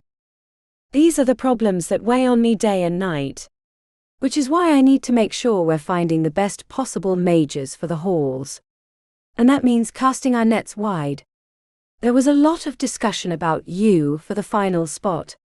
Some thought I was being too lenient in overlooking your history because I came from an unusual background myself. That's why we settled on a hall which is not only a great place of learning, but also one in which you might learn to trust others. To care for them even. Because I can tell you without a shadow of a doubt that I would not be here, or maybe any of us, had we not learned to trust each other. The halls are filled with a lot of powerful people with big egos and complicated pasts. And I haven't even mentioned the patrons yet. I might be totally wrong about you. Your history, your parents, these might have left you too jaded to ever open yourself up to others. But I have to try. I see that potential in you. In who you might become if you allow yourself the possibility of change. You were wrong about me, said Remi. An older woman with a pair of knitting needles in her hands looked up, startled by the half-conversation. Remi faced the window and tried to ignore the reflection of herself. It was hard not to see the doubt in her own face. I could have changed, she whispered. If they would have let me. Remi closed her eyes and set her forehead against the cool glass. Damon's words at the end of the final trial, "You're only out for yourself," came back to haunt her. The further she got away from the 6th ward, the more her heart ached. She pulled the pendant from underneath her shirt, unwrapped it, and stared at the swirling designs. Then she pulled out her phone, staring at the dozens of messages from Damon asking where she was at. Idiot probably went into the house. Not that she thought it would matter. He was a werewolf, and Lily was a powerful mage. The two of them should be fine against the white worm. She could imagine their disappointment, but not surprise. They should have known she'd eventually abandon them. It was what she'd learned from her parents. That's what Dr. Decker had seen in her, and why he'd been pushing her hard. He'd wanted her out of aura healers before she really screwed up. That's not true, Remi, and you know it. Why else would he have introduced her to Odette? Remi had never gotten to learn what kind of therianthrope she was, not that it mattered now with her dead. Remi hoped there would be more than just Dr. Decker at the funeral. She felt bad that she wouldn't be there. Odette deserved better. The phone and pendant were still in her hands. The last message from Damon just said, "Where are you?" I can't go back, can I? The pendant weighed on Remi. A chance to escape the misery of her life, the constant wonder of where the next meal was coming from, checking over her shoulder expecting the cops to show up, or an associate in crime deciding to give them the hard way out. The hospital had been a burden. It had required every waking moment of her life. More than that, her sleep too. Sanity even.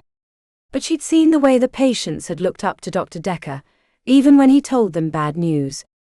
They respected him because he'd dedicated his life to their improvement. Why am I even thinking about this? She could see Lily and Damon's faces. The others of her first year too. Lying around the common area, laughing about death and sex had been one of the happiest moments of her life, even if it had been meaningless. But it wasn't. Hadn't been. The lure of the pendant was strong, but the idea of being in a place she belonged, that she had friends and maybe even family, that was stronger. Remi closed her eyes, laughing quietly that she'd changed her mind. I'll come back for you later, she said to the pendant, rewrapping it and tucking it in her shirt. The train was slowing as it approached another station. She grabbed her duffel bag and headed towards the doors. After running across the empty tracks, Remi loaded into the train headed back towards the 6th ward. She typed a message to Damon and Lily to let them know she was coming, but no answer returned. The ride away from the hospital had passed in the blink of an eye. Heading back took forever. Her feet were bouncing before she reached the 7th ward. By the time the train pulled into the station nearest Golden Willow, Remi was at the doors, ready like a racer at the starting gate. A locker took the contents of her duffel bag. She waved down a taxi outside, throwing herself in the back and giving the driver directions to the White Worm's house. The downstairs lights were off when she arrived, which wasn't a good sign. Remi crept to the door, expecting the White Worm to fling open the windows. When she made it inside, she decided that he wasn't present and it wasn't a trap. A cursory inspection of the downstairs gave her the impression that the White Worm had a fascination with older times. She spotted a Roman gladius in a glass case and other antiques that would be worth a fortune. Remi ran her fingers over the glass, contemplating a diversion until she remembered why she'd come in the first place. A check of her phone proved that they hadn't yet responded. Remi eventually found the stairs, avoiding the creaky wood, by staying close to the wall where the supports were best and few nails existed. Pale light filtered down from another stairway, which led to the greenhouse. A side door distracted her. She peeked in to find a cluttered room filled with toolboxes and shelves full of maintenance supplies like brass pipes, spray nozzles, and pump engines. Remi closed the door, since the equipment was unimportant to her investigation. She listened at the greenhouse door before daring to enter. The air was stifling. It was like being in the Midwest during the summer. Beads of sweat formed on her forehead, which she wiped away while peering around the thick foliage. Remi spotted Damon and Lily standing near a wedge-shaped tree. They were facing the opposite direction, staring at something she couldn't see from her vantage. "Hey!" she whisper-shouted. It's me, Remi. Their stillness triggered concern, and she checked around before daring to step closer to her friends. Damon. Lily. What are you doing? The pair turned slowly, their faces blank of emotion, which sent alarm bells through her head. When she spotted Neko in a cage, she knew something was wrong. Very wrong. Remi dove behind a planter bed, right before Lily launched a spell at her. The sonic dislocation ripped apart the trees, sending shredded leaves into the air. She peeked above the wooden wall to see Damon, already wearing tattered clothes, lean his head back and howl with the intensity of an angry wolf. Oh no. She didn't know how, but the white worm had taken control of her friends, much as it had turned the people of the city into mindless rage machines. Remi made a lunge for the greenhouse exit, but Damon cut her off, so she dove onto the planter beds and scrambled through the thick plants while Lily blasted her with potent magics. Hey! It's me, Remi. Their automaton stares told her that simple begging wasn't going to get the job done, but she was the weakest of the three. How was she going to survive her friends, when they actually knew how to use magic? Damon roared again, his throaty call echoing in the greenhouse. He hadn't changed to full-fledged werewolf, but he was on the verge with his muscles bulging and his eyes burning bright. The only thing keeping her alive was that they weren't pursuing her with vigor, but rather followed with eerie patience, knowing she was outgunned on all fronts. Come on, whatever the white worm did to you, you have to fight it. Merlin knows I'm a shit healer, I'm not going to be able to counter it. As Remi danced through the trees and bushes, her smaller size giving her the advantage as long as she stayed off the paths, she tried to remember which spell might bring her friends back. When Lily tried to cut her off, Remi scrambled behind a row of empty vats with 3 at the end filled with yellow liquid, teeming with tiny wriggling worms. She made the connection with her friend's behavior. Fucking parasites. But why didn't they show up on any tests? But Remi knew the answer. She told Bob, the head of the laboratory, to lie about the results to keep Dr. Decker off his back. Oh no, this is all my fault. Remi looked up in time to see Lily launch another spell. The air turned glossy black at the end of her finger, rippling forward with hypnotizing speed. Remi dove to her left as the plastic vat exploded, sending yellow liquid and parasites everywhere. As she came to her feet, Damon appeared, and Remi scrambled past the thick vines covered in awful-smelling flowers to hide behind the dying tree. She expected Damon to follow, but he paused at the edge, his nose wrinkling with disgust. She thought it was his enhanced nose until Lily stopped at the same location, hesitant to follow her through the strangler vines. Something about them was keeping her friends from attacking, which wouldn't help her escape, but at least provided a moment's reprieve. Can either of you tell me what the spell is to get rid of those parasites? No. You're my tutor, Damon. You have to tell me, she said, hoping something about the worms or extract would convince him that she was to be listened to. Both of them stared back with lingering menace. Remi reached into her pocket, pulling out her phone. She dialed Boone. I'm in the middle of a patient. Remi shouted over his answer. It's an emergency. Please. I need your help. It's fucking critical. Like 5-bell critical. The last part shut him up. She could hear one of the nurses yelling at him as he left the patient's room. This better be important, Remi, because otherwise I'm in big trouble. I don't have time to explain why, but I need to know a counter for parasites. One that I can cast on their well patients at a distance. A pause. What the fuck is going on, Remi? Please. I need that spell. Stat. Okay. At a distance? Are you sure? She squeezed her eyes shut. Deadly sure. That's a tall ask. I'm running back to the dorm to grab my books. She peeked around the tree trunk. Lily looked like she was contemplating a new spell. Her head was tilted, and her fingers were dancing before her as she mumbled. Hurry.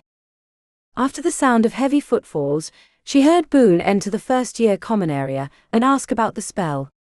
Remi heard murmuring voices. I put you on speaker. Can you explain what's going on? If you don't get me that spell, I'm going to be dead, and then so are a whole bunch of others, she said, thinking about the emptied vats. Just get me the spell.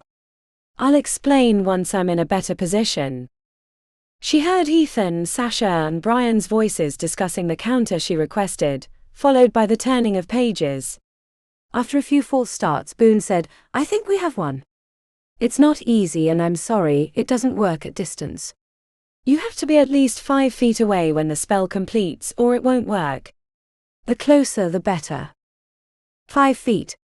Are you sure? I'm afraid so. Fine. Explain it to me. They went over the details 3 times, making her repeat the words and explain the gestures. It wasn't the hardest spell she'd ever cast, but it was more challenging since she wasn't going to get much time to practice. She repeated it without phase a few times before she thought she might have it down.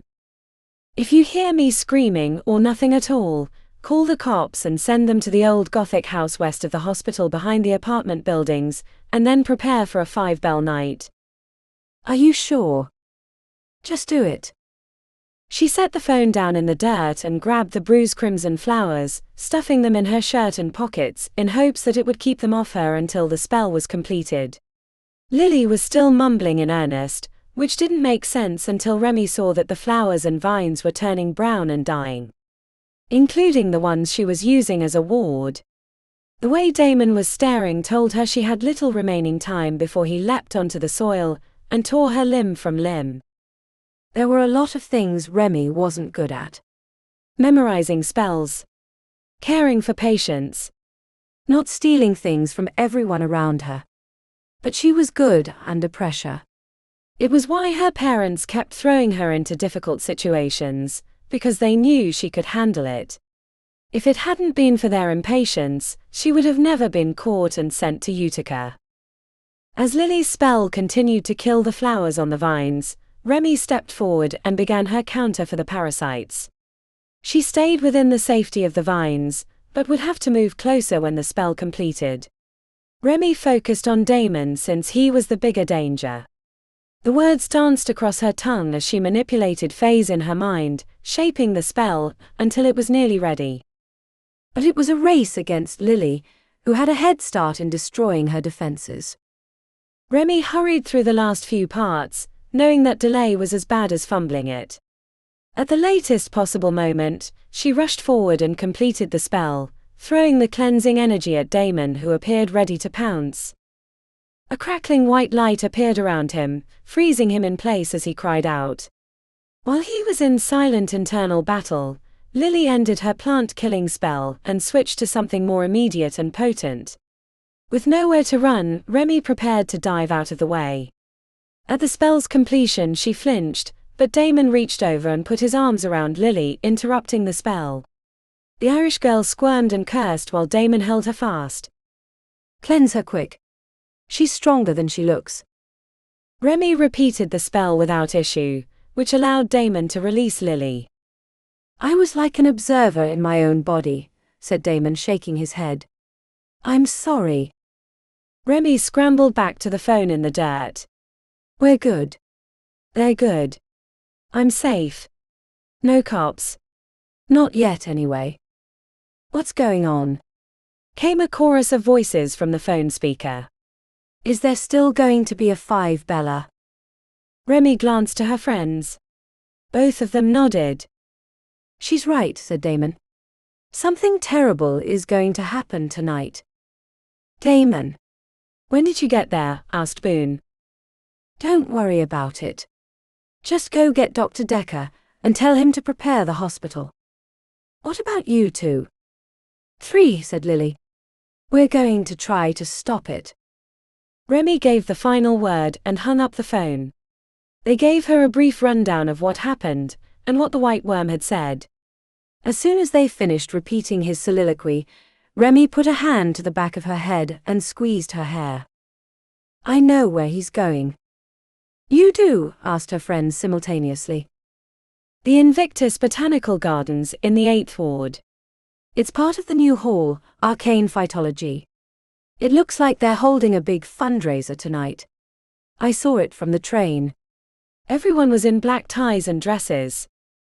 Lily hurried to the cage where Neko was being kept, and knocked off the lock with a quick spell, then let the white rat climb into her hair. Damon stared at the pair with a strange look, but there was no time for frivolous questions. Come on, we have to go, said Remi, heading towards the stairs. If the white worm infects all the richest people of the city, he can destroy the city with a few words. Chapter 44. The taxi driver swerved through traffic, with the three of them in the back seat. Damon was on the right side, sticking his head out the window like a dog to catch fresh air. He still felt like he was trapped inside himself. It had been like watching a puppeteer work his body. If he'd been forced to rip Remi's limbs off like the white worm had said, he would have never been the same. I need you to send your best cops to the botanical. Yes, this is real. Remi growled under her breath while she spoke on the phone. I'm a first year at Golden Willow, or Aura Healers, whatever. But I'm telling you that this guy, no, I don't know a name, is going to use a bunch of parasites to infect everyone at the botanical gardens and destroy the city. Remi paused, stared at the phone. Stop laughing. I'm serious. She jammed her thumb into the red button. Fucking cops. The first time in my life I actually want to see them, and they think I'm nuts. Can you go any faster? He asked the taxi driver. I'll double your fee and pay for any tickets. The guy leaned his head back momentarily, shrugged, then the vehicle accelerated, pushing them into their seats. Damon pulled his head back into the car.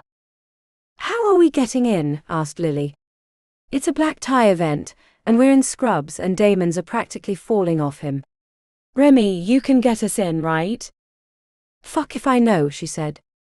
We'll see when we get there. The lighted botanical dome was visible the last few blocks. The driver had to let them off up the street, because the line of black limousines letting out their guests at the red carpet was backed up.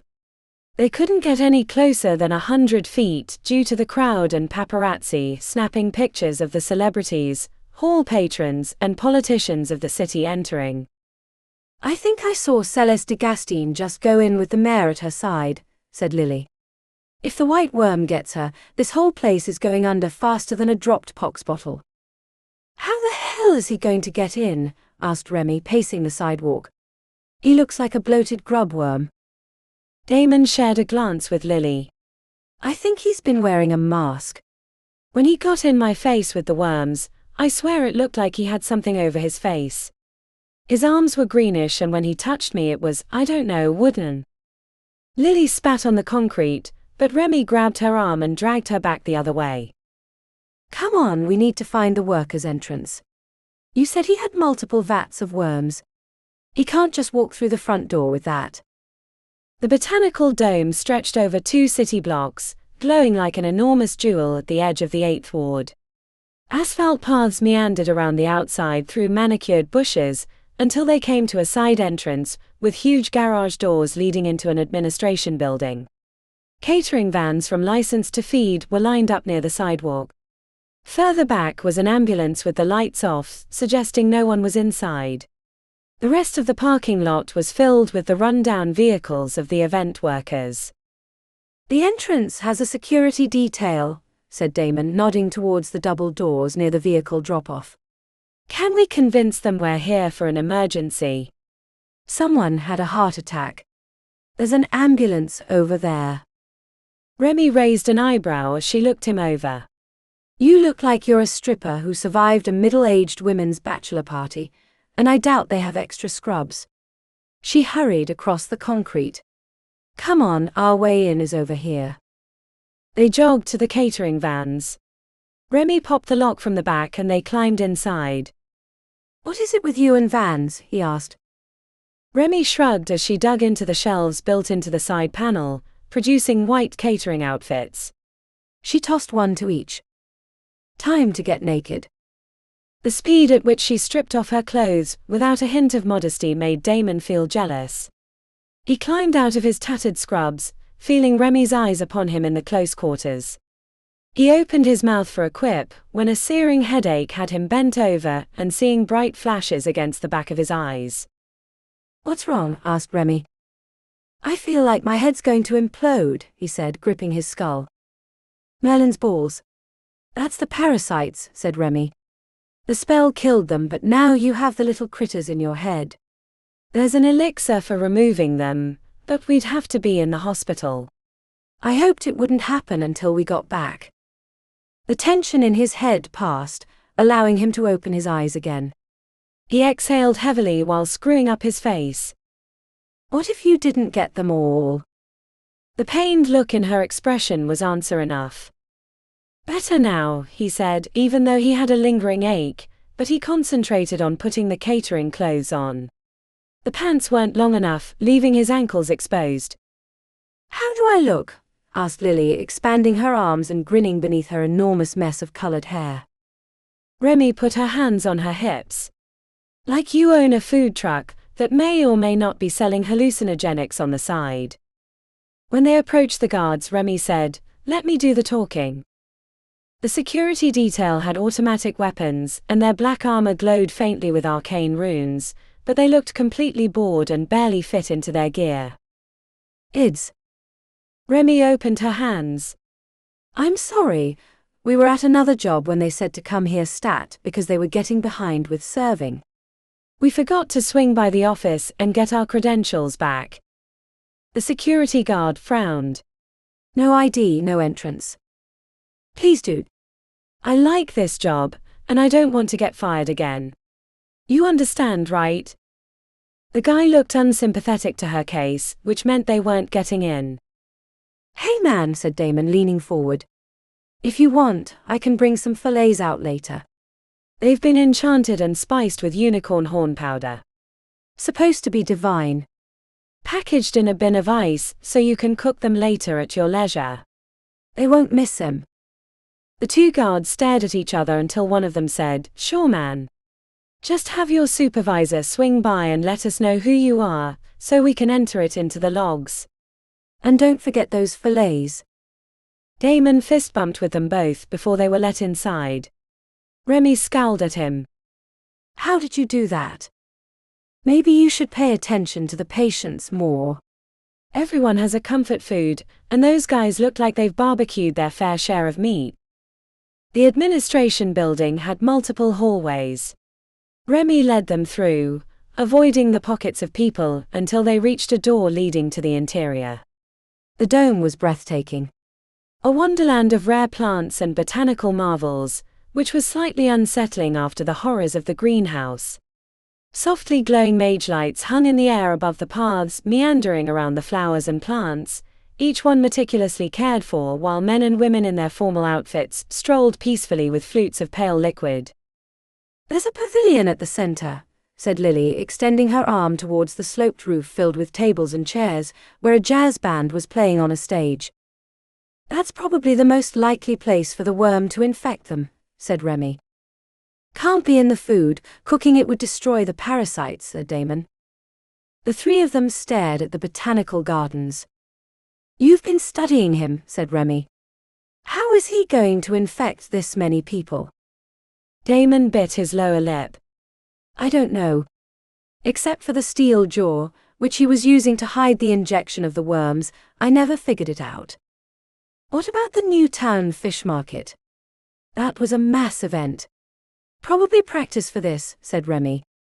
"I never determined how it was happening. There were no common factors from the patients.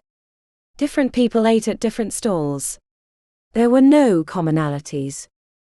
Lily crossed her arms. "We should split up and see what we can learn." "Keep in touch with our phones." "I'll check the paths."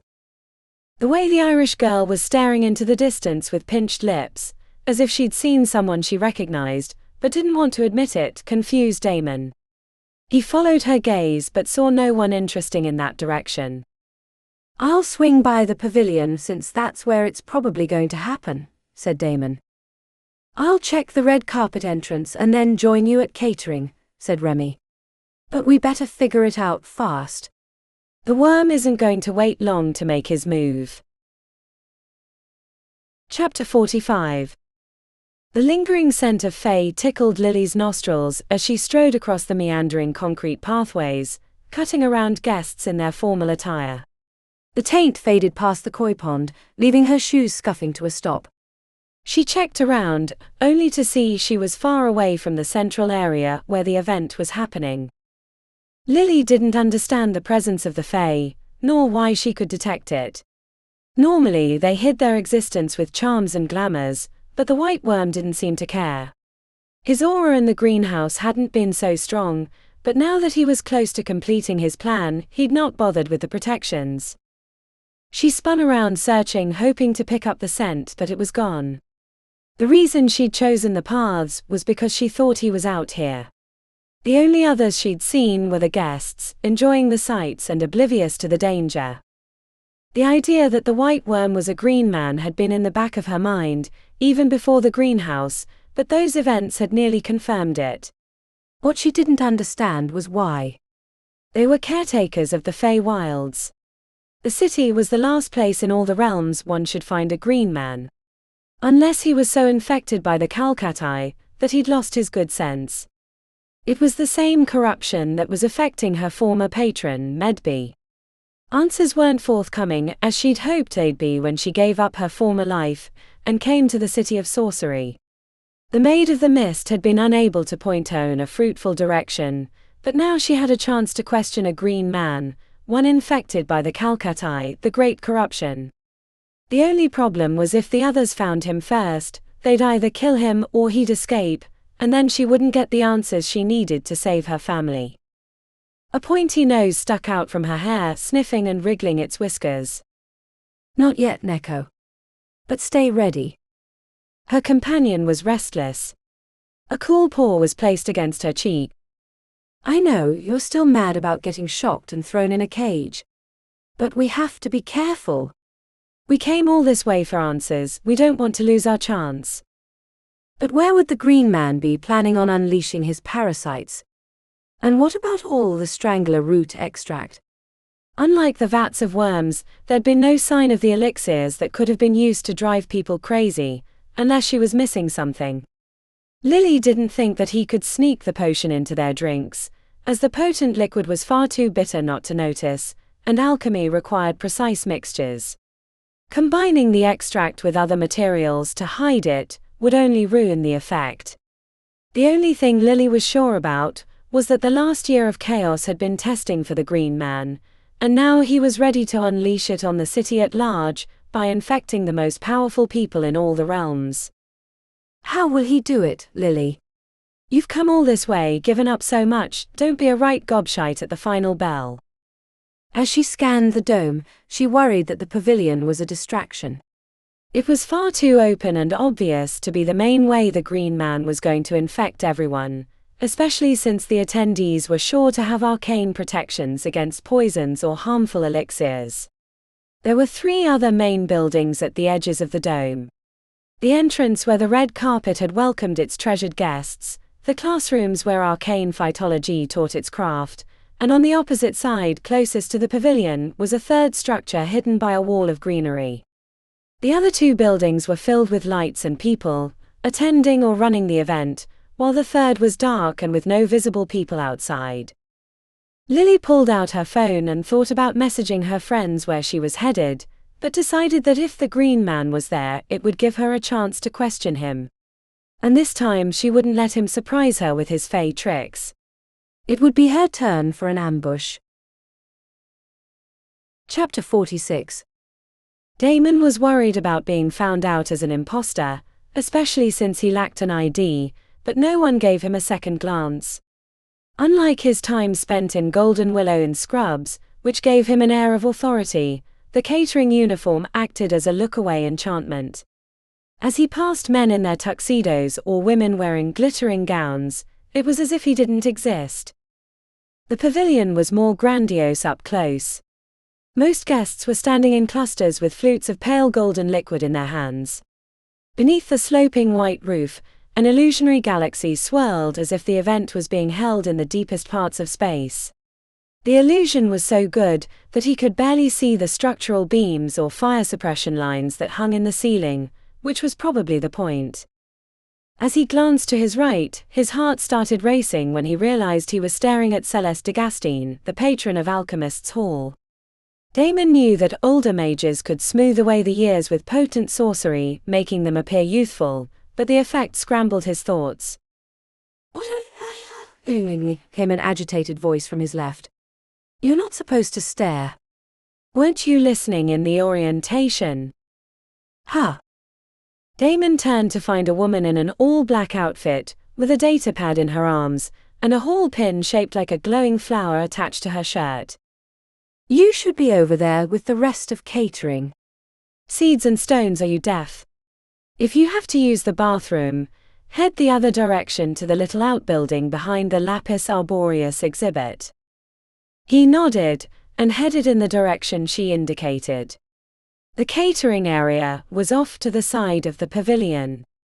Damon had no intention of joining them, but another all-black outfitted woman with a hall pin ushered him to the group. "I don't remember you from the orientation," said the woman, tapping on the datapad as she spoke. "I was a last-minute replacement." She screwed up her face, but before she could launch into a diatribe, another member of the hall came running up. "Phoebe, there's a problem at the drink station." "They've already run out of ambrosia, and some old lady in a tiara is throwing an absolute fit." "Already?" Damon started to slink away, but Phoebe grabbed his sleeve. "You. Join the others. This is the last warning about wandering around, or I'll dock your pay." Damon nodded and hurried away as Phoebe was dragged to the next problem. He tried to skirt the catering area, but the two guys on the end spotted him and waved him down. "Come on, we're behind." "We need to get these plates ready, you know these rich people aren't going to serve themselves." The next 10 minutes Damon was plating the food and putting it back into an enchanted warmer that would keep it fresh until it needed to be served. He barely had time to watch the event while he plotted how to escape, until they were waiting for another cart of food to arrive, giving him a chance to observe the guests in the pavilion. Almost as soon as Damon looked up, he saw a familiar face. He didn't recognize him at first, because he'd previously seen him at a distance, but the height was unmistakable. It was the man wearing the antlered helmet at the society hunt. Damon remembered him from when they were standing near their prey, celebrating the successful hunt. The tall man had a potent vitality much like Celeste. Damon leaned over to a fellow worker. "Who's that?" "Seriously. What is this, your first day?" "Humor me." "Alexander Grimm." "Am I supposed to know that name?" The guy guffawed and shook his head. "You've been living in a box all year. The Herald of the Halls has been fawning over him all year. That's the patron of arcane phytology, the guy that's putting this fancy shindig on. He's been the talk of the town, or at least that's what I hear all these rich mucky mucks talking about. It's why they've been so hard-arsed about every little detail. This event is supposed to be a big coming-out party for the newest hall. A celebration of a successful first year." "Blood and bone, this is bad," muttered Damon. "Bad. This looks like it's a pretty fade party if you ask me. Not that I've ever been invited to one like this." "I bet recruitment for next year is through the roof. Reporters from every paper in the city, and even some of the national ones are here." Alexander was laughing with a group of older folks with white hair. They looked like they were having the time of their lives. "I have to go." "The next round of food is almost here," said the guy. "Bathroom." As he pushed towards the exit, dodging around the cart of expensive alcohol bottles headed towards the drinks area, a voice called out sharply after him. "Hey you." "Damon. You're the guy." He slowly turned around, his gut tightening as if it were caught in a taffy machine. Damon recognized her right away. It was the girl from the smoke bar. Abigail. He saw Dexter over her shoulder on the next station. "You're the asshole that stole our tips." "You and that girl, Remi. You're not a hospital nurse from Kansas City at all, are you?" Damon started backing up with his hands in the air. I don't know what you're talking about. At that moment, Phoebe returned from the drink station disaster and Abigail grabbed her arm. Hey, this guy is a thief. He's not supposed to be here. He doesn't have an ID. I was just... Damon burst into a run, knocking over a girl with an armful of drinks, as a host of shouting rose up behind him. He zigged around a cart hauling food to the banquet, only to run into a group of security guards with automatic weapons. For a split second he almost unleashed his rage to get away, but they trained their guns on him and he was forced to halt. Put your hands behind your back. Damon backed away. You can't take me. This whole place is under threat from a madman who wants to turn everyone into mindless zombies. Please. As soon as the words came out his lips, he knew he was screwed. They shared incredulous glances. The lead guard gestured to Damon, indicating a support structure for the pavilion. Over there, hands behind your back and around the beam. Damon complied, but he kept talking as the dining staff watched from their space. Please, I'm not screwing around. Lower your voice, sir. The ruckus was hidden from the main area by a line of coolers. A quick shout might alert Lily or Remi, but he had no idea where they might be. The plan had gone to shit. Please. The click of cuffs around his wrist was followed by the ripping of duct tape. You don't under. The guard slapped the tape over his mouth and turned back to the others. I don't trust this guy. We're going to need a paddy wagon to make sure he's not a rager. I'll call one in. Stephen. You guard him until his ride arrives, and then we can ship him off to the precinct.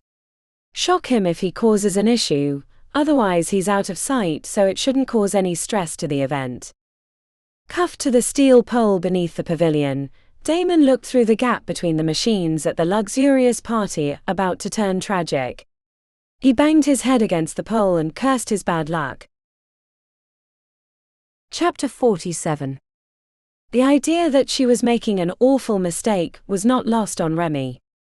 Rescuing her friends from the white worm was one thing, but getting involved with a charity event with the richest people in the city felt like an extremely bad idea. Her parents would call her a fool. Hell, she thought she was a fool. But once they'd gotten rolling after the rescue, she found it hard to disengage. Find the worm and then let it be someone else's problem, she told herself as she jogged around the outer paths in the all-black outfit she'd stolen from the lockers at the worker entrance.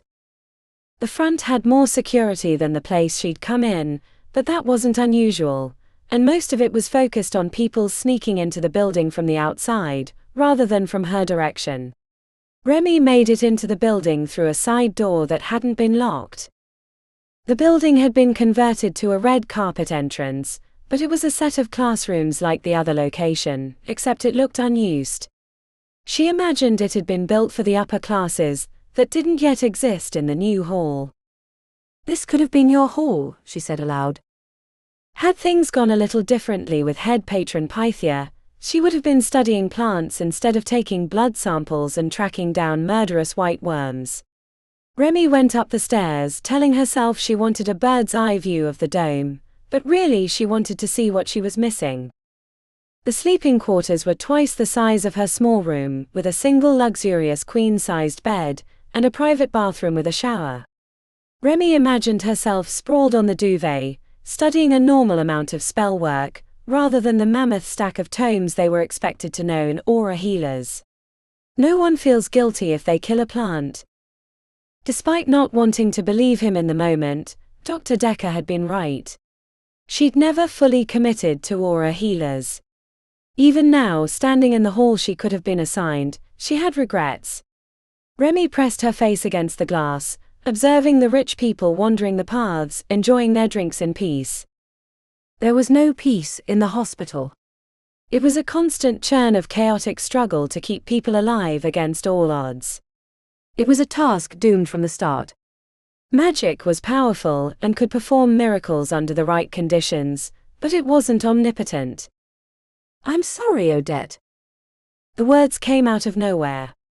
She hadn't even been thinking of the older woman, but it only reminded her that she'd passed away earlier in the day. I didn't get to say goodbye. Remi banged her fist on the glass and headed out of the room. She'd meant to steal one of the data pads the staff were using in hopes that it might provide her information to help her find the white worm, but she'd gotten distracted by what-ifs. Remi put her first foot on the stairs when she saw a door with alchemical warnings on the side. They had them on the hospital alchemy room too. She crept forward and peeked through the window to see a modern alchemy laboratory that made the one at Golden Willow look like it was made for a hobbyist. Merlin's balls. The lock fell quickly to her picks, and she was inside, examining the automated testing and mixing equipment that would make elixir mixing a dream. Remi ran her fingers across the cool metal until she came to a Phoenix Corporation reagent modifier. The big black box didn't look like much, but she knew from her studies that it contained enchanted platinum senses that were worth a few $100,000. Even on the black market, she could get most of that value since it would allow underground drug makers to increase the potency of their products, or make new ones they couldn't with normal equipment. No one will even miss it. The building might not see use until the fall at the earliest, and maybe not even for another year or two depending on their recruiting class. It was the easiest heist in the world. A king's ransom placed freely into her lap. How could she not steal it? The disassembly would take at least an hour. She knew this from when they had to clean the ancient modifier at Aura Healers, and she'd have to find the tools first. But if she let her friends deal with the white worm, she could have the enchanted platinum senses out by the time they left the party. But as she considered the theft, she couldn't help but be reminded of her earlier arguments when she was headed off to see Albie's contact. Once I go down that route, there's no turning back. It was nice having friends. Especially one as easy on the eyes as Damon, even if she had no intention of ever sleeping with him. I guess I am a fool. Remi left the alchemy lab, locking the door behind her, and headed down to the lower level where few guests were coming in. It took 2 minutes to find an unguarded datapad, and after standing near another student, she lifted the password. A host of information appeared at her fingertips, in an organized manner that made her cry when she thought about the antiquated systems on Golden Willow's network. Okay, Remi Wilde. If you were the white worm, how would you infect everyone in the dome? Chapter 48. Lush vines had been artfully grown to hide the building from the paths. Lily recognized the sorcery used to sculpt them, as it was a technique she'd learned from her older sisters when she was only 6. Good little sprout, you'll make a proper Demeath woman yet. They'd called her a prodigy. The most powerful young witch in the family in ages, which was why she'd volunteered to be the one to come to the 100 halls. She crept to a set of double doors painted dark green to blend into the foliage, finding them unlocked, which was a relief since Remi wasn't with her. The girl moved through locked doors as if she was using magic. The fact that the long-time thief actually came back to save them had been more of a surprise to Damon than to her, but Lily suspected that Remi was looking for a better life than the one her parents had designed for her. The interior was a huge open space filled with giant plastic vats, crisscrossing pipes, and the hum of motors. Lily could tell by the height of the roof that there was a second floor, though she didn't see stairs leading up. The purpose of the equipment wasn't readily apparent to her, but she suspected it was made for water treatment. She found a chemical station and sampling jars with printed materials, showing the proper levels of the various additives. Seeing that there was no sign of the green man, Lily looked for the stairs, finding metal ones at the far corner of the building. As she climbed to the second level, the earlier scent of Faye came back stronger, except this time she could smell the corruption. The underlining rot reminded her of a garbage dump she'd passed on the bus ride to the city. It brought bile to the back of her throat. The second level was more compartmentalized. The spaces were large, but there were big walls between them. She entered a room with 3 large diesel generators rumbling. With no one visible, Lily made her way to the next area, but the door was locked. A set of platforms went above the big generators, and through the wall at a higher level. Lily climbed up a ladder and crept across the metal grating until she reached the second room. To her surprise, 3 people were working in the area. She thought she might be mistaken about the presence of the Green Man when she saw someone in a maintenance jumpsuit working on a big red machine, but then she realized the other 2 were security personnel. Both were standing at a table, staring blankly ahead as if they were mindless automatons.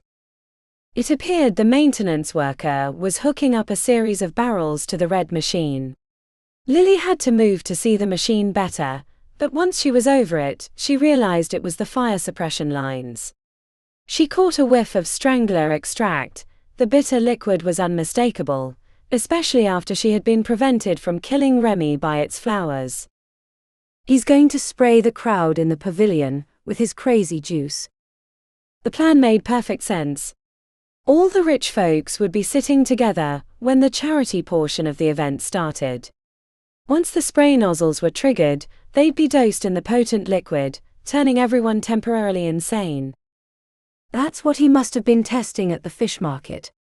The Green Man probably sprayed people with it by hand. But this didn't answer all her questions. For one, the patrons and other top mages would hardly be affected as their protective enchantments and charms would save them from the worst effects, but also she didn't see the vats of mind control worms that were missing from the greenhouse.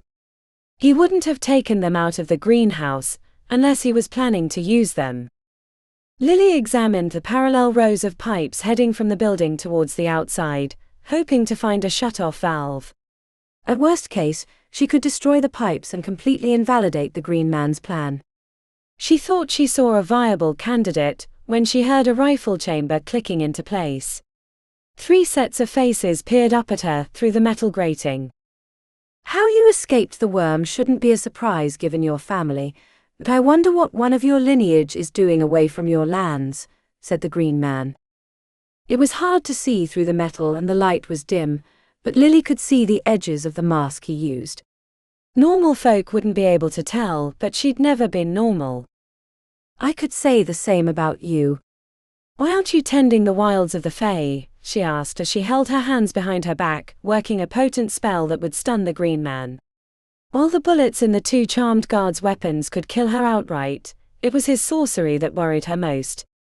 Now more than ever with the Calcutta, the land needs you. The Green Man hissed out his answer. As if that would save them. I've come to the heart of the corruption. The halls are destroying the realms, perverting them to its hungry needs. Not even the Fae can withstand its influence. The halls are a problem, but they're not the one destroying the Fae. The moment he started speaking, she unleashed her magic. The air around him turned crumpled brown, encasing him in a containment field. He froze, words half formed on his lips. The 2 guards continued to stare upward with their rifles, but they would be ineffectual without his commands. She was preparing a second spell to knock them out, when the Green Man lifted his arm, and the entire metal bridge she was standing on electrified. Lily was knocked off her feet, face slamming on the grating because she couldn't control her arms to cushion the fall. Neko leapt from her hair, landing on a red machine below and scurrying away before the Green Man could catch him. Get help. Find Remi or Damon, she called to Neko. Moving brought agony.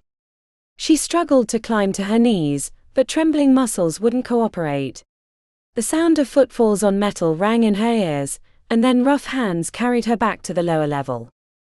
The Green Man got in her face. She could smell the rot beneath the mask as his emerald eyes searched her. Why are you doing this? You are a Green Man. This, whatever you're doing here, is beneath you. Please. The halls are not your enemy. Lily had only ever met a Green Man once when she was younger. Her older sister, Evangel, had taken her to a shimmering during a blood moon to see the heart stags run. He'd been lurking at the barrier between the 2 realms, and had revealed himself to her, which had been another sign to the family of her promise. The Green Man had been covered in leaves, completely invisible to the untrained eye. The potency of his Seelie sorcery had been humbling. I would spill your blood for interfering, but the Demeath family holds a place of honor in the Fae. When I'm finished with my appointed task, I will take you back and give you to the Dagmana tree. That way you can serve the Fae for all eternity. No, said Lily, trying to struggle, but her arms were held fast. The green man before her was nothing like the one she'd spied years ago.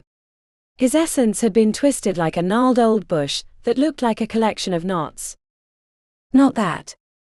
The Dagmana tree would keep her alive, bound to its essence. She would become a spirit in the realm of Fae, never to see her family again. The green man might see it as an honor, but it was a death sentence. She didn't see him ascend to the upper deck, but then he was standing over her. The green man leaned into view, extending a lumpy finger towards her forehead. The nail was blackened by corruption, sap leaking around the cuticles. When it touched her flesh, a warm bath rose up and carried her into oblivion. Chapter 49. The squelch of a speaker startled Remi as she moved across the paths, acting like she belonged, while keeping her head on a swivel. She knew she was missing something important. Neither entrance had signs of the white worm, which meant he was setting up somewhere else. It had to be. Remi checked her phone. No messages. She hadn't seen Lily or Damon since they split up, and the main event was about to start, which would be the perfect time for the white worm to strike. She paused at the corner of the drink station as a tall, handsome man in a tuxedo climbed to the stage. The sorcerous vitality radiating from his skin told her he was a patron, even before he opened his mouth. Good evening, ladies and gentlemen. I'm Alexander Grimm, patron of the newest hall, Arcane Phytology, or for those of you who don't like tongue twisters, the Plant Hall, he said in a Norwegian accent. A wave of laughter passed through the seated crowd. Remi scanned the faces, looking for the white worm, in case he'd hidden himself as one of the members, but she couldn't see him. The whole thing stunk of wealthy, elitist bullshit. She was surprised she was bothering to protect them. If it weren't for her friends or the impact to the city, she'd never think to concern herself with their plight. She pushed the patron's speech out of her mind, as she continued looking for where the white worm had set up. She spotted the building hidden by the trees, and avoided interaction on her way to investigate. A row of vine-covered trees cleverly hid what appeared to be a maintenance building. An eerie feeling traveled down her spine. Remi checked around her. Nothing. It was like a ghost had traveled through her. Looking back to the party, she thought she saw movement, as if someone had snuck past. Remi was going to investigate, when she heard scuffing in the leaves. And a whine. Back off or I'll fry you like bacon, said Remi with her hands up. She was more likely to singe the hair off her hands, but whoever was lurking nearby wouldn't know that. The crunch of a stick breaking sent up alarm bells. She almost ran. Then she saw a creature between the bushes, a short and powerful four-legged being with a smooth, hairless body that shimmered as she stared at it. Fleshy tendrils undulated from its hindquarters, waving like sea fronds in a current. The beast gave off vibes of the Fae, even though she'd never seen its like before. Back off whatever you are, said Remi, taking backward steps. The creature lowered its head and pawed at the ground. Remi halted. Its behavior was odd. Are you lost? Or part of an exhibit? The hairless creature mimed cleaning its face with cupped paws, and the resemblance was like a spike to the brain. Neko. The creature nodded quickly. Remi didn't understand, but she was sure she was right. Before she could ask another question, Neko burst down the path towards the building. She didn't understand until it stopped and checked back to her. Right, follow. Neko led her through a side door in the building. It was hard to look directly at Lily's companion, as the air around it wavered like heat on a desert highway. The shape briefly coalesced into a cat-like creature, and then a fox with a rat's head, before returning to the hairless version. Neko paused at the corner of a big room with diesel engines rumbling. Remi tried to step around, but Neko blocked her. The reason was apparent when she saw the two guards standing over an unconscious Lily, bound to a support beam near a chemical testing table. The guards had automatic weapons. What am I going to do? She was a thief, not a fighter. And there was no sign of the white worm. He could be lurking around the corner, out of sight. She could walk right into his grasp. Before she could formulate a plan, Neko stepped into view, walking confidently towards the guards, who bristled as soon as they saw him. Neko's tail swished dangerously, like a panther on the prowl as it approached the guards. The mustached one in front set the butt of his gun against his shoulder, and aimed down the sights. Neko made no effort to evade. Remi was sure Lily's companion was going to be shot. The squeeze of a trigger made Remi flinch. But Neko was unharmed. The guard had sent bullets right through Neko, pinging off the concrete and bouncing through the equipment. The shimmering around Neko popped like a soap bubble. A more solid version appeared behind the guards. 2 screams later, they were unconscious on the concrete. Remi ran forward and kicked their guns away, while Neko stared unavengingly at her. "That was awesome and very creepy," said Remi, thinking about how she'd shared a room with the beast for an entire year. "You have a lot of explaining to do when you wake up."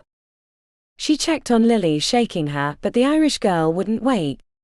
Zip ties bound her to the support beam. Come on, come on." Neko pressed his forehead to Lily's chest, and like a defibrillator she jumped slightly before opening her eyes. A slow, sleepy grin formed. "Remington. What happened? Where's the white worm? And what the hell is Neko?" asked Remi as she checked around for a pair of clippers to cut the ties. Lily blinked twice before her consciousness seemed to come forward. "The green man is in the party. You have to hurry. Stop the machines. It's going to spray everyone with the strangler extract potion." "What? The green man? White worm. He's using the fire suppression equipment to spray the entire party." "I don't know how he's using the parasites, but the extract will be bad enough. Turn off the machine." Remi moved to the equipment Lily indicated, but when her hand brushed the equipment, a shock knocked her back. A field of arcane energy formed over it. "What the hell? Branch and bow, that's a forbidding." Remi grabbed a rifle. She wasn't experienced, but she knew enough to use it. As she aimed at the machine, Lily yelled, "No." "Why not?" "It won't work." "A green man's sorcery is too strong, and he's more powerful than any other I've seen." "It's the corruption." "How do we stop him?"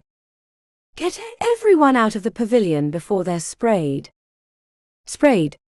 He's sending the extract through the pipes?" Lily nodded. "He used a version of the aerosol spell." Aerosol spell? 3rd tome. You and Damon worked on it last month. Great, we know how he's doing the extract. What about the parasites? I don't know, but you have to get them out before the machine turns on. It's on a timer. But how do I? The words fell apart in her mouth as she realized she was holding a quick and easy method to make people flee the party. But firing an automatic weapon near the world's most powerful people was not going to end well. Oh, Remi being a thief was much simpler. Hurry, said Lily from her spot. With a heavy sigh, Remi took a step towards the outer door when the big red machine rumbled into life. Lights appeared over the control panel, and she could hear the equipment pressurizing. Remi aimed the gun at the machine and squeezed the trigger. Bullets ricocheted into the building while the machine continued pumping. She had no way to stop it. Her shoulders slumped, and she let the rifle clatter to the concrete. We're too late. We lost. Not yet. We can't let the green man win. Remi looked back to Lily, attached to the pole. Are you crazy? We need to leave. No, said Lily earnestly. Take Neko and stop him. Please. Before it's too late. Remi hesitated. Why couldn't this be easy? Chapter 50. Damon was listening to the head of arcane phytology's speech from his pole when the fire suppression kicked in. It was a pretty good speech. Not that Damon was experienced with the art of speaking in public, but Alexander was giving a good breakdown of what he intended as the mission for the newest hall. Discovering new alchemical reagents. Developing cures for regular and supernatural diseases. Improving knowledge of paranormal plants and the creatures that make their homes on them. The speech brought a sense of hope even to Damon, and the crowd loved it, applauding at the carefully choreographed pauses that Alexander made. This new hall would make a great partner with aura healers. He could imagine Jeb working with Alexander to improve outcomes in Golden Willow. And then the sprinklers burst open. The misty spray filled the air with a potent aerosol. Damon hoped it was a ploy at first. That it was Remi's plan, a way to get everyone out of the pavilion in a rapid manner. Then the bitter scent of strangler extract hit. It was pungent, mixed with other reagents, but the underlining base was unmistakable. Guests were shocked. They knocked over chairs as they made to hurry away. The guards and waitstaff were hit too. A few of them started laughing, as the mist covered everything and everyone. Damon got a glimpse of Alexander grim on the stage, looking like a kid who'd just found a turd in his birthday cake. The entire party was a disaster. And then it got worse. Damon watched as the majority of the guests, staff and guards collapsed to the ground. Not unconscious, but they were writhing and crying out, as the aerosol elixir entered their bodies through the skin. Not everyone was affected. The patrons and the other super wealthy were protected from the aerosol with enchantments and trinkets. The head of Alchemists' Hall, Celeste de Gastine, strode from the event in a golden dress, not a drop of liquid on her pristine skin, disgusted by the interruption. Confusion reigned. But no one realized except Damon what was going to happen next. He'd read the reports from the Newtown Fish Market event. A wave of unconscious attendees had resulted in emergency services called, but before they could arrive and potentially apply an antidote, they rose up and started attacking people like mindless zombies. The mist stopped spraying from the fire suppression lines, but the damage was already done. Damon wondered why he wasn't affected, but assumed it was his therianthrope blood. He tried to access his rage so he could break free, but the urge was suppressed, which told him he was right about his guess. Little solace for when they rose up and started attacking everyone in sight. He'd get ripped to shreds. Or shot, once the guards started firing their weapons into the crowd. It was going to be a bloodbath. As the ambulance approached from the opposite side with its lights on, Damon sensed something was wrong even before his logical brain could figure it out. When he saw a man in an EMT uniform step out of the vehicle, he knew what was going to happen. It was the White Worm. He changed disguises. His face was slightly off, but no one seemed to notice. Universal antidotes.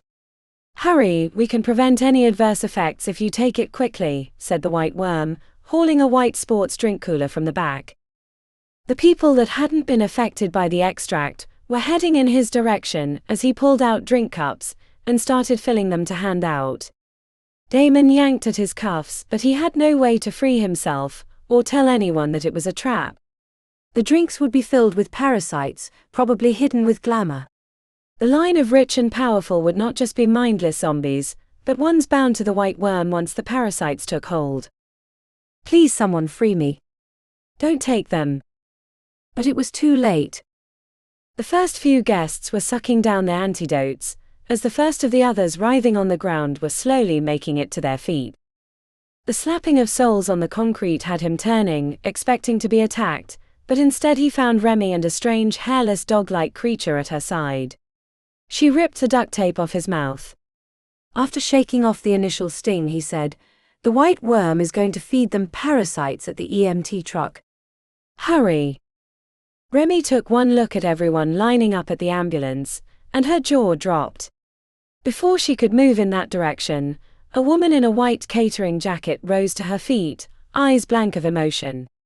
She surged towards Remi, grabbing her arm and slamming her head against the pole. Chapter 51. The scene was overwhelming, leaving Remi frozen by Damon's side.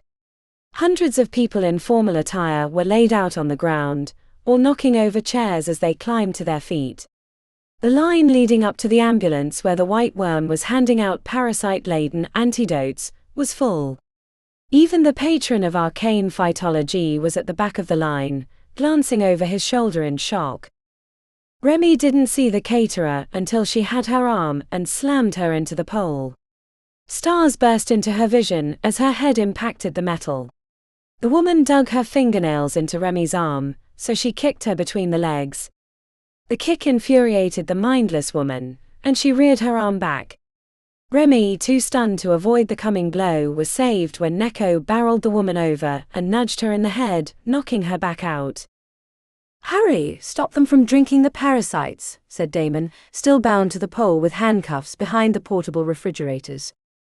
She briefly checked around her for something to pick the locks, before remembering she had her gear and her jacket.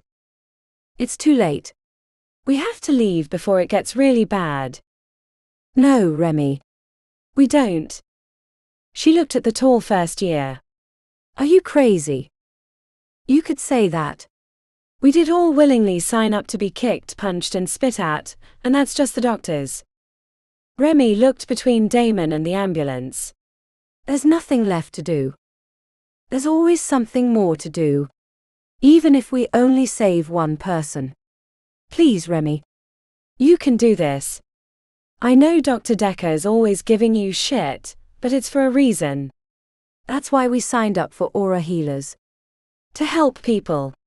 This isn't ideal, but here's your chance. We can still help them. And if we don't, shit's gonna get a whole lot worse in the city.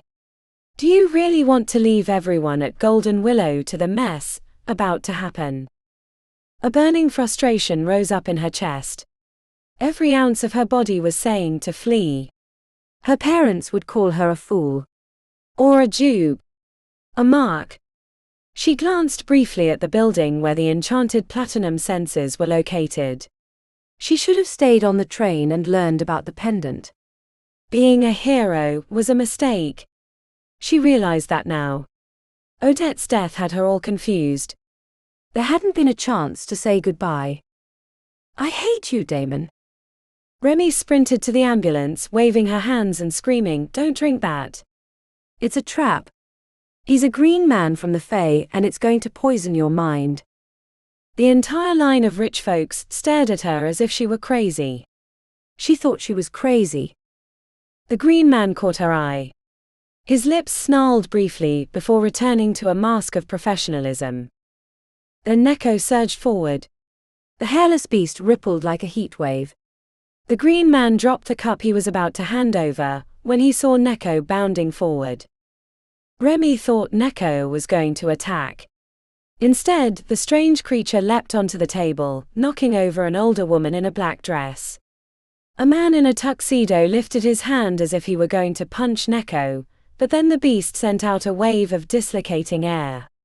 When it passed over the EMT, he changed from a relatively normal-looking human to a humanoid-shaped pile of rotting leaves in an EMT uniform with menacing green eyes staring out from the depths.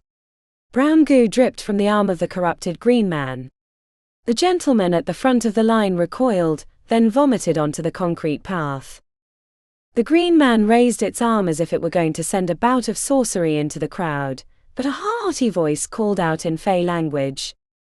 "Ilthus na Danar." The head of arcane phytology gathered up eldritch energy and sent it rippling towards the green man, knocking him into the side of the ambulance. The people in line scattered as the patron sent more magic against the fallen Fey creature. Remi checked around for Neko, but Lily's strange companion had disappeared again. The relief that the parasites had been stopped ended when Remi saw the entire crowd that had been dosed by the sprinklers rising to their feet. She ran back to Damon to unlock his manacles. As she worked the lock, she asked, "Why aren't you like them?" "It's my blood." "Therianthropes aren't easily affected, but it's blocking my rage, or I would have broken the cuffs already." "Your blood." The words came out of her lips as her mind whirled. Damon started explaining the medical properties as her lockpicks dangled in midair, no longer working the cuffs. She glanced up, following the line of pipes from the pavilion back to the maintenance area. Remi, "Are you okay?"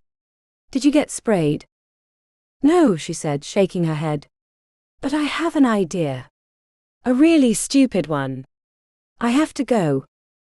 She was running away before she'd finished speaking, heading straight to the back of the ambulance, as those in line were now wrestling with the ones hit with the extract. Someone on the far side fired a gun into the scaffolding. A scream erupted from the drink area. Sorcerous flames burst from another region. The chaos was starting to coalesce into something dark and menacing, as the collective madness picked up steam. But the year in the Golden Willow emergency room had taught her to stay calm. She dove into the back of the ambulance, finding the phlebotomist kit in a labeled drawer. She grabbed extra tubing and other gear before running back to Damon, who was staring at her as if she'd gone mad. And maybe she had. Now is no time for a blood sample. Remi ignored him and set an IV line. She attached the tubing and climbed onto a table to reach the fire suppression lines. Are you crazy? The pressure will blow air bubbles into my arm. She held up a one-way valve. Don't worry, I have a plan. The spell was something she'd forgotten about. It had been years since she'd learned it. Certain house systems relied on pressurized pipes surrounding the wires which would trigger alarms if the pressure dropped, but the spell allowed her to access them without letting out the condensed air that was being forced through the line. Remi ignored the battle going on inside the pavilion. Out of the corner of her eye she saw a blonde woman in a slinky dress, repeatedly punching a guy in a tuxedo straight into his balls, while she screamed like a Viking on a raid. Using the wrench she'd taken from the ambulance, she unhooked a spray nozzle. Air came rushing out. Remi applied the spell to the one-way valve, before shoving it into the hole and filling the gaps with binding tape. Then she hooked the tubing up to the hole and hopped down, connecting the other side to the IV line. Blood and bone, Remi, what are you doing? You wanted me to help. This is my help. Trust me, please. His face broke with concern, but he nodded. She applied the aerosol spell to the IV line, and then turned the valve so his blood would start pumping out. It started climbing the line, headed towards the one-way valve. The next part was the trickiest. He wouldn't have enough blood for her purposes, but there were spells for just about everything. Remi started chanting over the line, which would make the blood more voluminous once it was turned to aerosol. It traveled up and into the fire suppression pipes. She checked to the part to see nothing happening, but she kept chanting, using her fledgling magic to expand his blood. Don't focus on the patient, focus on the spell. With her eyes closed, she didn't realize a second person was standing across from her, until she looked up to see Lily. The Irish girl added her magic to the spell, which picked up in potency. Then blood sprayed from the fire suppression nozzles. It started as a drizzle, and then turned to an oscillating pulse before hitting stride and spraying fully across the pavilion. Between the volume increaser and the aerosol spell, the few pints of Damon's blood filled the air with a crimson mist. The effect was immediate and gross. The white food service jackets were soaked to pink. Exposed skin turned soggy and hair was sticky with pale blood. Men and women in fancy clothes punched and kicked each other in a rain of crimson. It looked like something out of a bad vampire movie. But in a matter of seconds, the pitched battle ceased as soon as the therianthropic aerosol blood hit their skin. Combatants went from clawing each other's faces to standing apart, confused at why they were acting that way. Remi was so pleased by the effect, she almost forgot about Damon, until she glanced back to see him pale as a ghost with his eyes rolling into the back of his head. She turned the valve, shutting off his blood flow, and unhooked the line. Lily caught him after the cuffs came off. He didn't completely collapse, but suddenly looked drunken. Sensing that she didn't want to be anywhere near the place once the authorities arrived, Remi helped Damon stagger from the pavilion. Arriving police and ambulances rushed towards the blood-soaked party, oblivious to the three of them who looked the least affected by the chaos. Good triage meant ignoring the walking wounded. Another gunshot got them moving at a faster pace. They managed to get Damon out of the dome and down the block to the train station before flopping onto a bench. Nearby riders moved as far away from them as possible. While they hadn't gotten directly sprayed, their clothes were splattered with dark pink stains and Damon looked like a walking corpse. Relief set in as the train rumbled into motion while Damon, drained of multiple pints of blood, leaned his head on her shoulder. The ride back to the 6th Ward passed in a daze until they reached Golden Willow. Chapter 52. Dr. Decker found them in a side room near the ER, putting blood back into Damon. The first-year instructor burst in with his stethoscope hanging over his shoulder ready to admonish them, but he stopped, mouth hanging open as if he couldn't quite understand what was happening. Remi stared back as he studied them for a long time. She could see the gears turning as he saw the splattered blood and their outfits.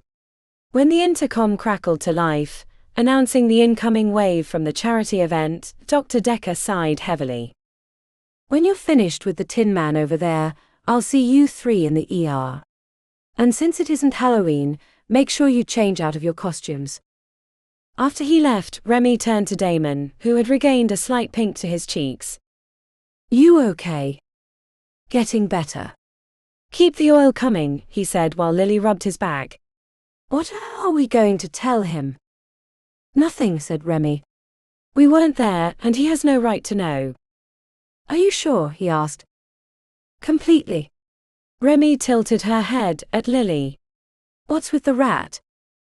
Faint splatters covered Lily's freckled nose, making it appear that they'd spread.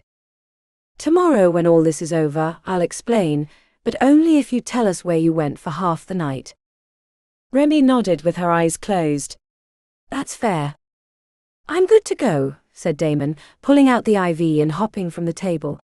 He staggered for a moment, holding himself up with the steel table. You sure? I'll eat a few cookies and pound some of Jeb's best elixirs. I'll be fine. Besides, you heard Dr. O.D. We've got incoming. Remi checked the time, seeing that she hadn't slept since Merlin knew when. Let's do this. The ER was slammed with a dozen howlers, filled mostly with fancy-clothed rich people. Gunshot wounds. Clawed faces. Concussions. There was no shortage to the variety of wounds. Everyone covered in pinkish blood, and a dazed expression that suggested they didn't think that could happen to them. It was strange for Remi to have been on the other side of the wounds, for once.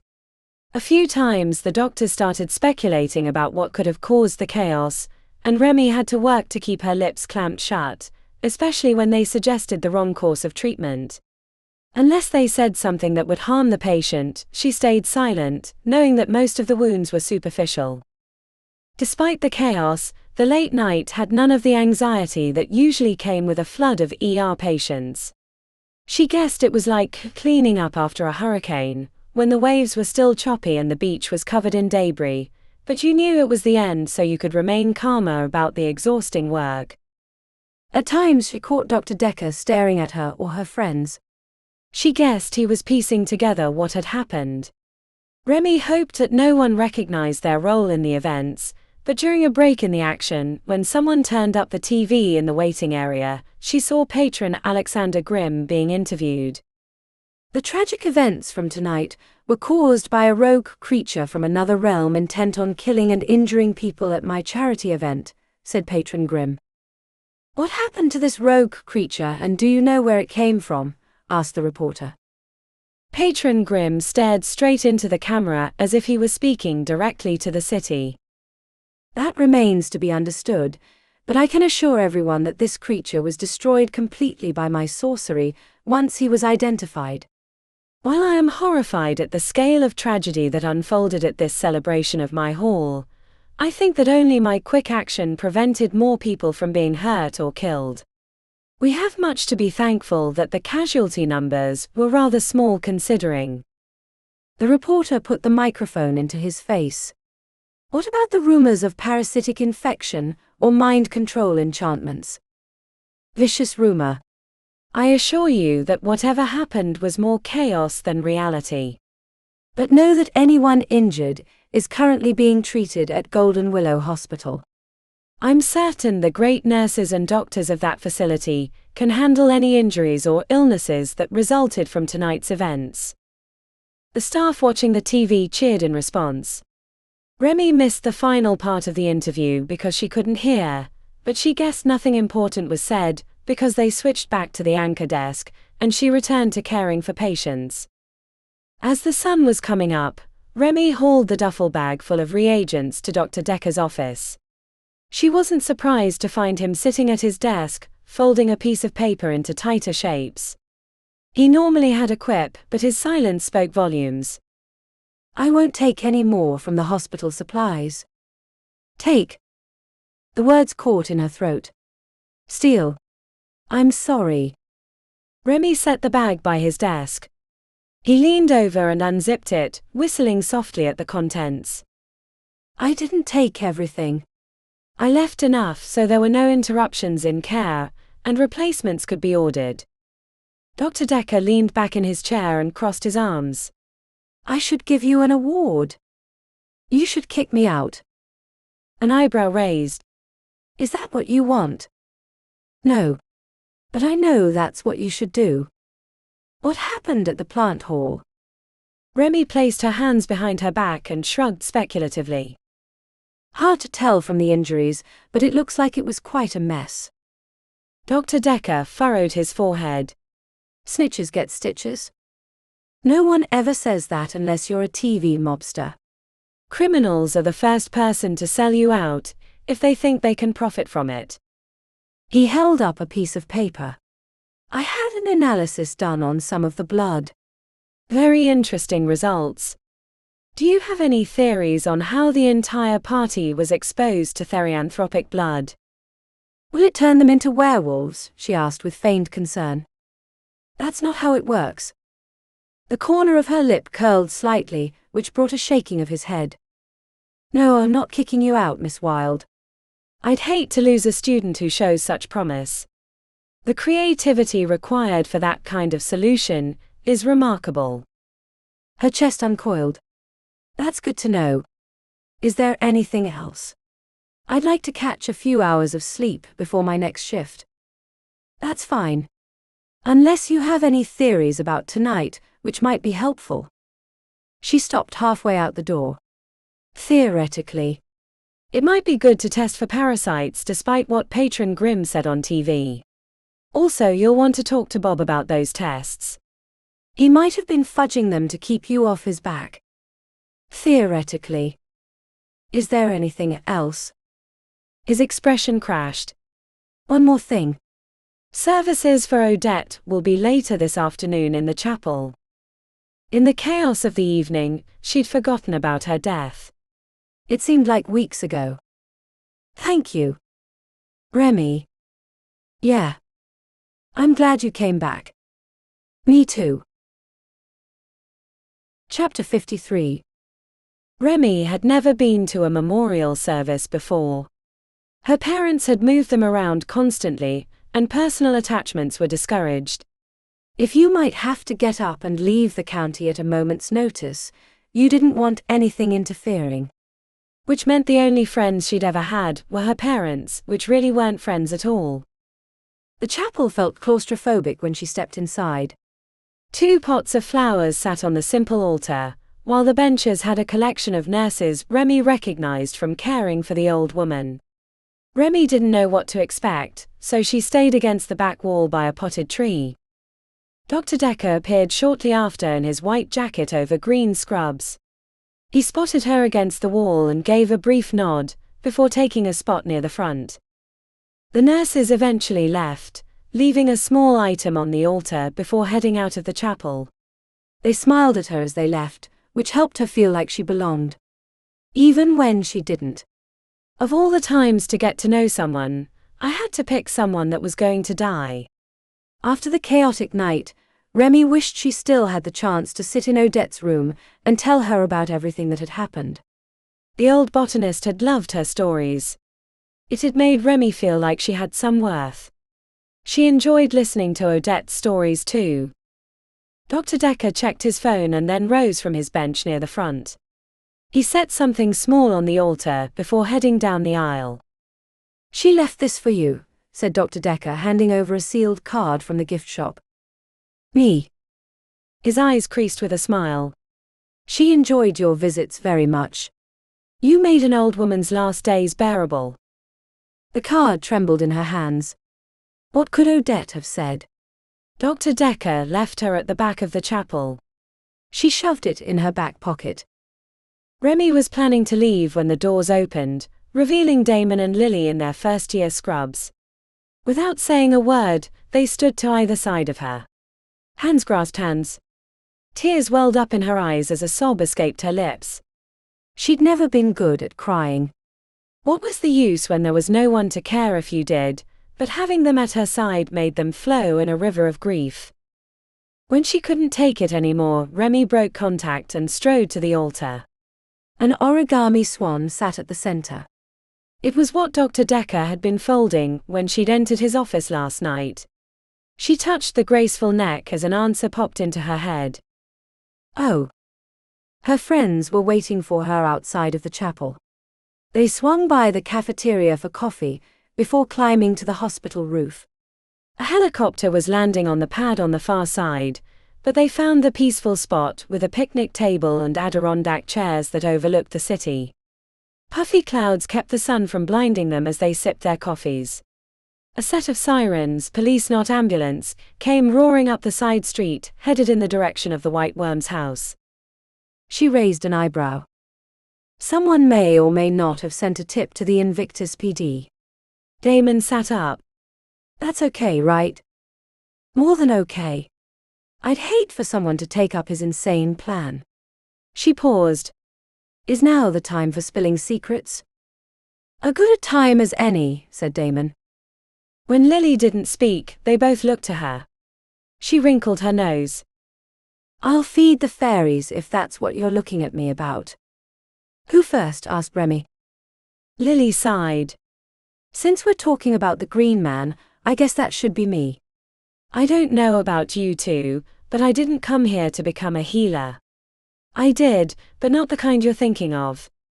I come from a long line of witches. I knew it, said Damon. That explains why you're so good at magic. Aye, that it does. When we're old enough to access our fays, we pledge ourselves to Medby. Medby? Asked Damon, leaning forward. An ancient fae who came to the island many centuries ago. She's been our family's patron for as long, keeping us safe in return for certain sacrifices. Sacrifices? Not like that, you big dolt, said Lily with a wry smile. A little blood from ourselves, sure, but mostly our time and magic. We care for the sacred yew tree. Oh, Ruiz. But now the goddess and the tree are dying. And we don't understand why. That's why you came here, said Remi. It is. The Calcutta is causing it. The corruption of the Fae.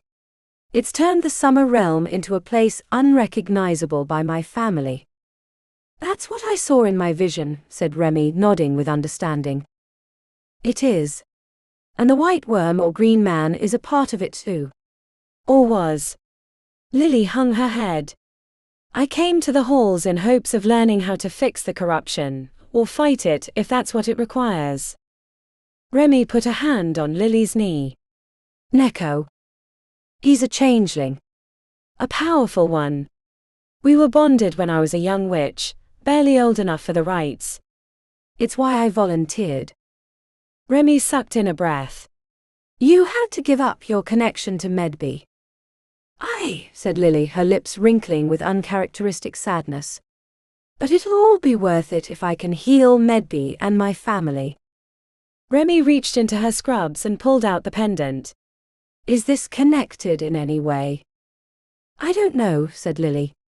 It might be. Or not. The Fae is a wide realm, not counting the other courts. What do you think it is? Riches and wealth. My parents were convinced, which is why we stole it from the Dreadmarshes. The Dreadmarshes? Asked Damon aghast. Are you insane?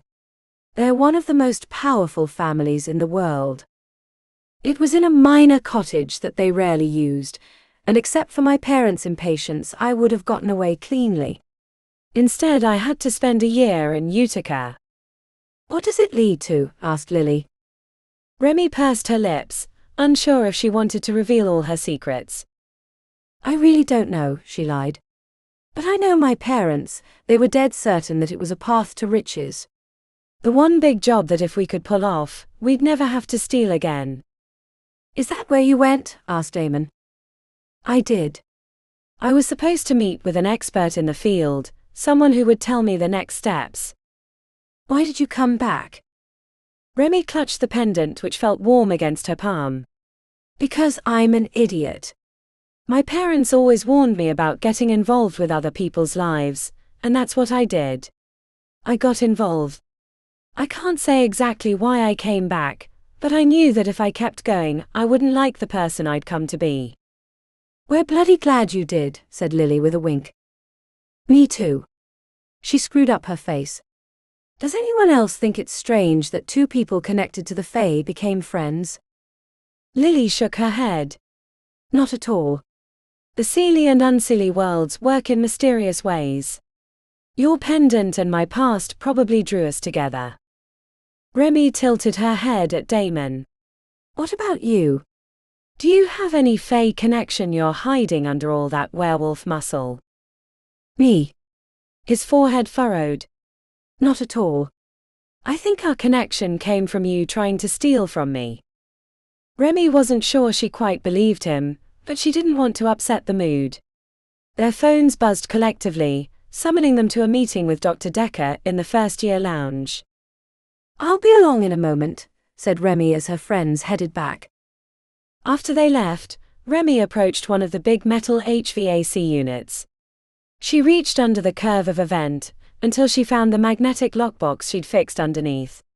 After punching in a passcode and adding a breath of phase to unlock it, she examined the wads of cash inside, along with other valuable items she'd picked up in the last year. Most of it she'd stolen before she'd decided to make a go of it at Aura Healers, but she wasn't about to give it back now. Returning the reagents to Dr. Decker had been hard enough. Remi dangled the pendant from her hand, letting it twirl in the wind before dropping it into the box. Not only was she not going after the horn at the end of it, but as she'd learned this year, its connection to the Fae was dangerous. After closing it up, she reattached it to the bottom of the vent, and returned to the picnic table. She pulled out the envelope from her back pocket, and using a fingernail sliced it open. A smile climbed to her lips, as she realized the card had come from the gift shop in the hospital. The front had a picture of a swan, gliding across a lily-covered pond. When she opened it, a single fluffy white feather slipped out and landed in her lap. On the inside, the cursive script read, "For each hex there's a counter. For each demon, a sword. For each ordeal, the will to battle on. For each curse, a ward. For each silence, a horn. For when the deathless king comes, all the halls will sing forlorn." A single handwritten phrase graced the empty space on the opposite side. Remi hugged the card close as she read it. "Don't give up hope." Remi reread the note a dozen times before she carefully returned the feather to the card. She gave the city one last look. Time to get to work. This has been Half Pint Hex by Thomas K. Carpenter.